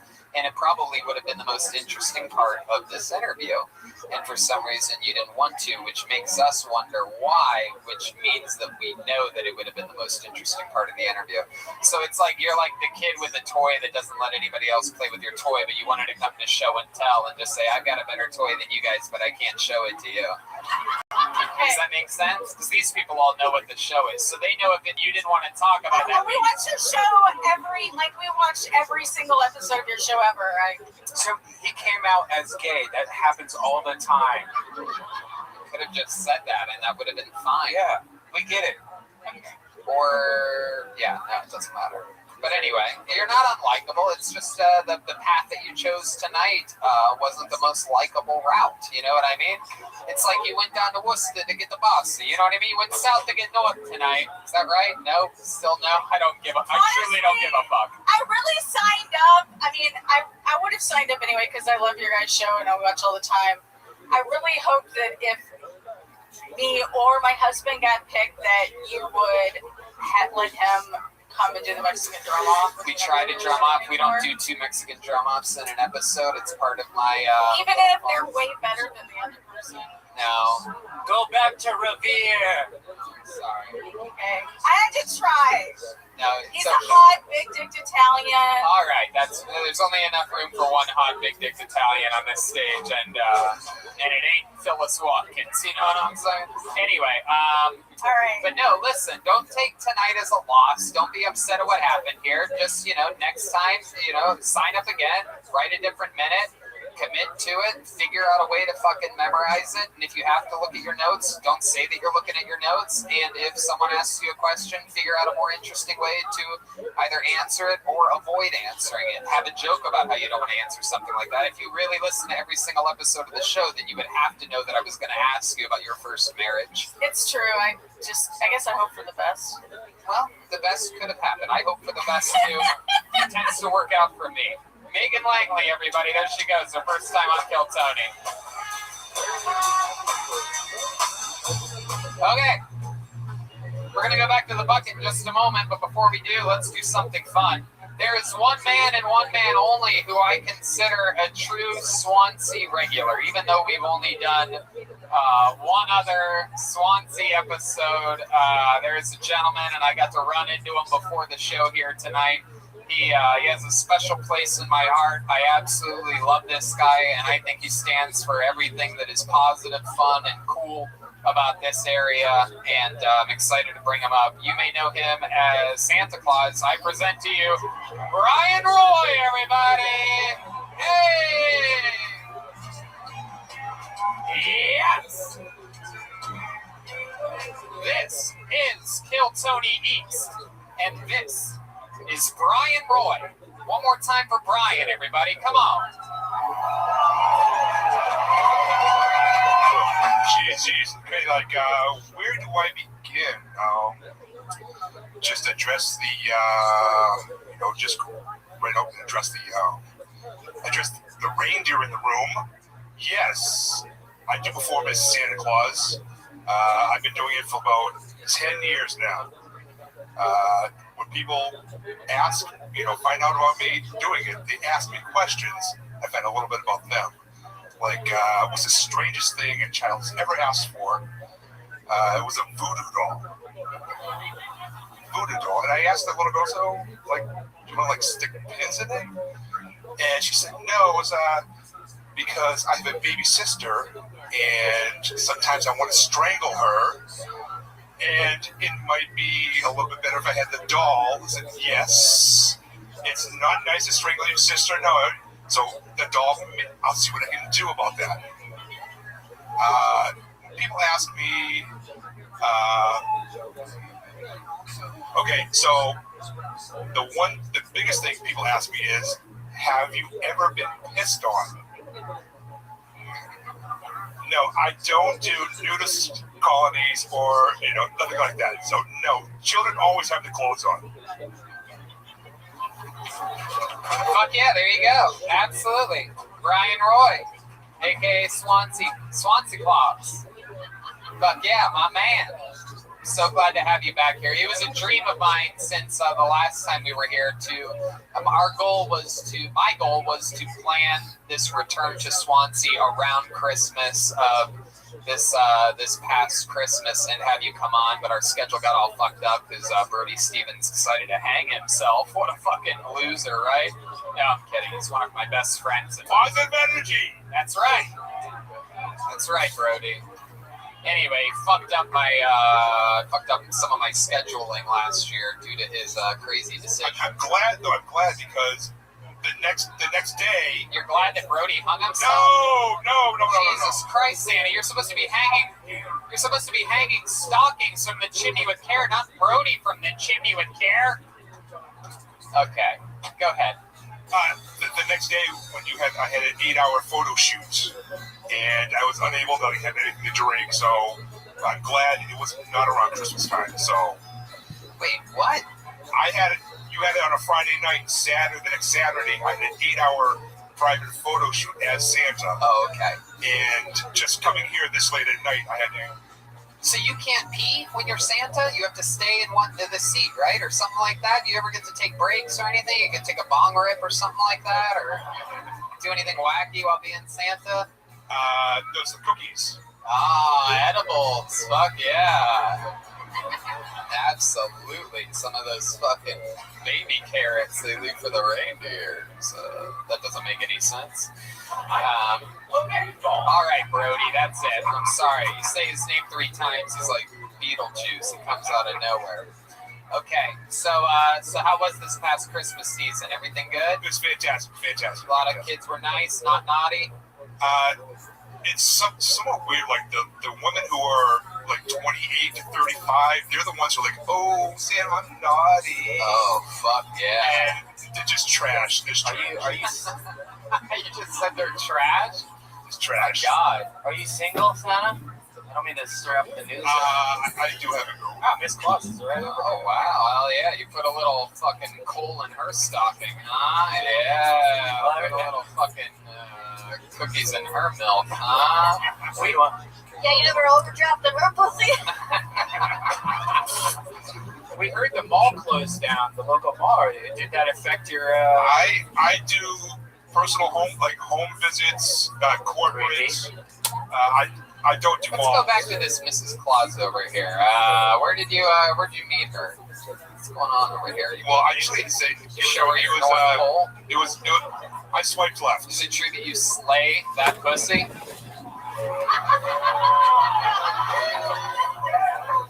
Anyway, okay. Everyone knows cougars have claws. You ever come in her chimney? You ever unwrap her gift? Okay. That's fun. Remind us, what do you actually do for work when you're not being Santa Claus? I'm a steel worker. A structural steel fabricator. We fabricate steel for high-rise buildings. Oh yeah, you make toys for all the good little boys and girls out there. Very exciting. I met a guy tonight who does woodwork. If you ever need an elf around the shop, he can make dice and tables. He only specializes in two things. So if you need a wooden table, that's very fun. How about hobbies? You do anything that would surprise us about you? You seem like a frisbee golf enthusiast. I go to a lot of comedy shows and we spend time together on weekends. Tell us some of your favorites. Who have you seen lately that you like stand-up comedy? Amy Schumer. No, I love the hard no from Santa on that one. No. Saget, Rogan. Where'd you see Rogan at?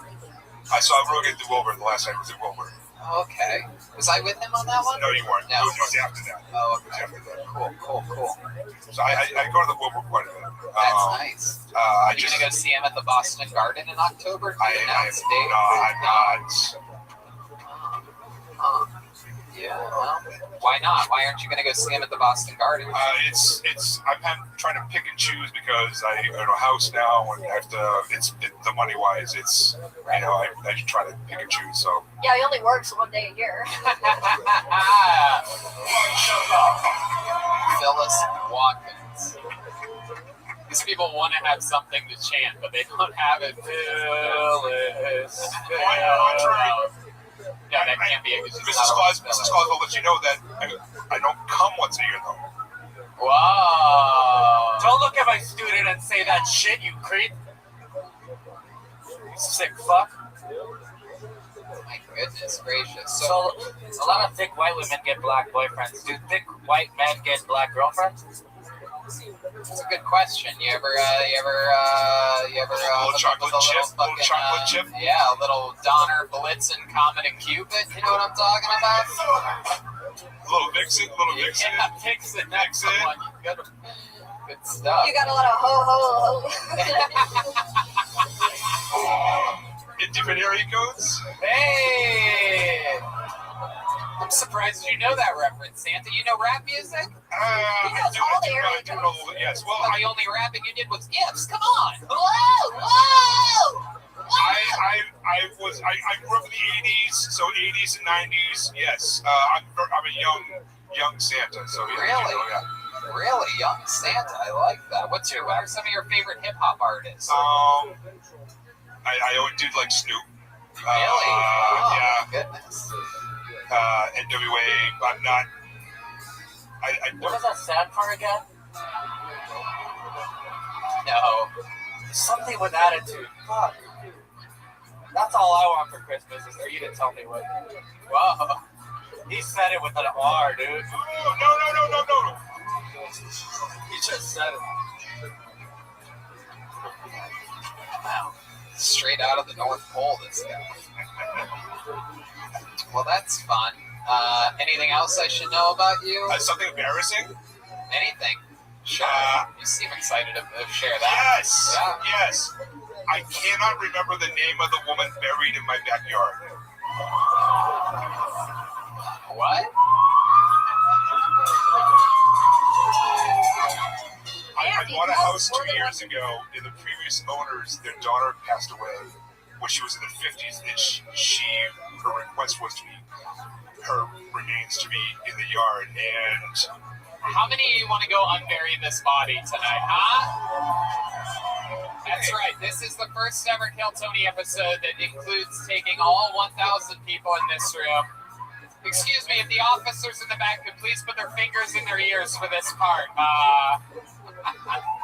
Is that even legal to bury somebody in the backyard? Are you supposed to tell somebody that maybe there's a body in the backyard?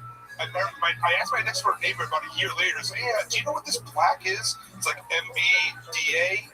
And it's her initials, and he said, "Oh, Brian, they should have told you." No, he's fucking with No, I'm serious. So I Googled the person who owned the place before and found out her initials, and those are her initials. We're supposed to tell you if somebody died in a house. In the house, it was. She died in California. She had her ashes are in an urn in my backyard. Oh my god! I think we should. You happen to have a hoe? Only time you can do two ho references is if fucking Santa Claus is on stage. Wow, that is so interesting, man. That is wild. It's embarrassing. I can't remember her name. I love it. You should remember her name if she's dead in the next backyard. NBDA. Wait, I thought you knew all the little girls' boys' names. The good girls. The good girls. Naughty. A naughty girl. That's why she died in California. Do you and your girlfriend ever do Santa Claus sort of like role play in the bedroom? Do you ever? No. Did she ever leave out some fucking milk and cookies and you're like, oh. You were naughty this year. Just a little trail. Yeah. I kissed my mom. All right.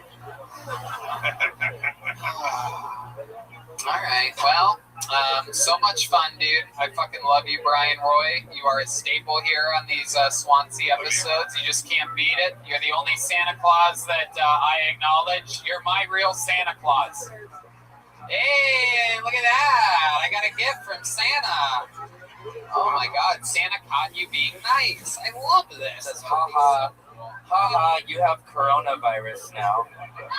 Come on, make some noise for Brian Roy and Santa Claus, everybody. It's always Christmas here at Swansea Kill Tony.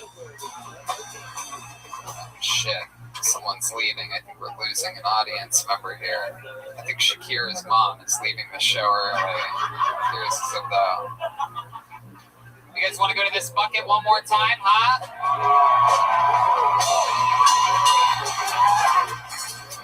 All right, let's see what happens here. I'm going deep in it. I'm stirring it around. Okay, let's see what happens here. Make some noise for Johnny Betancourt, everyone. Johnny Betancourt. Here he comes.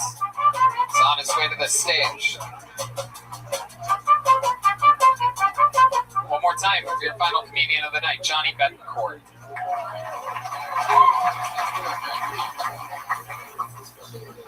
I am 27 now, and I really feel I'm getting older because my crazy fantasies are really starting to change. Like, I used to fantasize of hundreds of beautiful women wanting to fuck me. Now I fantasize of if everyone I owe money to just stop calling me.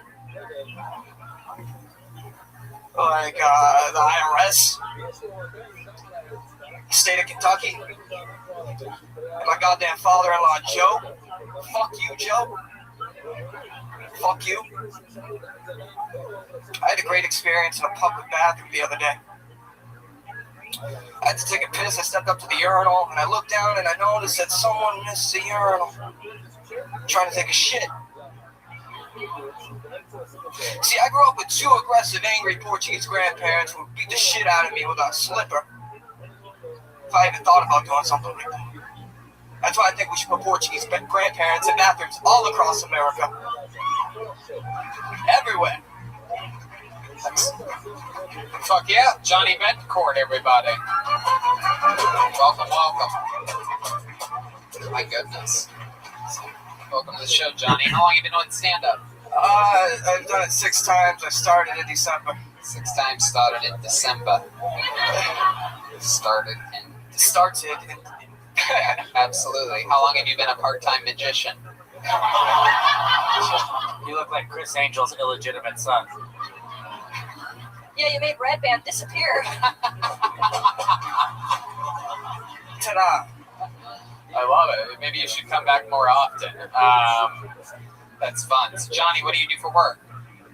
My daytime job, I work in logistics as an operator. My side job, I'm a podcast producer, and I'm a musician, and I make like video work for podcasts. What kind of music do you play?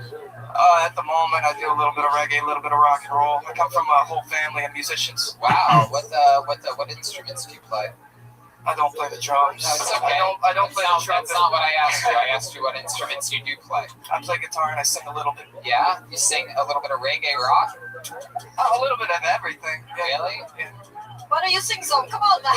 Wow, thank you, Jesse. Filling in for Jeremiah immediately by taking over as the host of the show. I'm his sister.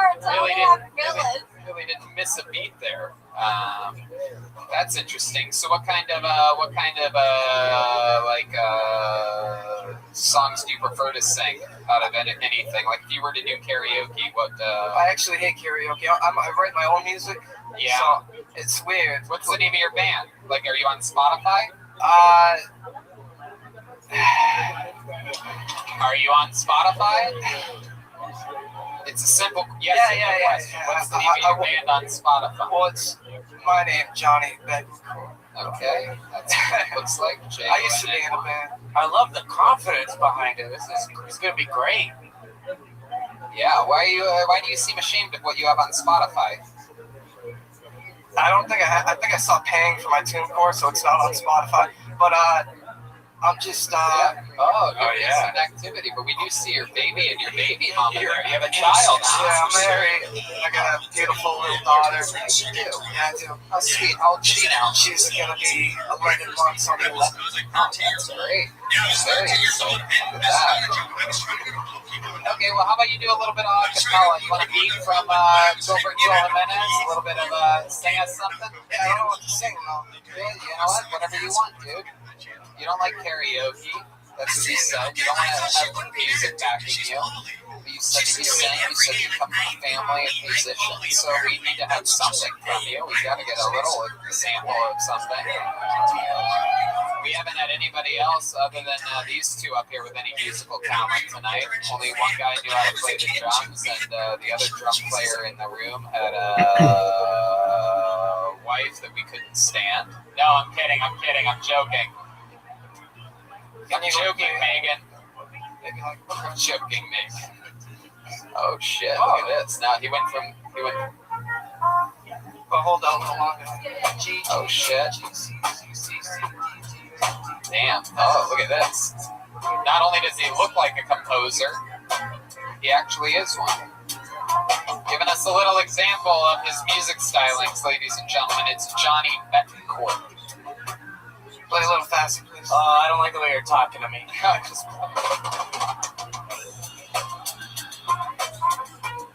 Oh shit.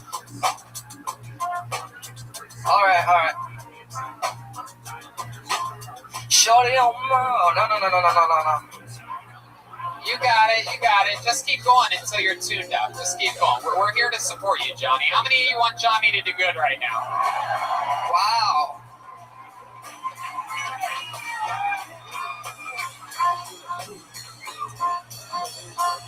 Is that G? We'll follow you. Yeah, we'll follow you, John. Start singing and we'll figure it out. Give me a note. I'm gonna be flat. Give me a note. Sing a note. G. Sing a G. You sing. G. You sing. Sure.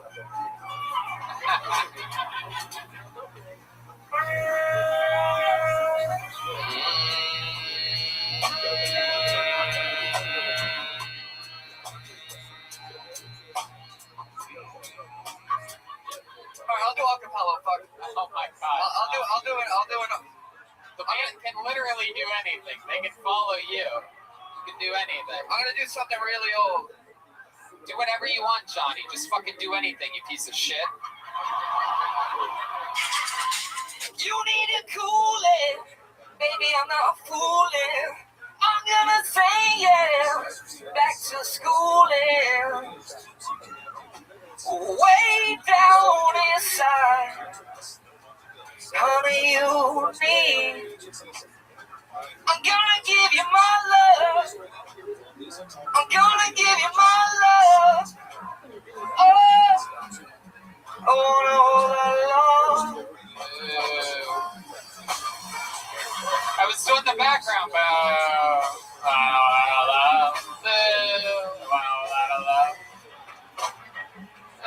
It's okay. It's okay. It's okay. Hey, officers, can we arrest this man for breach of peace? Breach of peace, a thing here. I love it. Well, you tried your best. I did try my best. I'm gonna regret this in 4 days when I'm watching this on YouTube. It's okay. There he goes, Johnny Betancourt. Thank you, everybody.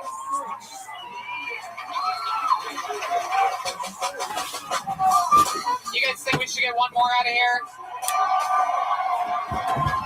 Again, another fun fact. This name, again, fell out of the bucket while I pulled that last name out. And since the word music is at the end of his social media tag, I'm going to bring him up because I feel like we now sort of want something musically to happen here to bring this show to a close. But we're going to give him 60 seconds and then find out if he has any talent other than that whatsoever. Let's see what happens here. You guys want to do this or should we end it now? You guys think we should give this guy a shot? All right, then put your hands together for your final comedian of the night. Make some noise for Mark McGuinn, everybody. Mark McGuinn, here he comes. He's coming fast. This guy's on a mission. A steady jog. Ladies and gentlemen, make some noise for Mark McGuinn. What the fuck's up, Swansea? Hey, what's up? Hey, I think the coronavirus is like sneaky good marketing for the people of China, you know? Yeah, because, oh fuck, I don't remember any shit. I'm just gonna start with this. I go to a really shitty gym. I go to Planet Fitness. Why the fuck does everyone at Planet Fitness smell like weed and look like they belong to a better, shittier gym before? Fuck. I like to fuck with people in my gym. I like to run on the elliptical in front of the one TV playing Fox News and just nod my head in agreement with everything Sean Hannity says. Yeah, people don't like me in my gym. I also don't understand what the black card membership is at Planet Fitness. Like, I don't know what's in those rooms. Is it a sauna? Maybe like a hot tub? Like, when I hear black card membership, I'm thinking like maybe a KFC, maybe a Popeyes, maybe a Taco Bell. That's all I have. Yikes. Ladies and gentlemen, Mark McGuinn. Well, let's get to the real point here, because it says at the bottom of this, your social media handle is Gimme Noise Music. Are you a musician of some kind? No, like me. Oh, okay, fuck. What a huge failure this was. Do you have any special skills or talents whatsoever? A mediocre musician, soccer player. So you are a musician, even though I just asked you if you're a musician and you said just no. Guitar. I book shows. That's my music book shows. Yeah. Yeah. Oh, douchebag. Those who can't do book. That's what we say. Correct, yes. Came out guns a-blazing with some jib jokes in front of a crowd that I don't know if you've looked at a single person here tonight, but not exactly gym goers. The Swansea Kill Tony base. Do you remember what your first joke was? It had something to do about Corona in China. It was coronavirus is sneaky good marketing for the people of China because they finally have a reason to wear those masks without looking pretentious. Oh, yeah. Good thing you forgot it. That's great. All right, well, we tried with you. Let me do this. Let me ask you this. Is there anybody out there in the audience that knows how to perhaps sing or anything like that? Anybody with an actual, like, incredible talent or voice that... what's that person with their hand up? For some reason, I don't believe them. You a singer, sir? You, 2 hands? Yeah, the person I'm looking at? You? A real singer? What kind of what song would you sing if I brought you up here right now? Get your ass up here right now. There's no way a Swansea dude with a hoodie and a beard can sing Etta James' At Last, but if you can... What? you don't have to be from Swansea. You really know how to sing? Okay, come up here, sing it. What's your name? Evan? Make some noise for Evan, everybody. There goes Mark McGuinn. Yeah, there you go, Mark McGuinn. Swansea, did you guys have fun here tonight? Evan, what do you say you bring us home? Let's do this shit.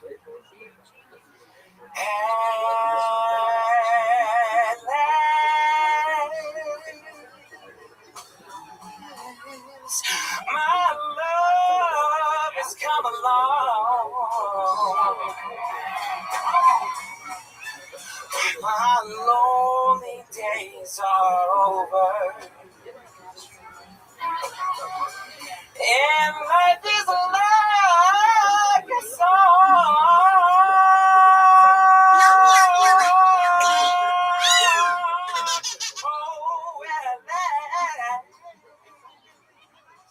Oh, the skies above are blue, and here we are in heaven. The day that I looked at you,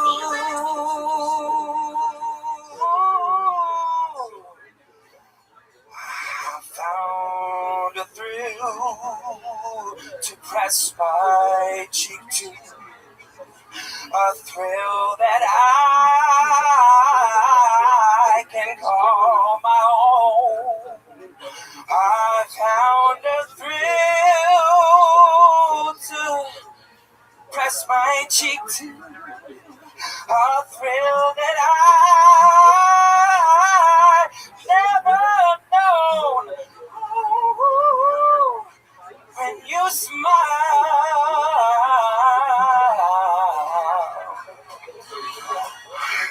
when you smile.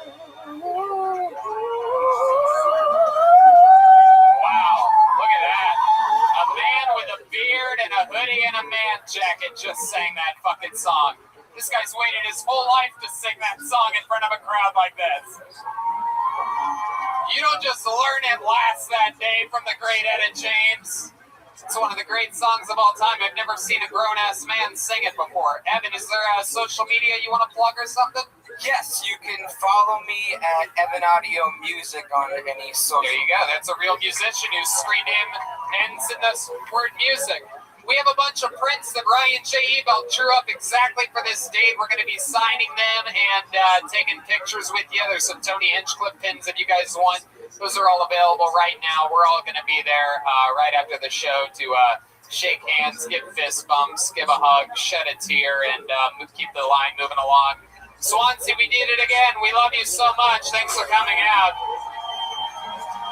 Guys, history was made here tonight. You are the first people other than Los Angeles to ever see the new member of the band, the great Jessie Johnson. She's on social media, Jetski Johnson. Anything else, Jessie? Thank you guys so much. This has been a blast. Such a wild ride. Thanks. Fuck yeah. Guys, you got to see it live in the flesh, and you're one of the road shows that got graced by a Mexican drum off. How loud can this place get for the great Joel Jimenez, huh? He's an official Ludwig artist, and he's on social media, Mostly Sorry. Anything else, Joel? Shout out to the Ponte family for making us feel like family here. Thank you guys. We love you guys, Swansea. Absolutely. These are my people here at Swansea. The reason truly why we're here is because one of the coolest, not one of, the actual coolest crew of fans that's ever followed me around anywhere is from right here. Actually, they used to work here. They live in, I believe, Providence, or they're right around here. All of them all together. Shout out to all of them. I can't possibly express how much it means to, an artist when you first start headlining 6-7 years ago. You guys would come to all my shows, and I'm always trying to outdo myself, come up with new material every time I come here to show off for them, to be able to keep them as loyal fans as they are. So you all deserve to thank this amazing table right here, because that's the reason why we're here. And that's it. Skankfest, Tacoma, La Jolla, Boston, Austin, and a bunch of other dates about to be announced soon. Red Band? Thank you. Love you guys. We love you guys. Good night, everybody.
This episode of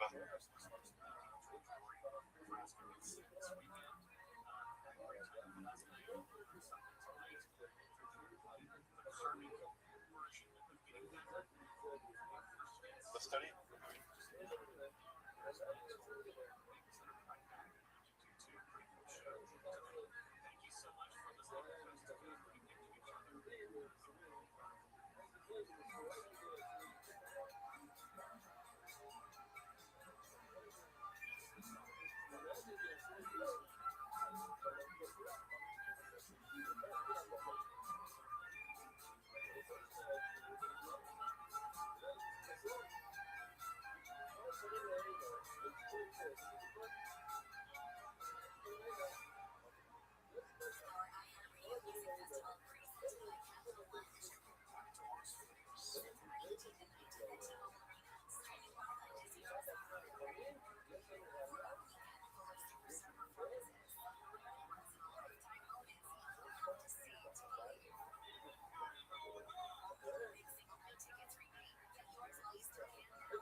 Continue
Pikachu is primarily one color.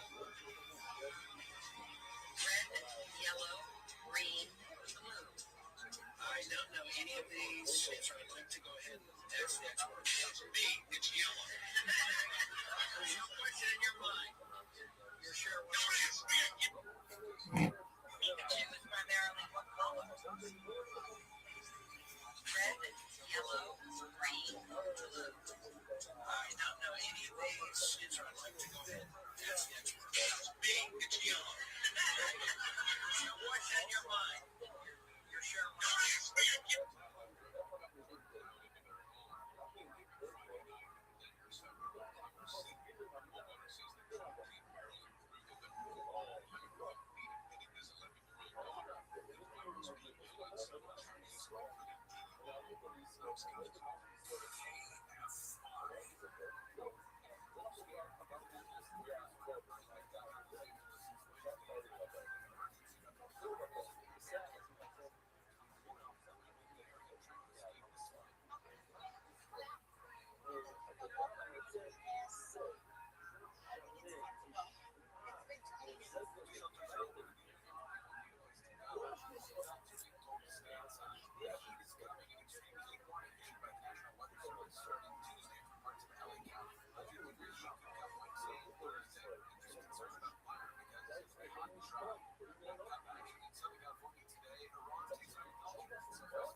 Big John.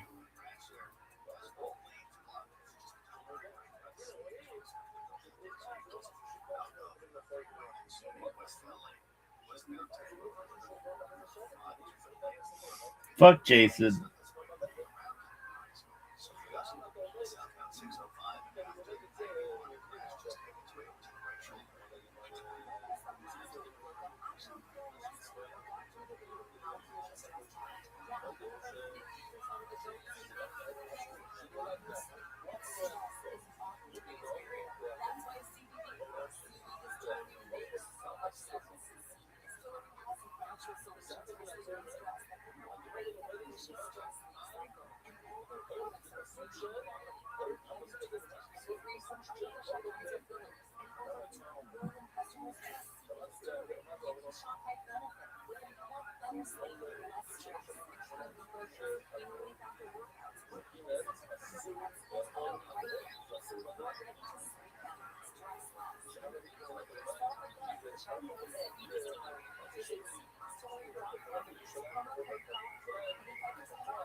I get a postcard to my home address, and it says in all caps in dark black, "We are launching you." Oh my God, I know. It was very unnerving. What do you think put you on the radar of any of these people?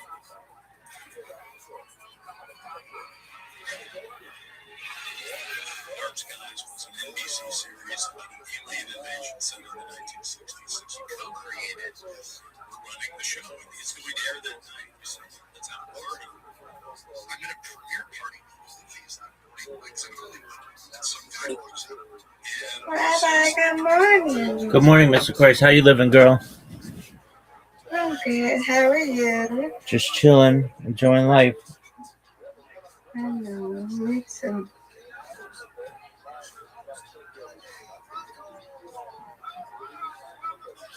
Today's Father's Day.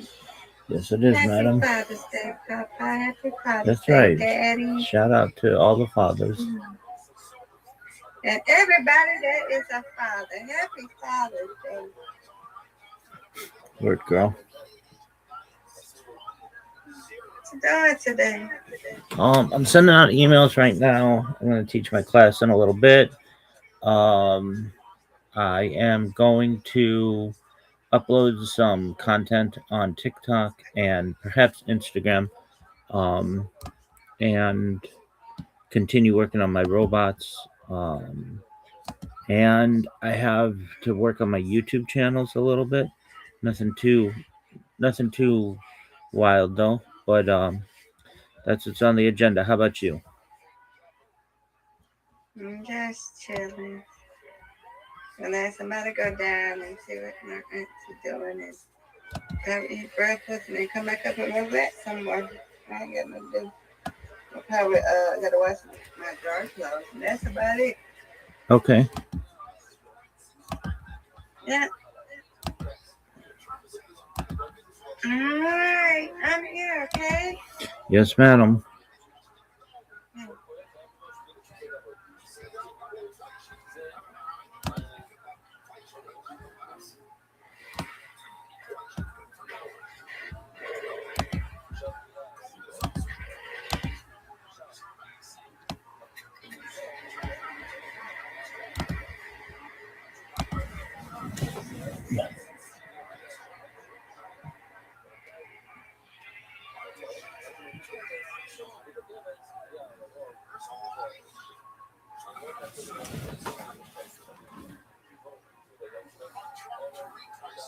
She's got a lot right, but she also got a lot wrong. That's why. Just starts writing something on a piece of paper. Yes. Put this in a safety deposit box for about 10 to 15 years. Hey, what is this? And he goes, secrets from the closed. Whoa. Good night, folks. They're going to tell us what we need to write and how to write. So how would that work? You would give us ideas that you want us to put in scripts.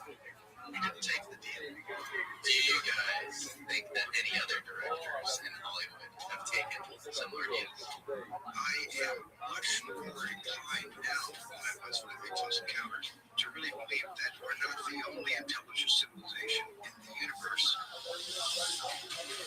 You know, after Jaws, apparently he had approached by some guys from Naval Intelligence or something, and he came and offered him a deal, and yeah, and he took it. We all just watched Steven Spielberg's Disclosure Day, and it's just like there are too many deep cut things. I think he got a lot right. No, he gets a lot right every time. I had a whole previous disclosure experience when I was 18. We lived right next door to this family, John Barrington, his wife Lois. He was listen, I got a new job. I have a higher clearance than the president. Aliens are real. They're here. And I've seen them. Reality is not. This is what kicked off decades of high strangeness. I have seen 6 people die in pretty horrific ways, like Final Destination type, but I was in the middle of it.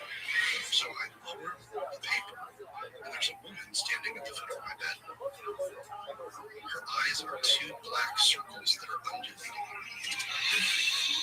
You also saw a Nordic alien? I did. On work assignment, he said.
Inflation is the number one reason that consumers struggle. The Justice Department just subpoenaed banks like Chase Bank of America and Wells Fargo for closing people's accounts due to political reasons. Okay? We've got Trump going to Fort Knox. We've got Trump talking about repricing of gold. We've got gold being the top reserve asset of the world. Everybody feels safe in gold and silver, according to Yahoo Finance. They say we're in a gold rush. We've got gold and silver are National Bank of Georgia just bought $100 million worth of gold. And now with gold being the new reserve asset, guess what? Gold is still going to gold. You need to get that retirement account because we're going to see a huge drawdown in some of the and you want to take advantage of that number. For sure. Okay. We know the banks are calling for $8 billion in gold. Chase was calling for $10 billion. Okay. We know Bank of America saying silver's going to triple. Everybody wants to go this way. What do you think? Here comes gold. Here comes silver. Now, there was a video.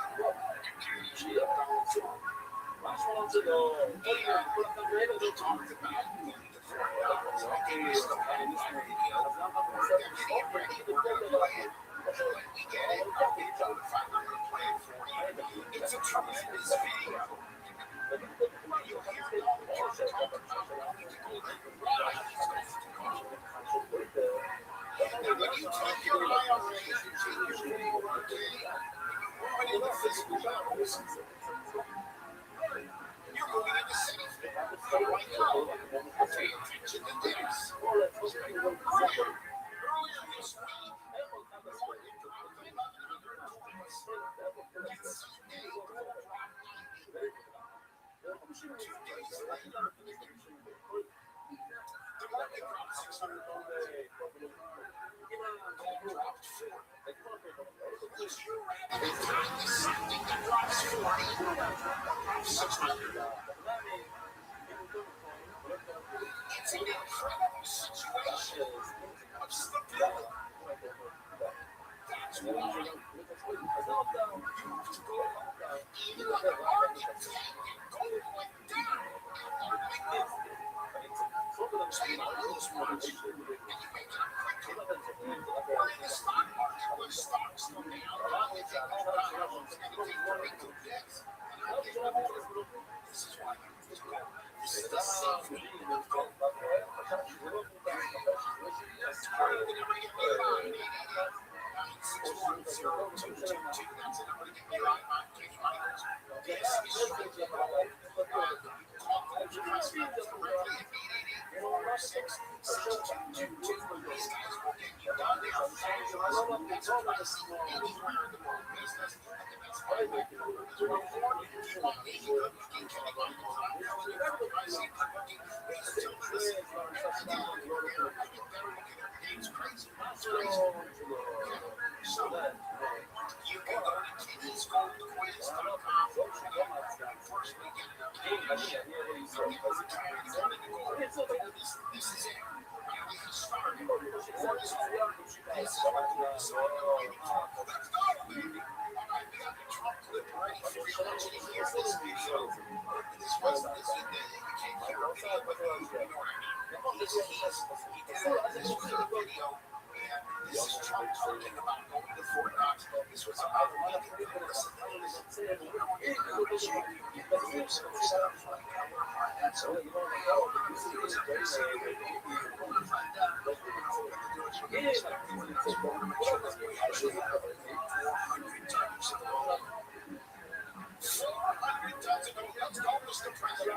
But did you hear what I said? I talked about this last week.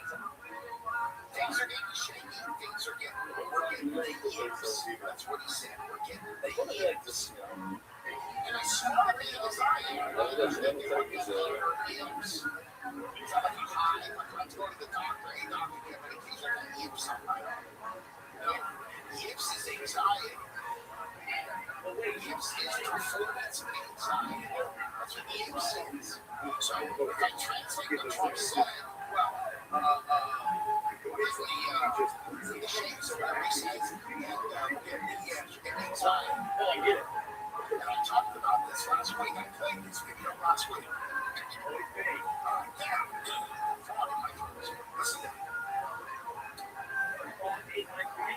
If he thinks we're in a difficult situation, and if he thinks we're in anxiety and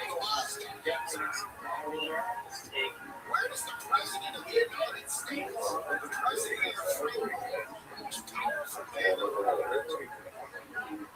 where does he go when he gets anxiety? You see, we're getting the yips. I'm going to go and see Fort Knox. I'm going to verify my 400 tons of gold.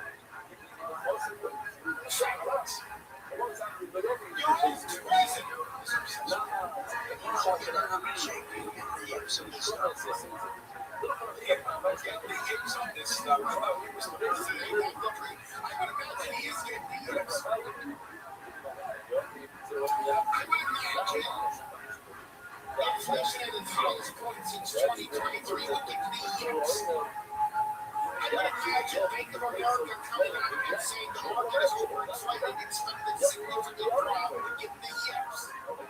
I suspect Warren Buffett selling all of his Bank of America stock because as he says the market's making it nervous, would give Trump the yips.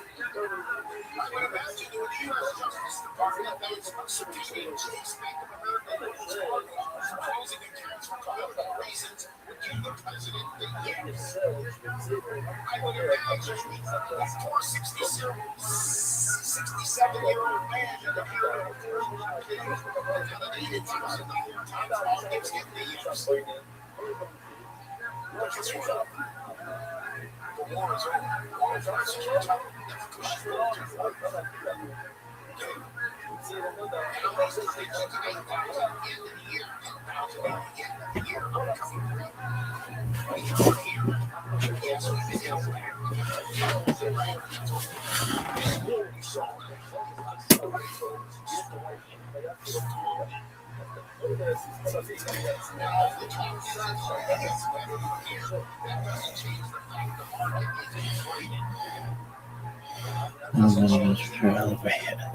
Different claim, but this is majority of 6th of 10 was 5786, Sunday, June 21st.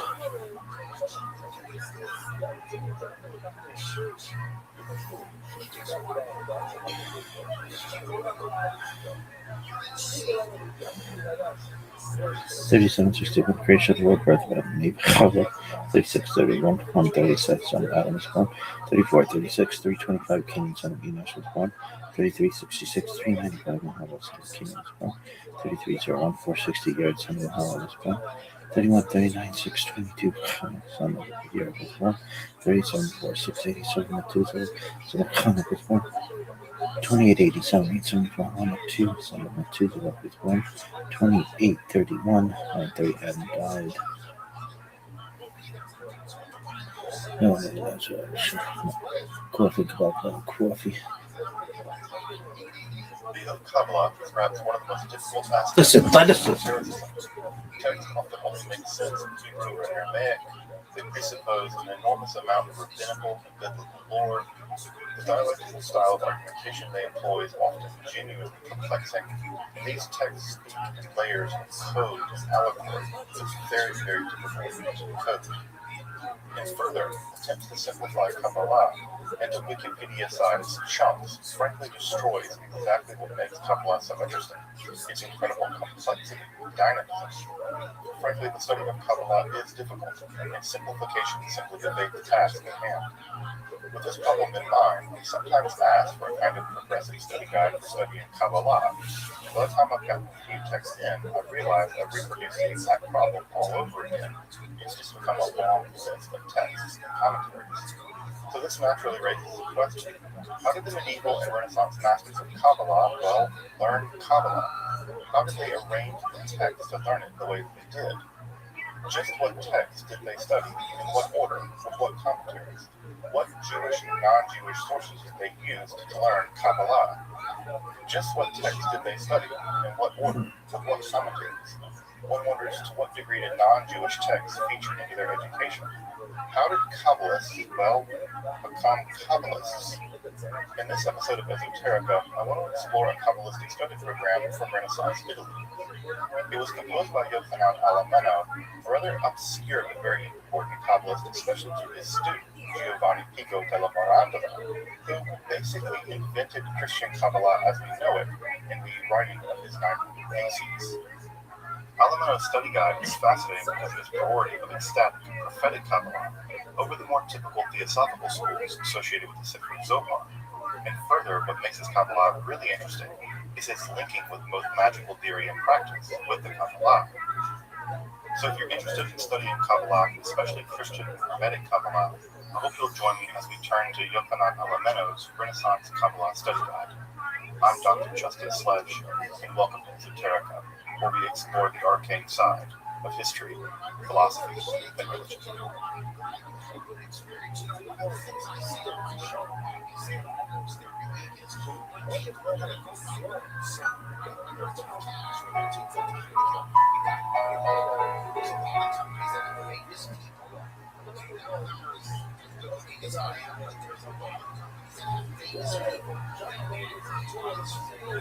Yochanan Alameno lived in one of the most exciting periods in the history of Western esotericism. He saw the completion of Ficino's translation of the Corpus Hermeticum and lived during the period of a kind of neo-Hermetic renaissance, led by people like Lodovico Lazarelli, one of the first persons to actually call himself a Hermeticist. He tutored and worked alongside Giovanni Pico della Mirandola as he studied Kabbalistic texts in the original Hebrew and Aramaic, and of course the translations of the very colorful Flavius and Trinities and the more sober Elijah Vigo. Alameno himself developed a form of Kabbalah in which ecstatic prophecy and magic featured prominence, and in this way he's a bit of a forerunner for the development of Hermetic Kabbalah in European occultism more generally. For a glimpse into this more Hermetic or occult notion of Kabbalah found in Yochanan Alameno, I want to turn to his study guide found in a document called The Living Team, which is basically a kind of notebook filled with straight thoughts, edited together by Moshe Liddell. This guide is a progressive study program beginning at age 4 and progressing to more and more abstract and magical texts as one grows older. The goal of the guide is Hatzlacha and Noshit, which usually means something like human success, but probably better translated as a version of Eudaimonia, that is to say, human flourishing.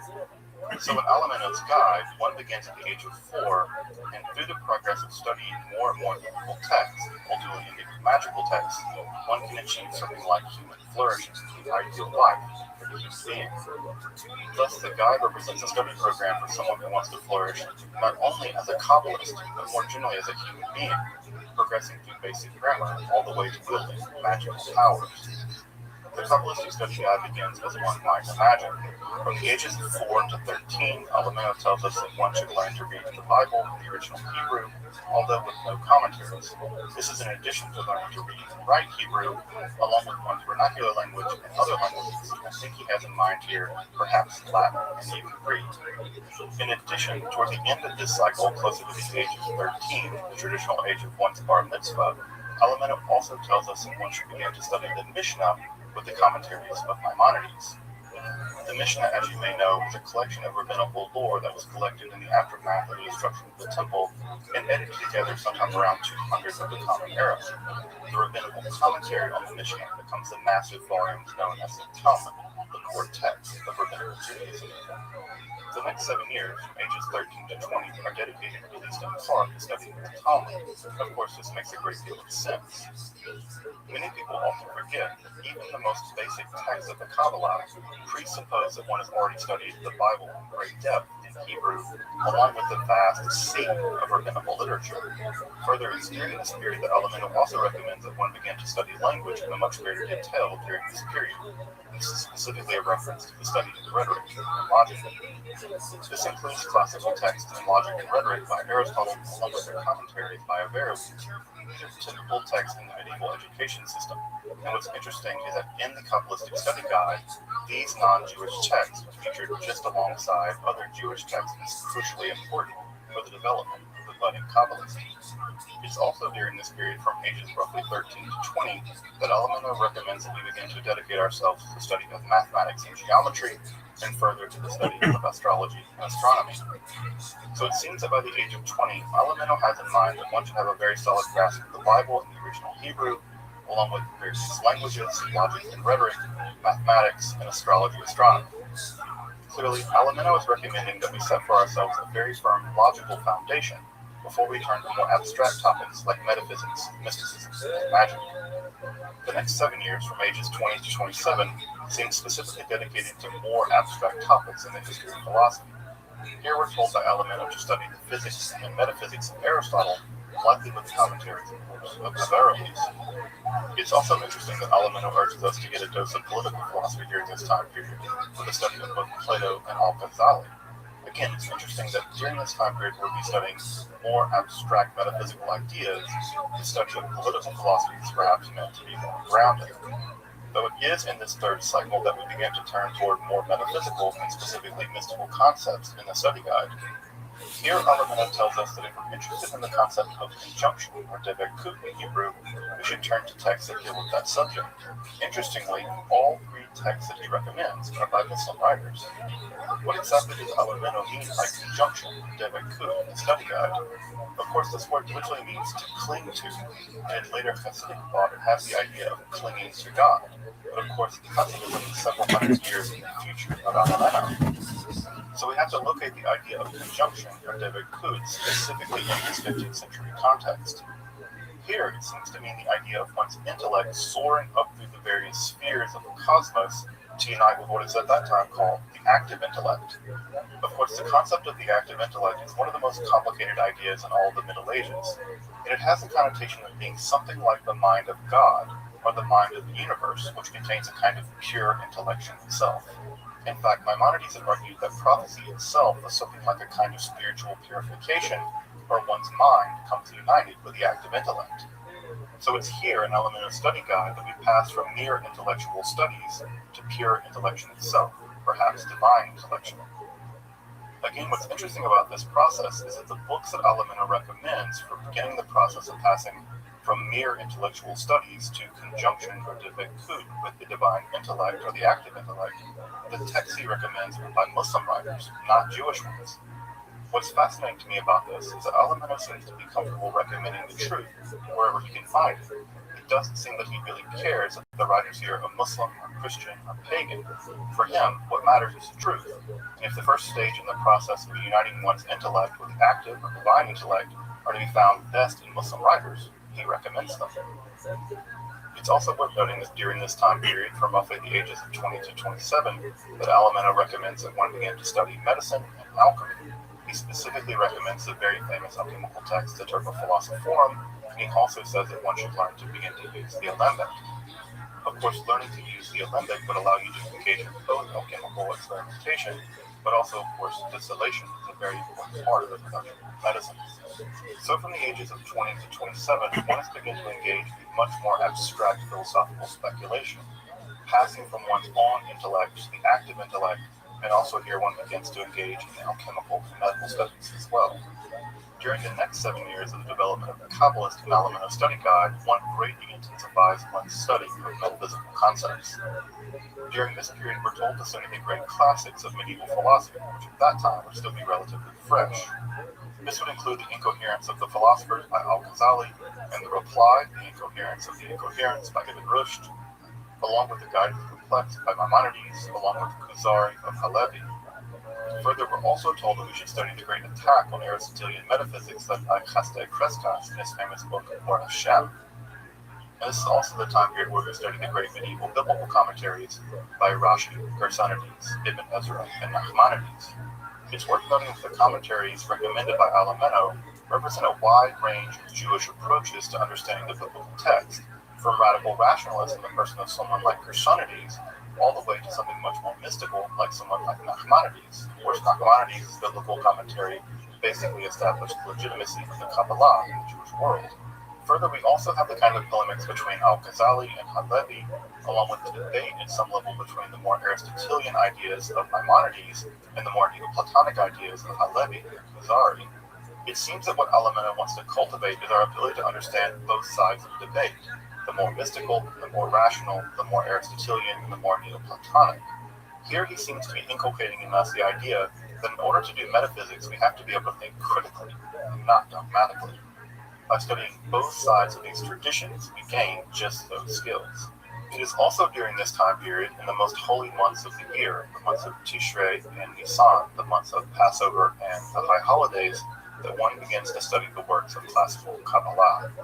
Here we're told to study the intensely mystical biblical commentary of Menachem Recanati, a text that will have a very important impact on Pico, the works of the ecstatic mystic Abraham Abulafia, who developed a form of prophetic Kabbalah in which one meditates on the divine name in order to achieve union with the divine, along with the Sefer Yetzirah and its commentaries. Of course, the Sefer Yetzirah is one of the most mysterious books in Kabbalah and describes the creation of reality, perhaps the Golem, through the use of the Sephirot and the Hebrew alphabet.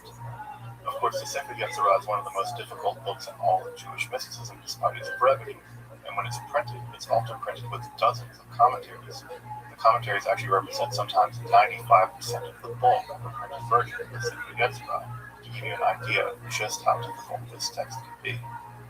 It's also tremendously important to note what's missing in Alameno's study guide.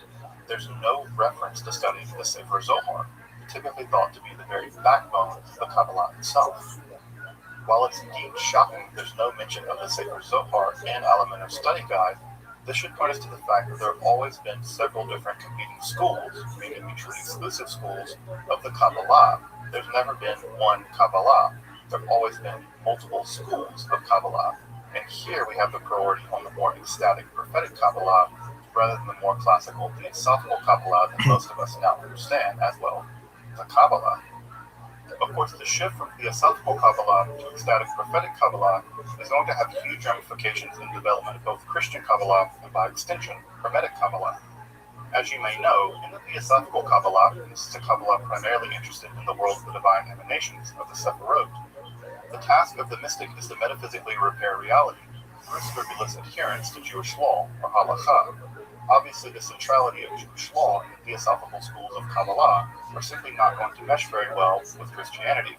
By shifting their focus to ecstatic or prophetic forms of Kabbalah, Christian and later Hermetic Kabbalists are able to decouple the centrality of Jewish law from the very mystical form of Judaism itself.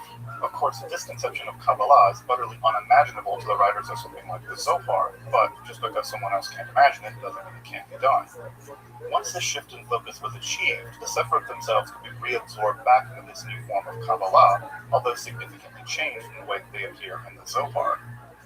While in the Zohar, the Sephirot themselves are constantly changing, their systems of relation always in flux. In the later forms of Kabbalah, they're stabilized, and these stabilized Sephirot are the ones that are going to appear in later Christian and later Hermetic ideas about Kabbalah. Of course, this understanding of the Sephirot basically reflects a Renaissance Neoplatonic way of grasping the Sephirot themselves as kind of divine Platonic forms. And in some sense, to this day, much of Christian Hermetic Kabbalah keeps at a certain distance the more theosophical ideas of Kabbalah found in the Zohar. One could argue, and many contemporary Kabbalists do make this argument, that the Sephirot and the Zohar are dynamic, while the later systems of Sephiroth were rather fossilized. Of course, it's only with the stabilization or fossilization of the Sephiroth, depending on how you want to look at it, that's going to greatly influence Christian and Hermetic Kabbalah. But it's only if those entities are stable that they can, for instance, be put into very complex systems of correspondence, the way that you see in modern occultism.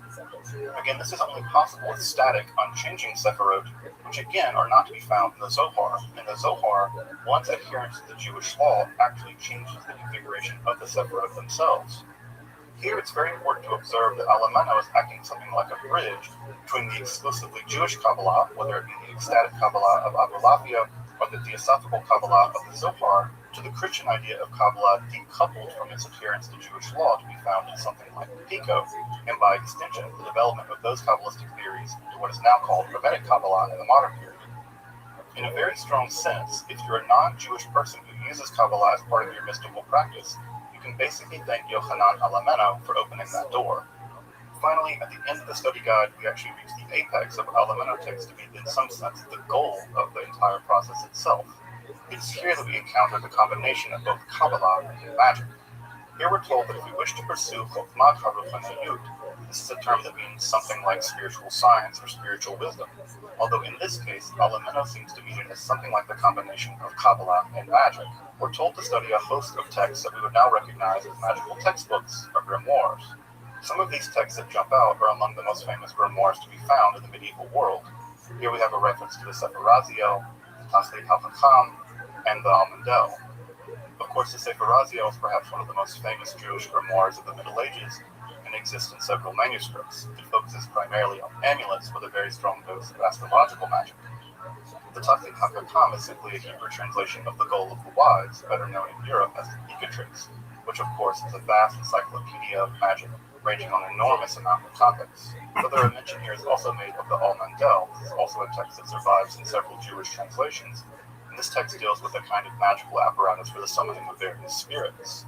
Of course, this text will go on to great fame, directly influencing Dr. John D. and Edward Kelly in their Enochian scrying sessions, but would also be edited together with several other texts, including the Goetia, as part of the Lesser Key of Solomon, perhaps the most influential textbook in magic and occultism today. So it's very interesting that in the culmination of Alameno's study program, we're given a very clear admonition to study magic. Been doing this bitch for 174 days. 100 and from summoning spirits to astrological magic to talismanic magic. Here it seems that for Alameno, human success and human flourishing is possible in some sense only through the use of magic. So as we can see, Yochanan Alameno's study guide for Hatzacha Enoshim, human flourishing, includes a wide range of human intellectual efforts, all the way from the very basics of reading and writing and grammar to the accomplishment of magical feats through various kinds of magical texts. And his combination of Kabbalah and magic is basically pioneering in European occultism. In a very substantial way, his influence through Pico basically lays the groundwork for European occultism.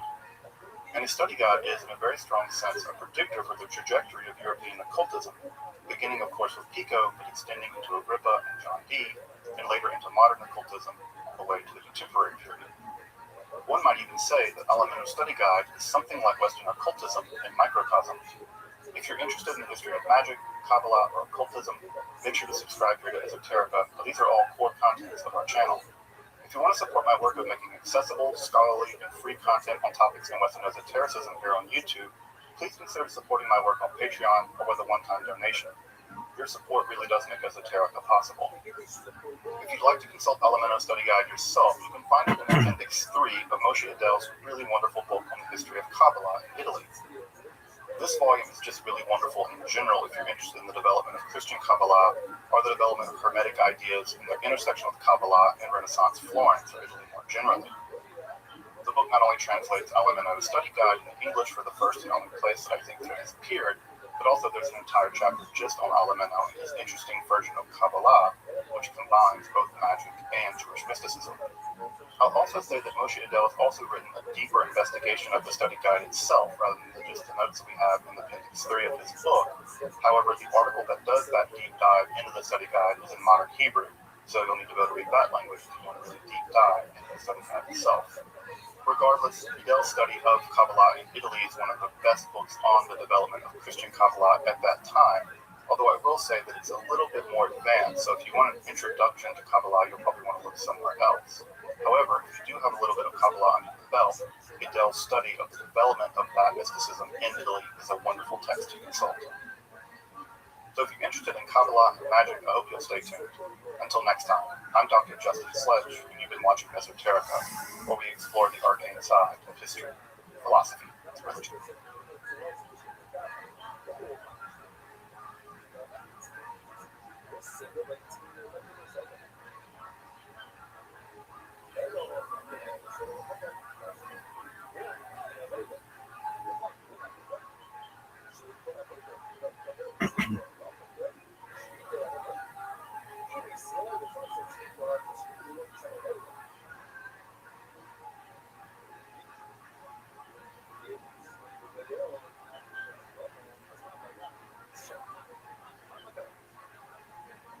One might very well argue that Kabbalah has become the official theology of Judaism.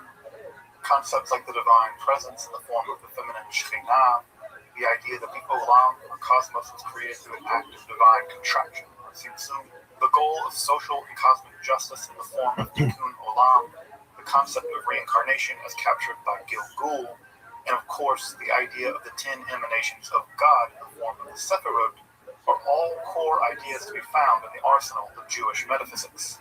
Kabbalah has also become one of the foundational pillars of Western esotericism more generally. From Johannes Reuchlin to Israel Regardie, concepts from Kabbalah have decisively transformed Western esoteric spirituality. Despite this enormous impact, the exact origins of the Kabbalah remain very mysterious. In this first episode of at least a two-part series here at Esoterica, we're going to explore some of the major texts and figures of this earlier strata of the Kabbalah. Specifically, we'll be focusing on the period after the dominance of the Merkabah Hechela literature along with the Sefer Yetzirah, but before the publication of the monumental tome, the Sefer Zohar. And it's here, in medieval southern France and Spain, that we'll find the dynamic matrix of mystical speculations out of which the Kabbalah as we know it emerged. I'm Dr. Justin Sledge, and welcome to Esoterica, where we explore the arcane side of history, philosophy, and religion.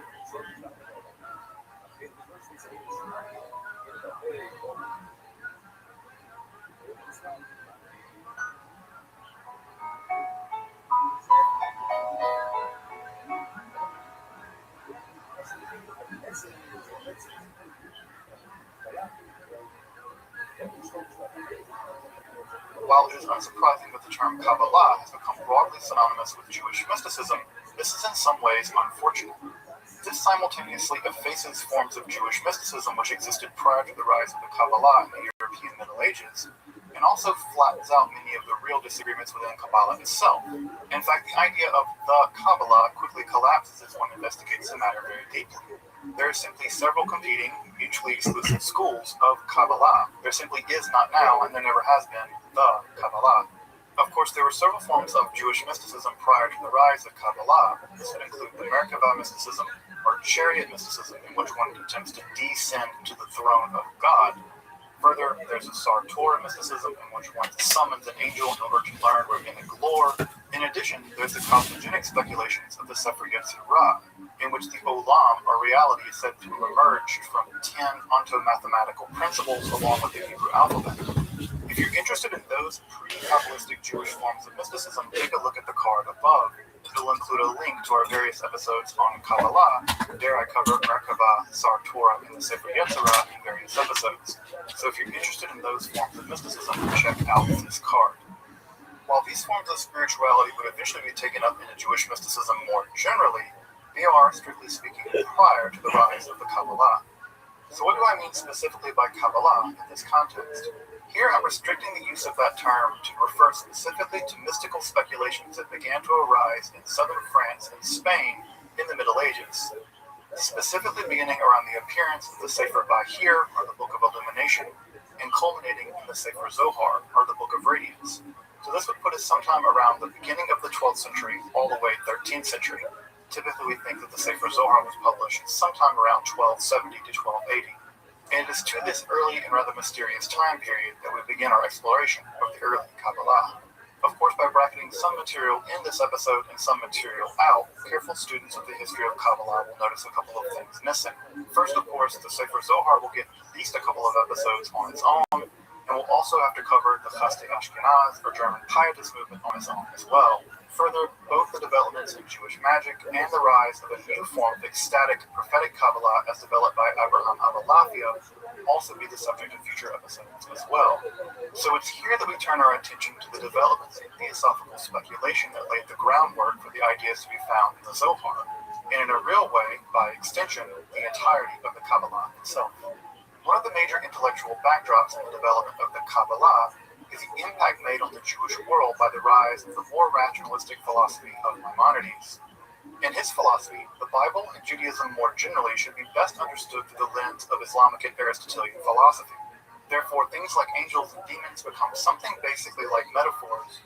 Ma'aseh Bereshit, or the performance of creation, becomes synonymous with Aristotle's physics, and Ma'aseh Merkavah, traditionally a form of mysticism, becomes synonymous with Aristotle's metaphysics. Indeed, there's good reason to believe that the more rationalistic aspects of Maimonides' philosophy might themselves be a response to movements within Jewish mysticism itself. Rather than explaining the depths of Jewish mysticism, one might argue that Maimonides simply explained it away. Given the influence of the Great Eagle, Maimonides is sometimes referred to as the Great Eagle, and this name is just too metal not to use as much as possible. It's not surprising to learn that many of the earliest Kabbalistic texts are going to look like some kind of combination of mysticism, philosophy, and medieval science. For instance, in an early mystical school that was parallel to the movement of the Chasdei Ashkenaz, or German Pietist movement, this group is often referred to as the special or unique cherub circle. This HaKeruv HaMayuchad, or unique cherub, plays a decisive role in their metaphysics. The unique cherub circle tries to solve a basically perennial question in theosophy. How does one bridge the gap between an infinite divine realm and a finite realm of creation? The answer, as much as it is an answer, if you've ever studied any Neoplatonism, is to begin to fill that gap with an ever-growing amount of ontological intermediaries. The solution of the unique cherub circle is to introduce the concept of Ha'atzalah, or emanation, in which from the divine hidden realm of the inner kavod, or inner glory, the divine power flows into becoming manifest through the unique cherub, or the Keruv HaMayuchad. So you can see the introduction of what appears to be a kind of Neoplatonic idea of emanation, or Ha'atzalah, into the concept of Jewish metaphysics is going to be decisively important as we get into the Kabbalah. There's simply no understanding of the Sephirot without this idea of Ha'atzalah, or emanation. A slightly later work, the Sefer HaChaim, is also going to employ the idea of emanation, but is going to rely primarily on a scientific or philosophical understanding of the Sefer Yetzirah to accomplish this task.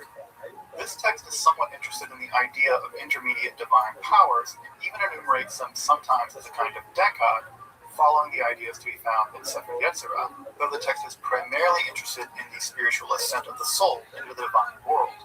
So as we can see, by even the middle of the 12th century, some of the basic metaphysical building blocks that are going to become central in the development of the Kabbalah are already being developed. Specifically, we have the idea of emanation, or Ha'atzalah, being applied at least at some level to the idea of the Sephirot to be found in the Sefer Yetzirah. And it's the combination of those two ideas that's going to be decisively important in the first real text of the Kabbalah, the Sefer Bahir, or the Book of Illumination or Brightness. Although, despite the title of this work, it's anything other than clear. The text itself takes the form of the popular medieval midrash, a kind of running commentary on the Hebrew Bible in which the primary hermeneutics are metaphor and allegory. So here, even at the literary level, the Sefer Bahir is going to be incredibly impactful. As you probably know, the Sefer Zohar takes the exact same form typically, a kind of midrash. So even at the level of literary format, the Sefer Bahir is going to be incredibly influential in the development of the Kabbalah, just in the same way that the Sefer Bahir is a midrash attributed to the ancient scholar Nechumia ben Hakana. In the same way, the Zohar is going to be a similar kind of mystical midrash attributed to Shimon bar Yochai. So even in the form of literary format, the Sefer Bahir is incredibly influential. It sets the stage for the Sefer Zohar at the literary level. Despite being traditionally attributed to Nechumia ben Hakana, a first-century scholar roughly contemporary with Yochanan ben Zakkai, the exact author and the geographical place of composition of this text is unclear. However, I do think that Roni Meroz makes a very interesting argument about a possible Babylonian context for the writing of this text, based on their arguments given the Babylonian vowel notation system. However, the jury's out, and the origin of the text remains rather mysterious. As I mentioned earlier, the text is composed of about 200 short midrashim, the internal organization of which is anything other than clear. The old joke is that the writer must have taken the text, written it all out, and thrown the pages into the air, edited them together based on how they fell. The text just makes that little sense in terms of internal organization. Despite this editorial jumble, the text does contain several important elements in the development of the Kabbalah, from explicit theosophical speculation to attempts to understand the exact nature of the composition of the Hebrew alphabet, of course another very important topic in Jewish mysticism. Perhaps the single most topic discussed for the development of the early Kabbalah in the Sefer Bahir is the idea that the 10 Sephirot originally found in the Sefer Yetzirah are in fact 10 divine emanations. While the 10 Sephirot, or the 10 Sephirot Belimah, first appear in the Sefer Yetzirah, in that text they're not divine emanations, they're principles through which, along with the Hebrew alphabet, creation itself is produced. In fact, in that text there's something much more like onto-mathematical principles as opposed to emanations of the divine. Of course, I can't understate just how important this innovation is.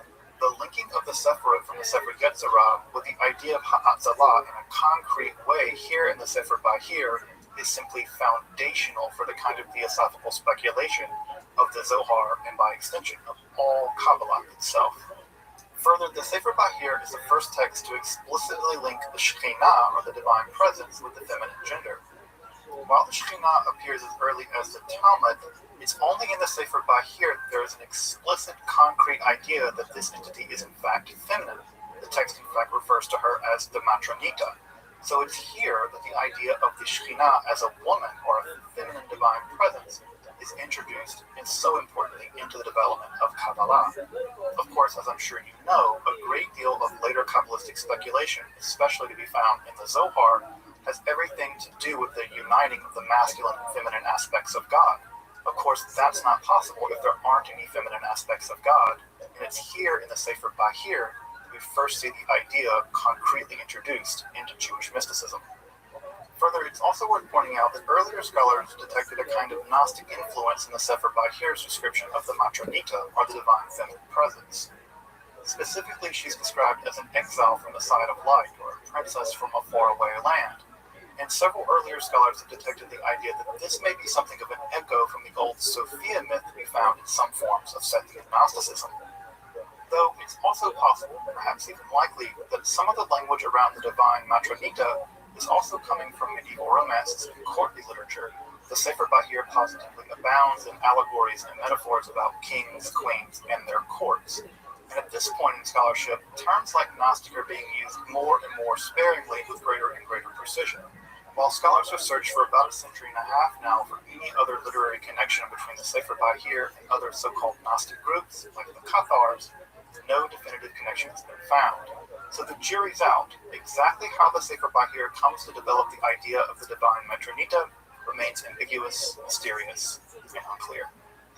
Further, the Sefer Bahir is one of the first texts to link the idea of various kinds of Hebrew letters and divine powers with the allegory of a kind of living tree, or a tree of life, with the limbs, trunk, roots, buds, leaves, and flowers representing various kinds of aspects of the divine world.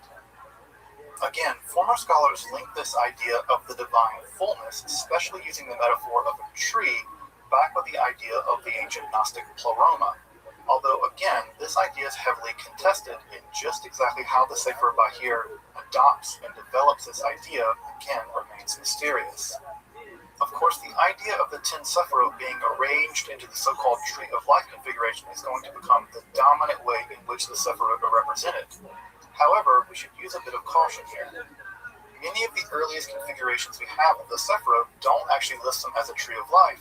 They rather list them as kind of nested one upon the other, a bit like Russian dolls. So it's important to note that in Kabbalistic texts, especially the Zohar, the Sephirot themselves are not fixed into one kind of configuration. They all exist in a kind of dynamic relationship with one another, depending on the conditions within the Godhead, or even the conditions here on our world. And so the idea is that the position of the Sephirot can change depending on all kinds of factors. They're incredibly dynamic. It's only much later that the Sephirot becomes stabilized or standardized in the Tree of Life configuration, such that they lose that kind of dynamism. Finally, the Sefer Bahir is also going to be very important in its account of theodicy, or the origin of evil. While in some sections of the text, evil is simply part of the divine order of things, or perhaps even just pure negation, in those sections, evil is a bit like cold and dark. It's simply the negation of heat and light. In that way, evil in those sections can be said to have no independent reality on its own. However, in adjacent sections, the Sefer Bahir comments on the nature of the primordial tohu vavohu, the desolation and chaos that seems to have pre-existed the physical realm in the book of Genesis. In the Sefer Bahir's commentary on those sections, it seems that the primordial desolation, or bohu, was filled only with peace, while the primordial tohu, or chaos, was filled only with evil. And it's there that we begin to get something like a dualistic theory of good and evil. Perhaps, again, as earlier scholars have argued, this is emerging from a Gnostic context, but it's this very sharp distinction and interest in the nature of evil that's going to be incredibly important in later Kabbalistic developments. Again, indeed, this interest in primordial evil, and evil more generally, especially demonic evil, is going to dominate the imaginations of many Spanish Kabbalists, up to and including the development and composition of the Sefer Zohar. Given all these dramatic developments to be found in the Sefer Bahir, it's no wonder that this text is considered by most to be the foundational text of the Kabbalah as we know it. However, at around the same time that the Sefer Bahir appears, another theosophical school appears as well. This school is often referred to as the Contemplation Circle, or the Iyun Circle, named after the central texts that seem to have emerged from this circle, the Sefer HaIyun, or the Book of Contemplation. Exactly where this group originated is, you guessed it, mysterious. Gershom Scholem actually argued that they were an early 13th century group, primarily in southern France, while more recent scholarship led by Mark Vernon has argued that they're a later 13th century group, primarily located in Spain, probably in the Castile region. Regardless of the mysterious origins of the Iyun Circle, about 30 works have survived in several manuscripts, indicating the popularity of those works. The works of the Iyun Circle seem to represent a kind of theosophical Kabbalah independent of the idea of the 10 Sephirot as emanations of God. While the Sephirot do appear in some of the texts of the Iyun Circle, they seem to be functioning much more like they did in the Sefer Yetzirah, as ontological principles of creation. The Sefer HaIyun, or the Book of Contemplation, is attributed to a certain Rabbi Shammai and survives in several recensions, specifically a shorter and a longer recension.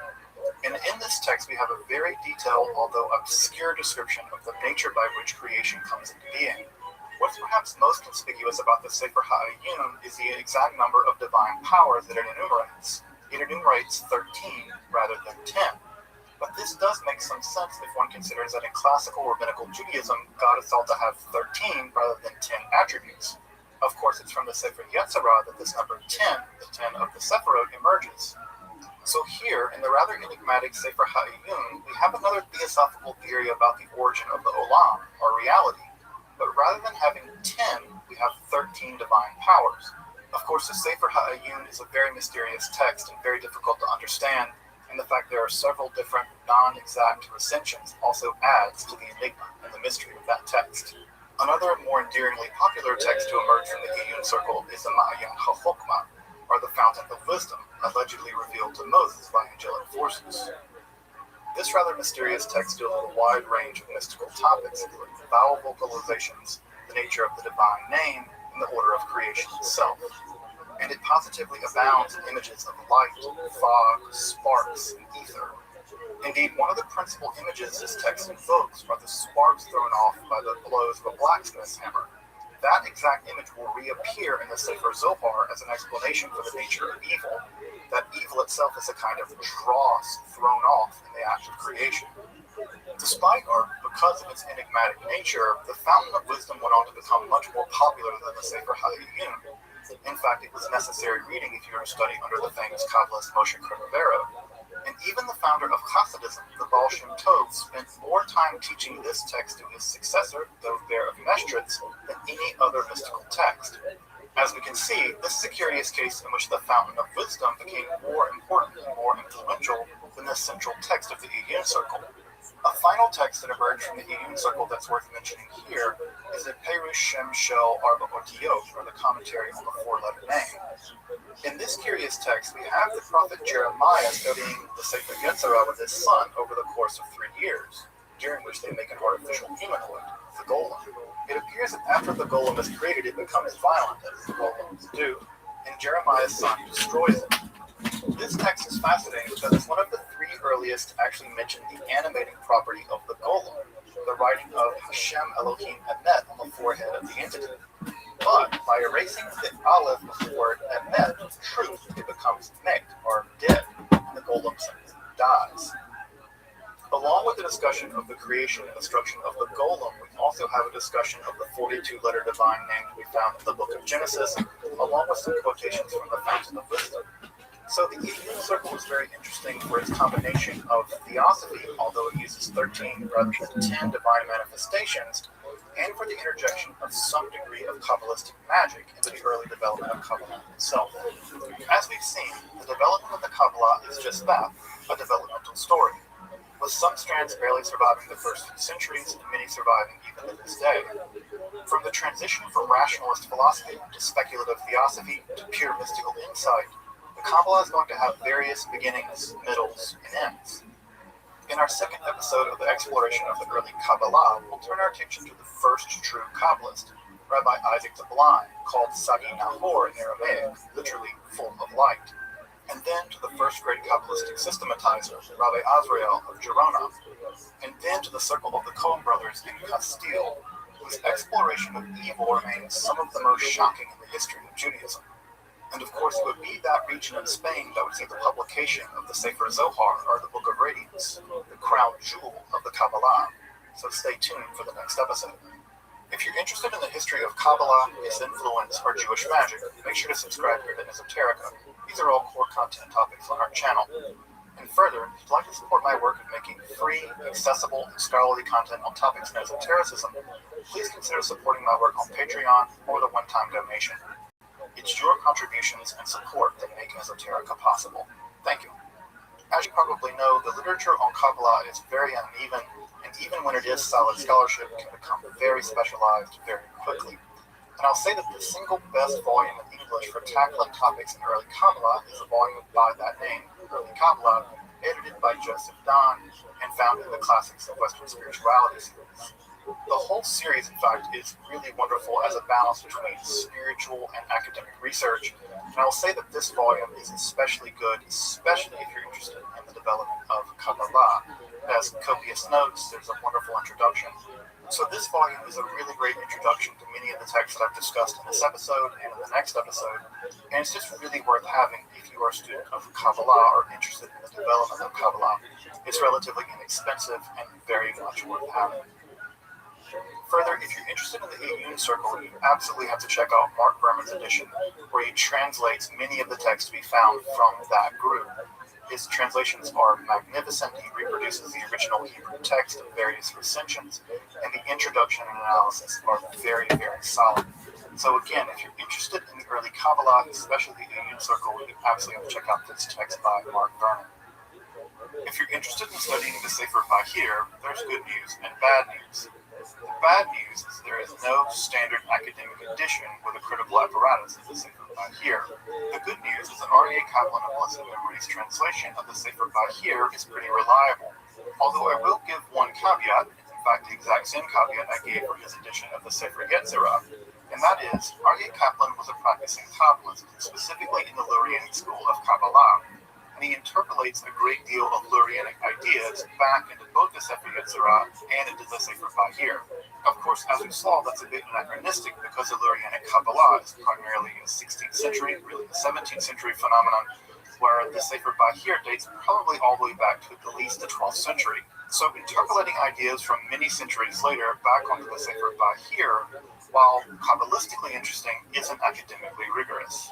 However, I will say that the translation of the Sefer Bahir in Kaplan's edition is relatively free of these kinds of interpolations, so it's primarily occurring in his commentary.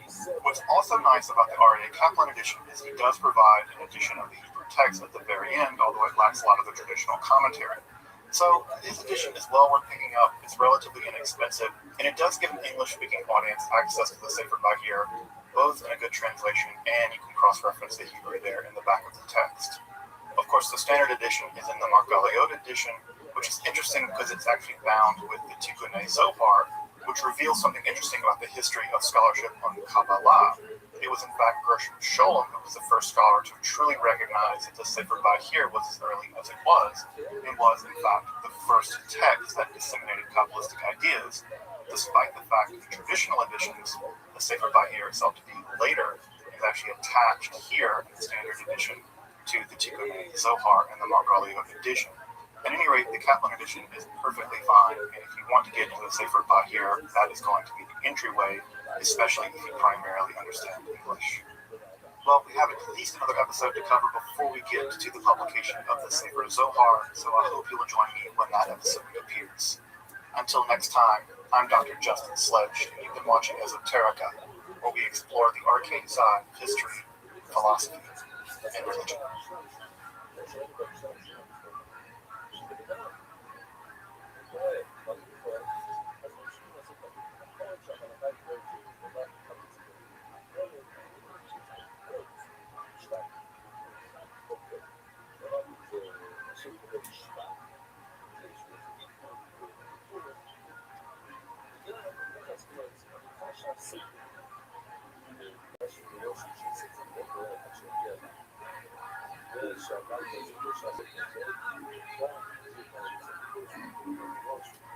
In many ways, alchemy and Kabbalah are a match made in heaven, of a shirt. Both understand reality as a series of dynamic transformations and correspondences with basically everything else, from the inner recesses of the Godhead to a single blade of grass. Everything is connected in a vast, though as of yet imperfect harmony. Of course, it was precisely the task of both the Kabbalist and alchemist to transform and heal this imperfection, a combination of metallurgy and messianism. Further, both alchemy and Kabbalah are siblings in a sense, at least in the European theater. Alchemy was first introduced into Europe on February the 11th, 1144 by Robert Chester, and the earliest Kabbalistic texts, such as the Sefer Bahir, and the schools of Kabbalah appear in southern France and Spain at nearly the exact same time. Indeed, the crown of the Kabbalah, the Sefer Zohar, or the Book of Radiance, appears toward the end of the 13th century, and the first major European alchemical text, the Summa Perfectionis, also appears around the turn of the 14th century. If you're interested, I've made episodes on both the origin of Kabbalah and alchemy in the European theater. Check out some of my playlists on alchemy and Kabbalah if you're interested in those topics.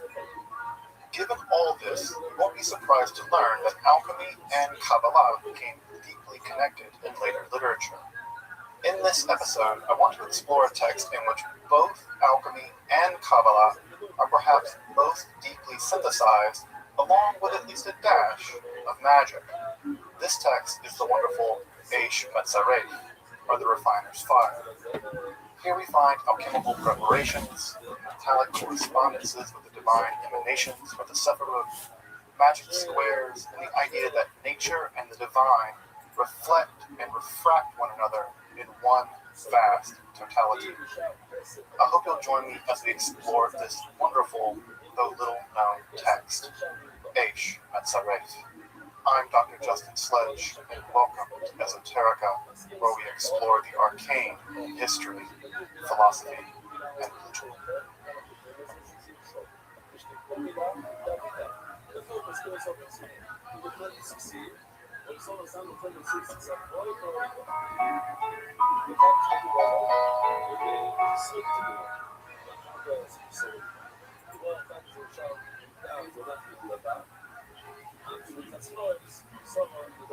Before diving into the text of the Eish Metzaref, let's say a little bit about what I mean by both alchemy and Kabbalah. Here I'm referring to alchemy as the attempt to understand the nature of, nature through an experimental process largely under an Aristotelian framework, along with what is called the sulfur-mercury theory of the metals. That theory was that the metals themselves were formed deep within the earth through a series of exhalations which conditioned some ratio of sulfur and mercury, resulting in the various metals in various states of impurity, such as lead and tin, or in certain states of purity, such as silver and gold. The task of the alchemist was to unlock the secrets of this process and heal nature, to use their language, resulting in the ability to transmute metals one to another, to create universal solvents like the alkahest, and to produce elixirs which could greatly extend life. What I mean by Kabbalah, on the other hand, is a form of theosophical speculation about the nature of the divine, the various realms of existence, and especially the relationship of the divine to this realm. This form of theosophy is especially interested in the 10 Sephirot, or a series of dynamic divine emanations which serve as both moments in the divine dynamism and the bridge between the utterly transcendent divine and the divine immanent to our realm of existence. Importantly, Kabbalah is very tied to Jewish scriptures, down to the very letter. I mean, really down even to the very shape of singular letters of the Hebrew text. So scripture is not only a narrative of history or legal codes, but also a map of the divine dynamism itself. To be sure, both alchemy and Kabbalah are much more complicated than this, but I hope these stipulated definitions can help us get on the same page. Frankly, much of what passes for both alchemy and Kabbalah these days has basically nothing to do with the historical reality of either. So, given that unfortunate situation, I'd rather be anchored in historical texts than running, let's call it fact-free, and don't do it. As I mentioned in the introduction, alchemy and Kabbalah are, in many ways, ideally suited to be combined, or at least put into conversation with one another. In fact, alchemical ideas appear in the Kabbalah as early as the Sefer Zohar, or the Book of Radiance, the most important text of the Kabbalah. There we have a sustained passage which provides a theory of the origins of the metals based on the cardinal directions and Aristotelian elements, similar to the standard alchemical accounts of the time, though with a distinctly Kabbalistic twist. At Zohar Volume 2, 23 base to 24 base, we learned that there are 4 primordials, or Kadma A. They're something like polar directions of the universe.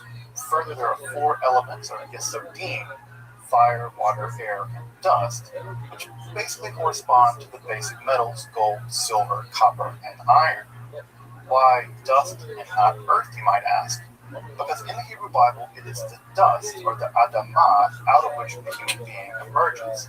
Thus, the term has a sense of fecundity in Hebrew. In the Zohar, it is the dynamic relationship between the Kadma A and the Yesodim, which produce the primordial metals, which in turn produce further elements. Again, what's keen about the Zohar's understanding of the origins of the metals is that it's all about a dynamic series of relationships rather than a single moment of fixed creation. I should also mention that there is a wonderful section in Volume 1, 249 base that talks about how Solomon became so famously wealthy. In this account, David, quote, perfected the moon by singing to it, thus causing it to rain down transformatory light, which transmuted the dust of Israel into gold, thus explaining the now famous line that silver, or money, was of no value in Solomon's time. It was as common as the dust of the earth, because it was the dust of the earth, perfected by the light from the moon. David perfected. This image of David perfecting the moon through music is also just kind of lovely. Again, showing how in the Zohar's imagination, not only does influence rain down from the heavens, but also human activity can transform the heavenly, even the divine world itself. A really fascinating idea about the parallel flow of divine energy. Of course, Kabbalah and alchemy would continue to interact in the centuries following the publication of the Sefer Zohar. Hebrew translations of various alchemical texts also show a very strong Jewish interest in alchemy as well. Though this should be pretty unsurprising. As early as Pseudo-Democritus and Zosimus of Panopolis, Jewish interest in alchemy was well established. Zosimus really attributed a lot of alchemical wisdom to the Jewish people. And of course, Miriam the prophetess was also, well, Jewish, Maria the Jewess. And she's gonna get her own episode as well, don't doubt it. Of all the texts which combine alchemy and Kabbalah, I'd like to argue that none are more technically or theoretically thorough as the Aish Metzaref, or the Refiner's Fire. The text is a reference taken from Malachi 3 in the Hebrew Bible. I'm going to use the Hebrew name here because the name Malachi just has serious Children of the Corn vibes for me. And also, Malachi is much more likely to be a title than a name, something like My Messenger or even My Angel. Children of the Corn aside, we're told there's going to be a coming messianic figure who will, quote, sit as a refiner and purifier of silver. He will purify the sons of Levi and refine them like gold and silver. V'yashav metzaref kesef v'tichar b'nei Levi v'sakakotam kazahav v'chakesef. Again, the idea of purification and rectification being themes in both Kabbalah and alchemy. The text itself is anonymous, and sadly the Hebrew original has been lost. It apparently survived in an Italian edition, which has also been lost, but was rendered into Latin and published in the first volume of Christian Nor van Rosenroth's monumental text, Kabbalah de Data, or the Kabbalah Uncovered in 1677. Though even in the Kabbalah de Data, the text is spliced and kind of shuffled around. And even while the text is published in 1677, dating the original isn't easy. From internal evidence, it seems clear that the author knew the 1548 Pardes Rimonim of Moshe Cornevero, but not so much the Lurianic Kabbalah, which more or less supplanted the Corneverian system. So we can kind of tentatively date the Aish Metzaref to the later half of the 16th century, but it could have really been any time between then and 1677 with the publication of Kabbalah de Data. The text begins by instructing the would-be Kabbalist? Yeah? No? At any rate, they have to emulate the prophet Elisha in his disdain for worldly wealth, thus becoming like the primeval nature, or tohu, empty, void, thus able to receive the dual wisdom of both Kabbalah and alchemy. Of course, we're reminded that both Elisha's name and the word tohu are equal to 411, which may be information for some of you. Sorry. Further, we're told that the divine system of the 10 Sephirot, or the divine emanations, appear at all levels of reality, from the apex of reality in the realm of pure emanation, or Atzilut, to the lowest world of Asiyah, or becoming, or action. Thus, even in our world, the divine emanations are expressed or reflected in the natures of the various metals. We're told that corresponding to the divine hiddenness of Keter, we find the occult substratum of all metals, which never appears as itself in itself. From this occult root metal flows lead for Chopra, tin for Binah, silver for Chesed, gold for Gevurah, iron for Tiferet, Netzach and Hod represent a kind of androgyne brass, and Yesod with its watery seminal quicksilver, and Malchut is linked with nothing less than the Philosopher's Stone, or as the text puts it, the true medicine of the metals. Interestingly enough, another schema is also briefly introduced, but never really discussed, in which mercury, salt, and sulfur are identified with Keter, Chokmah, and Binah, while the lower 7 Sephirot reflect the other metals. This seems to actually reflect a kind of Paracelsian variant on this Kabbalistic alchemy, which is really fascinating. Apparently, the author was familiar with both systems and seems to be attempting to show that Kabbalah is fundamentally amenable to both alchemical systems, Paracelsian and traditional. It's a kind of ecumenical attitude that would have had absolutely enraged the dogmatically anti-dogmatic Paracelsus. From here, the text continues to imagine the Kabbalist alchemist as a kind of doctor who repairs the metaphysical world through righteous deeds as informed by the Kabbalah, but also reveals nature itself through the application of alchemy. Conspicuously missing in the Eshet Hatzareth is much emphasis on substantial transmutation.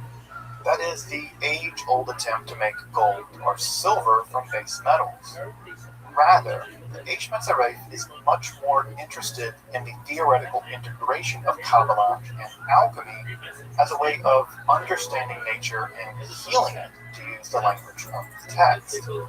Of course, armed with Kabbalah and alchemy, this healing, to use that language, could take the form of substantial transmutation, but the author never really seems to emphasize it. It's basically kind of an afterthought. Of course, you can make lead into gold, but what's really important for the Eshet Hatzareth is understanding the very deep substructure of reality and healing it. From here, the text takes up a survey of the various metals, exploring their natures through Kabbalistic analysis, especially gematria, in which Hebrew words are read as numbers and connections are found at this deeper mathematical or numerological level. For instance, we learn that the divine name El is tied specifically to silver, and by extension, the name El Chai, the living God, is the same as Kesef Chai, or living silver, both of which are tied to Kochab, the Hebrew word for the planet Mercury, is the word for star in general. They're all equal to the number 49. Of course, this is all linked back to the famed Messianic verse there in Numbers 24:17, and a star shall arise out of Jacob, thus revealing both the messianic, redemptive, and transformative power of Mercury and alchemy. Just in the same way that the Kabbalists read the Bible to reveal hidden truths about the Sephirotic vitality, dynamism within Godhead, the author of the Eshet Hatzareth similarly transforms the Bible and Kabbalistic literature more generally into a kind of elaborate alchemical text. Each of the various alchemical metals are given a similar Kabbalistic analysis. One highlight worth pointing out in a long, somewhat complicated analysis of the Hebrew words for lion, so we learned that kafir, the word for a young lion or a lion cub, is connected with the word yered, the word for greenness, as both have the value of 310 in gematria. Of course, this is a wonderful reference to the most famous alchemical image of all time, the green lion. This substance, which is probably some combination of nitric and hydrochloric acids, or aqua regia, is capable of attacking gold and produces a kind of greenish tint as it does so. Hence, all the images of the green lion attacking the sun in so much alchemical art.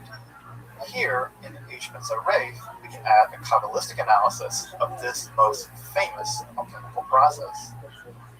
Finally, there's an interesting adjunct of magic to the text as well. I mean, we're doing alchemy and Kabbalah, we might as well add magic and make it esoteric. At any rate, several of the Kabbalistic metal analyses also contain magical squares which represent the metals in question. The author of the Eshet Hatzareth refers to these as kamayot, kamia singular. This is the word for a magical amulet in Hebrew.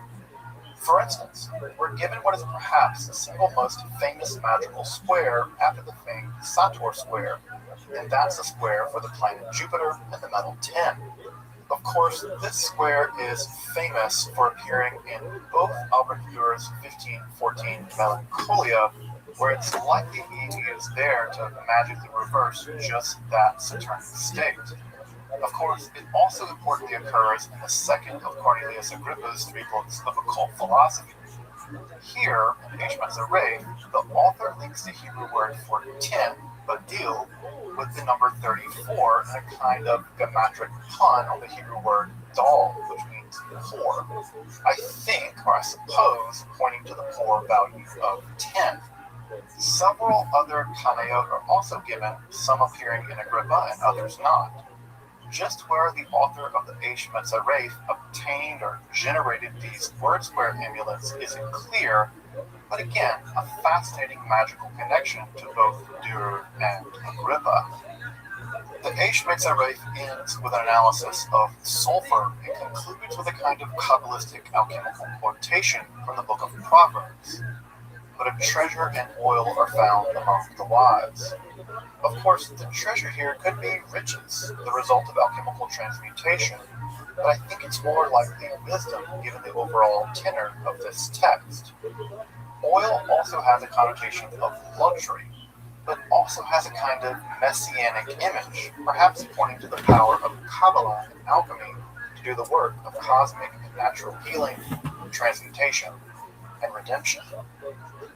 The Eishmetzaref is a fascinating text weaving Kabbalah, alchemy, and magic together into an analysis more fundamentally interested in understanding and healing nature than in creating riches in the form of gold and silver. In this way, it's much closer to the kind of spiritual alchemy that interests more modern people. The text's anonymous author created a wonderful synthesis, and we're lucky that this text has survived for us to pour over now. If you're interested in the history of alchemy, Kabbalah, or magic, make sure to subscribe here to Esoterica. Also, if you want to support my work of producing scholarly, accessible, and free content on topics of terrorism, Kabbalah, or magic, consider supporting my work on Patreon or with a one-time donation. The Eishmetzaref is preserved in Christian Norman Rosenroth's monumental Kabbalah Data, or the Kabbalah Uncovered, that was published in 1677. I've included a link in the description below to the entire first volume in digital form in Latin. Unfortunately, no English edition of this entire text has ever been produced, which isn't surprising considering it is gigantic. And further, sections which have been translated into English are, let's call them unreliable. Luckily, Raphael Patai has translated basically the entire text. He doesn't render the long quotations from the Zohar, but he does give you the references in the standard Aramaic edition if you want to look those up, or cross-reference them with the Pritzker Zohar, which is the only English edition of the Zohar I really recommend. And these are all given with incredibly helpful notes in chapter 26 of his very important volume, The Jewish Alchemists. Unsurprisingly, it's about Jewish alchemy. So if you want to read the text in detail, I would consult it there. This text is also extremely helpful because the Eishmetzaref isn't presented in the Kabbalah Data as one continuous text, but sort of broken up into pieces. Patai does the incredibly important work of reassembling the text in order, work that we should all be grateful for. Also, if you're interested in alchemy more generally, make sure to check out the recommendations in the description below for a collection of scholarly, reliable primary and secondary sources about alchemy for anyone wanting to get started to dig a bit deeper into this wonderful topic. Until next time, I'm Dr. Justin Sledge, and you've been watching Esoterica, where we explore the arcane in history, philosophy, and religion. Alright, let's remember, folks, we're on level 13.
Hey, this is Redman coming to you live from the world famous Comedy Store main room for a brand new episode of Kill Tony.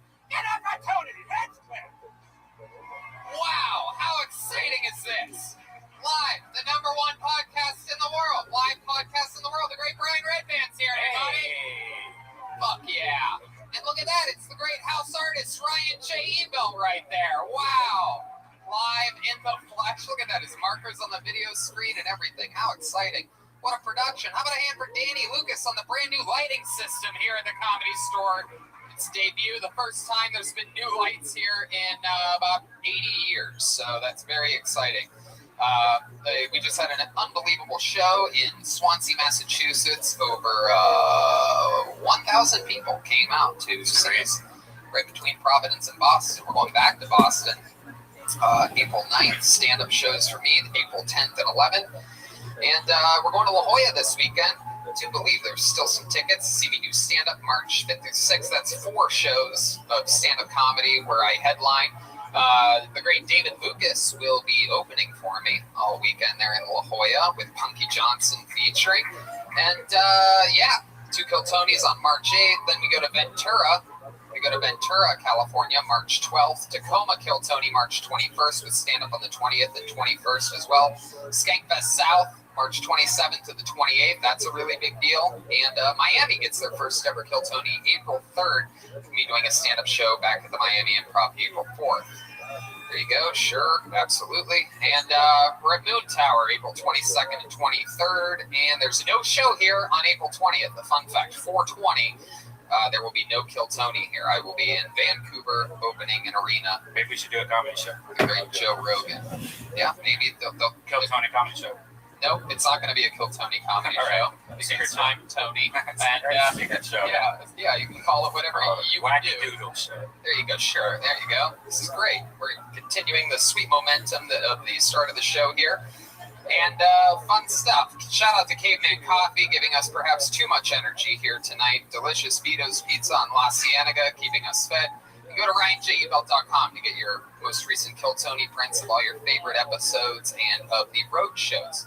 Very exciting stuff. What a team we have surrounding us. You know, it's not easy to find a team like that. Hiring used to be hard.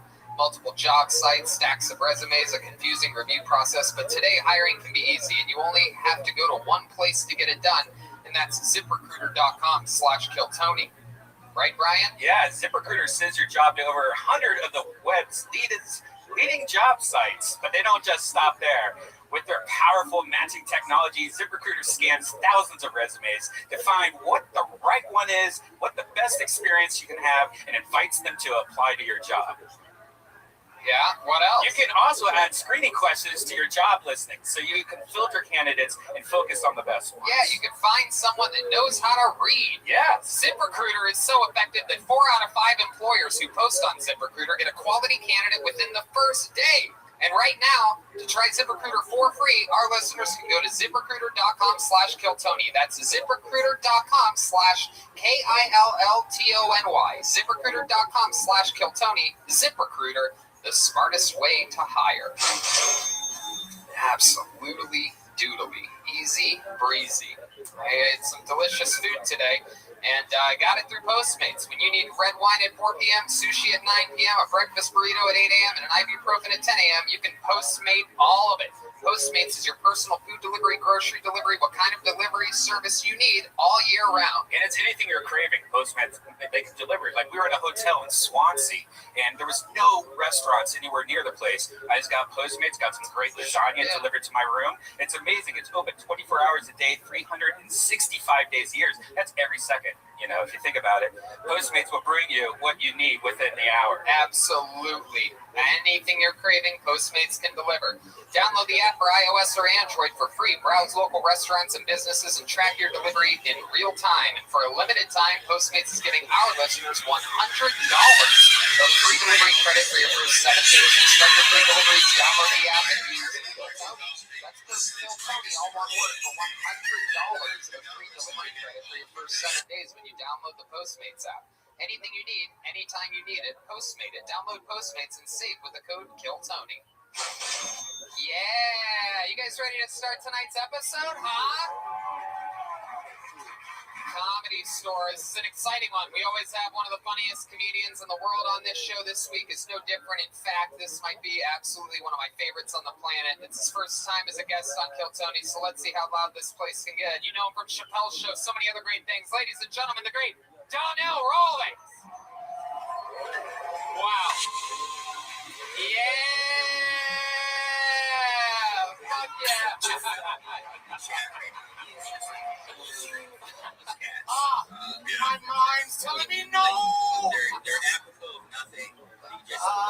my body!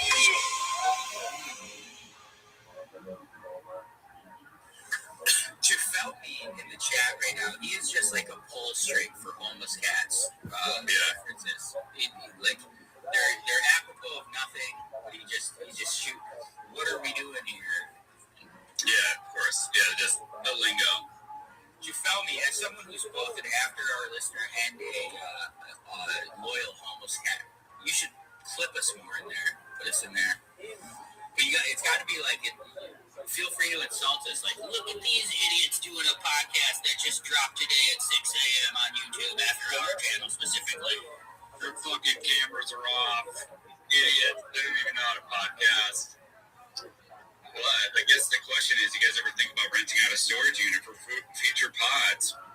Best brain on earth, Papa. I mean, if the storage unit is available, I mean, I don't see why we can't open up a podcast studio in a storage unit. There's probably some issues with doing that. I would imagine some sound issues, some stuff like that. It wouldn't be my first choice. I would like a little bit more of a soundproof place, but hey, man, I think they did that because I saw that if I were to imagine in my head, they were thinking they could do, car stuff in there as well. In tandem with podcasting stuff. So I actually don't think it's a terrible idea if you're thinking of two different lanes. You're merging the two ideas together. I don't think they've done a lot of the car stuff.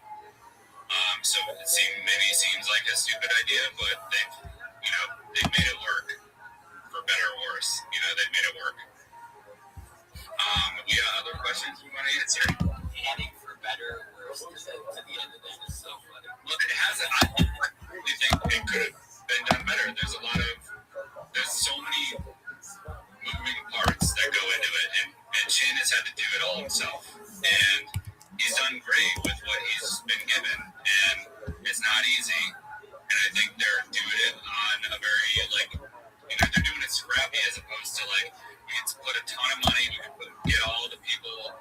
You can obviously make a set look like fucking Avatar if you want to, but I think they have a budget to adhere to, and they're making it work, and they're keeping the shows alive, and I don't think it looks terrible. I think obviously it could look better, but it's not terrible.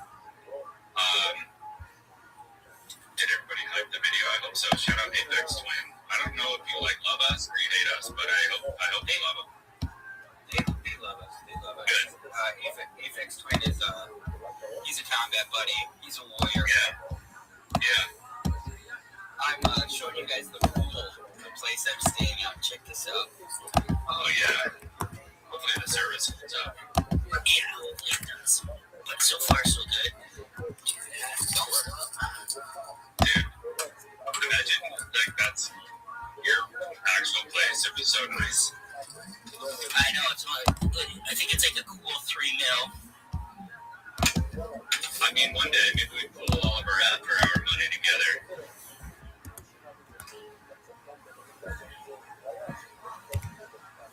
Nice, dude. It's Echo Girl. Sorry.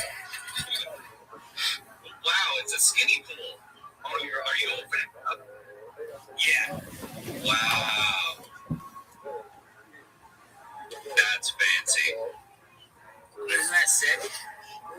Dude, so you can close that and you can walk on it and stuff? Yep. Dude, wow, that's genius. I love that. And the other side of the pool just takes up the whole backyard. Yeah. Wow. Dude, wow, that's amazing. Yeah, look at this shot. So look at those cactuses. Those are cacti. Nice. Does it smell like smoke near you today? It doesn't. Kind of. I smoke out here. Well, yeah. I mean, because in our hood, there was did you see that, fire? Another day, another fire. I didn't see it. There was a structural fire in Boyle Heights, and it was this cold storage place that had an ammonia leak or something like that, and it caught fire, and then I think it was Wednesday or Thursday, all of LA was all black smoke. I don't know if you saw that. How the fuck did I miss that? I don't know. Everybody seemed to have missed it, but it was like all of East LA was all like a trail of black smoke. And Brendan Schaub's producers, Cheddar Bob, and who's that other guy? Is that Casey and the other one? I can't figure out the guys with the beards.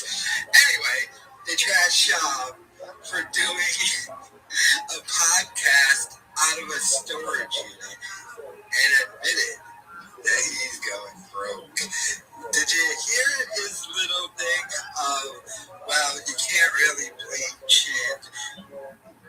He's working with a budget. Schaub left that beautiful facility in Calabasas, California, where he had Sick Boy Studios. By the way, that facility sued him for not paying his lease. I think that's since been settled. But they kind of just admitted this dude doesn't have the money to rent an actual studio.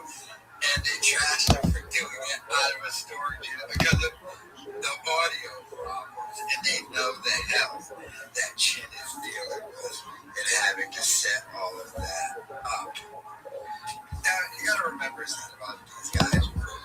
They play into the homeless cat thing. Unlike Schaub, that's what I don't get. Like, why can't Schaub do what these guys are doing? Schaub now does live streams, but he now has to pretend that he doesn't know what super chats are, because if you send in a super chat, you can ask a question and it gets highlighted and he kind of has to read it. He can still ignore it, but the whole chat's going to see the question and everyone will know he's ignoring it. So that's why they're not allowing super chats, even though that would be the smartest thing to do. But these guys at least will read their chat and be like, hey, homeless cats, you see how they did it though? They gave Schaub a lot of trash, but then they gave him excuses. That's all you gotta do. But Schaub is not capable of that. How does Cheddar Bob have a better pool than Schaub? It's kind of cool with the covering and thing. Pretty dope. What's it, an Airbnb or something? But these guys, you have to remember, were the first ones who kind of exposed how broke Schaub actually was. On accident, because they were just talking to Chin on their after-hour show, and Chin was talking about switching from the storage unit to a bar, because Chin and Callan had been complaining, even live on the air, about how terrible it was doing a podcast out of a fucking storage unit. So Schaub was like, all right, we're going to go to this bar, and Chin was all excited. He even made a video and was telling these guys about it on their podcast. And they were like, wait, why is Schaub not renting commercial studio space? They didn't know that Schaub was being sued and probably couldn't. And they kind of exposed that thing by their, why is he doing it out of that? But then it turned out Schaub lied to Chin, and they stayed in the same storage unit building, just went to a smaller and cheaper storage unit because the man is going completely broke. So sad to see, but let me know your thoughts in the comments.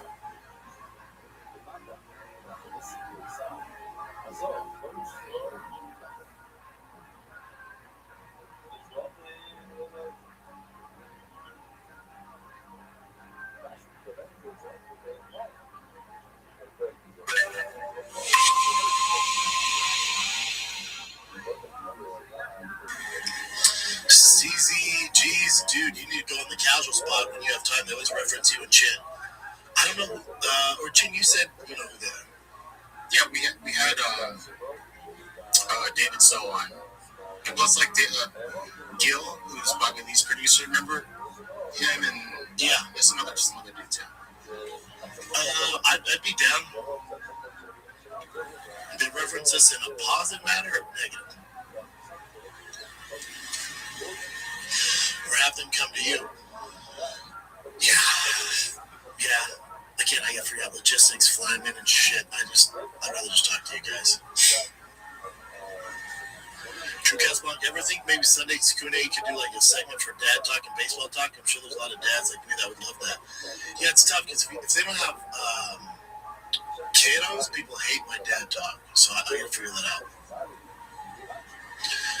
Rafi, where you at, Black Ross? I know, dude. We miss you, dude. Day one, Chunky. How come we can't send super chat? I don't know what that means, brother. Let me look that up too, because everything should be available.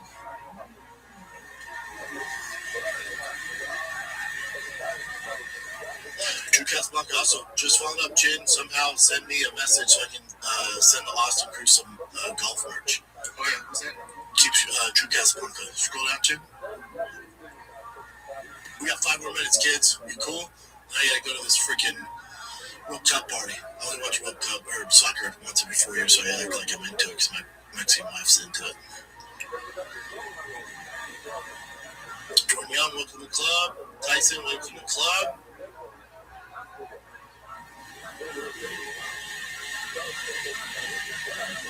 MK Yo-Yo, we still have your excursion. I freaking sold it. I regret it. That thing was a 6.0 fucking fully bulletproof. I missed that thing. Remember when Brian said he ran 20? Yeah, that was great. I was like, even.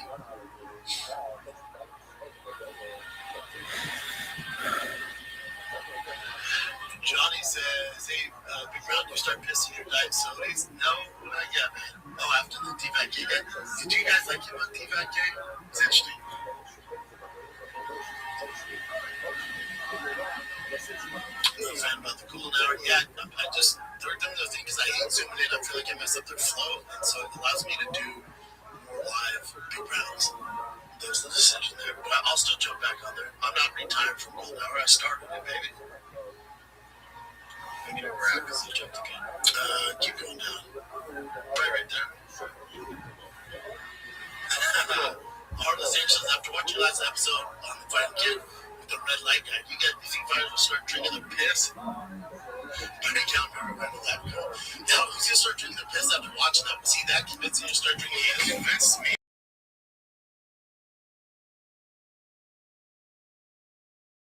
We talked afterwards, and I'm like, you drink this? No, still. Mike Street says I work on Deja Content Q to go on the Lord to you and Chin. That is rare. Love the kids' sports. Oh, sounds better. And Austin, I'm 37. I got several kids, but I'm being cautious, taking my time to learn the right way. It was defensive riding, something I've always wanted to do. Responsibly, I don't have the speed like that. Yeah, the issue with motorcycles isn't you, my man. It's the drivers around you. You can't see them. I just can't. I love speed too much, and I'm about to mess it up. Chris says you should make appearance on the boys in the back. They brought you up where you said you liked watching them yesterday on the show. Yeah, they're great. They're great. They're great. Those guys know their shit. Rafi says bikes are great but dangerous, so he's got my back to bounce off a Kia 3 months ago. Yeah, dude, I can't be getting hurt. Do you think Connor and Max come out and feel each other out a bit, or do you think they come out guns blazing? I would imagine Connor feels out more. Now locked up for 5 years, switching that leg. Jordan Young says if Connor loses, would they toss him in the hospital? That's not a bad take, brother. Yeah, that's not a bad take at all. I can see that. The Gamma Girl, bring back Food Truck Diaries. Live chat is popping. I'd love to see it. If you're here live, click the thumbs up button. Thanks, Kim. Brendan Schaub still hates Bobby Lee. So Chin brought up the Casuals MMA podcast with David So and Schaub. But first, initial thing was live. Schaub was like, yeah, I'll do anything. Did they say anything negative about me? Yes, stupid, because David So hates you. Now, that job quickly goes to, I'm not interested. The second Chin brought up Bobby Lee. That is Chin's dream job. That's Chin's Super Bowl, as Schaub would say. To be able to get away from this idiot and out of this storage unit with the loud fan going, he would so drop everything and go work for Bobby Lee or David So. But he's stuck with this idiot. You can tell how much Schaub still hates Bobby Lee. How much he probably still blames Bobby Lee for the downfall of his career.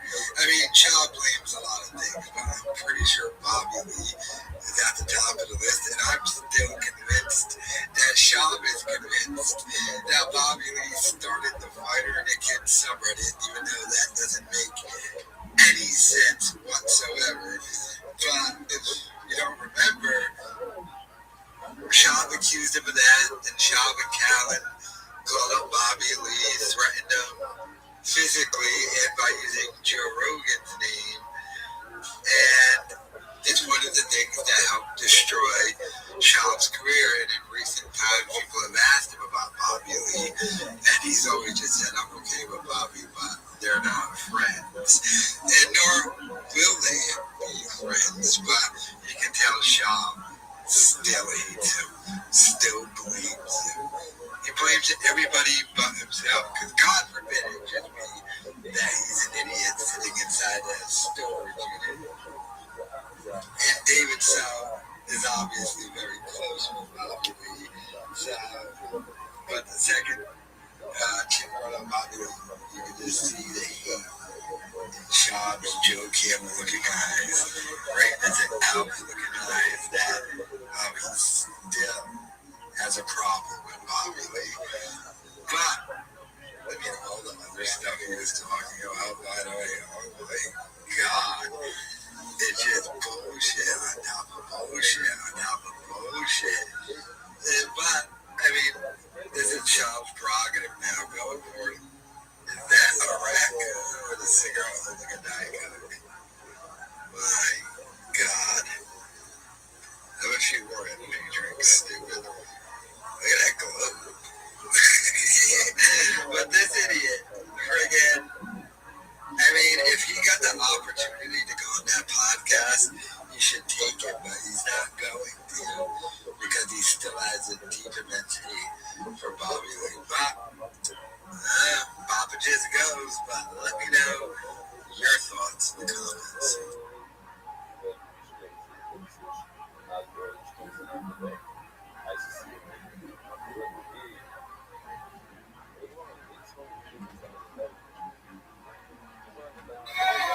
Oh shit! That's how he finds out how many black people are in the room when it's this dark out there. Black people love R. Kelly. They can fuck them rapes. Baking soda. I love it, Donnell. Welcome to the baking soda. I got baking soda. Donnell said, Brea. Nigga, I'm getting rid of ash, nigga. Absolutely. I'm in love with the lotion. It's absolutely true. He actually has a new candle, the Black Ash candle. Son, why you blowing my shit up, son? you let me smell it before the show. But you told me we weren't going to talk about it, and you told me we weren't going to talk about it because, Donna, you didn't pay for that spot. I know, I didn't say that.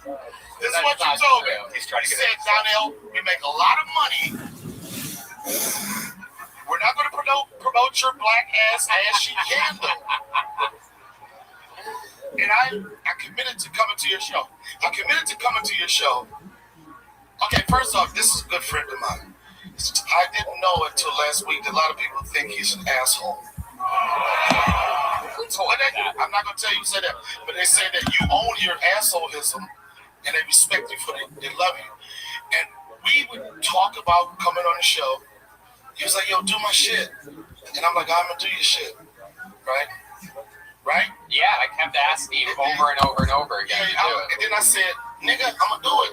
Yeah. Eventually you I said that. But there was also a part where you said that I didn't text you. Meanwhile, you have your red receipts on your cell phone, and I can see exactly when you started ignoring me.